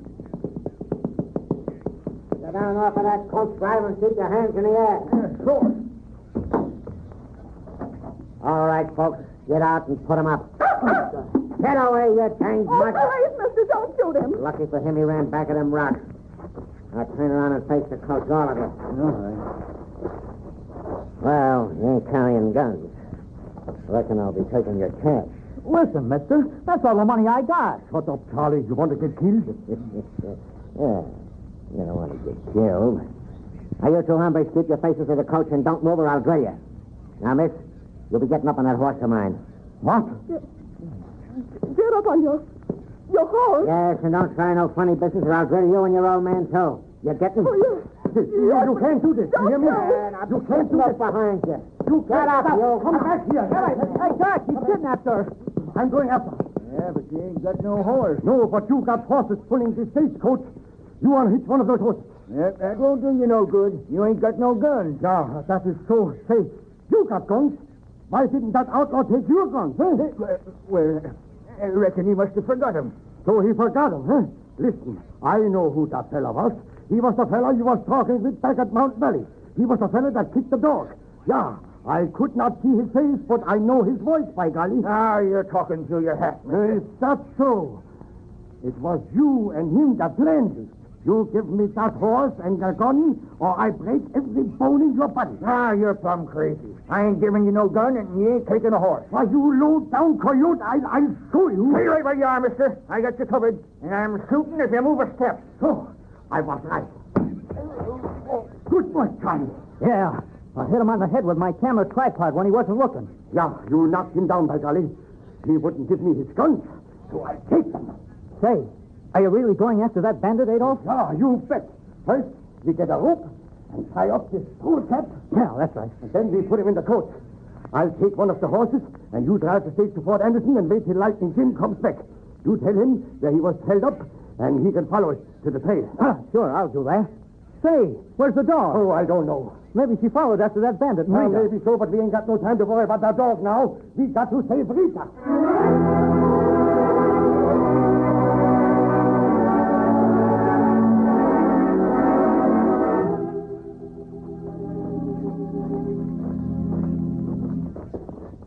Go on, miss. Inside the mine. What's the idea? Where'd that dog come from? She must have followed us up from the stagecoach.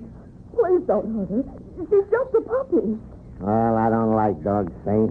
She starts barking at me like she done before, I'll drill her. Oh, she won't bark at me. She better not if she knows what's good for her. Sit down on that rock. Well, if it's money you want, Park and Jim. It ain't money I'm after. I'm setting a little trap for your friend, the United States Marshal. You mean Lightning Jim? Yeah, Lightning Jim. You see this package I got? It's a little present for the Marshal.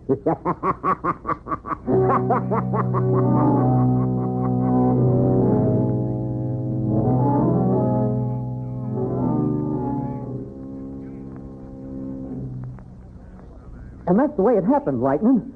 Gosh, I thought you'd never get here. Charlie, you say the bandit held up the stage at Willow Creek? Yeah, and he took Rita on his horse and went north. North to the creek as far as the canyon. Yeah, and Adolf took one of the stage horses? Sure. He took the driver's guns and lit out after the bandit and Rita. Looks like this driver was in cahoots with the outlaw. Yeah. We'll take him to the jail, and then we're heading for Boulder Canyon.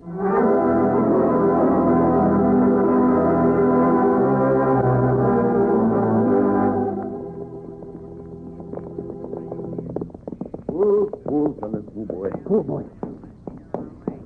That Charlie's just looking for the doors like that. Yeah. Gonna have to look at them tracks. Yeah. Yeah, seems like that outlaw weren't so smart. Sure been easy to follow his trail. Yeah, he could have gone over the rocks. But he took the open ground and left fresh tracks all the way. You think he done that on purpose? Looks like it, buddy. So then maybe this is a trap. Get down, buddy. See behind this log. That shot came from behind the tree over there. Put up your hands, whoever you are. I've got you covered. You believe me, this is though. Adolf, don't shoot. It's me and Whitey. Lightning Jim. Thank God you come. Good thing you spoke up, Adolf. You were ready to shoot it out. Sure, it was a close one. Yeah, it's so dark I couldn't see who it was. I lost the trail. Lightning, we've got to find Rita. Take it easy, Adolf. We'll catch up with that Jasper. Did Charlie tell you? Yeah, he told us everything. Why did he take Rita? Well, that's what we got to find out. Yeah, but it won't be so easy to follow the trail in the dark. Yeah, most likely he's taken her to a cabin or cave up here in the canyon. Why don't you cross over and go up the far ridge? Adolf, you come with me. Yeah. Now listen, keep low, be careful. We meet at the north end of the canyon by the waterfall. Yeah, and I just hope I get the Jaeger before we meet again, I tell you that.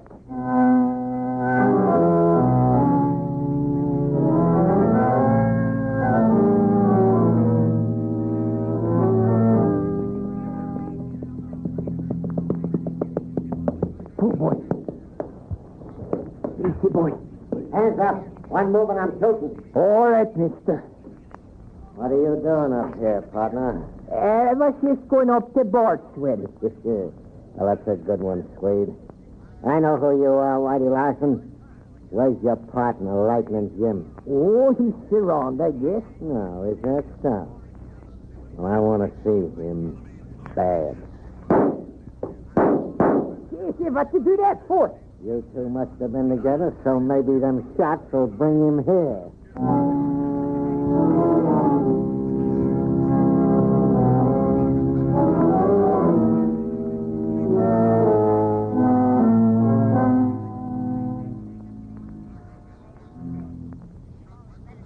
seems to be about the place where we heard them shots, Adolf.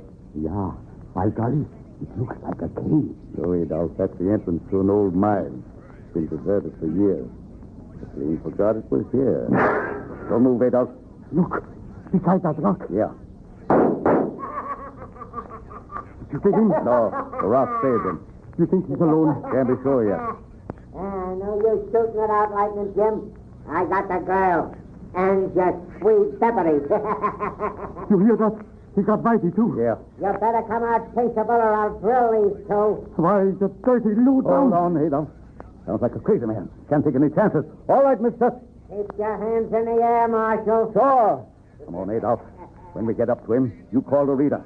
Maybe I can get a chance to draw on him. Yeah. Come on. I ain't waiting all night. All right, mister. We're coming. Well, if it ain't the old man, too. Well, seems like everybody's here. This is the end of your trail, Lightning Jim. Where's my daughter? You'll see. Rita! Rita! Ah, you dang it. Get away from me. Get away from me.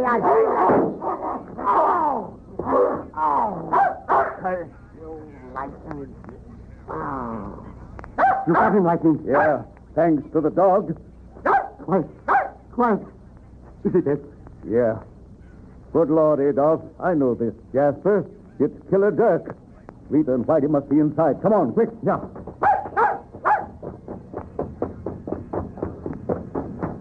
Rita! Whitey! Here they are, Lightning. Yeah, I'm right. You take Rita and I'll have the Whitey here. Rita, are you all right? I'm all right. That was that pipe again. Is he with the snake? There you are. Did you get him? Yeah, I got him, Whitey. Yeah, and the puppy here hates us. My God. That's right, Adolf. When he heard your voice, he came running out of here and bumped into Dirk. When Dirk turned, I had a chance to draw and shoot. Well, you mean, I told you he was a smart dog. Did you know this man before, Lightning? Yes, ma'am. Whitey and me trapped Dirk and his gang in a mine. They wouldn't come out, so we threatened to blow him out with dynamite. No. That explains why this man put dynamite in here. Dynamite? Yes. There's the fuse running outside. He was going to capture you and set up fire to the fuse. You're blowing us all up for this idea, getting revenge, right, Charlie? You was right, Lightning. He was a madman.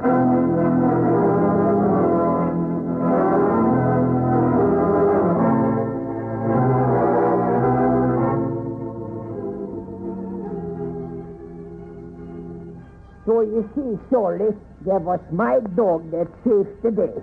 Holy smoke. That sure was a close one. Sure was one, yes. Well, folks, Chicago Charlie has got a real surprise What's that? for you. You're a kind of a surprise. Yeah. Here, take a look at this picture. By Jiminy. This is the picture of Lightning Jim and me and the dog. The one Charlie took at the state station. Oh, let me see. Yeah, let's have a look at it, Whitey. Now, me too. Oh, Sid. Oh, you ain't that very. Oh, it's wonderful. Yeah, that is the best picture what I ever seen, by golly. it certainly is. Sid, look at the dog sitting up there on the saddle with me. I think she's the best thing in the picture.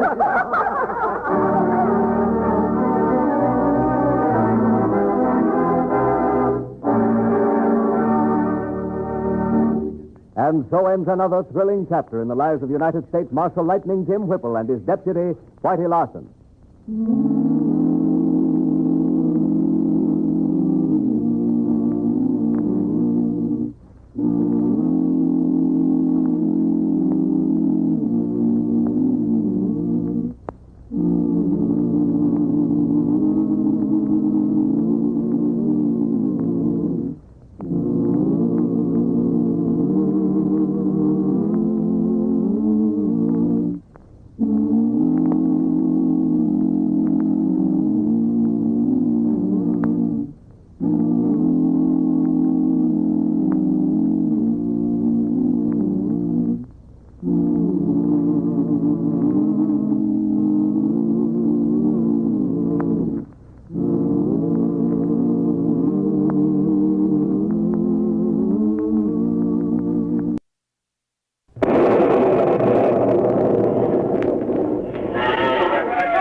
your misfortune and none of my own. Yippee-ki-yi-o, get along, you little doggies. You know that the prairie will be your new home.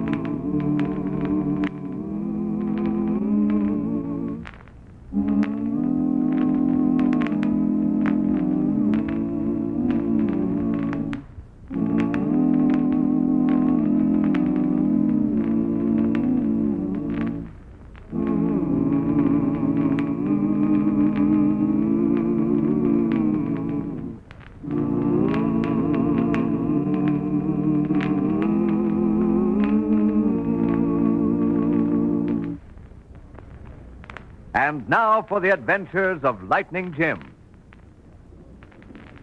There's the bridge just ahead, Bill. If we make that, we're safe. Yeah, if we make it. And if we deliver this gold to the bank, we'll have got the first pack train past the bandits in a long time. Look, that's them. Get down behind your animals, men. We're going to shoot it out with them.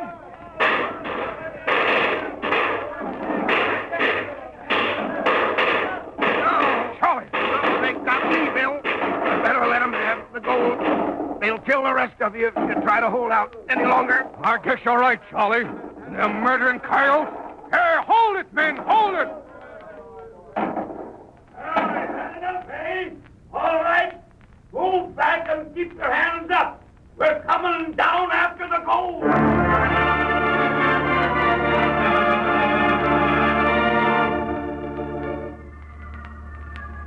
No period in history has more dramatically lent itself to romance than the years during which the frontiers of our country were being pushed farther and farther toward the Pacific coast.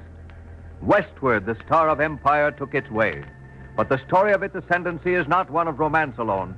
Wild disorder and bold recklessness rode the plains and hills of the Old West, and hard on the heels of these ran the wolves of banditry and murder. To battle this lawlessness, Uncle Sam deputized only men of proved courage and integrity. And of all those who appear large upon the fading picture of heroism, none can claim greater stature than United States Marshal Lightning Jim Whipple and his faithful deputy, Whitey Larson. In tonight's story, we find these two fearless agents of justice investigating a series of baffling holdups which have occurred with alarming frequency near the thriving little city of Painted Rock. Lightning Jim and Whitey are in the midst of an interview with the president of the local bank. And you say, Jeffries, all these robberies have taken place in that gorge just before you get to the bridge. That's the spot, Lightning. And it's a perfect setup for the bandits, too. Dang blast their ornery hide. You're right there, Mr. Jeffries. Lightning and me was out there this morning. By golly, I tell you, there must be 1,000 places on the slopes of that gorge where them thieving yiggers can hide out. Yeah. What's more, they can keep a perfect bead on everybody along the trail below. Well, Jeffries, if these robbers are getting the information on the gold shipments from someone working in your bank, like you seem to think, I got a little plan that ought to get us somewhere. Well, I certainly hope so, Lightning. Well, here's my plan.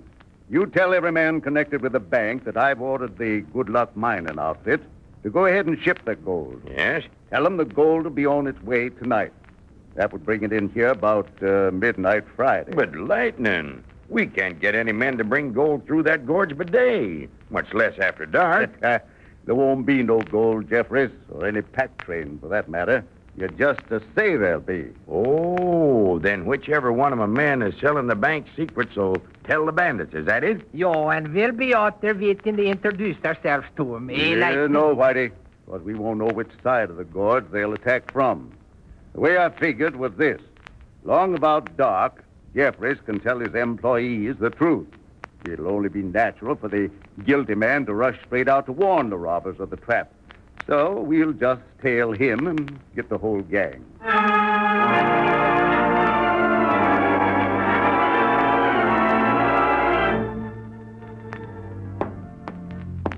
No, Thunder, no. Back. Back, boy. Yeah. Now up, Thunder. Up, boy. That's it. Now hold it. Gee, Willikers, Hey, mister. How do you teach a horse to do things like that? Well, hello there, Sonny. Where'd you come from? I was just passing by. Yeah? When I saw you putting your horse through those stunts, I stopped to watch. Hey, how can you ever teach a horse to do things like that? Oh, shucks. It's easy to teach Thunder anything. Ain't it, old boy? Seems like he's quicker to learn than most folks is. Why, I bet he can count higher than you can. I'll bet he can't. I can count as high as there is numbers. Steve taught me. I can add, too. Well, no, that's pretty smart.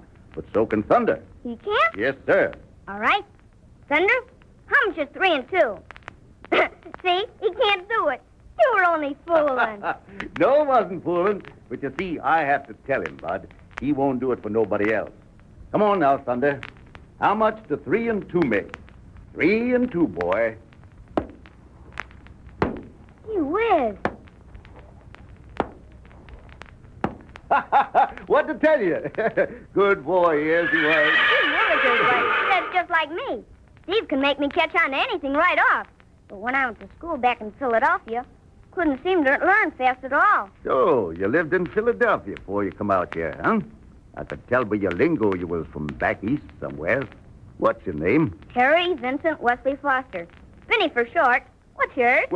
Well, I got a proper tag, too. Of course, it ain't as impressive as yours, but folks generally calls me Jim. Sometimes Lightning Jim. Not Lightning Jim, the U.S. Marshal. Yeah. Gee willikers. Well, Steve was talking about you only this morning. He said you were the smartest marshal there is. Well, I guess that's pretty high praise. I'm afraid it's a little exaggerated, though, son. Tell me, who's Steve? He's my brother. He's cashier at the bank. Oh, is he now? From the way you talk, I reckon you don't think much of him, do you? I do so. Why, Steve's the best man in the whole world, and the smartest, too. Well, what about your father? I thought most boys figured the fathers were the best men. I don't know about that. See, I don't have any father. Oh, that's too bad. So you're an orphan, eh, son? No. Being an orphan means you don't have any father or mother. I have a mother. She's back east now, but she's coming out here soon. She said in her last letter she'd try to get here for my birthday. It's next month, you know. I'll be 9 years old. 9? Why, I thought you was just a little shaver. No. I'm small for my age.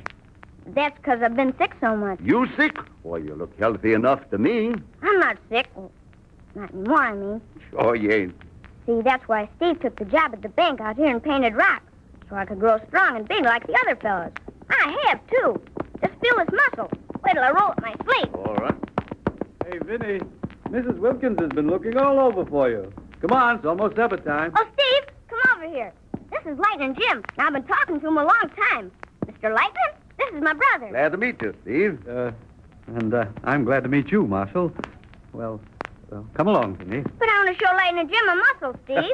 Better run along, Sonny. It's my dinner time, too. You can show me that muscle some other time. All right. Come back again, and I'll make Thunder do some more tricks for you.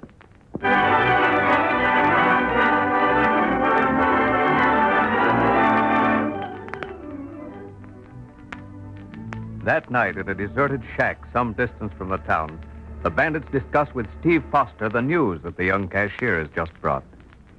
Well, so the Good Luck mine is shipping after all, ain't Steve? Yes. The pack train's starting tonight. But I'm telling you, Harper, you better keep your hands off of it. These marshals will get you sure. Oh, yeah? Well, get on with the rest of the news, Steve. We'll take care of them law badges. Yeah, they'll be out of the way when the time comes, Steve. You aren't planning to... Drill them? No, Steve. We're reserving the rough stuff for that precious little brother of yours. But you said you'd leave Vinny alone if I kept giving you information from the bank. Well, we ain't a go to bother the kid, Steve, as long as you play straight with us. But we ain't figuring to have no slip-ups, you understand? Yeah, I'll say we ain't. Darn right we ain't. Now, what else do you know, huh? I don't know anything more except that Mr. Jeffries told us we'd have to stay at the bank tomorrow night. He said the gold would probably get there about midnight. Midnight? Hey, what are you trying to do, Steve? Give us a double cross? Hey, wait a minute. You know as well as us that no mining outfit's going to ship through that gorge after dark, Steve. What are you up to? Now, wait a minute. Hold on, man. Hold on. You say old man Jeffries told you this, Steve? That's what he told everyone, Harper.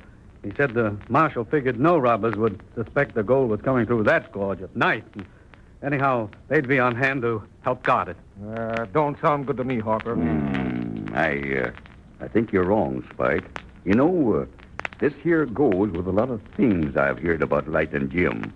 They say that he's long on doing the unexpected. Well, bringing the gold in at night sure is unexpected enough. That's the way it struck me, too, men. But I think it'd be better to let this load come through. Then the marshals will leave town, and you can go after the next shipment, same as always. Lightning Jim and his deputy aren't just a couple of small-town sheriffs, you know. Yeah, Steve's right, Harper. Maybe we better... Well, what's the matter, Spike? You gone yellow? Looks like we better hightail into town and get Spike a couple of petticoats for himself. Wait a minute now. Shut up, Russ. You too, Spike. Fighting amongst ourselves ain't going to get us nowhere. Now, listen. You remember that redskin Indian Joe that helped us down in Smithfield one time? Sure, I know what you mean. Well, listen. He's operating around these parts now. I seen him in town yesterday. Yeah? Now, listen. He was admiring that big black horse of Lightning Jim's. I just got me an idea. I think we'll make that redskin a proposition.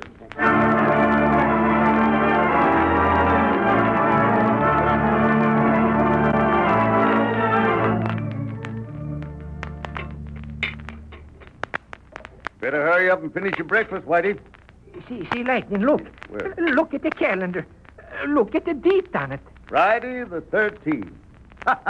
You ain't a little bit superstitious by any chance, are you, Whitey? Say, no, what if I am? You can't blame a fella for wishing we'd pick some other day to go after these tough gold robbers we're gunning for tonight, by golly. Well, let's hope the bad luck works on the bandits instead of us. Lightning, say, some darn redskin just stole your horse. Look, there he goes. By the dirty sneak. Don't you, Whitey. You might get thunder. Look, hey, looks like Indian Joe, Marshal. Take my horse right after him. Clip ain't as fast as thunder, b'gosh, but he'll come as close to keeping up with as any horse in his country. Steady there, Clipper. Steady, boy. Come on, Whitey. Maybe able to get close enough to risk a shot. If we ride hard, after him, Clipper.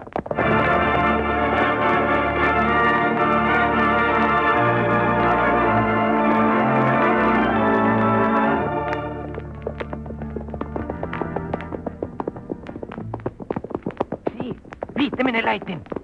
This is a blind canyon we are in. Hatter's Canyon, remember that? We just come in the only opening that's got. That's right. My mind was on thunder. Well, come on, then. We got that thieving redskin sure now. No, yes, them in the Lightning. Huh? Them Indians, they know every inch of this country. And that thief, he wouldn't have come in here without the reason, I tell you. You mean it's a trap? Well, that looks that way to me, Lightning. You're right, Whitey. Plumb lost my head over losing thunder. Put him up there, Marshal. Yes, and you too, Swede. We got you covered. All right. We got him up. What do you want with us? Thought maybe you'd like to make us a little visit, eh, Marshal? You and your deputy here. Get your guns there, Luke. Yes, I'll get Now, you law badgers, get a move on you.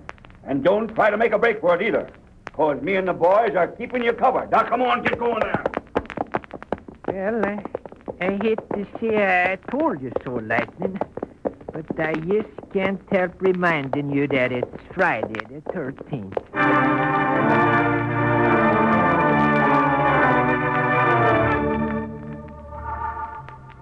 Yes, the old superstition of bad luck seems to have descended upon Lightning Jim and Whitey with a vengeance.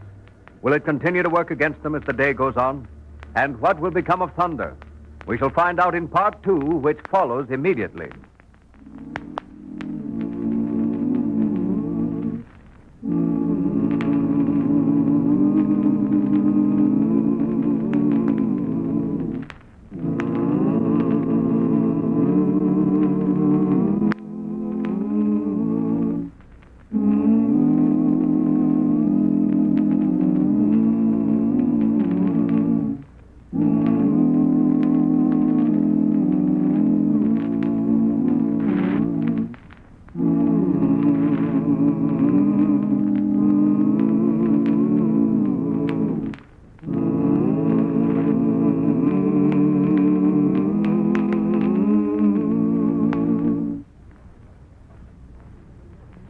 And now for part 2 of the adventures of Lightning Jim. At the robbers' hideout, Harper and his gang, jubilant over the success of their ruse to capture Lightning Jim and Whitey, are planning an attack upon the pack train they believe is to bring gold through the gorge that night. Undisturbed by any suspicion that the plan outlined to Steve Foster by the president of the bank is false, the bandits are confident of securing the entire shipment of the Good Luck Mining Company. Say, fellas, did you hear what that sweet deputy said Friday the 13th? Well, it's sure been an unlucky day for him and Lightning Jim, all right. Yes, and for Steve, too, if you ask me. Say, Harper, what did Steve do when you told him we'd nabbed the kid? Yeah, tell us about it, Harper. I bet he was scared, wasn't he? You bet he was. I told him, and I says, we're going to take good care of the kid for the present. Now, if the hold-up tonight goes through all right, we'll turn him loose pronto. But if anything should just happen to go wrong... Well, I guess that'll keep him in hand, Harper? Yeah. Steve's plumb daft over the kid. He won't do nothing that might get us in trouble now. Hey, Harper. Here comes the redskin after that there horse of the Marshal's. Couldn't handle that black devil this morning, so he left him out in the corral to cool off a bit. I sure don't envy him none, having to tame that wall-eyed son of Satan. Why, that fool critter almost killed himself trying to smash Joe in the sides of that canyon this morning. Yeah, and it's my belief he won't never be able to handle that horse. But that's no skin off our noses.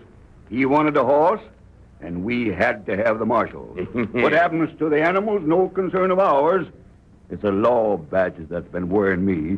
But see, I just got me an idea. Yeah? Now, it'll take all four of us to pull this job tonight, see? Mm-hmm. So why not get the Indian to stand guard over Lightning and the Swede?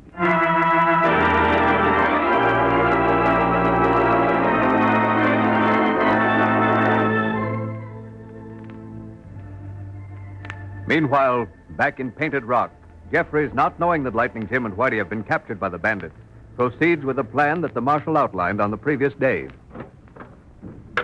All right, men, you can go home now. But I thought you said we'd have to stay at the bank tonight, Mr. Jeffries. It's only 7 o'clock. Has something happened? Yeah, you said we'd have to be on hand to weigh in and store the gold from the Good Luck Mine. I know, and I'm sorry, men, that I couldn't take you into my confidence about this thing. You see, the Marshal, Lightning Jim, thought it'd be better for no one here to know the truth. Then if things went wrong, there couldn't be any suspicion directed toward you. The fact of the matter is that there won't be any gold shipment. Won't be any gold? You mean they aren't shipping from the mine at all? No, Steve. Marshal's arranged to have a posse meet him out at the gorge about the time the bandits will figure the pack train should come through. He figures they may capture a couple of the robbers at least.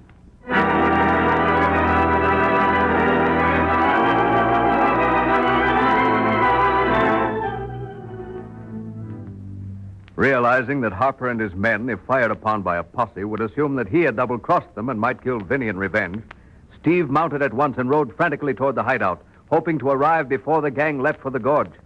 When he arrived, he found Indian Joe making another attempt to subdue Lightning Jim's big black horse, Thunder.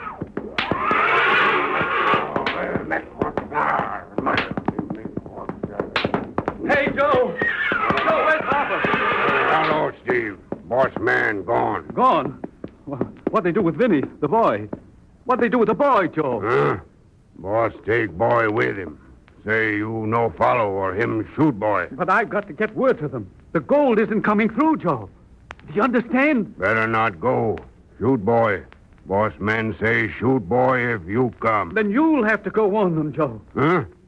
Joe no go. Boss man hide by big flat rock. No HC Joe. Shoot gun pronto. Joe no go. But you'll have to go, Joe. You'll have to warn them. Joe not go. Joe stay here. Watch lawmen in tool shed. In the tool shed? They left the marshals in the tool shed? Huh? Well, I guess I'll go up to the shack and wait for Harper. Guess I can't do any good by going after him. Huh? That good. You wait. No get shot.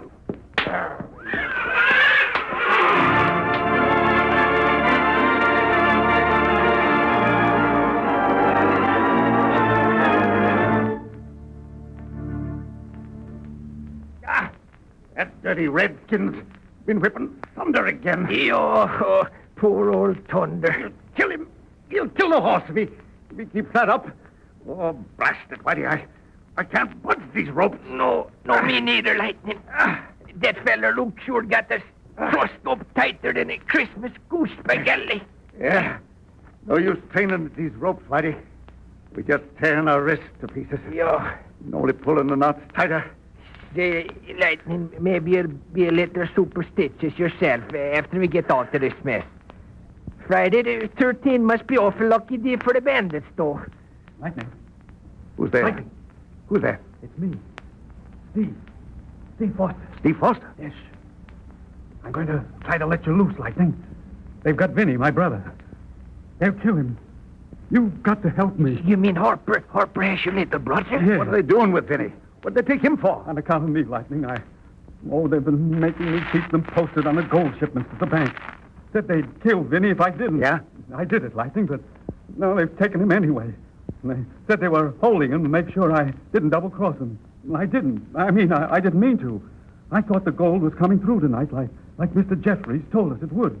Now you've got that posse going out there, and they'll kill Vinny, sure. Hold on there, Steve. If you want to save your brother, you better hurry up and get us out of this shed. We can't do nothing for him laying here with the hands and feet tied up. How can I get you out?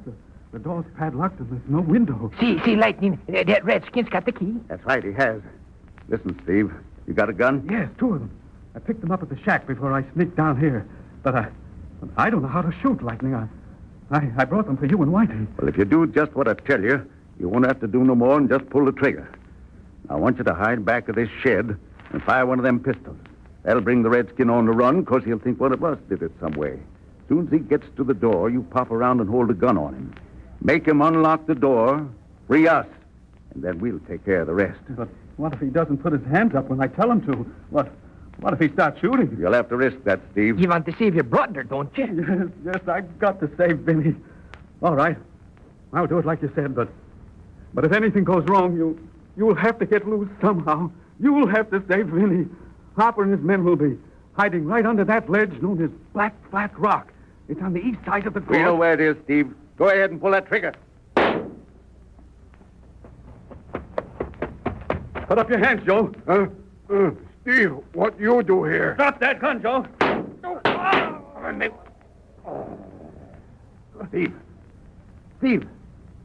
Steve, you hurt? He got me, Lightning. But I got him first. You'll have to save Vinny. Big flat rock. Steve. Guess he's done for, Lightning. Yeah, reckon he is, Whitey. Now what did we do? Well, I guess the same thing we was doing before, Steve. Come. Yes, nothing. Say, Whitey, I think I got it. I think I know how to get us out of here. Thunder. Thunder can get us loose if that redskin ain't got him fastened up too tight.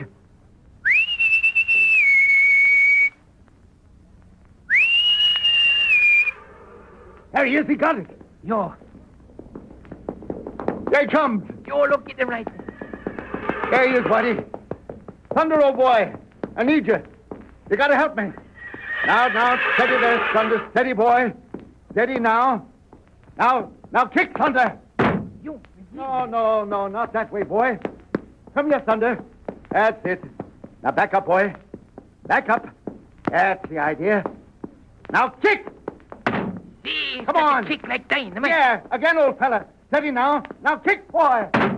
Good boy, Thunder. That's the way. Hey, one more kick like that, and he'll have the whole side of the shed done. Yes, he's powerful, all right. Aren't you, old boy? Now, once more, Thunder.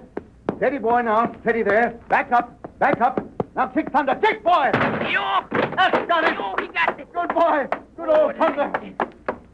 Well, no, he got in, but what are we going to do? You notice that grindstone over in the corner? We're going to use that to saw these ropes from our hands. Yo, but we can't get through that, Lightning, with our ankles all trussed up like this. Yeah, we can, Whitey. Thunder'll fix that. Now, you roll over as close to me as you can get, Whitey. Come on. All right, Lightning. Come on, now, hurry up. I don't see what you're trying Keep to going. do. Yeah, well, you will in a minute. Now, listen. I'm going to get Thunder to put his muzzle down here against my shoulder. And when he gets close enough, I want you to grab his bridle between your teeth and hold on like grim death. You're light. Yo. Get your lightning. Thunder, he'll drag me to my feet. Right. All right, Thunder, old boy. How much do you like me, huh?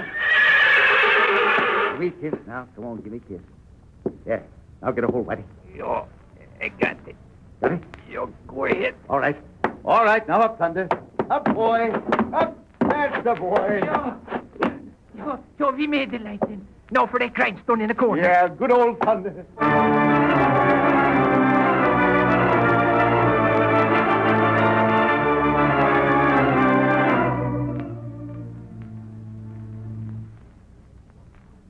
There's big flat rock, Whitey. See? Just ahead there. Yo, I see it. See, look over there, lightning. Just to the left of that rock. Yeah, something moving. It's the robbers. All four of them. Yeah. We'll crawl a little closer, Whitey. When we're near enough, I'll give the word to jump them, Jaspers. Yo, all right. Let's go.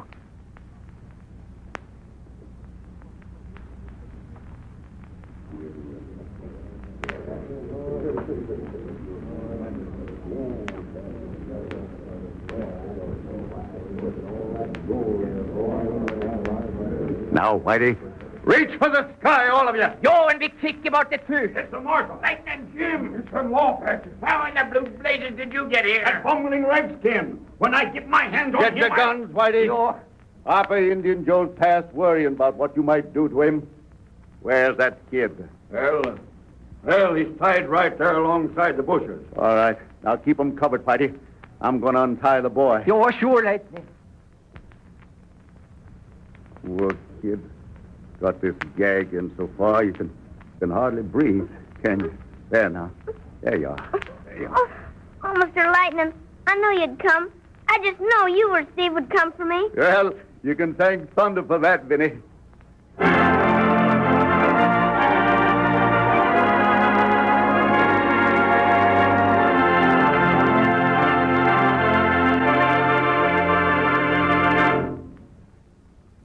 And so ends another exciting chapter in the adventures of Lightning Jim, United States Marshal, and his deputy, Whitey Larson.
It's your misfortune and none of my own. Yippee-ki-yi-o, get along, you little doggies. You know that the prairie will be your new home.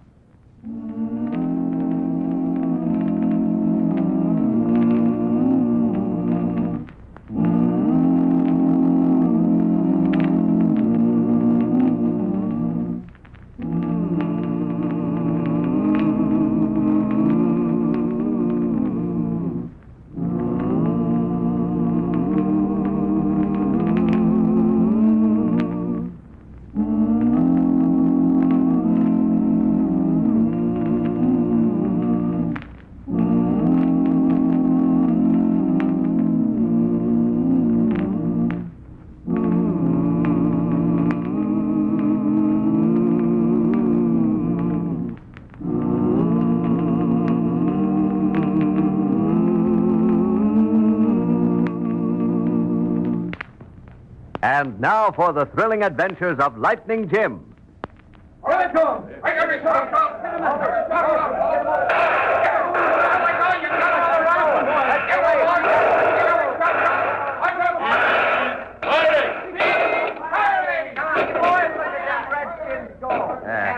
Some fight, eh, Red? Yeah, some fight. Yeah. We ain't troopers. The kids playing cowboy and Indian. Huh? I don't get you. Listen, they chase us all over the country to fight some redskins that got more right to this land than we have. And what do we get for it? Rotten food and a hard living. Yeah. Who cares if we get killed? We're troopers. It's our duty to be killed. Well, I'm sick of the whole blame business. Yeah, we sure was crazy to enlist. Do you mean that, boys? What? Colonel Barker. Well, you boys don't think much of the Army life, do you? I was just making a little fun, Colonel. A little fun, huh? I don't think either of you realize what it really means to be a United States soldier.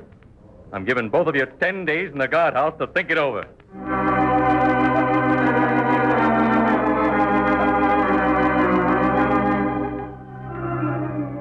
In the early days of the American frontier, the government established forts and army outposts to help bring law and order to the wild and sparsely settled region known as the Great American Plains. The brave troopers encountered the blizzards of snow that swept down from the north and the scorching winds of the deserts. They were attacked by the hostile tribes of Indians who bitterly opposed the white man's advance into the red man's hunting grounds. Life at the forts and outposts was hard, and many were killed, a life that weakened the courage of strong men.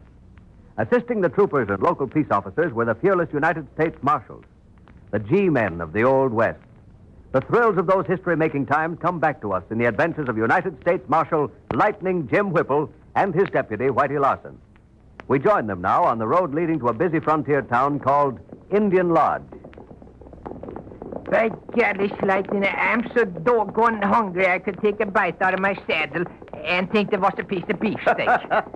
Well, I'm sorry, Whitey, but that saddle belongs to the government, and I won't have you chewing on government property. Well, then the government better fix it so I can chew on some food. It's just your imagination, Whitey. It's all in your head. Oh, yes, my imagination. Sure, and the more you think about it, the hungrier you get. Now, think about something else, and you won't be hungry. Yeah, that sounds good, but it don't work.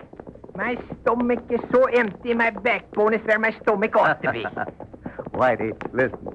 How'd you like to have a nice, big, juicy steak, a baked potato with a lot of butter on it, hot biscuits and coffee? Oh, say, Lightning, just thinking about that makes me weak in the knees. What? Weak in the knees, eh? That explains everything. What do you mean? No wonder you're always hungry. You've got hollow legs. Oh, is that so? Say, you think I'm funny, but I don't. Well, don't get excited, Whitey. We're coming into Indian Lodge. Does that mean anything to you? Indian Lodge? Yeah. Well, you been him, and ain't that where Kate eating horses? Sure, Kansas Kate, the finest cook on the place. Well, why didn't you say so? What we waiting for? See, I can taste that steak already, by golly. Get me up there. Come on, come there.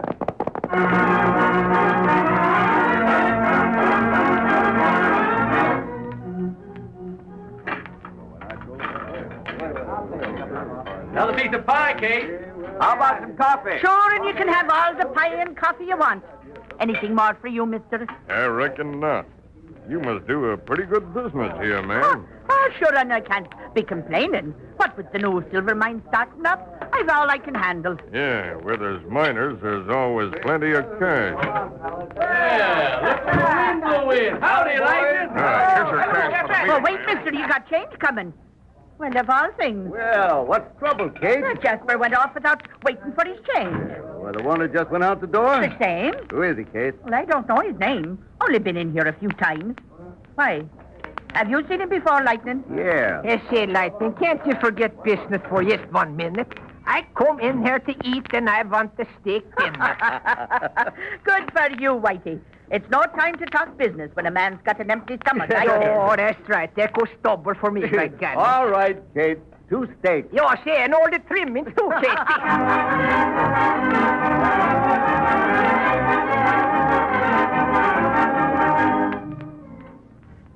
Well, how about another piece of pie, Whitey? No, thank you, ma'am. I'm full. I thought you were hungry, Whitey. Yeah, well, I was. When I come in here, I was so weak I could hardly stand up. Now I'm so full I can't get up off the chair. I give up, Kate. You can't please him, Well, can never you mind, Whitey. Whenever you're hungry, just come to Kate. Yeah, sure. Oh, by the way, Lightning, I was meaning to ask you. Have you seen me boy Jack at Fort Anderson? Not since he enlisted. That's 6 months ago, isn't it, Kate? Oh. Me and Whitey been traveling around the country after bandits and outlaws. We ain't been back at the fort for quite a spell. Well, you see, he told me Colonel Barker was going to let him off for a few days so he could come out here to see me. Mm-hmm. And he was coming a week ago. Every day I've been waiting. And every day it's the same. No, Jack. Well, I wouldn't worry none, Kate. You know a trooper's life ain't exactly regular. Sure, and I know that. Maybe you'll be saying I'm a foolish old woman, but somehow I've got a feeling that he's in trouble of some kind. No, Jack's all right. I'm sure he is, Kate. It's good to hear you say that, Lightning. You know, his father was in the service. Oh, yeah, I knew Sergeant Dolan. He was a fine soldier, too, Kate. Sure, and he was that. Till the Redskins got him. Bad system, the Red Devils.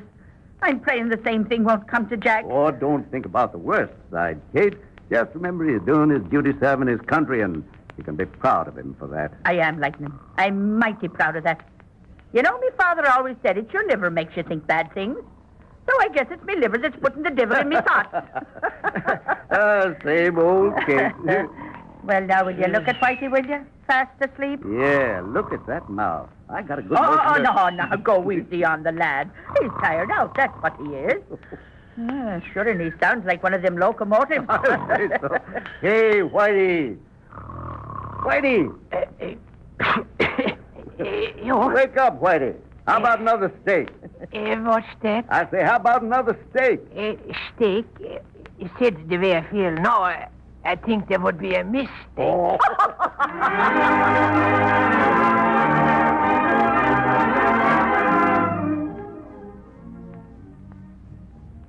Well, Jack, we've been in the guardhouse 10 days today. Yeah, I know. 10 days in this stinking jail, and for what? Just 'cause we don't fancy the idea of being shut down by them Redskins. Fella can't talk out loud no more. Nah. This is supposed to be a free country. Well, I know what I'm gonna do. What are you gonna do? Can't you guess? You mean you're aiming to clear out? Sure, and so will you if you're smart. Yeah, but now that's deserting, Red. You know what it means if you're caught. Don't worry. They won't catch me where I'm going. Yeah? Where's that? Come along and I'll show you. No, that's too risky. Listen, it won't take us 5 minutes to clear town, and when we cross the river and make the hills in Smoky Valley, we're safe. What about them Redskins? If we stay here, we gotta fight Redskins, don't we? Yeah? And you might be the next one to get an arrow or a bullet in the head. Now, we know where the Redskins are, and we'll head out Indian country fast. What do you say? Yeah, well, Red, if I was only sure we could get away safe. You leave that to me. Remember Al Slack? You mean the chap that deserted last month? Yeah, that's him. He got away safe, didn't he? Yeah? Sure. The colonel sent out a troop. They didn't find Al. He was smart. I could have gone when he did, but I got sick and he went by himself. But he's got a hideout, and I know where it is. You do? Sure. We can sleep as long as we want and eat some real food again. Yeah. Yeah, but I ain't got no money, Red. Now, don't worry about that, Jack. I got some cash, and Al has plenty. Now, listen. They'll be letting us out of here tonight. But instead of going back to the barracks, I'll meet you back at a tool shed behind the stable. What about horses? Don't worry. I'll get the horses. Shh. Here comes the guard. Yeah. Remember, tonight.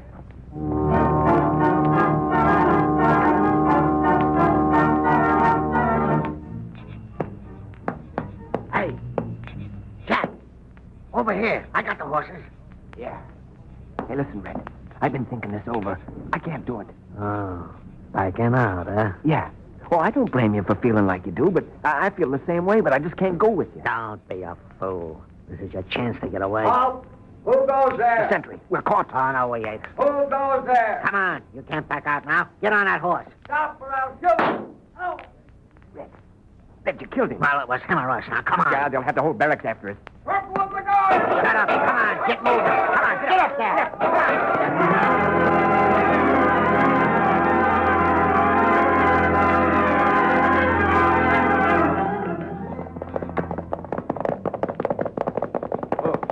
Wow, what now? Wow.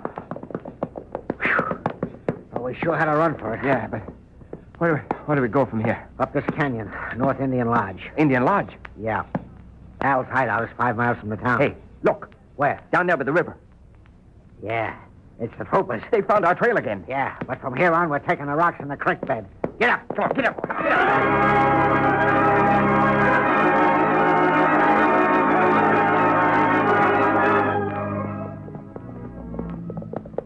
Hey, Whitey, hey! Hey, can't you hear me? What you say, Lightning? Wake up. First thing you know, you'll be falling off that horse. What horse? Your horse. What's the matter with my horse? He's all right. Well, that's more than I can say for you. What you need's a little excitement. Oh, no, Lightning. I just want to see Fort Anderson where it's nice and try it, like. Whoa, Thunder. Whoa, boy. Hold on, Whitey. Whoa there. Oh, boy. What's the matter? Who's coming? Look up ahead. Oh. My golly, the troopers. Right, and here comes Colonel Barker, too. Oh, there must be plenty of trouble up like Yeah. Howdy, Colonel. Well, Lightning Jim and Whitey. Hello, Colonel. We saw you two chaps coming down the trail, and for a while we thought you might be the two deserters we're looking for. That is. That's right. Two young chaps. Maybe you know them. Red Ross is Yeah, one. but see, I know him, by golly. He's got red hair and he thinks he's a tough guy. Yeah, that's a good description, Whitey. Who's the other one, Colonel? Young Jack Dolan. What? Yes, I know what you're thinking, Lightning. We all knew Jack's father before he was killed by the Redskins. Yeah. Well, I'm sure sorry to hear that, Colonel. So am I. Do you know his mother, Kansas Kate, runs an eating house over at Indian Lodge? Yeah. Me and Whitey just come from there. Well, I'm afraid you haven't heard the worst. What do you mean, Colonel? Red and Jack stole a cash box, shot down a sentry, and deserted the fort. Well, that's plenty bad. Any idea where they went? Yes, we followed the trail along the river. They crossed over and doubled back. We figured to go up Willow Canyon and come back to Indian Lodge.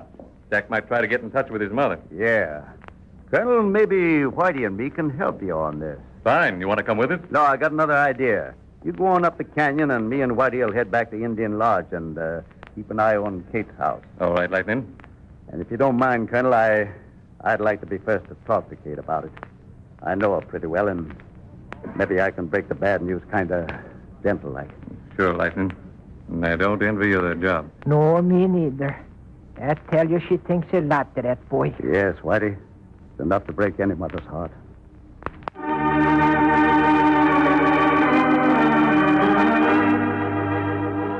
Will the two boys be caught?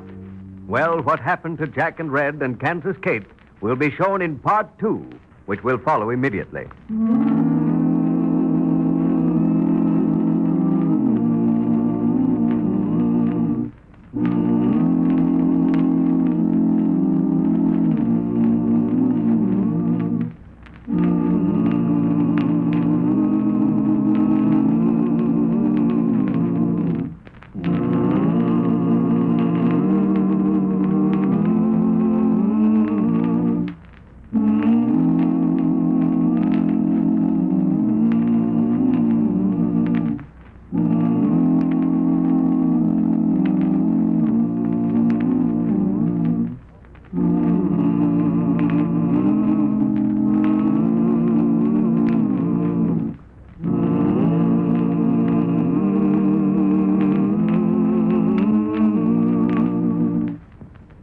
And now for Part 2 of the thrilling story Lightning Jim helped Kansas Kate. Kate's son, Jack, and another trooper, Red Rossi, deserted from Fort Anderson and were heading for the hills pursued by the troopers from the fort.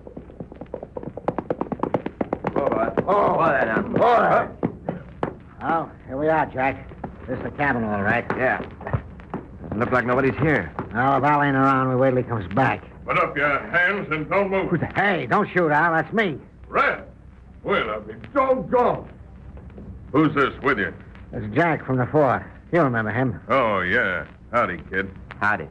You two were sure taking chances coming this close to the cabin in the dark. I might have drilled both of you. Yeah, well, we was in such a hurry to get away from the troopers, we didn't think of that. Are the troopers trailing you up here? No, we left them at the river.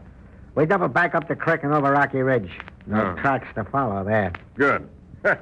So you finally got smart, eh, Red? Yeah.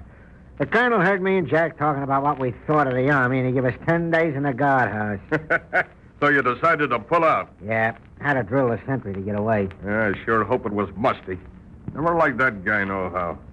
How will the horses over there in the trees and come on inside? Sure. You go ahead with Al, Red. I'll take care of the horses. Oh, thanks, kid. I'll rustle up some grub. Al, sure is good to see you. Yeah. What have you been doing? Waiting for a chance to get the payroll cash at the new silver mine near Indian Lodge. Silver mine, huh? Yeah. Hey, listen, Red. Mm-hmm. You know this kid Jack well enough to trust him? Oh, sure. He's all right. Wouldn't have brought him along if I didn't think so. He's fed up with the army just like we are. Yeah, but we got to be sure he don't weaken. Well, what makes you think he will? Well, he's young, and kids sometimes get scared and start squealing. Don't worry none about that. Jack's on the level, and mighty handy with his gun. Yeah? One of the best shots at the fort. We'll see. Say, did he drill the sentry? No, I did. Hey, how about some grub? We're starved. Sure. I was just aiming to pull out of here. Oh, where was you going? Down to Indian Lodge. Hey, maybe we'll go after the silver mine cache tonight. Sure. Now, where's the grub? You poke up the fire. I'll get it. Oh, we need more wood. I'll tell Jack to pick up some outside. Hey, Jack! Jack! Hey, where are you? Holy smoke! What's the matter, Ed? He's gone. What? Are you sure? Yeah, look, his horse is gone. There's mine and yours. Yeah, I told you he was weak. Got scared and run. I'd like to get my hands on him. Come on, let's follow him. No, let him go. No use chasing him all over the country in the dark. He can hide out too easy, and he ain't worth the trouble. Yeah, I guess that's right. Yeah. Come on. We'll get your grub and start for Indian Lodge.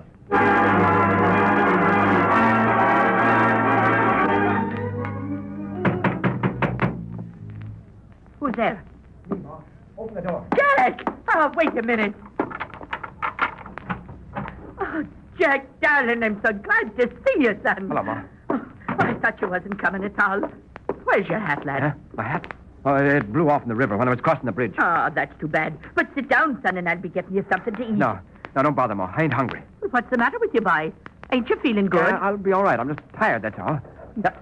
What's that? What? Somebody's coming. Oh, sure, somebody driving a wagon by outside, if that's what you mean. Huh? Oh, yeah. Yeah, it's a wagon. Jack, what in the world ails you? Huh? Why, you're as white as a sheet, and you're sweating like a tea kettle. Yeah, I'll tell you, I'm just tired, Ma. Now, leave me alone, please. Jack, you wouldn't be keeping anything away from your own mother, would you? No, Ma, no. Well, what is it, boy? What's happened? Are you in trouble? No, it's them. They've come for me. Oh, I gotta hide. Quick. Oh, no, Jack. Please, Ma, please don't let them get me. I can explain everything. I didn't mean to do it. Here. Don't do that. Closet. Now, tell them I'm not here. Mother in heaven, what's it done? Who's there? It's me, Kate. Lieutenant Jim. Howdy, Kate. Can we come in? Why, sure you can. I know you're always welcome in my house. Come on, Whitey. Well, I didn't expect you back here so soon. Well, we didn't exactly expect to come back so soon either. Well, won't you sit down for a minute? Sure.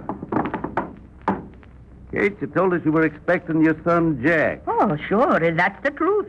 Kate, you know that Whitey and me are your friends. I hope you are. We want to help all we can, but we need your help, too. What do you mean, Lightning? We just saw a man ride up here and come in. His horse is still out in back of the house. Where is he, Kate? For heaven's sake, Lightning, tell me. What's happened? What's he gone and done? Kate, if Jack's half the man I think he is, he'll come out here now and tell you. Straight and honest.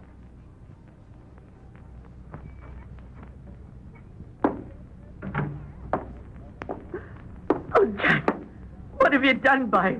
What have you done? Don't worry, Ma. I'll take my medicine, and I got it coming plenty.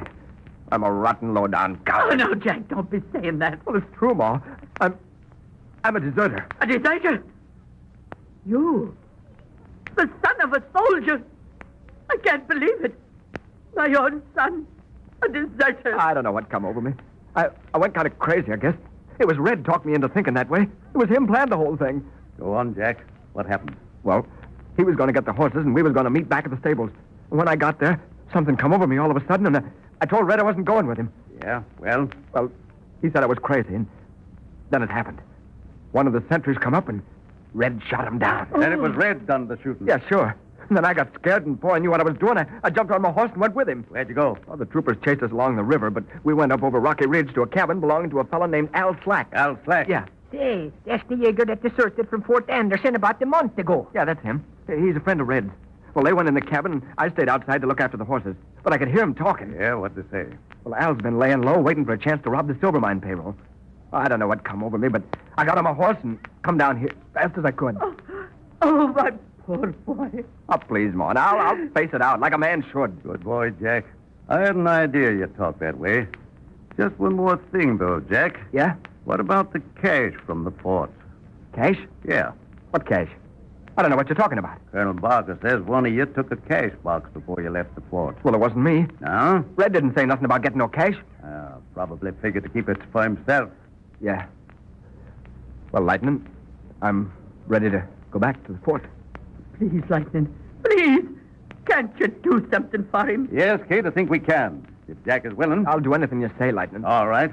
Now, here's what I got in mind. You take your horse.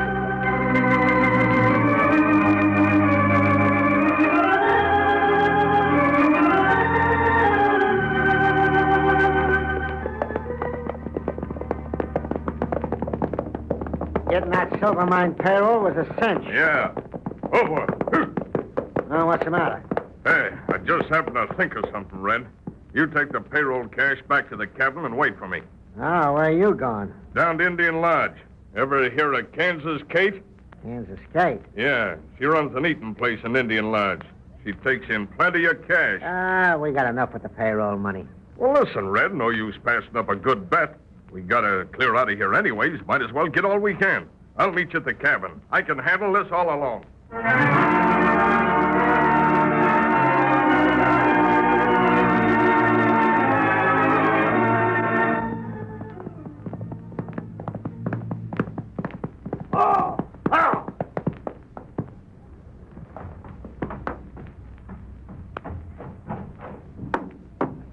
Howdy, Red. Who's that? It's me, Red. Remember me? Jack. Yeah. Put up your hands, Red, and keep 'em up high. Oh, no, wait a minute. Listen, you have to poke a gun in my rib. Turn around. And hurry up, 'cause I ain't fooling. I'll take that cash box first. Now, I just want your gun, Red. Yeah, it's better. Now you can turn around, but don't try no funny business. I'm keeping you covered. Hey, what's the big idea, Jack? Never mind that. Where's the cash you took from the fort? How did you know? I don't know what you're talking about. Oh, yes, you do. Hand it over, Red, or I'll let you have it. All right, it's in my pocket. Here, it's in this bag. Yeah. Wasn't going to split that up, was you, Red? So you robbed the mine tonight, huh? Listen, Jack. Let's you and me split up this cash and clear out. Oh, now you want to double-cross Al. Why not? He just went back to town to pull another job. What kind of a job? Says he's going to hold up an eating place run by Kansas Kate. What? Kansas Kate? Yeah. Why, that dirty, low-down varmint. What's the matter? Do you know her? You bet I do. And I'm going to fix you right now. Hey, wait a minute now. Don't shoot me, Jack. No, I'm not that yellow. Red, you shot down the sentry at the fort, didn't you? Oh, sure, but what's that got to do Never with it? mind. That's all I wanted to hear you say. Ow! Good work, Jack. Lightning, Jim. Get up, Red. You're under arrest. And the charges? Robbery, desertion, and murder.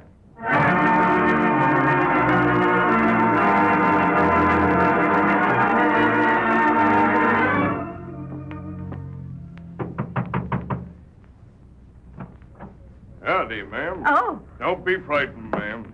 Just don't make no noise. What do you want? Cash, ma'am. Cold, hard cash. I haven't got any cash here. That's a safe over there in the corner, ain't it? Yes, but there ain't any cash in it. Just keep me bills and papers in there. Is that so? Open it up and be quick about it. But I tell you... Don't argue. Open that safe. Well, sure, if you say so.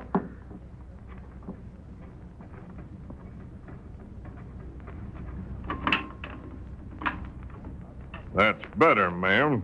Now, maybe you got cash in there after all. Well, there. Look for yourself. There ain't no cash. What's this box? I'll show you. Give me that gun. Put up your hands, mister. I'll pull the trigger if you move a muscle.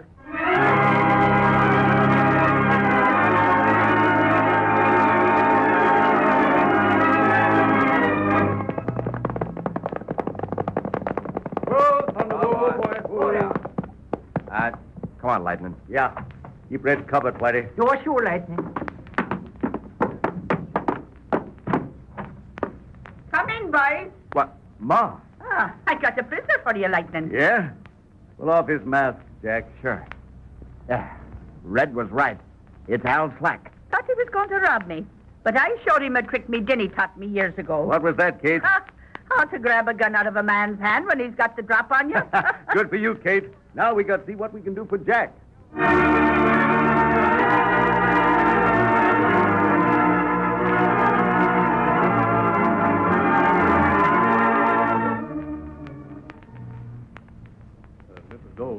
Lightning Jim has told me the whole story.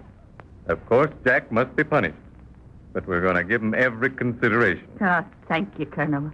I think Jack has learned a lesson that no punishment could teach. Honor and respect for the trust that is given to a soldier to serve his country. It's a duty that places a country's honor above life itself. We who serve now blaze a long, hard trail for the America of tomorrow. We follow the flag of the Stars and Stripes and of the red, white, and blue. And so ends another thrilling adventure in the lives of United States Marshal Lightning Jim Whipple and his deputy, Whitey Larson.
It's your misfortune and none of my own. Yippee-ki-yi-o, get along, you little doggies. You know that the prairie will be your new home.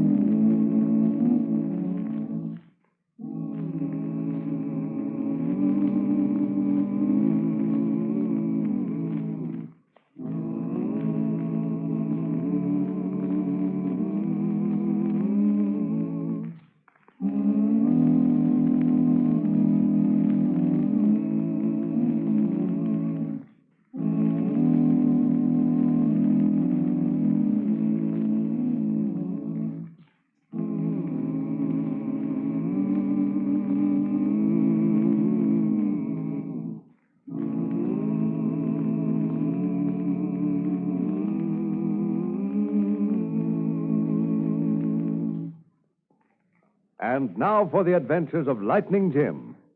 Behind the small jail in the frontier town of Fort Anderson, a man crouches in the shadows under a barred window of a jail. Joe. Hey, Joe. It's me, Joe. Pete, where'd you come from? Happily. Heard you're in jail. Figured you might want some help. Yeah, sure do. What are you in here for? Smuggling guns to the Redskins. They cut me red-handed. The troopers? No, it was that blame Marshal, Lightning Jim. Lightning Jim, eh? Yeah. As soon as I get out of this jail, I'm aiming to get back at him pronto. Watch your step.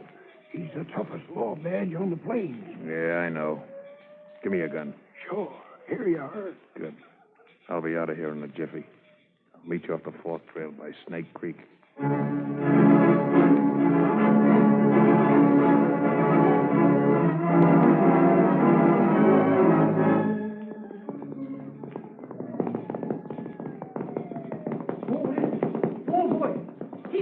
What's trouble, Whitey? You know that fella you caught smuggling guns to the Redskins? You mean Kansas Joe? Oh, that's the Jaeger. Well, what about it? He just broke out the Jaeger. Broke out of jail? Oh, somebody must have slipped him a gun. He held up the guard and got away. When did this happen? About an hour ago. Come on, Whitey, we got work to do. Let's go thunder.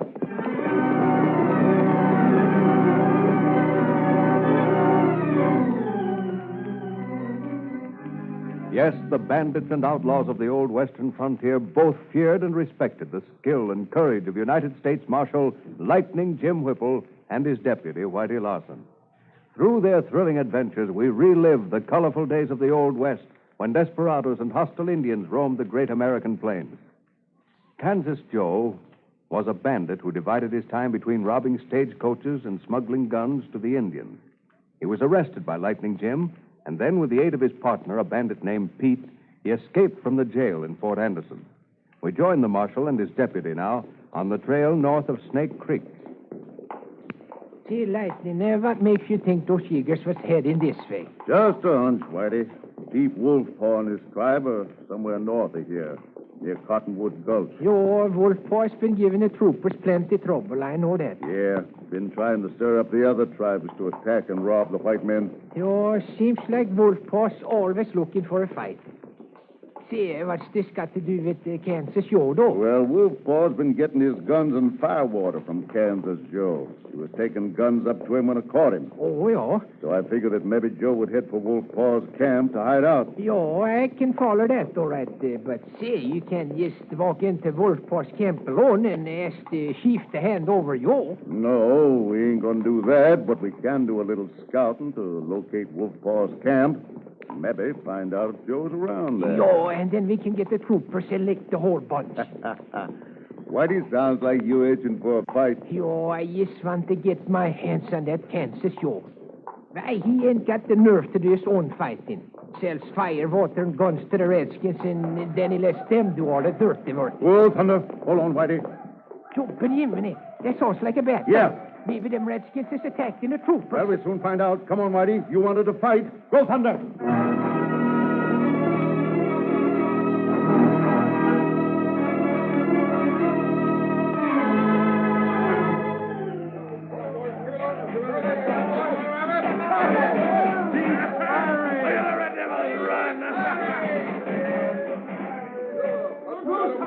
Yes, Lightning Jim. Gallus, Lightning. Here comes Captain Flag. Yeah. Howdy, Captain. Howdy, Lightning. We heard the shooting. Come over to help you out. Well, I'm afraid you're a little late, boys. Who was it, Captain? Party of Chief Wolfpaw's Redskins. Wolfpaw, eh? Yeah, we were heading back to Fort Anderson. He stopped to make a camp. Without warning, they opened fire on us from all sides. How many was there? Oh, about 50, I'd say. We caught 10 of them, and I don't know yet how many of them were killed. Yeah? The rest headed north. By Gallus, that sounds like you had pretty good fight. Yes, it was plenty hot while it lasted. I'm not sure whether we surprised them or they surprised us. So? I think it was a hunting party. They had a young Indian boy with them. Well, if he had a boy with him, wouldn't be a war party. What happened to the boy? Well, we haven't had time to check up on the wounded yet, so I don't know if he was shot or got away. Well, I'm hoping he got away. I don't mind shooting a man, but not the kids, even if they are Redskins. Well, that's the fortune of war. If those red devils had any sense, there wouldn't be any killing. But you can't trust them nohow. Well, Captain, there's good Indians and bad ones. Same as there is among the white folks. You know that. Yes, I know. But as far as I'm concerned, they're all bad. They come to our forts and smoke their peace pipes, tell us they want to be our friends, then the next day they attack the troopers and put on a scalping party. Yeah. By the way, what are you doing up here? We're trailing a chap by the name of Kansas Joe. I caught him smuggling guns to Chief Wolfpaw. Any white man who smuggles guns to the Redskins ought to be shot on the spot. I agree with you, Captain, but the law says they got to be given a fair trial. Well, Kansas Joe escaped from jail at Fort Anderson, and Whitey and me is after him. Well, if you catch up with him, I hope you don't bring him back alive.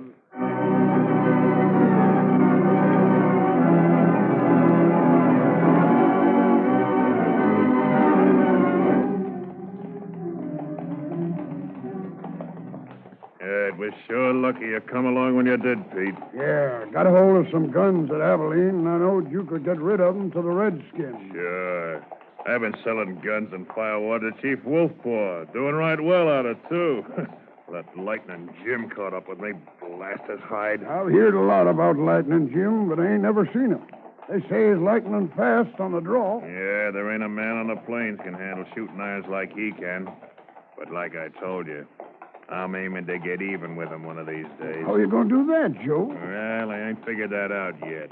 But I will. Well, take my advice and steer clear of them. No use to play with dynamite.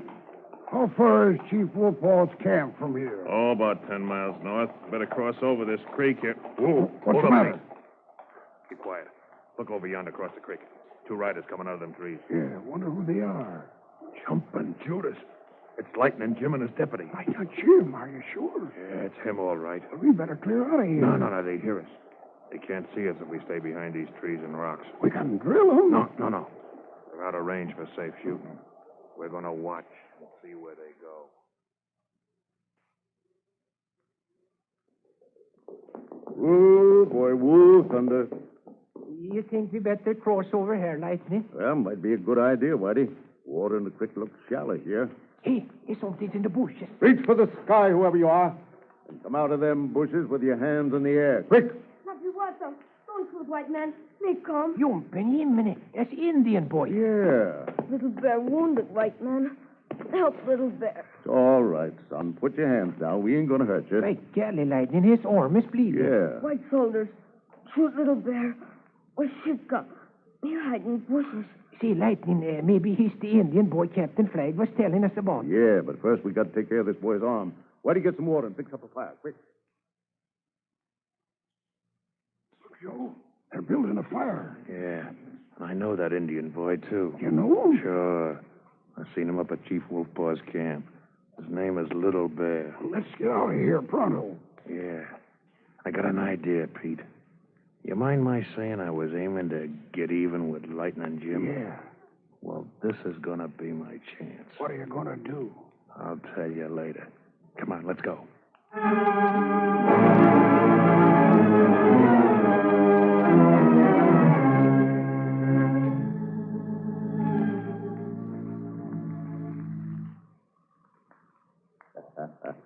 There you are, little bear. Your arm's all fixed up now. Little bear, thanks, white man. Listen, son.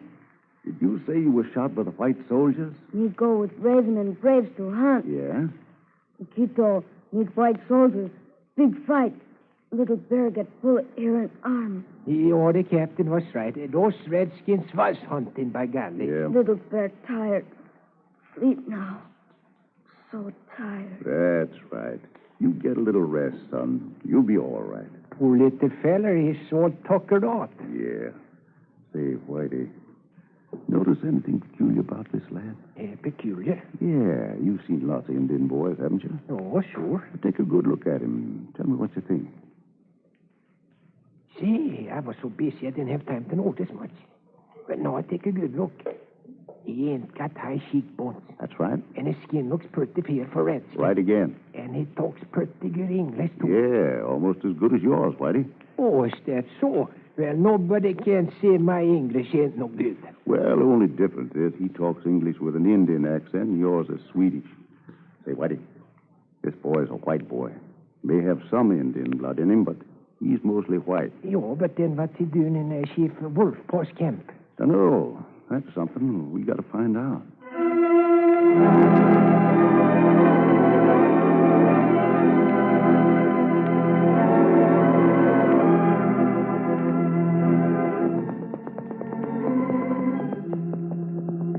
Wakida. Ah, Chief. Oh. Ganege. We he shown. Chief Wolfpaw. No see Kansas Joe long time. Yeah, I've been in jail, Chief. Jail? Where? Fort Anderson. Why you go in jail? Well, I was bringing you some more guns, but Lightning Jim the Marshal caught me. Mikasa. Who this white man you bring Wolfpaw camp? Come here, Pete. Oh. Chief, this is my partner. His name's Pete. Howdy, Chief.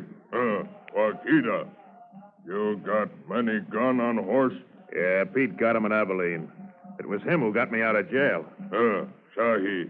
Good. Wolfpaw need gun. Fight soldier. White soldier fight Wolfpaw brave. Kill some. Take some prisoner. When did this happen, Chief? Today. Brave go for hunt. Meet soldier. Was Little Bear with your braves, Chief? Washidka. Higashinka. Little Bear go with brave. Little Bear no come back. Maybe soldier take back to fort. No, the troopers didn't get him, Chief. How you know? Me and Pete saw him. Higashinza.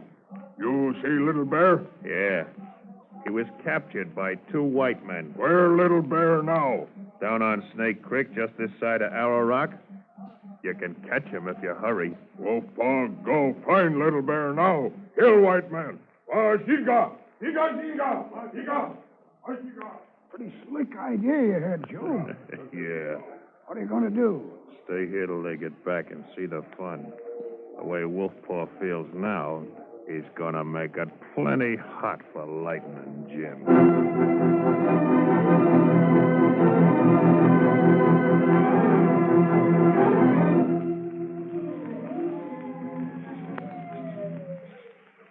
Benny, you want some more bacon, little bear? Little bear, keep full here in summer.